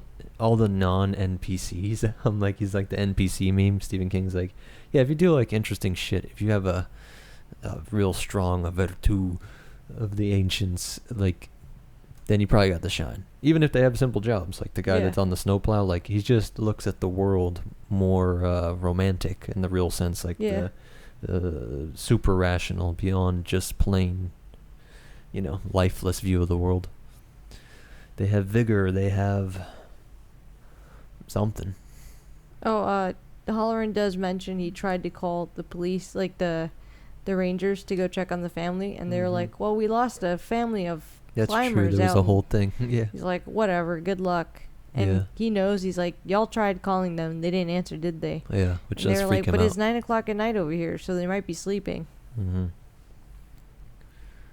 Yeah, he did something on... And he does get the, Dick, please come quick. We're in bad trouble, Dick. We need... Yeah. And that was all. It was suddenly gone. No fading out this time. The communication had been chopped off cleanly as if with a knife. It scared him. So he's realizing, this kid's in trouble. For a guy like Stephen King, who every single part of this book is so efficient and so... I don't know. It's not... There's a reason for it. Why do you think he brings up this whole random tangent with the CIA thing? I think it's... I'm writing the most insane note of my... Is the CIA any meaning? Spirits? Everything's spirits, man. I'm making fun of it, but I'm like, I don't know. He's so good at every single conversation ends up being something in the future. Like I said, that random throwaway with, oh yeah, those kids that got beheaded on snowmobiles makes you afraid when Dick is flying through the woods. And she mentions that it's the CIA's been at the root of every dirty little war we fought in the century, blah, blah, blah, blah, blah. She really thinks that they're the core of all the evil, where you also have the house being manipulating all these lesser spirits. It's important if you look at also, it is the line soldier who ultimately pays for any foreign intervention. Yeah. The sharp-faced woman said grimly. Yeah, so she could be making the parallel of, like, there's intense local fighting, the guy that's actually in the gunfight, but it's orchestrated by people in fucking suits somewhere off in luxury, but I don't know that you can make a parallel. I mean, that would have to be like Satan itself, like, because even the hotel spirit is very much involved in the fight. I guess if the hotel or Al Shockley was the CIA, and yeah, I think that'd be Al here. Al's not. Yeah. In a weird way, the hotel spirit Jack is suffering. And Danny and Wendy are the soldiers, the line soldiers. Yeah. And Halloran is the foreign intervention, or Danny and Halloran are the foreign intervention. Yeah, they have this special power, like the CIA agent would. Special information, intel. That's the only thing I can sort of connect it to. It's kind of, ad hoc. I don't know if that's a great theory, but it is just odd, where everything else has a deeper meaning. So, chapter 43, drinks on the house. Oh, okay. We got that. We've said that a lot, I think. One of the notes here just says, all the realities are collapsing. Yeah, because you have, he was reminded of the 3D movies he'd seen as a kid. If you looked at the screen without the special glasses, you'd see a double image, the sort of thing he was feeling now, but when you put the glasses on, it made sense. Yep. All the hotel's eras were together now, all but this current one, the Torrance era. And this would be together with the rest very soon. That was good. Yeah. The unseen realm, as people call it. Yeah. In different religions. It's literally all starting to physically appear. Yeah. So at this point, Jack is being lured into the lounge. Mm-hmm. And where before we couldn't Is this hear where we're gonna Lloyd. see the hussy soon? Yeah, we're going to see the hussy soon. But before where we couldn't see Lloyd Mm-hmm. or like hear yeah, Lloyd, Yeah. now we're actually going to have dialogue from Lloyd. Yeah. Like he's actually there and we can all hear him. Like, Mm-hmm. no charge to you, Mr. Torrance, Lloyd said.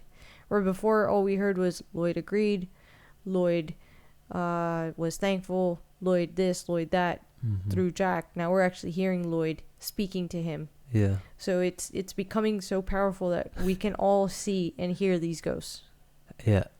We talked about one of the Asimov books about how there was no character development. One of the ones we didn't like.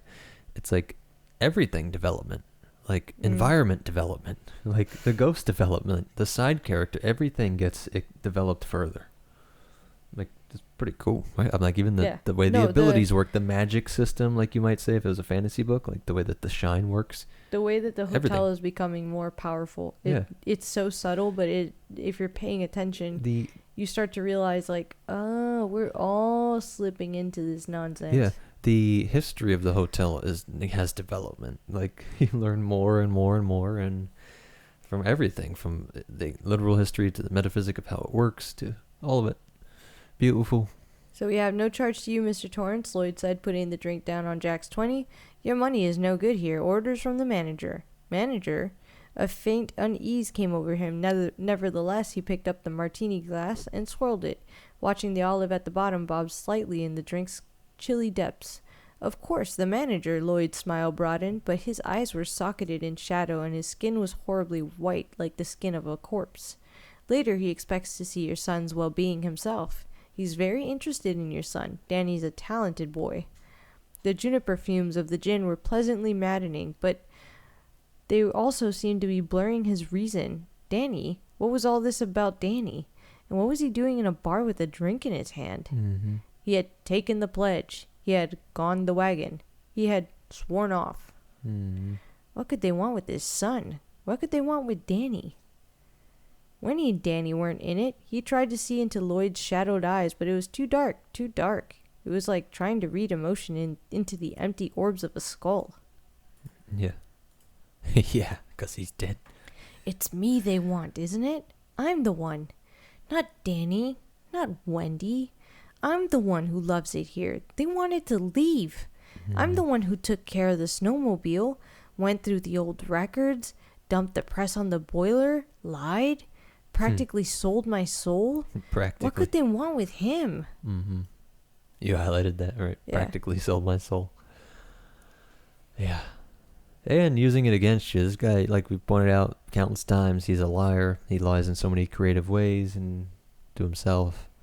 It's like, again, with Wendy's simple wisdom, he knows they're after Danny, but then he can rationalize why, they're after him. Just go with your instincts, folks. So, like, the one time that he's going to try to push back, like, he's going to be like, where's the manager? And Lloyd's going to smile, and he's going to say, what do you want with my son? Danny's not in this, is he? He heard the naked plea in his own voice.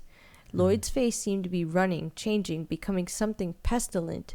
The white skin becoming a hepatitic yellow, cracking, red sores erupting on the skin, bleeding, foul-smelling liquid. Droplets of blood sprang out on Lloyd's forehead like sweat, and somewhere a silver chime was striking the quarter hour. Unmask! Unmask!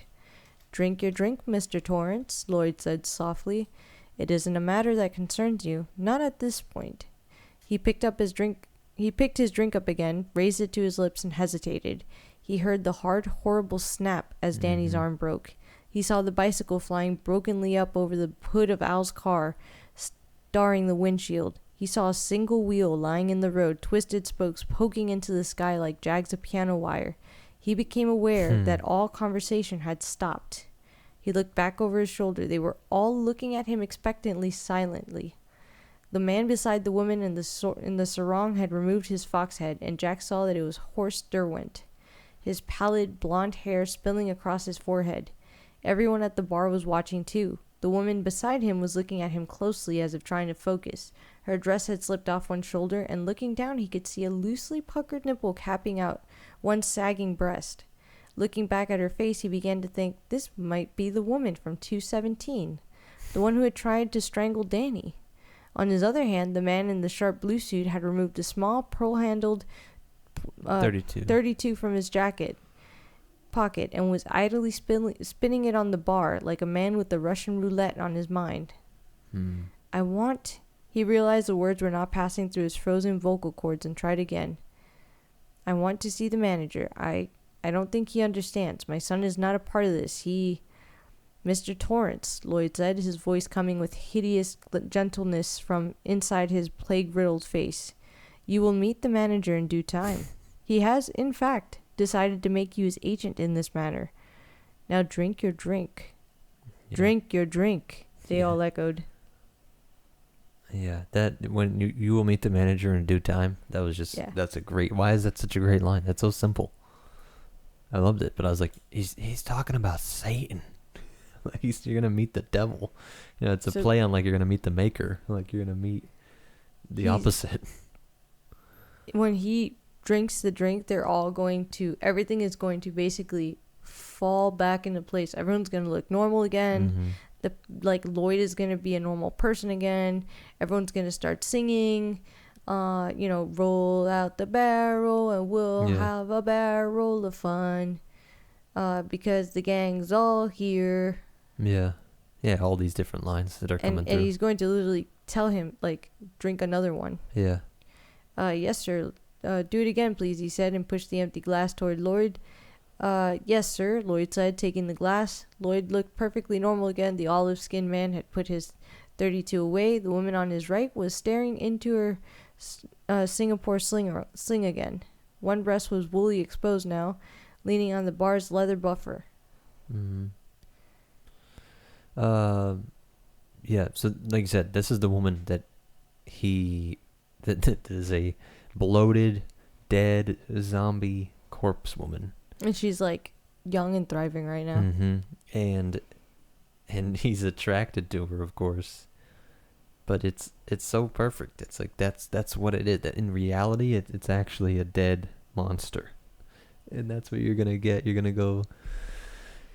You get the vibe too that he's like consciously cheating on his wife too. Well, that comes later. But the drink was gone in no time, and he ordered another one. Mr. President, I have met the Martians, and I am pleased to report they are friendly. While Lloyd fixed another, he began searching his pockets for a quarter to put in the jukebox. He thought of Danny again, but Danny's face was pleasantly fuzzed and nondescript now. He had hurt Danny once, but that had been before he had learned how to handle his liquor. These days were behind him now. He would never hurt Danny again. Not for the world. Yeah. So, chapter 44, Conversations at the Party. Yeah, he was dancing with the beautiful woman. There he is. There's the hussy. Yeah, there she is. There's some other point here. I guess that even his horrific past could have saved him when he's having that whole flashback. Like he said, that he hears the snap of Danny's arm, the bicycle. I almost feel like it was trying to. Yeah, but like it was almost trying to warn him, like, yo, you don't remember what all your drinking brought? Use your bad things to do good things. Don't, like, in a way, like, make it worse. Don't forget the pledge. Yeah, well, I'm just saying, like, that is the core message of Jesus. Don't let the sins of the past make it so you have a worse future, and you keep holding this shit against each other and keep spiraling down, racing to zero as you hate and don't forgive things. So, but to be fair, he doesn't really hold it against himself there. There wasn't like some long deliberation. He does give in pretty quickly. But he has the whole. Do you think it's Durant saying that he's going to meet the manager, so Durant himself is not, or Derwent? No, it's not. Lloyd. Lloyd says he's going to meet the manager. Oh yeah, that's true. But he's not saying Derwent. Derwent's not the manager either. Derwent, if he's Derwent just the is owner, right? Even if Derwent is a vessel of whatever he is the main vessel. The main. It doesn't mean he's going to meet Derwent though. Yeah. The manager is just the hotel taking over his body, like. Yeah. But we never really get... It's that voice that sounds like him that pushed Danny out. Yeah, exactly. That big black It doesn't amorphous have thing. like a form. Yeah. Like even when it smashes its face later, it's just a collection of all of the. Cause it doesn't really have a physical form. It just takes on, like, it sucks in the forms of others. Yeah. The souls or the images or the likeness of those that it eats.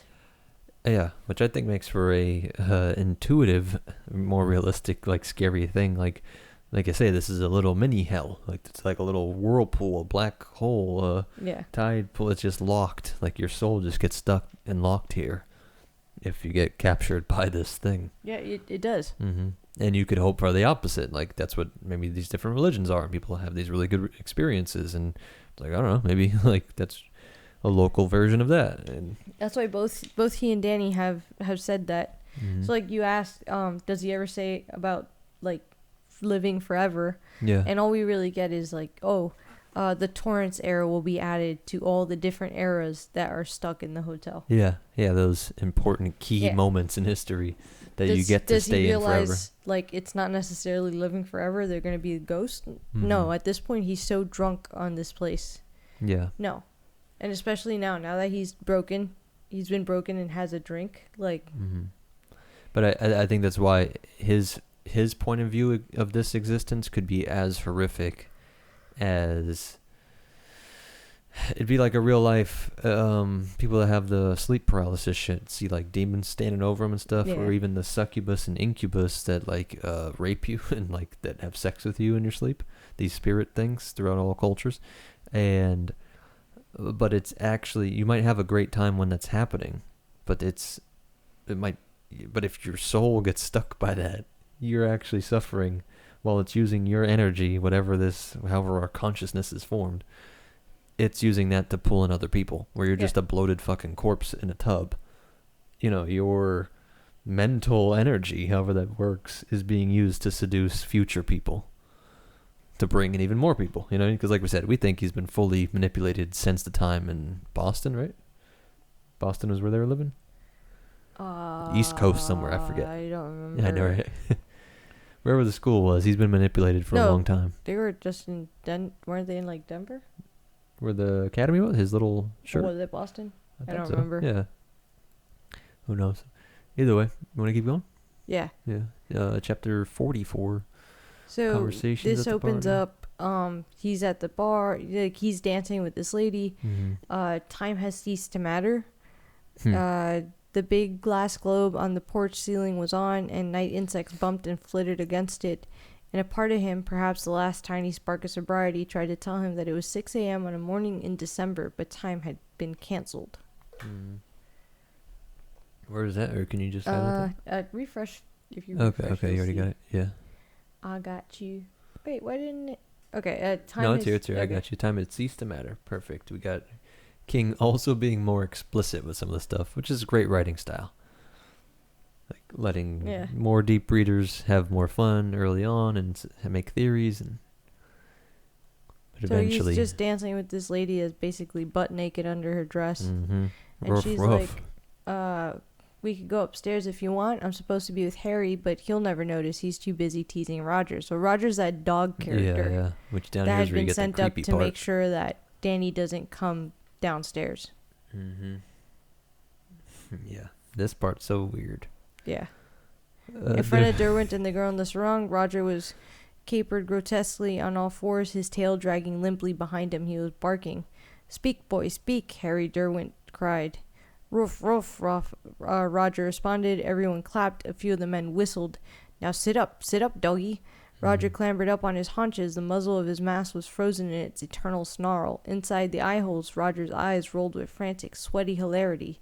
He held his arms out, dangling the paws. "Roof, roof." Yep. There's a meme that's going around really famous of a kid that sees a furry, probably for the first time, and he like screams and runs away. And everybody in the comments is like, that is done the same great shit. Instincts. The wisdom of children. So I just highlighted now, but it says like a couple paragraphs under. Isn't Harry a card? His partner asked him, pressing close again. "Everyone says he is. He's AC/DC, you know. Poor Roger's only DC. He spent a weekend with Harry in Cuba once. Oh, months ago. Now he follows Harry everywhere, wagging his little tail behind him. Mm-hmm. What do you think that means? Is he like he's just running on 2 levels and like he's just too simple? Like, Harry is rock and roll, and this guy's just... No, I don't think. You don't think it's like the band AC/DC? No. I don't think that's possible. Let me see. I guess it could, but she's talking from the 40s. Oh yeah. That wouldn't make sense. So what else would it stand for? I think it just means like he's on 2 layers and he's just, alternate current, direct current. So alternating current. I mean, in direct current, and it's just a simpler. That Roger's just on a simple-minded, whereas he's, Harry's a more advanced mind. He's the guy that made this whole thing. He was the original California multimillionaire guy, right? That made the hotel, or at least took it over. What's interesting is I also see direct current is constant and only flows in one direction. Yeah. With polarity that remains the same. DC is a type of electricity that comes from batteries and solar cells. Mm-hmm. So like if Roger's the DC, he can only suck. Like he also can only live through Henry. Like. Yeah, you're saying like that he needs a battery, or he is. Yeah. Yeah. AC/DC is what everything runs off of now. Like that's what was the big. Yeah, but I'm saying so like if he's just the DC and like energy only flows in one direction for him. Yeah. He's clearly not the one bringing the energy. Yeah. So he like needs Harry, like. As far as not literally, I'm not talking like I don't. Yeah, no, I know. Yeah, I know. We don't. Don't worry, we're not gonna get into electrophysics. But just because I also don't know that that's what they were going for.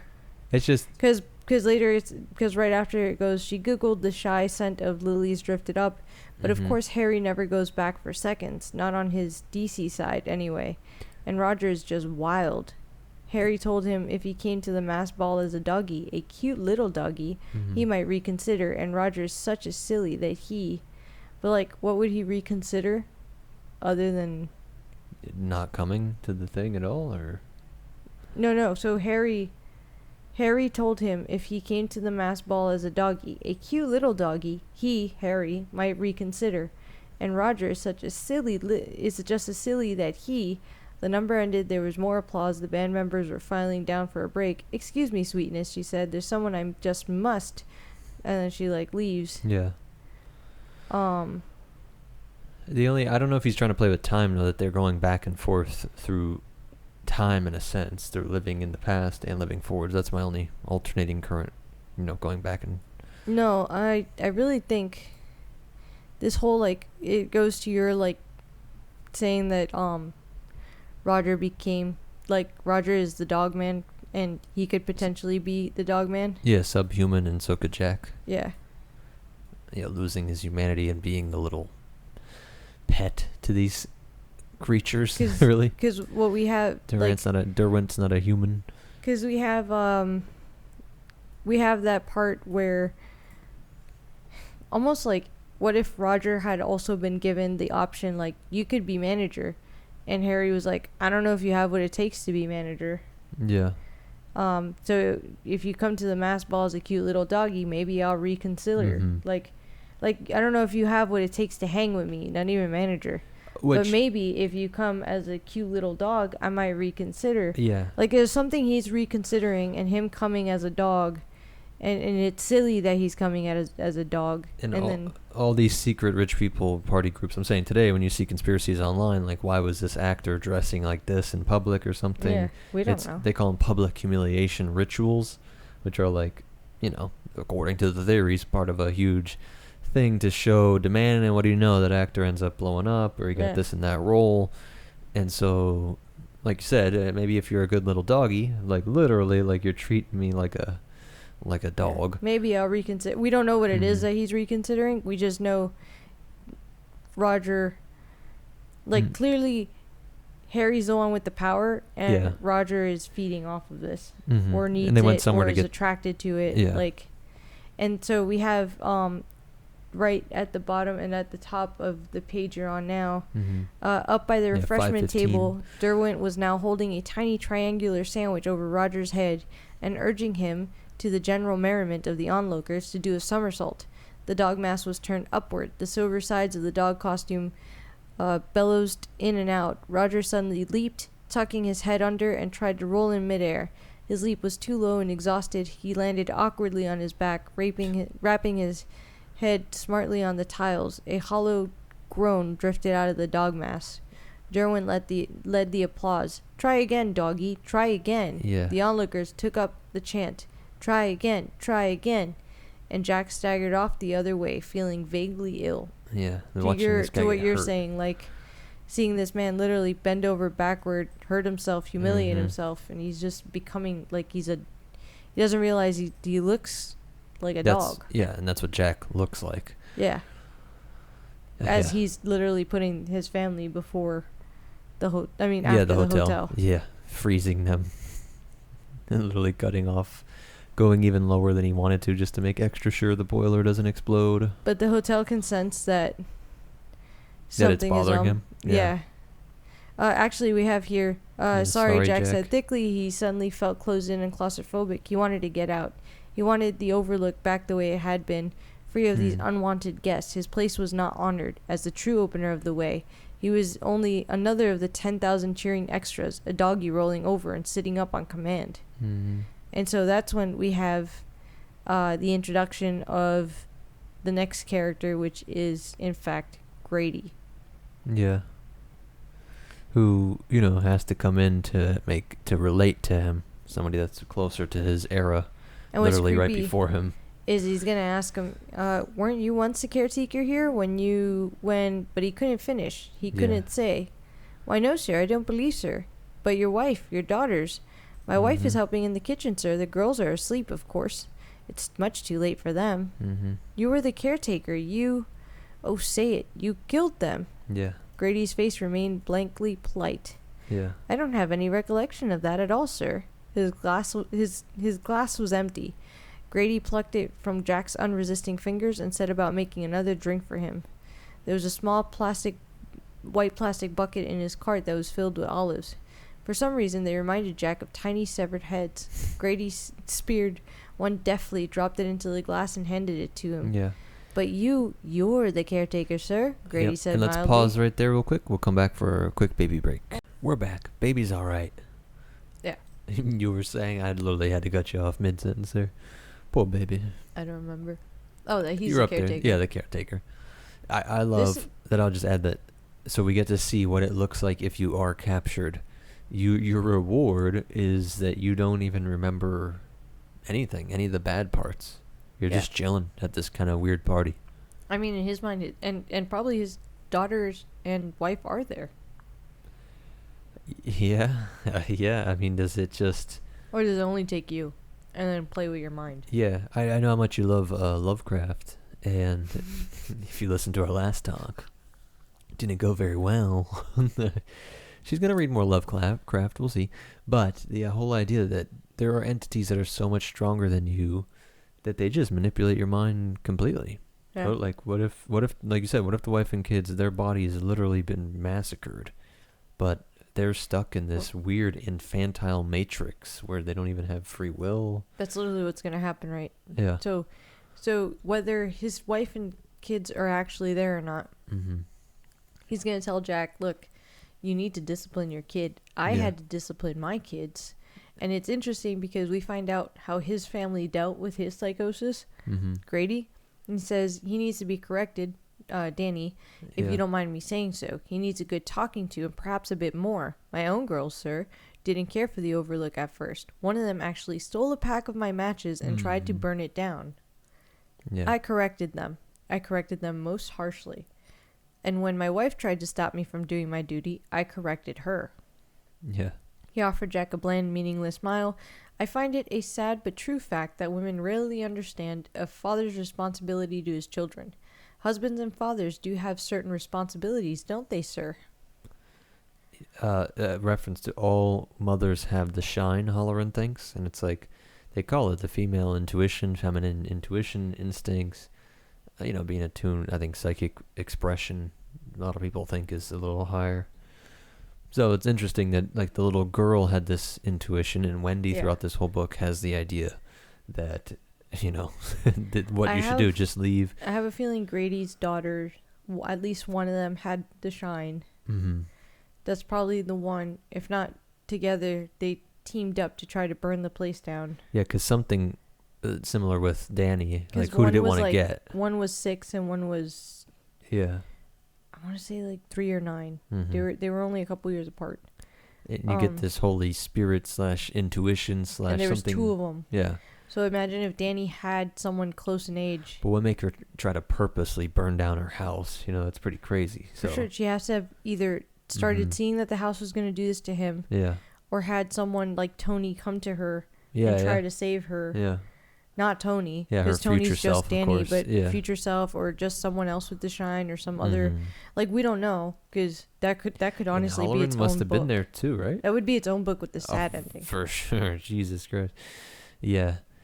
Hollerin', and what a horrific ending. Because if we got into this, where they all wake up and like, isn't this great? And have your omelet, like, eat your food, eat up, like, where they're trapped, where he's trapped them too. I think that's what. If they're trapped, because that's the other thing. Yeah. I don't doubt that they are, though, because Danny's terrified of all of them being trapped. I just think it makes sense for this kind of metaphysics, the way it would work. It would suck all their souls. Atheist types, like, you think the world's horrific. But would it wipe you? Like, would you be okay with it? That's why I get so bored. Or would they become forces within the house trying to save? Like, would they be actively working within the house? And that's how Tony's able to break through every now and then. They're able to create holes, or they're able to warn you, or they're able to give you that 1 second. They're probably nowhere near as powerful as the house, but maybe together they're able to work. Dude, it's the same scenes. All the way up and all the way down. Like don't see it as there's only one heaven and one hell, and that's it, and one God. It's like, just like we all have levels of free will and power over each other, right? You're gonna just go kidnap somebody. But they're probably still somewhat, on some level, controlled by the house. So, like, they're probably limited in what they're able to do. Their own mind and their own time, but you could, like, the way that culture controls us a little bit, or our own day-to-day requirements, our own bodily function requirements.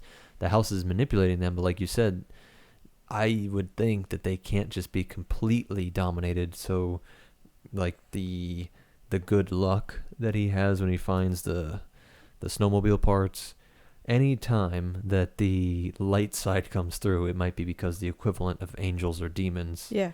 Dark side gets through because of other dark souls that have died and been captured, and the light comes through from good people trying to help. You could literally view your whole life that way, like scare, like in your own house, people, the ghosts, whatever, your neighborhoods. We do have Grady saying that they didn't love the Overlook as I did. Grady said, beginning to make another drink. Silver bubbles rose in the upended gin bottle. Just as your son and wife don't love it, not at present anyway, but they will come to love it. You must show them the error of their ways, Mr. Torrance. Yeah. Do you agree? Yeah. Yes, I do. He did see. He had been too easy with them. Husbands and fathers did have certain responsibilities. Father knows best. They did not understand. That in itself was no crime, but they were willfully not understanding. Yeah. He was not ordinarily a harsh man, but he did believe in punishment, and if his son and his wife had willfully set themselves against his wishes, against the things he knew were best for them, then didn't he have a certain duty? A thankless child is sharper than a serpent's tooth, Grady said, handing him his drink. I do believe that the manager could bring your son into line, and your wife would shortly follow. Do you agree, sir? He was suddenly uncertain. But if they could just leave, I mean, after all, it's me the manager wants, isn't it? It must be, because why? He should know, but suddenly he didn't. Oh, his poor brain was swimming. Bad dog, Derwent was saying loudly to a counterpoint of laughter. Bad dog to piddle on the floor. Yeah. That's so almost like the hotel's reprimanding him for trying to break free. Yeah, we're still seeing him trying to save his family. Yeah. Even through all this. Even while he's like 1 foot in / mentally in the full realm here. Yeah, your son is a very great talent, one that the manager could use to even further improve the Overlook, to further enrich it, shall we say. But your son is attempting to use that very talent against us. He is willful, Mr. Torrance. Willful. Now, to your point of are they in there and all that? I was like, you could just compare it to, like a battery, like energy, like the dark entity is keeping them placated and calm while it uses their energy for its will. So Danny could just be like in the Matrix, like chilling, having a good time, playing with his little toys all day in some scary loop, and not even, and just be stuck like one of these little hell realms, like one of these little people's souls could be just where it's stuck like, in I little don't know places. what happens when you actually are the one with the shine. Yeah. Does he become, almost Gandalf? Like if he takes the ring, like it's just so much more power. I don't know. Like That's if a basically person with the the way it's being shine. painted out. Mm-hmm. And then we actually get like Jack getting a telepathic message basically, because what's put into his mind, outside party. Jack asked stupidly, like that's not a thought. Like, yeah. So the hotel is mad because it's accelerating too because Danny's calling Hollerin. So he's bringing in a third party to like try to get Danny away from there. And the hotel's realizing if it doesn't take Danny now, the potential to lose Danny, because Hollerin could bring people. Yeah. It just means more people, more action up toward the hotel. Yeah. And more reason, like Jack could get talked out of having his family up there. They might just take Danny by force. You might get Rangers. We don't know. Yeah. So Jack at this point is warned that Hollerin is coming. Yeah. In worse words than I would use. Yep. I was making sure. I was like, do not keep reading that word for word. Where? So I do find it interesting. Grady has like an accent. I think he's almost like, I always picture him kind of British. Yeah. And he's like, oh, I thought that you hadn't even finished high school. That's what they told me. And he's like, that's right, the hotel educated me. Mm-hmm. Pish posh. Yeah, no, he's a pish posh fancy pants. You're a true scholar, Grady said. Oh, boy. Yeah. If you want to. Oh, yeah. You want to just skip to that? Yep. So he's and basically even over here, I need to told highlight this. firmly he needs to deal with these people. Yeah. And the steel bar. And he's going to go to the clock in the ballroom.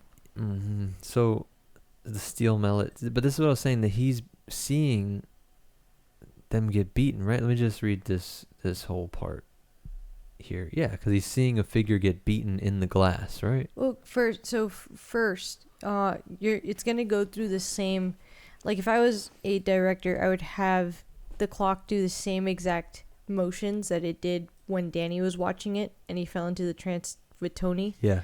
But when Danny watched it, it was the two ballerinas come out. Like it would click, you'd hear the kook, like the ding of the, hour or whatever. Yeah. And then the two characters would come out. And for Danny, it was the ballerinas that came out in 69. Yeah. Obscenely. Mm-hmm.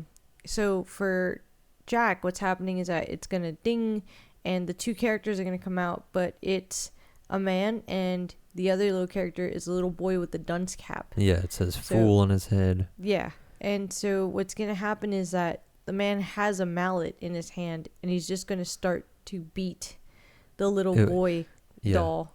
But so you get but in Jack's head, the tune is the Strauss waltz that we played last time that everybody knows. Terrifying. But so yeah. Oh, yeah. Tell us a story. By the way, the next day, Freddy restarts the computer. Yeah. And doesn't realize when he tells Google to reopen all tabs, it included the entire window that tab was under. Yeah. And so he comes running to me and he's like, I need you to sit at my computer because I hear music. Because it started so low that I could only barely hear it. And we're in like full shining mode. And I'm like, I'm hearing the waltz music. So I sit down and I'm hearing music. And I'm like, what? I put it together, but I was like, I thought he was playing a joke on me. I wanted her to experience how creepy it was at first. And I was like, what am I hearing right now? Like it was so faint. I'm like, to faintly hear the waltz in the middle when you're not expecting it days later. Like, holy shit, that was scary. Point is, he hears in his head that like a commercial, buy dog food, woof woof woof, buy dog food. Like, he's hearing dog food jingles. He's the dunce. He's the, you know what I mean? He's the dog, the dunce, the little thing at the whim of. So you have, my note here is mentioning and his is super violent, you know. And it's also going to foreshadow the mallet that he's beating. Ideally, to the house, he beats them both to death, right? I mean, is that with the Yes. mallet, right? He's That's just going what to the house bash their wants. heads in. And he's actually, so the house is basically telling him Yeah. by having him watch this little scene, Like, this is because what to do. Clockwork Daddy Mhm. is going He's to. Father Time. Like, That's cool. yeah, that's what I mean by so that's what my note here. Let me just read my super schizo note here. Time, Chronos, it's real, not just cold mechanical universe, but we are flesh and blood. The hammer on the hands of time beat us violently. So it's just a clock. It's just metal parts going ding, ding, ding, right? Even the figure should just be a little metal figure hitting another metal figure. But it actually explodes blood everywhere. It's super viscous. It's gory. So the gore we use all these metaphors and all these myths and all this shit sounds cute, but we are actual real life incarnate beings that actually suffer from the hands of time. We are beat down by time. We are all this fool, like in this the dome glass, like even like of the thing. Like you even get biblical with like the firmament. Like we're all under this, we're all under the glass of the earth. And we're all being beat down viciously by time. It's not just like they say that the clockmaker universe, like it's, you know, what if God just made the universe and he wound it up and it just plays out? God doesn't take an active role. He doesn't take, it's like still, even under the deist kind of, like the founding fathers, they're all deist, most of them.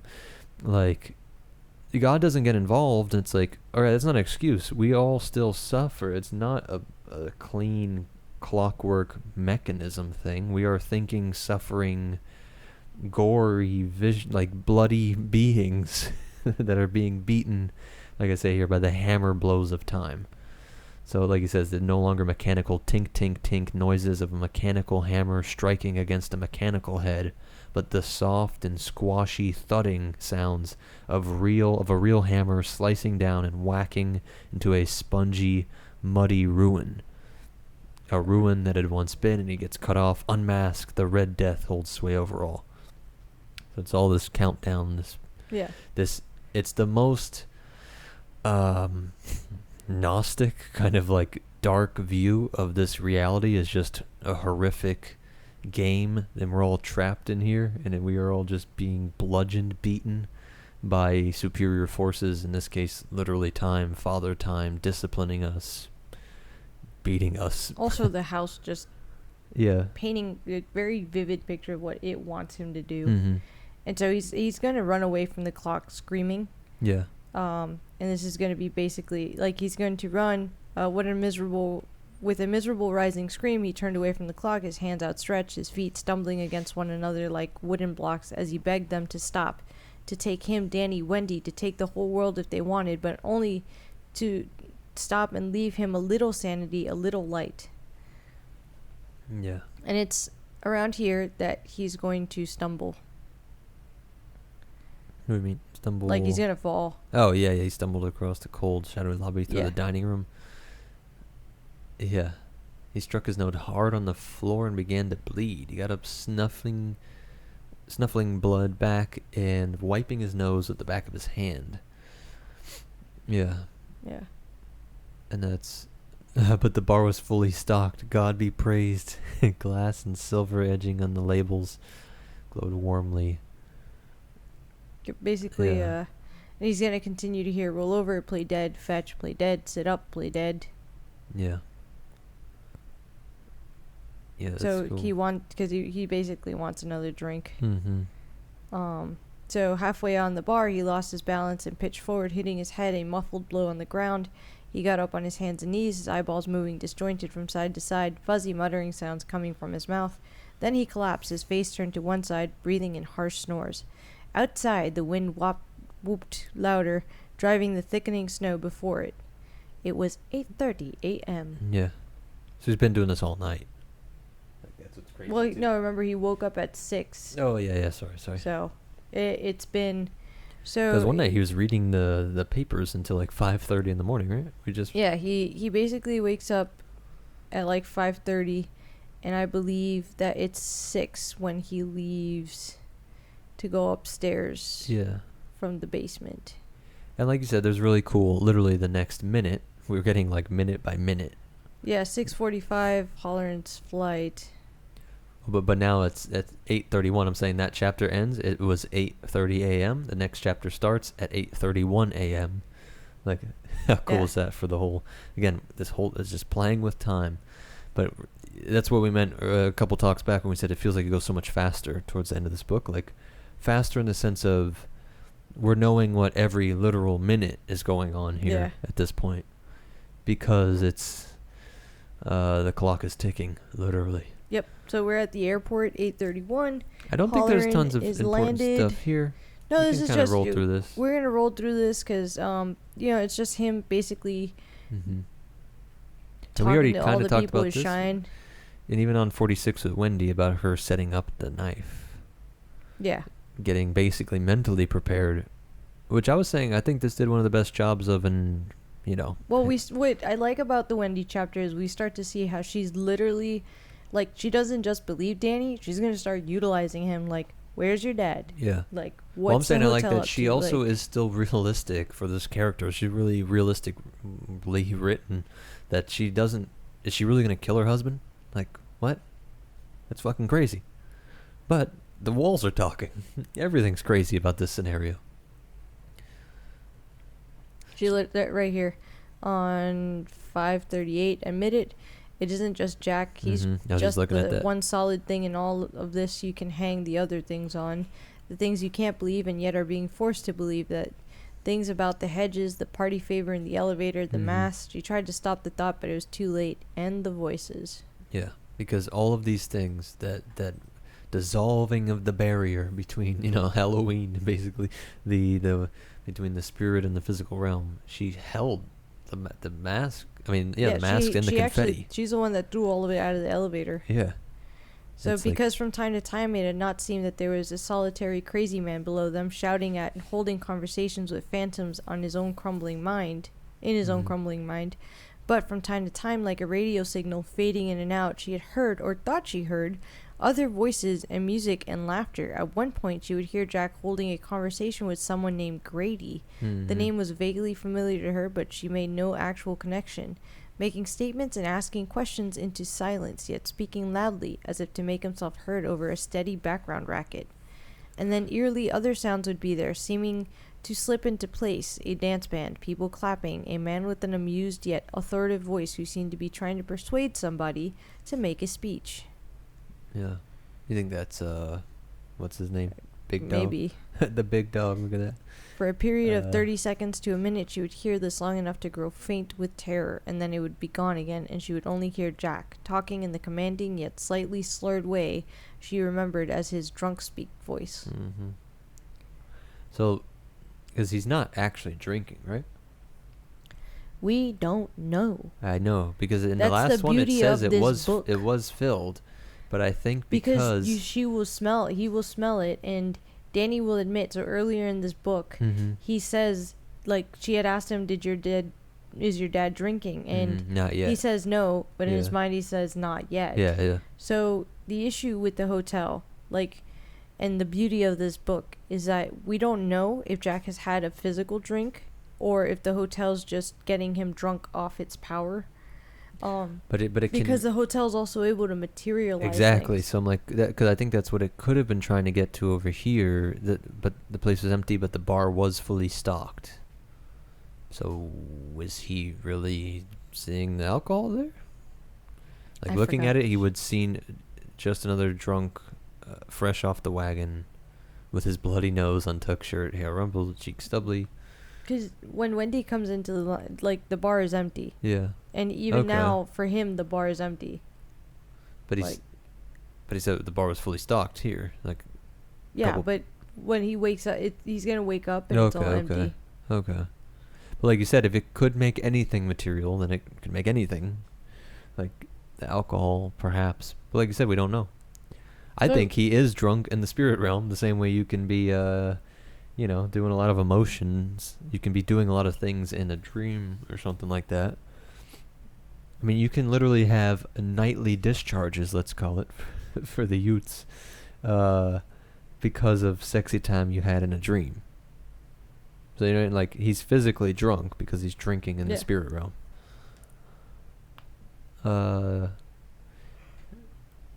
It Yeah. makes sense that they're not really real drinks because they keep just pumping it into him. Mhm. And it seems like whenever he drinks, like, they remain normal. Whereas if he tries to fight the drink, they start to become those, like, ghostly, more zombie-like. Yeah. Yeah, I was laughing at, for people that really don't like that angle, or it seems really odd, like the Big Bang, like, material, where did that come from? And so, like, this is just an extension of, we don't know where any matter comes from at its core. And so even the confetti and the mask to the Big Bang itself. Drunk, creepy as Jack is running around. Mm-hmm. There have been all kinds of sounds and voices, and she needs to go get food. Yeah, that was the hungry part. And so, like, at some point, there's, like, a shutter that's been come undone. There's lots of memes making fun of Like- dudes here. I would like to make fun of women here for a change. How funny is that? She's like, but I need a snack. Oh, this entire thing, I was like, really? I know, like, dude, Like, I think we can do a fast. we Let's do a can't quick. we can't just wait till this man shows up at Some the door, demons and can at only- least I know where this dude is. Yeah, but you can just not eat a meal. That is kind of funny. I didn't even think about it from that angle. Like, they have water. And even the spiritual angle. Yeah, exactly. I'm, like, literally fasting for, like, And also, getting now demons you out. now you know why I keep snacks everywhere. Mm-hmm. I know. Keep that knife on you or more. And keep snacks on you. Because you never know when you're going to be fighting the So unseen she actually realm. gets what bothers me is she gets the tray of food, and then she's like, I wonder where Jack is. Mm-hmm. Because She's a caring... this entire time that we've been walking to the food, we've been terrified he's going to jump up on her, scare her, beat her. Yeah. And she's like, she gets her food, and instead of just going right back to the room, she's like, I wonder where my husband is. What do you call this? I'm sure there's a technical term for the real book nerd types, but I'm like, it's just like It a has psychological been thriller. Yeah, I think so. Because I'm like, the horror part is kind of rare, actually, for how people put this at the number one horror book. For a lot of people on a lot of I lists do we saw. think it's a psychological Because thriller, but of course the violence parts are scary and well written, but this is a pretty good one where you're pretty tense for a long time here because he can just fucking pop up anywhere. so she finds him, an overtired child, Mm-hmm. knocked Yeah, out. this is where we see the thing. And this is where he grabs her by the ankles, Mm-hmm. and then I think he's gonna, like, actually try to choke her. Yeah. And He then does. basically Danny's gonna come running. What page are you on? The- 544. Yeah, I was just there. I don't see. But She's- yeah. She Yeah, I stared mean, we at him, talked about unable that. to speak. He was gonna kill her, Mhm. and then he was going to kill Danny. Then maybe the hotel would be satisfied and allow him to kill himself, just like the other caretaker, just like Grady. Mm. Yeah, that's where she puts it together, right? Yep. Like I said, there's development of all things, not just character development. Or at least the mental. Because he starts to say that she's turned his son against him. Mhm. Here's Danny coming running. Daddy, stop! You're hurting mommy. Yeah. Yeah, where does he actually hit him? That's what I'm trying to Yeah, right. remember. Oh, there it is. Sightlessly, with the last of her strength, she groped for the bottle's neck and found it, feeling the greasy beads of wax against her hand. Because they used to have empty wine bottles that they Yeah. put candles in for Oh, okay. ambiance. Yeah. What page? 546. Oh, okay. Yeah, real far back. And so it came squarely down on Jack's head. Yeah. I remembered the bottle. I didn't remember the wine bottle. Yeah, and that just knocks him out, right? Yep. Yeah. And then they're going to drag his ass to the pantry. Yeah. Which again is so good, quick thinking. Because the whole idea, he can stay in there for literally weeks. Months, I guess. Really, all the food's there. The whole idea is Yeah. they're just going to keep him in there. Mm-hmm. And Danny says it's like putting him in jail. She said only for a while. Because at this point, Danny was like literally having a meltdown. Yeah. He's like muttering like, Daddy hurt you. Daddy Yeah, hurt yeah. you. Daddy hurt you. Oh, I know. She's like, Danny. And he's gone like, nuts. sleep, sleep, night, night. She's like, no, So she's like, hey, snap out of it. Yeah. I need you. It's just the two of us, and I know you're 5, but you're going to be very grown up yeah, right now. really. And she stresses here that the Overlook has gotten into your daddy. Yeah. You understand me? Like, he does. Yeah, because basically she wants him to understand, like, she still loves Jack, and this isn't them against Jack. This is all of them against the hotel. What do you think the bad... It's a very... yeah, it's the bad stuff is the drinking. It always is the drinking. Yeah, but it says... But no, the hotel put it here. So is that the stocked bar, right? So that we have a physical stocked bar? She knows that there's no alcohol, but Danny's telling her he's drank. Yeah. He's been drinking, and the hotel made him do it. Mm-hmm. Yeah. That's what I mean by there's physical... She can see it. No, she couldn't. Danny's telling her. Okay. The bar is empty. Okay. It's just the smell of him. Yeah. Let me see. It's just over here. It says that the bar was stocked. That's what I was saying back on that other chapter. That's why I'm wondering, did it just materialize drinks on him? It gets into a problem with... But I think King actually makes it make sense because it is a time thing. It can only... The same way all the ancients had holidays, like days of the year really mattered to do stuff on. As we get closer to December 2nd, that's when shit kicks off. And if you have the right people there, whether it's shine requirements or what. Yeah, see, because her hands touched a bottle, one of the straw-wrapped wine bottles that served as decorative candle holders. Mm-hmm. And then she's going to literally try to figure out... Because she can't see. Like, they don't see any other bottles. Okay. Because why wouldn't you grab a bottle of something full?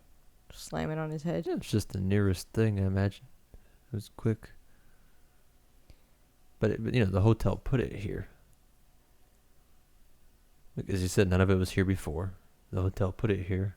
The hotel made him drink it. And he said he was so happy to see that it was a stocked bar. I guess. God put it, thank God. Whatever, it's not a big deal. It's interesting. And even if it is left mysterious, it's pretty great. We still didn't find your where's your thing that you highlighted? Or was that last talk? Your whole I guess it was the last part. You already went over that. Which last talk? No, I was thinking about when he got hit by the car and all that. The George. Yeah, no, that was in the last talk. Yeah, we covered that. I was making sure. Yeah. What are you looking at? What are you thinking? Are you looking for the wine thing or the bottles? I was gonna, but don't worry about it. So they're dragging him to the pantry. And basically Jack stirred again on the floor. I'll take care of it, he muttered. I understand, because the hotel's waking him up and telling him like he needs to beat the shit out of his family. He's waking up, Mommy, Danny warned. Sobbing now, she yanked at the bolt with both hands. Danny, there was something softly menacing, if still blurry, in Jack's voice. That you, old duck? Just go to sleep, Daddy, Danny said nervously. It's bedtime, Yeah. Because she's like struggling to get the bolt on, because of course the hotel's not going to make it easy. So she's struggling to get the pantry open. Yeah. I know. I love that you said that. It's literally the hotel able to affect the turning of the lock. Like, it's clumsy. It's such a... That's why I laughed at King. I don't think actually believes any of this.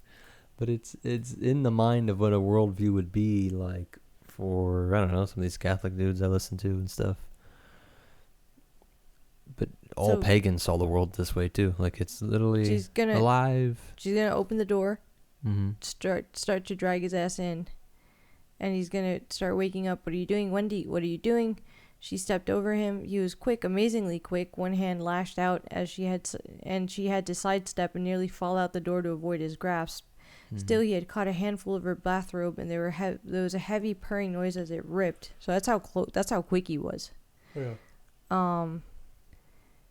So like some heavy animal. He was up on his hands and knees now, his hair hanging in his eyes like some heavy animal, a large dog or a lion. Damn What is you it? both. Yeah, I make know sure what you you highlight want, that. but you're not going to get it. This hotel, it's mine. It's me they want. Me. Mm-hmm. So she starts shouting at him to shut the door. And as it, like, basically, they're going to close it, and he's going to hit against it, and they're going to struggle to lock it, but they're going to manage it. Hmm. Just going through here. And he's going to say, let me out, let Hey, me out. did you And highlight that Danny's going to almost open it. Like, Yeah. he's going to think about it.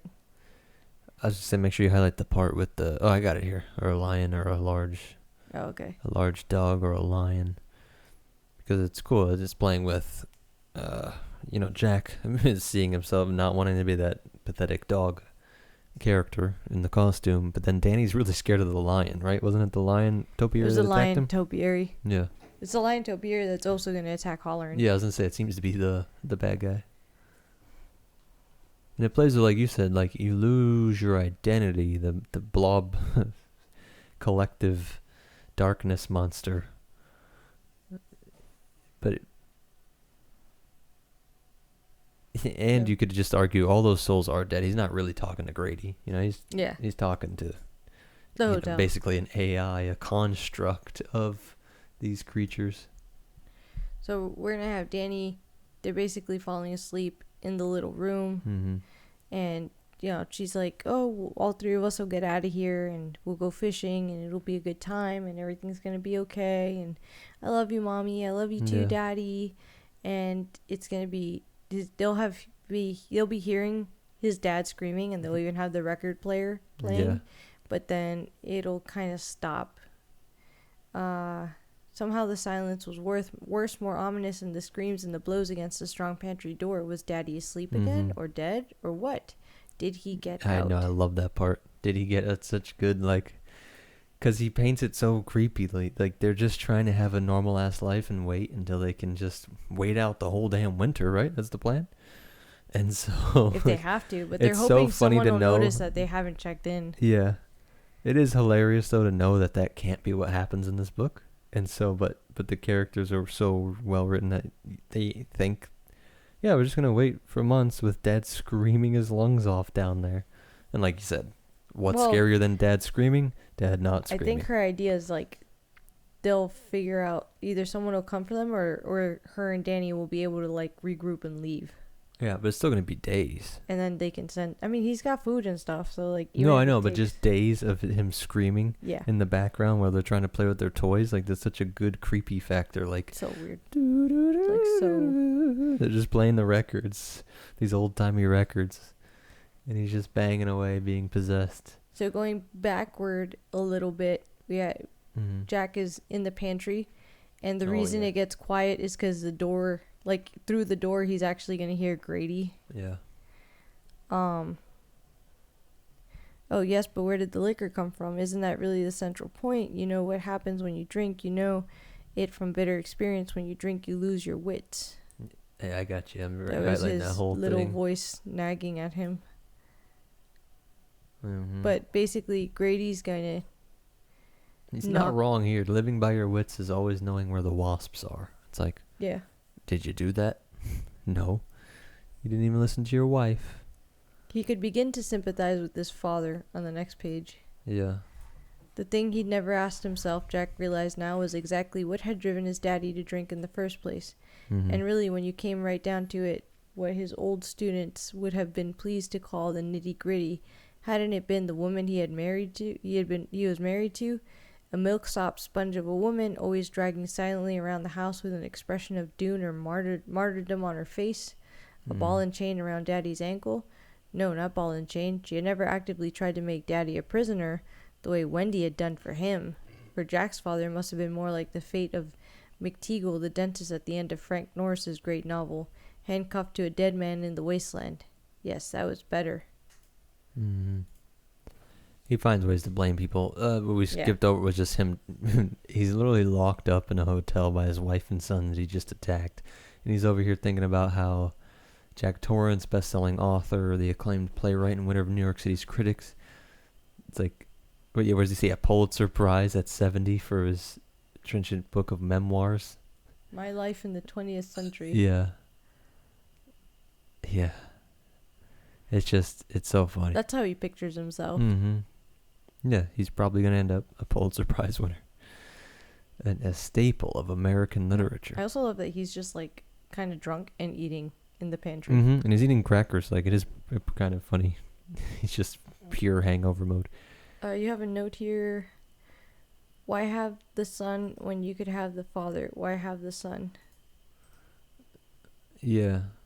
Where was that? That was 561. Yeah, no, I'm looking at it here. I'm just wondering why. To become a member of the Overlook staff and possibly to rise all the way to position of manager in time. She was trying to deny him Danny, and Danny was his ticket of admission. Yeah. I'm not sure what I was getting at there. I don't know if I was trying to make a religious parallel. They do say that was foolish, of course. Why would they want the son when they could have the father? But employers often have foolish ideas, and that was a condition that had been made.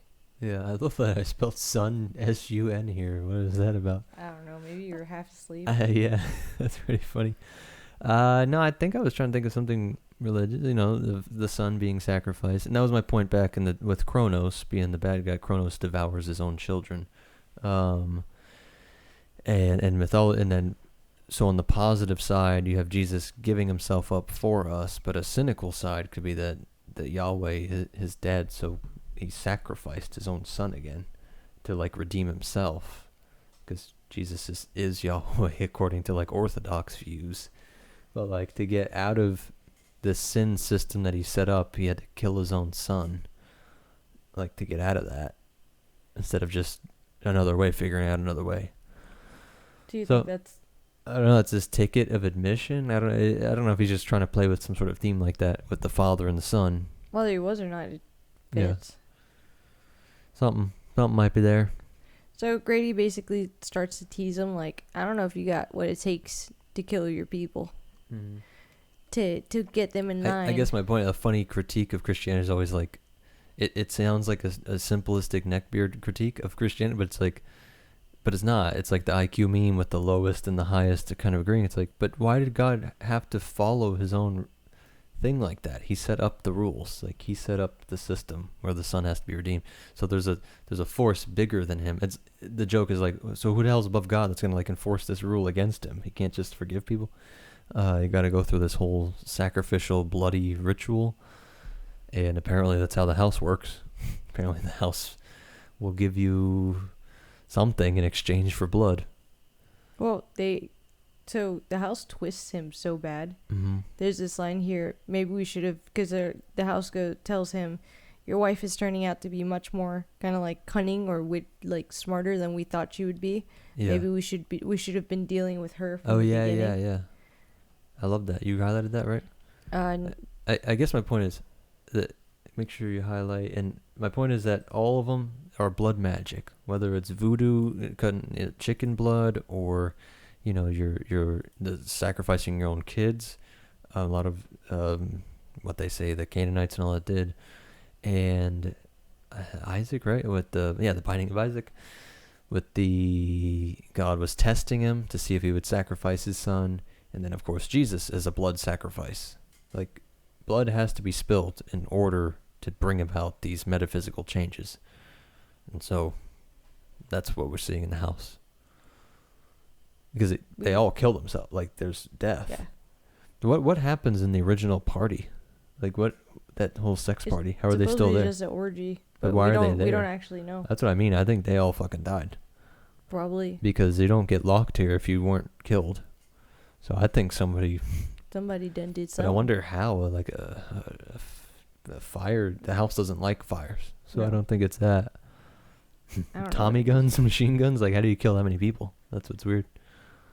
So basically Grady says, you'll bring us your son? Yes. Your wife would object to that very strongly, Mr. Torrance, and she appears to be somewhat stronger than we had imagined. Mm-hmm. Somewhat more resourceful. She certainly seems to have gotten the better of you. Perhaps, Mr. Torrance, we should have been dealing with her all along. I'll bring him, I swear it, Jack said. His face was against the door now. He was sweating. She won't object. I swear she won't. She won't be able to. You would have to kill her, I fear, Grady said coldly. I'll do what I have to. Just let me out.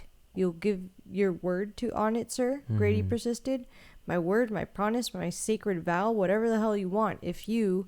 And there's a flat snap as the bolt was drawn back. The door shivered open 1/4 of an inch. Jack's words words and breath halted. For a moment he felt the death inside itself was outside the door. The feeling passed. So basically, he comes out, the kitchen was empty, Grady was gone, everything was still and frozen beneath the cold white glare of the fluorescent bars. His eyes caught on the large chopping block where the three of them had been eating their meals. Standing on top of it was a martini glass, a fifth of gin, and a plastic dish filled with olives. Leaning against it was one of the rope mallets from the equipment shed. He looked at it for a long time. Then a voice much deeper and much more powerful than Grady spoke from somewhere, everywhere, from inside him. Yeah. Keep your promise, Mr. Torrance. Mm-hmm. So I think that confirms what I was suspecting there. I'm just writing a note here. Not Grady. It is death itself. Yeah. And it has the ability, something allows it to pop up in your mind. The truth allows the truth to pop up, but then it can quickly distract you or snuff that out. Because he literally said he thought it was death itself outside the door. Yeah. The feeling passed. Amazing. And he goes, I will, he said. He heard the fawning From servility in his own voice, but was unable to control it. I will. Mm-hmm. So at this point, he can tell he's slipping, like he's falling into whatever it is. Yeah. He grabs a mallet and starts swinging it around at nothing. And Jack Torrance began to smile. Creepy ass smile that. Yeah, that Jack Nicholson does great. Yeah, shout I out wish I could type this to late. Jackie boy for Jesus, getting sorry guys. If anybody's watching the video, just me typing. it. This guy don't know how to write notes. Yeah, it's late over here. So Halloran's going up the country. So this is where he's flying. Like he's driving up the mountain. We're gonna get that vision where he's gonna get hit. Yeah. It's on page 575. It is not a nice message. Oh boy, yeah. We don't have to. I'm gonna scroll past that one for the YouTubes. But it's cool because constantly he's hearing like the people on the radio like you shouldn't be on the road, like don't be on the road. Oh yeah, that is good. So he's always snapping the radio off because he's like, I'm not falling for your tricks. So he gets these visions and he thinks, had that happened to the boy, dear God, had that happened to the little boy. In all of the images, the one that bothered him the most was the dull whacking sound like a hammer splatting into thick cheese. What did that mean? Jesus, not the little boy. Not the little boy. Jesus, please. You think he is super religious, right? Almost 6:30 now, by the way. Yeah. And he was beginning to feel like it was very late indeed. Yeah. Because it is nighttime. You think Halloran is... I think he's somewhat, yeah. Because but it also goes with his southern raising. And I know. Well, but not being Catholic, though, down in the South. You wouldn't expect that. Just religious in that he believes in a God and like a... Yeah, because he seems like kind of a playboy, too, right? It doesn't seem like he has strict Orthodox views here. But he doesn't seem married or anything. Yeah, exactly. And his own experience in supernatural, he can't... But he could be Catholic. Like I said, of all of what I know, it seems closest to that kind of worldview. Or Orthodox, like, Eastern Orthodox worldview. I guess, I mean, it's not like the cold, there are no ghosts, Protestant, I know there's a million versions, but it's just interesting to wonder. Because I know they all say Jesus and all this different stuff, and I'm like, that is just how people talk, so I don't want to read too much into that. But then he has the St. Christopher medal, so... And he literally has psychic powers and know that ghosts exist. So he's got to have some sort of supernatural worldview, even if it wouldn't fit. So we got Red Room, chapter 50. So Wendy confirms that she can hear everything. About a half hour ago, all the noises stopped, which was like doors opening and closing, the elevator, people. Yeah. Just... Yeah, it's alive. And Danny's asleep. Like I said, we kind of rushed through here because he got out. I mean, we know he gets out. And he's just... And it's just a fight, too. Was there anything more you wanted from the fight? I feel like we covered it. I mean, he just beats the shit out of them. She does have on page 580. She actually wonders if he's gotten out. Yeah. And she's like, and she has the knife. don't talk nonsense. Yes, he's out. He's gotten a knife from the kitchen or maybe the meat cleaver. He's on his way up here right now, walking along the sides of the riser so the stairs won't creak. You're insane. Mm-hmm. She was not. Yeah, she's gonna basically. I do love this on page 582. See, no boogies here. No, of course not. They want you out. They want you to do something silly and womanish, and that is exactly what you're doing. What, out and about? Yeah. Yeah. Like, grabbing the snack. Technically, if she would have just stayed in the room. Yeah. I mean, he'd just bust in the room. Hmm? He would just bust in the room. Yeah, but at least they can, like, leap out a window or something. Yeah. Like, okay, so the difference Yeah, they know between, he's coming. Yeah, the difference between knowing where your guy is and what weapons he has and that he's trying to kill you and being able to put some furniture in between you and him for a minute while you climb out the window. It's true. Look, a combo of your tactic, and it sucks. You gotta use the sun as bait. Because I think roque mallet, any long thing, is gonna be better than a knife in your hand. Even though it's sharp and all that. Also, like, if he's busting through the door, won't I be able to, like, jab the knife at you through whatever weird hole you make in the door? You could, but I mean, what real damage? I'm like, you gotta have Danny over there, so he's bait, so he walks in, and then you stab him in the back. Like, you gotta stab him in the back. You don't want to get in a face-to-face fight with you holding a knife and a guy holding a long-range weapon, even if it's just a roque mallet. So, she's walking around this hotel. She's counting the stairs as she goes down, which is terrifying. She's still hearing. Because that's because it's so pitch black, right? Yeah. Yeah. But she had counted them a bunch, so she's counting them to just. My brain so doesn't want to be scared to turn the lights on. Like, I see this all with light in my head. As I'm literally reading, all the lights in the ballroom went on. It was a huge shrieking flourish of brass. That's funny. Wendy screamed aloud, the sound of her cry insignificant against the blare issuing from those brazen lungs. Unmask, the cry echoed. Unmask, unmask. Mm-hmm. Yeah, they were not alone. It's just so good at playing with it being real, in your mind, and subtle to just overt. She turned and he was coming for her. It was Jack, and yet not Jack. His eyes were lit with a vacant, murderous glow. His familiar mouth now wore a quivering, joyless grin. Mm-hmm. Terrifying. On 586. That's important for, it mentioned that it was humorless. Somewhere a while back we read a part where... in the beginning, literally he has like a PR smile. Well, yeah, that sucks. That's true. Humor, Jesus, humor low. It's so late. Humorless. Did it take my note? Because, no, I'm saying when it was describing the evil entity of the building. Where'd my note go? When it was describing... You might have to refresh. The entity here... I'll leave it, I'll remember. Well, refresh it. No, I did. Oh. I already did.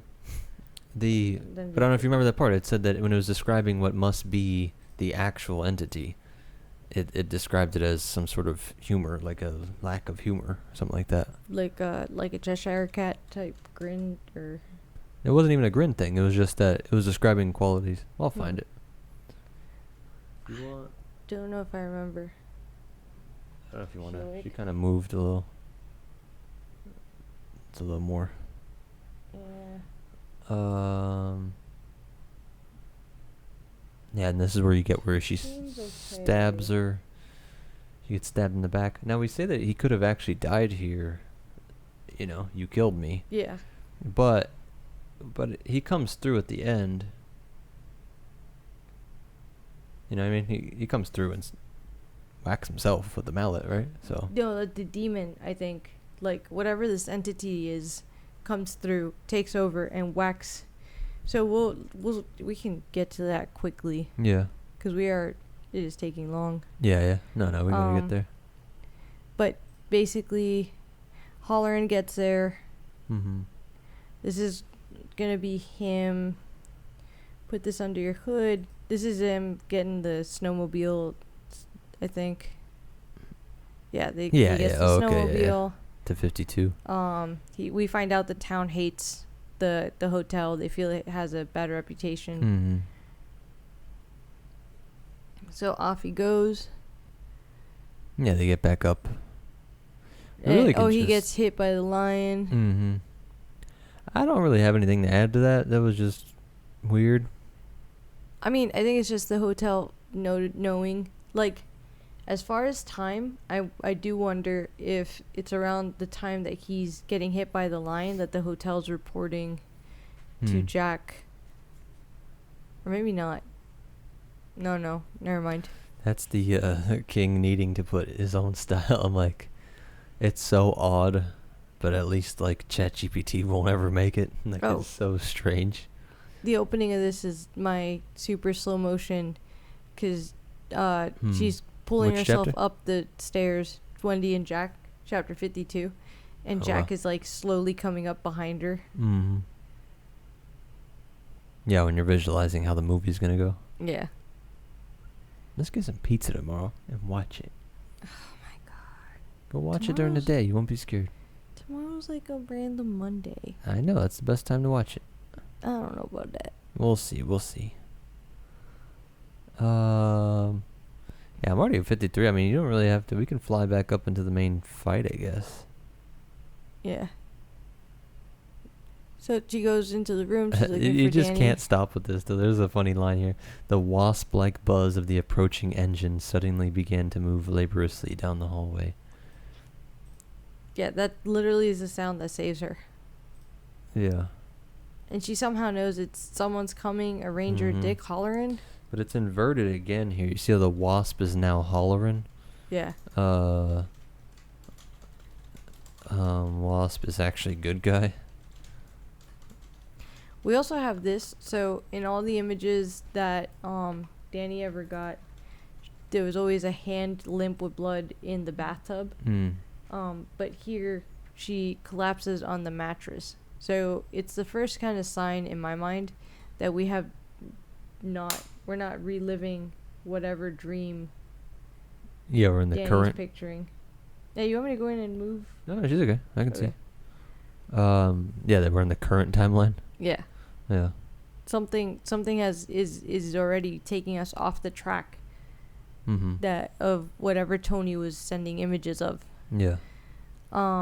So Halloran laid low.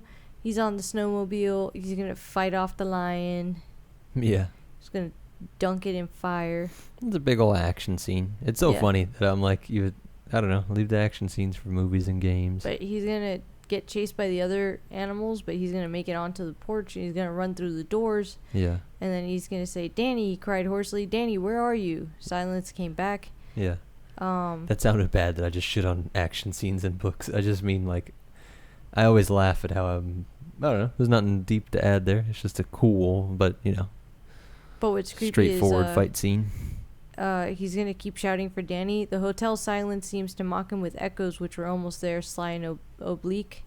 Page 612. On 614, it goes, "Danny, who's Danny? Anybody here know a Danny? Danny? Danny? Who's got the Danny? Anybody for a game of spin the Danny? Pin the tail on the Danny? Get out of here. No one here knows Danny from Adam." Yeah. Jesus, had he come through everything just to be too late? Had it been done? So he ran up the stairs 2 at a time, stood at the top of the first floor. The blood led down toward the caretaker's apartment. Horror crept softly into his veins and into his brain as he began to walk toward the short hall. So this is basically where he falls into the trap. Yeah. And this is where Jack had been hiding in the elevator when Halloran came up the stairs. Now he crept up behind the figure in the snow-coated parka, a blood and gore-treated phantom with a smile upon its face. The roque mallet was lifted as high as the ugly, ripping pain in his back. Did the bitch stick me? I can't remember. Would allow. Yeah. Which, like, who's talking there? Yeah, you highlighted it. Yeah. And so he hits Halloran. Yeah. And Teacher knows in other people's business. so then he gets in the elevator and he goes upstairs because he's looking for Danny. Mm-hmm. Which is so funny to just sit in the elevator going ding. Well, actually, it stops. The funny thing is the elevator doesn't. Yeah, make it. The car had stopped only halfway into the doorway, and he had to boost himself up onto the hall floor, wriggling painfully like a crippled thing. He dragged the splintered rope mallet after him. It's just a funny thing to picture. It is interesting creepy. for the house doing everything from opening the Like, doors you know, for he's him. like Yeah. zombie Just for level, extra like, horror effect, yeah. So creepy. But I'm like, why would it stop? If the house is in control, the house should make everything as easy as possible, right? He was a liar and a cheat, and he would have to be chastised harshly. Yeah, he's talking about Danny, right? Yep. Mhm. Because he's like, Danny's 5, and he's thinking if he's left to his own devices, he might do anything like scribble on the expensive wallpaper or deface furniture or break windows. Burn this bitch down. Chapter 54. Tony. So Yeah. Tony comes to Danny. This is where I was saying. Oh he yeah, comes this to is him. your part. My That part. we I think we referenced. I think we jumped to here, but where we get confirmation that Danny is him Yeah, from the future. and now Tony stood directly in front of him, and looking at Tony was like looking into a magic mirror and seeing himself for 10 years. The eyes widely spaced and very dark, the chin firm, the mouth handsomely molded. The hair was light blonde, like his mother's, and yet the stamp on his features was that of his father, as if Tony, as if the Daniel Anthony Torrance that would someday be, was a halfling caught between father and son, a ghost of both, a fusion. Yeah. Which is, pretty cool. But I think we've essentially gone over that. Yeah, you And have to we'll- try to help, Tony said, but your father, he's with the hotel now, Danny. It's where he wants to be. It wants you too, because it's very greedy. Mm-hmm. It does make me excited to read the next one, Dr. Sleep. Yeah. Not too much more spoilers on that. But yeah, he gets chased So- by It is cool, though, because this is the part, he runs down the hall, and so this is where he's stuck. He was trying to get up into the attic, and it's not going to work. Yeah. That's where you mentioned that he made sure that Danny couldn't get in the attic. A door opened with a thin screeching sound behind him. A decayed woman in a rotten silk gown pranced out, her yellowed and splitting fingers dressed with Verdici's Yeah. verdigris Yeah. caked rings. Heavy-bodied wasps crawled sluggishly over her face. Mhm. "Come in," she whispered to him, grinning with black lips. "Come in and we can dance the tango." "False face," he hissed. "Not real." She drew back from him in alarm, and in an act of drawing back, she faded and was gone. Because he starts to learn, for whatever reason, false face is not real. Yeah. Just in case there was any doubt. Remember we were wondering earlier if At least some of the things he can, like, send him away. Yeah, no, if the wasps were just spontaneously created by the house. It's like, yeah. Everything weird. It has no rules. It's making it come into existence. Yeah, but he does realize Danny knew what was in it, the elevator, because we're jumping around in time where we already know Jack had got stuck with the elevator halfway. Here, Danny's hearing the elevator come up. So he thinks the attic, and then he realizes he can't get up there, and he can hear his dad running. Yeah. The insectile buzzing sound of the motor. So Wendy's like waking up, Yeah. and she's screaming for Danny, but she can hear Jack upstairs, and her and Holleran are basically looking at each other because she finds because him he stumbles upon her knocked the fuck out, battered. and she basically is trying to wake him up, and basically they realize like Danny's on his own. There's nothing we can do. Yeah, and they don't know where. Because the house is big. I think 110 rooms is what it had. Yeah. Look, see, you make fun, but even on 629, Mrs. Torrance, because his jaw's broken. Oh. "Where is the boy, Mrs. Torrance?" Yeah. On the 3rd floor, she said, with his father. Yeah. Because his jaw's broken. Yeah. They do great. I mean, the whole going back and forth is such a great way to keep the suspense. Not just have one long drawn out. And then he thought, and then she thought, like getting it from their point of views is perfect. So, the monster's coming at him. He says, "You're not my daddy." Danny told it again. "And if there's a little bit of my daddy left inside you, he knows they lie here. Everything is a lie and a cheat. Mm-hmm. Like loaded dice my daddy got me for my Christmas stockings last Christmas. Like the presents they put in the store windows, and my daddy says there's nothing in them. Mm-hmm. No presents, they're just empty boxes. Just for show.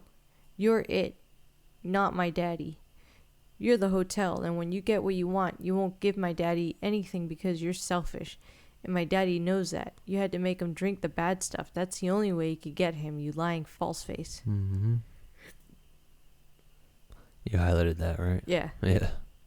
Yeah, it's on 631. "Go on and hit me, but you'll never get what you want from me."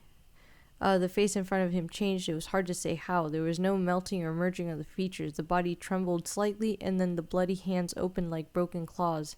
The mallet fell from them and thumped to the rug. That was all. But suddenly his daddy was there, looking at him in mortal agony, and a sorrow so great that Danny's heart flamed within his chest. The mouth drew in a quivering bow. "Doc," Jack Torrance said, "run away, quick, and remember how much I love you." Mm-hmm. I actually thought that was the saddest line Yeah. in the entire Uh-huh. book. Which is Like, why it's not just his plain father horror. had failed at everything, Mm-hmm. and this is the one thing that he finally didn't fail at. Yeah, and protecting the son. Like before, it was how silly if he failed as the keeper, that'd be insane. But he, luckily comes through at the end here. Breaks through just to try and protect him. Yeah, he shook his.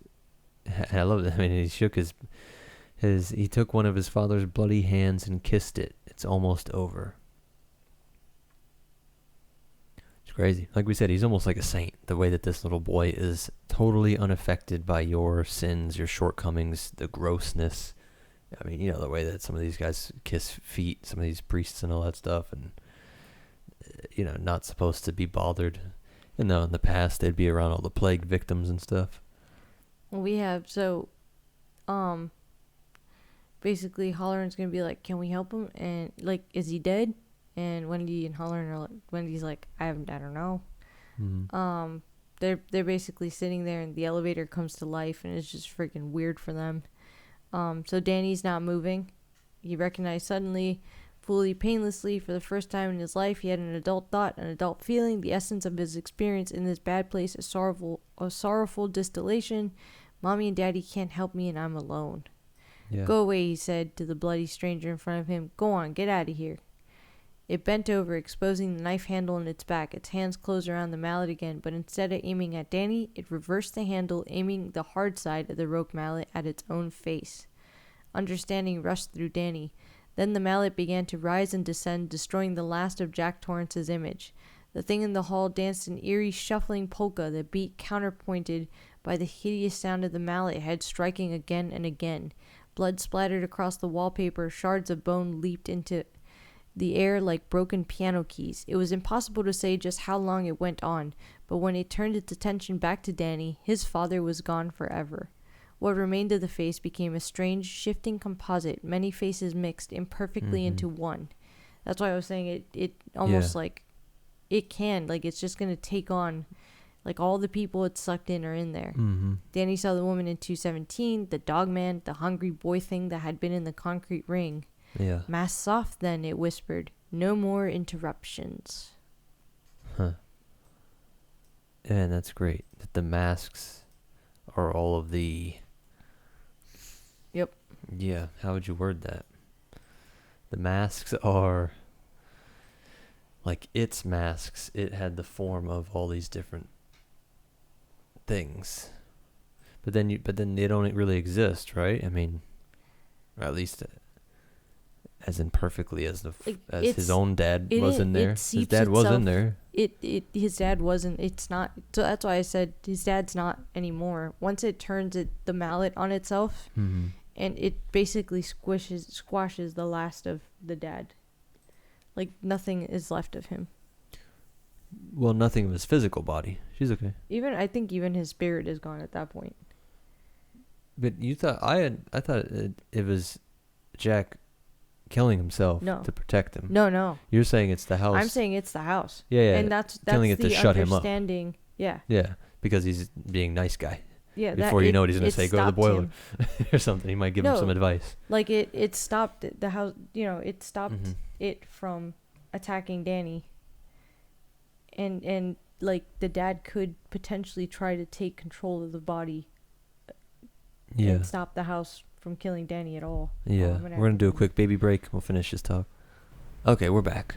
So the house killed the body, at least, of Jack to shut him up. Yeah. You think? It killed Jack. Yeah. It finally just finished smothering him out. Mm-hmm. So that it can have full control of the body and try to kill Danny. And it's going to literally say, like, how do you want to die? Like, you want to be in a game of tag? You want, like, we have so much time on our hands. I have so many ways to kill you. Where's that?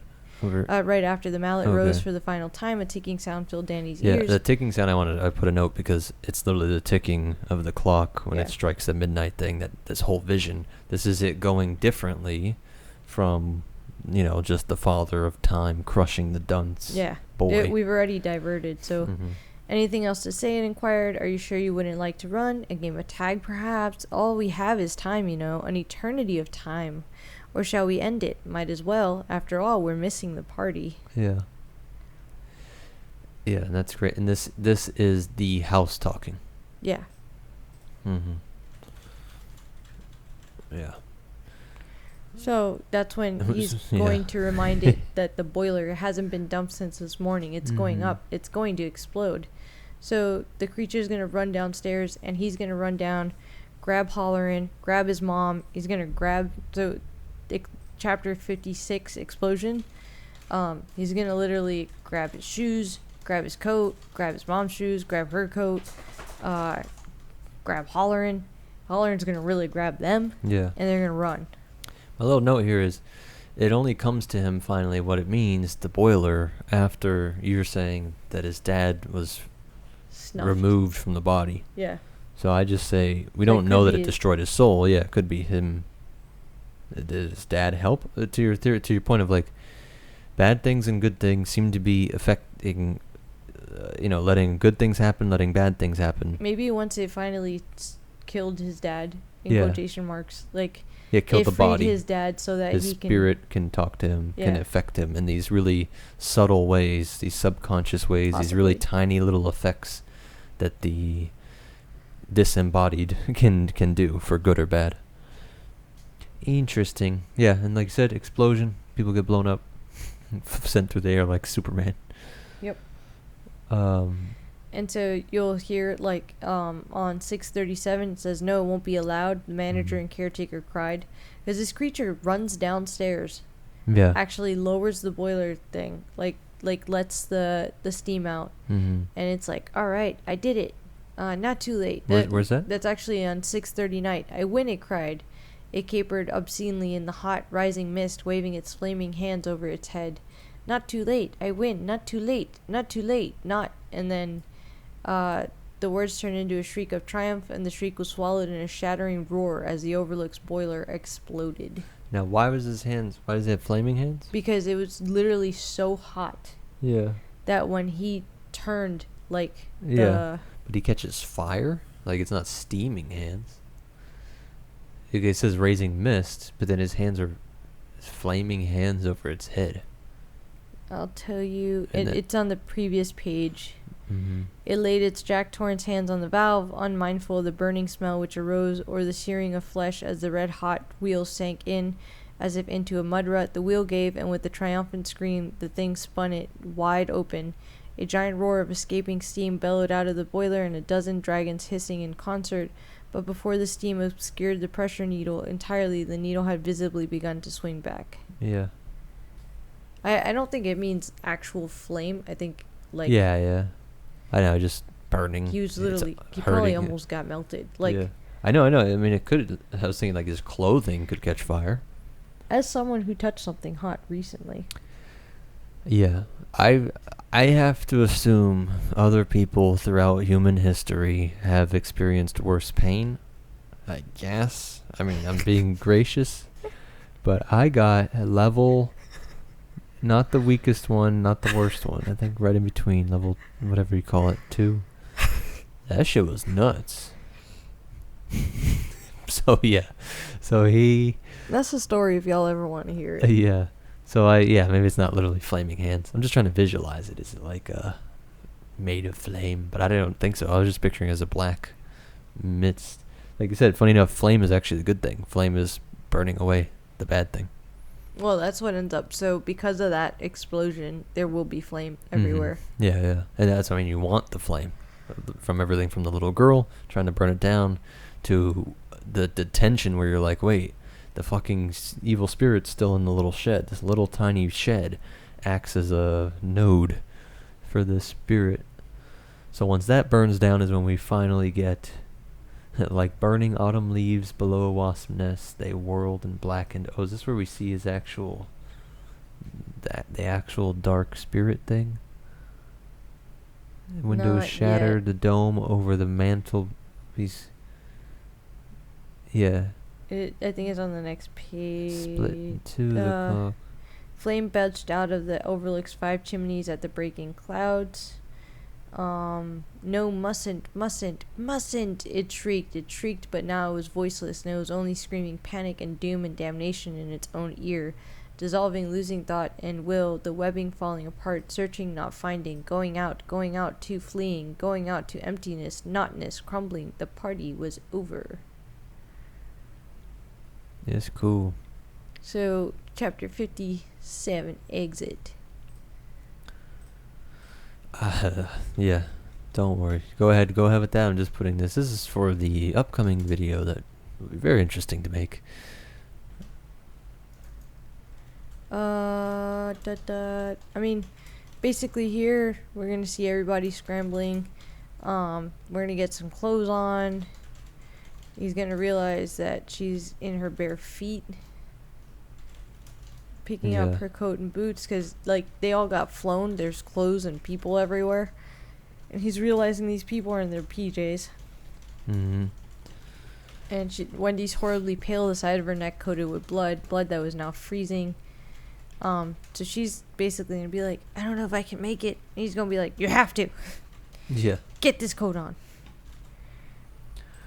My weird little funny note is, like, the party was over. Like, it made from Milton's version of Lucifer, of Satan, is like he would rather be a ruler in hell than be a servant in heaven, like than to kneel in heaven. And so, like, it's created this little weird little hell realm matrix that it can lock people into for whatever weird little goals it has. And it's shrieking out. It's not dead. The monster's not dead because of this explosion, but it's kicked out. It has no power. It has not the same power. Its device for trapping people is gone. So now it's gonna have to rebuild that and build itself back up. I'm like, but that's just a perpetual struggle. It's a very interesting worldview. Like, yeah, it's gonna try and nestle somewhere, and then you go kill that, and that's just time. You know, almost Zelda like, Yeah. or like, you know, Ganon's gonna pop up again, and you're just gonna have to kill him. And I know that sucks, but that's just how it works when we all have immortal souls and free will. Let me see. Looking back over his shoulder as he was now, he had on that day seen a large dark cloud of hornets rising in the hot air, swirling together, breaking apart, looking for whatever enemy had done this to their home so that they, the single group intelligence, could sting it to death. Yeah. Then the thing in the sky was gone, and it might only have been smoke or a great flapping swatch of wallpaper after all, and there was only the Overlook, a flaming pyre in the roaring throat of the night. So 646. I'll highlight it for you. Perfect, yeah. Yeah, that's what I was looking for. I see it here. Yeah, right in the middle paragraph there. Cool. Because like you said, is the darkness a hive intelligence, a super soul, an oversoul of all of bad people? Yeah. Is it like the Borg? It just takes over. Like once you assimilate. It's so cool because it's real world. That's why I love this book. This is a philosophical text. This is all of fucking religious history here, from Zoroastrians all the way up to modern day, whatever, to New Agers. So they pull up to the equipment shed. Immediately, Danny whispers, "I can't go in there." And he says that's okay. Mm-hmm. Because it's so I'm cool just that he gonna go knows look for as well. a pile of old horse blankets. You think he stay knows it would here. attack him? Yes. Like if it could just put all of its will into just trying to get him again one last time. Yeah, and that's why he says, "Come back as quick as you can, please." Yeah. So he goes in. He looks at the rope mallets. He sees one missing. He wonders if that's what he was hit with. But he's like, "No, I mean they might have just lost one. No, it might not have been that." Mm-hmm. So none of that mattered. And then he found himself thinking of the hard wooden whack of the mallet head striking the round wooden ball, a nice summery sound. Watch it skitter across the bone, blood, gravel. It conjured up images of bone, blood, iced tea, porch swings, ladies in white straw hats, the hum of mosquitoes, and bad little boys who don't play by the rules. Yeah. All that stuff, sure. Nice game. Out of style now, but nice. Yeah. So you can hear outside Danny's getting nervous because I think Danny can sense. He goes, "Dick." The voice was thin, frantic, and he thought rather unpleasant. Yeah. "Are you all right, Dick? Come Hold out on now, now. Hold please." on. Yeah. I was making sure we don't get kicked off all the platforms here. I know, you're good. "Spare the rod, spoil the child." Yeah. His hand closed tightly around one of the mallet handles, liking its feel. Mm-hmm. Yeah. His eyes went blank in the flickering, fire-shot darkness. Really, it would be doing them both a favor. She was messed up, in pain, and most of it, all of it, was the damn boy's fault. Sure, he had left his own daddy in there to burn. When you thought of it, it was damn close to murder. Patricide was what they called it. Pretty goddamn low. The evil keeps using reason to try and, as its last-ditch effort to get people, back onto the evil track. But, so he's actually going to pick up the mallet and start heading toward the snowmobile. Yeah. And then suddenly he stopped, looked wonderingly at the mallet in his hands, and asked himself with rising horror what it was that he had been thinking of doing. Murder? Because Had he been thinking of murder? Yeah. Because he was he's out of the shed. So you think it broke the spell, kind of? No, I don't know if he's actually out of the shed or if he was just heading over. Because just as he drew the mallet from the rack and turned toward the flood of white light from the snowmobile headlamp, doesn't necessarily mean. Yeah, that's true. His feet scratched unevenly over the boards of the equipment shed like the feet of a clockwork toy that were being wound up and set in motion. So he's still in the shed. Yeah. I I actually like that clockwork part again. Yeah. It's like King's trying to get, you get it? Do you get I'll highlight it for that you. we're all like the little creatures in the clockwork thing? But it goes, for a moment, his entire mind seemed filled with an angry, weakly hectoring voice. "Do it! Do it, you weak need no balls. Yeah. Kill them both." Yeah. What's funny is that it reminds me of Palpatine. "Do it!" I know, yeah, do it. Literally do it. That's so funny. So oh my God, he Lucas, literally how just could throws you? a mallet behind him and runs. Yeah. So Yeah, 'cause Danny it's was sitting focusing on the all of its will snowmobile into seat, that. and Wendy was holding him weakly. His face was shiny with tears, and he was shaking as if with ague. Mm-hmm. Between his clicking teeth, he said, "Where were you? We were scared." "It's a good place to be scared of," Holleran said slowly. "Even if that place burns flat to the foundation, you'll never get me within 100 miles of here again." So he wraps them in blankets, and he tells them, make sure you're wrapped up really well, because we got to ride. We got a long way to go, but the worst is behind us. Yeah. So they leave. The Overlook was like a torch now flaming at the sky. Great holes had been eaten into its sides, and there was red hell inside, waxing and waning. Snowmelt ran down the charred gutters in streaming waterfalls. They purred down the front lawn, their way well lit. The snow dens glowed scarlet. So, he starts pointing. The hedge animals are dead. Yeah. Yeah, they won. I mean, they've destroyed this mini hell matrix. This little trap. It's a soul trap. Yeah. A huge spiraling gout of sparks and flaming debris rushed up into the howling winter night. A bundle of flaming shingles and a wad of hot flashing were wafted in through the open equipment shed door by the wind. After a while, the shed began to burn too. So almost like, even though the house wants to stay alive, like nature is, some good force is burning it away. Like now that it has the fire, it's spreading it. Yeah. Making sure it dies. Yeah, why are you saying that specifically? Because literally a piece was carried from the house to the equipment shed in the wind. They were wafted through the open. Yeah, that's crazy. That's cool. I didn't think of that. That was cool. So because it goes through the open door, like it literally went perfectly in through the door. Yeah, it was like. Huh. Because just as evil can manipulate literally the natural, like the trees alive, the topiary, it seems like something is now, like a good force has the ability now. Like it's been weakened enough. So as they're driving, like they sense Wendy's dying.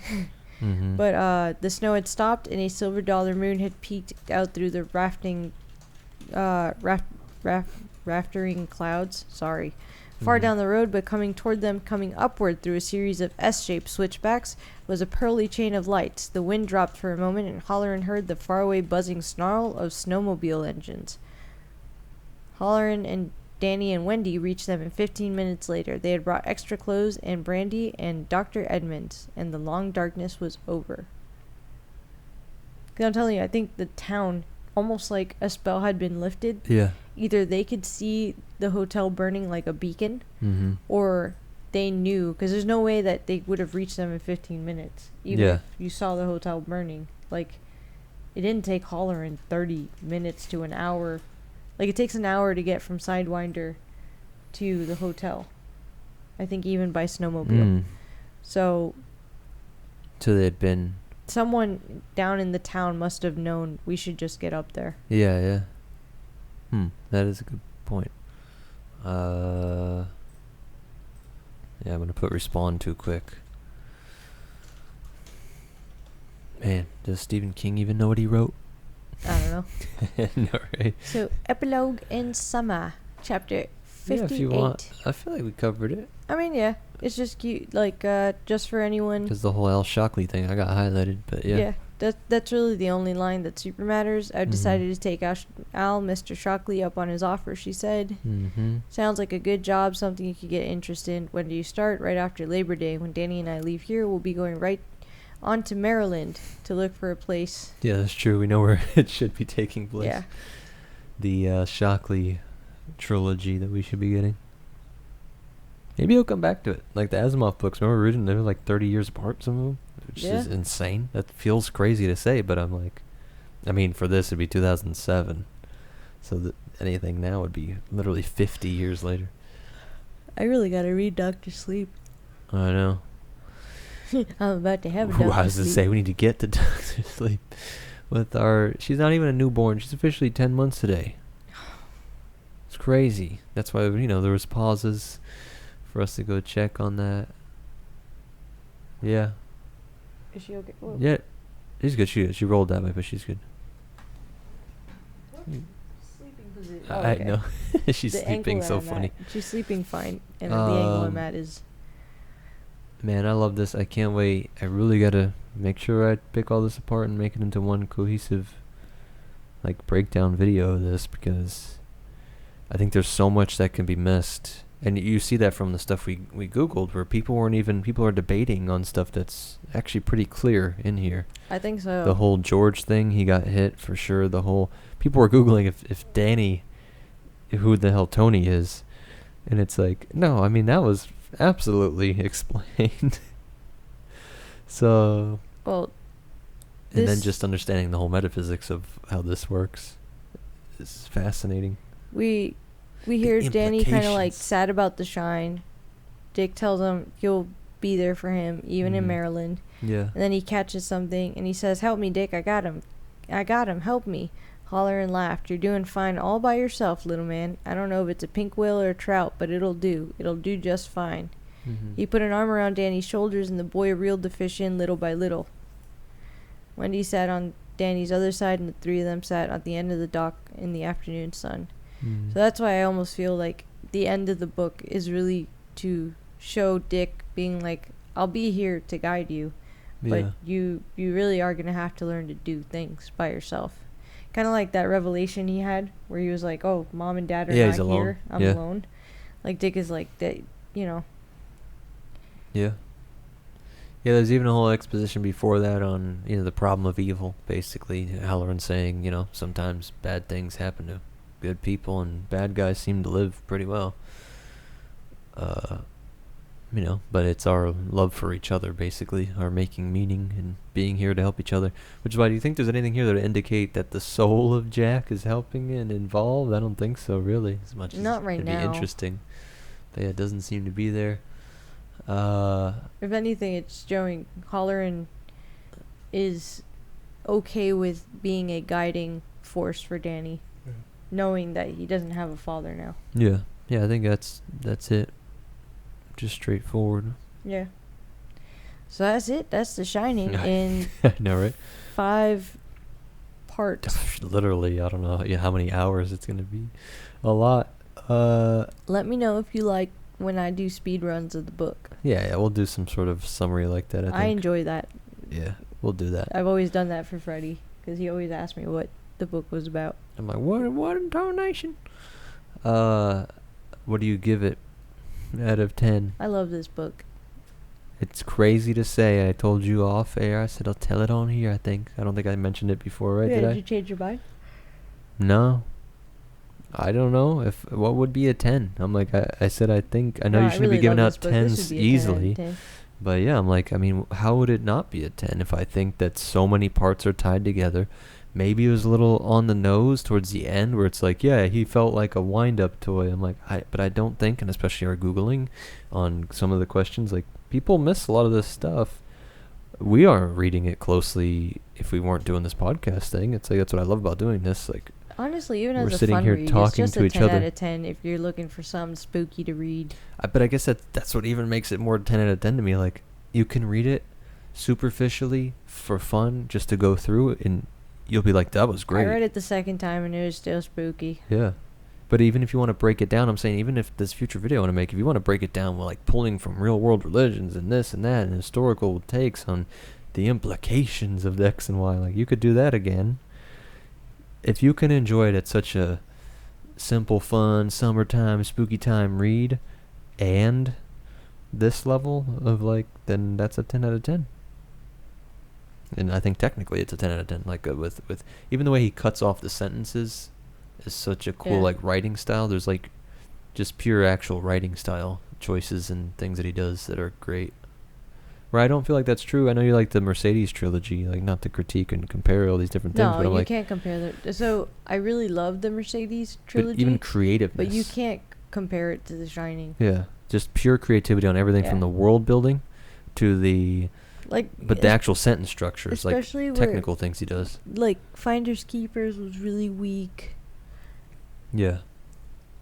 You know what I mean? Like, where they're having thoughts and then it's interrupted by the other thoughts, so he has to interrupt the sentence. Even the characters, the way they're written, and like, don't get me wrong, I love Bill Hodges and I love the characters, and there are some Stephen King books I don't like. Mm-hmm. The Mercedes trilogy is not one of them, but The Shining is so much better than any of them that I've read so far. Mm-hmm. We're still missing some of his big ones. Like, I want to read Green Mile at some point. And Misery. You're hoping. I was hoping to do Misery soon, but honestly, I might need a minute. Yeah, we'll see. We'll I read might Lovecraft, you might get upset especially again. with the baby. I mean, at least it'll be fun. And like short. I kind of want something shorter I know. we can actually cover it. Because I feel bad. The baby's been going through a rough spot. And 300, maybe 400 pages, 370.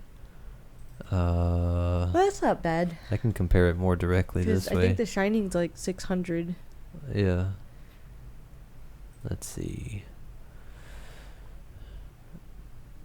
It's close. only The 3 Shining's hours like shorter. 15 hours on the audio, and it's 12 hours. Yeah, So that's pretty. pretty damn close. And look, she got an axe. Spoilers, I'm sure. Salem's Lot. What about Salem's Lot? That was pretty big. Yeah. 17 hours. Dun, dun, dun, dun, dun, dun, dun. We'll figure it out. We'll see, but we are very interested. This Dreamcatcher thing comes up a lot too. 22. That's one of the movies I watched, Oh, but really? like in pieces. Yeah. So we'll see what we get to. But yeah, I don't know, But man. we'll probably be covering some. I think- would like to do another dip into Lovecraft Yeah. before October's over. There may be some random horror stuff, and maybe some classic. We were saying Frankenstein. Yeah, Frankenstein, Dracula. We'll see. Yeah, we can always flip a coin, see which one we do. No, right, that's true. Although you've done Dracula. Yeah. I know, So that's if what I I was read saying. Dracula, that might be smart. Maybe. But also, if you want to just read something new for both of us. You had technically read this before, too. Yeah. We'll see. Yeah? Want to call it there? Maybe we flip a coin. Yeah, we'll see. Or if you want, can you put like a poll or something somewhere? That's true. Maybe I'll do that. I'll do a poll. That sounds good. Okay. We'll put it to the votes. All right, guys. This has been an epic. The review Yes. / breakdown for this. We'll It's see been how quite we the release epic these. in our real life epic because our baby was sick during this whole thing, and it was quite a dedication It to put was this out. rough. But I'm so glad we did. I feel like we understood this at such a deep level. Yeah. Cool. Yeah, it was fun. I'm excited to organize it all, package it a little better. A little nice little 1 hour total video breakdown. Be cool. All right, we'll see you in the next one.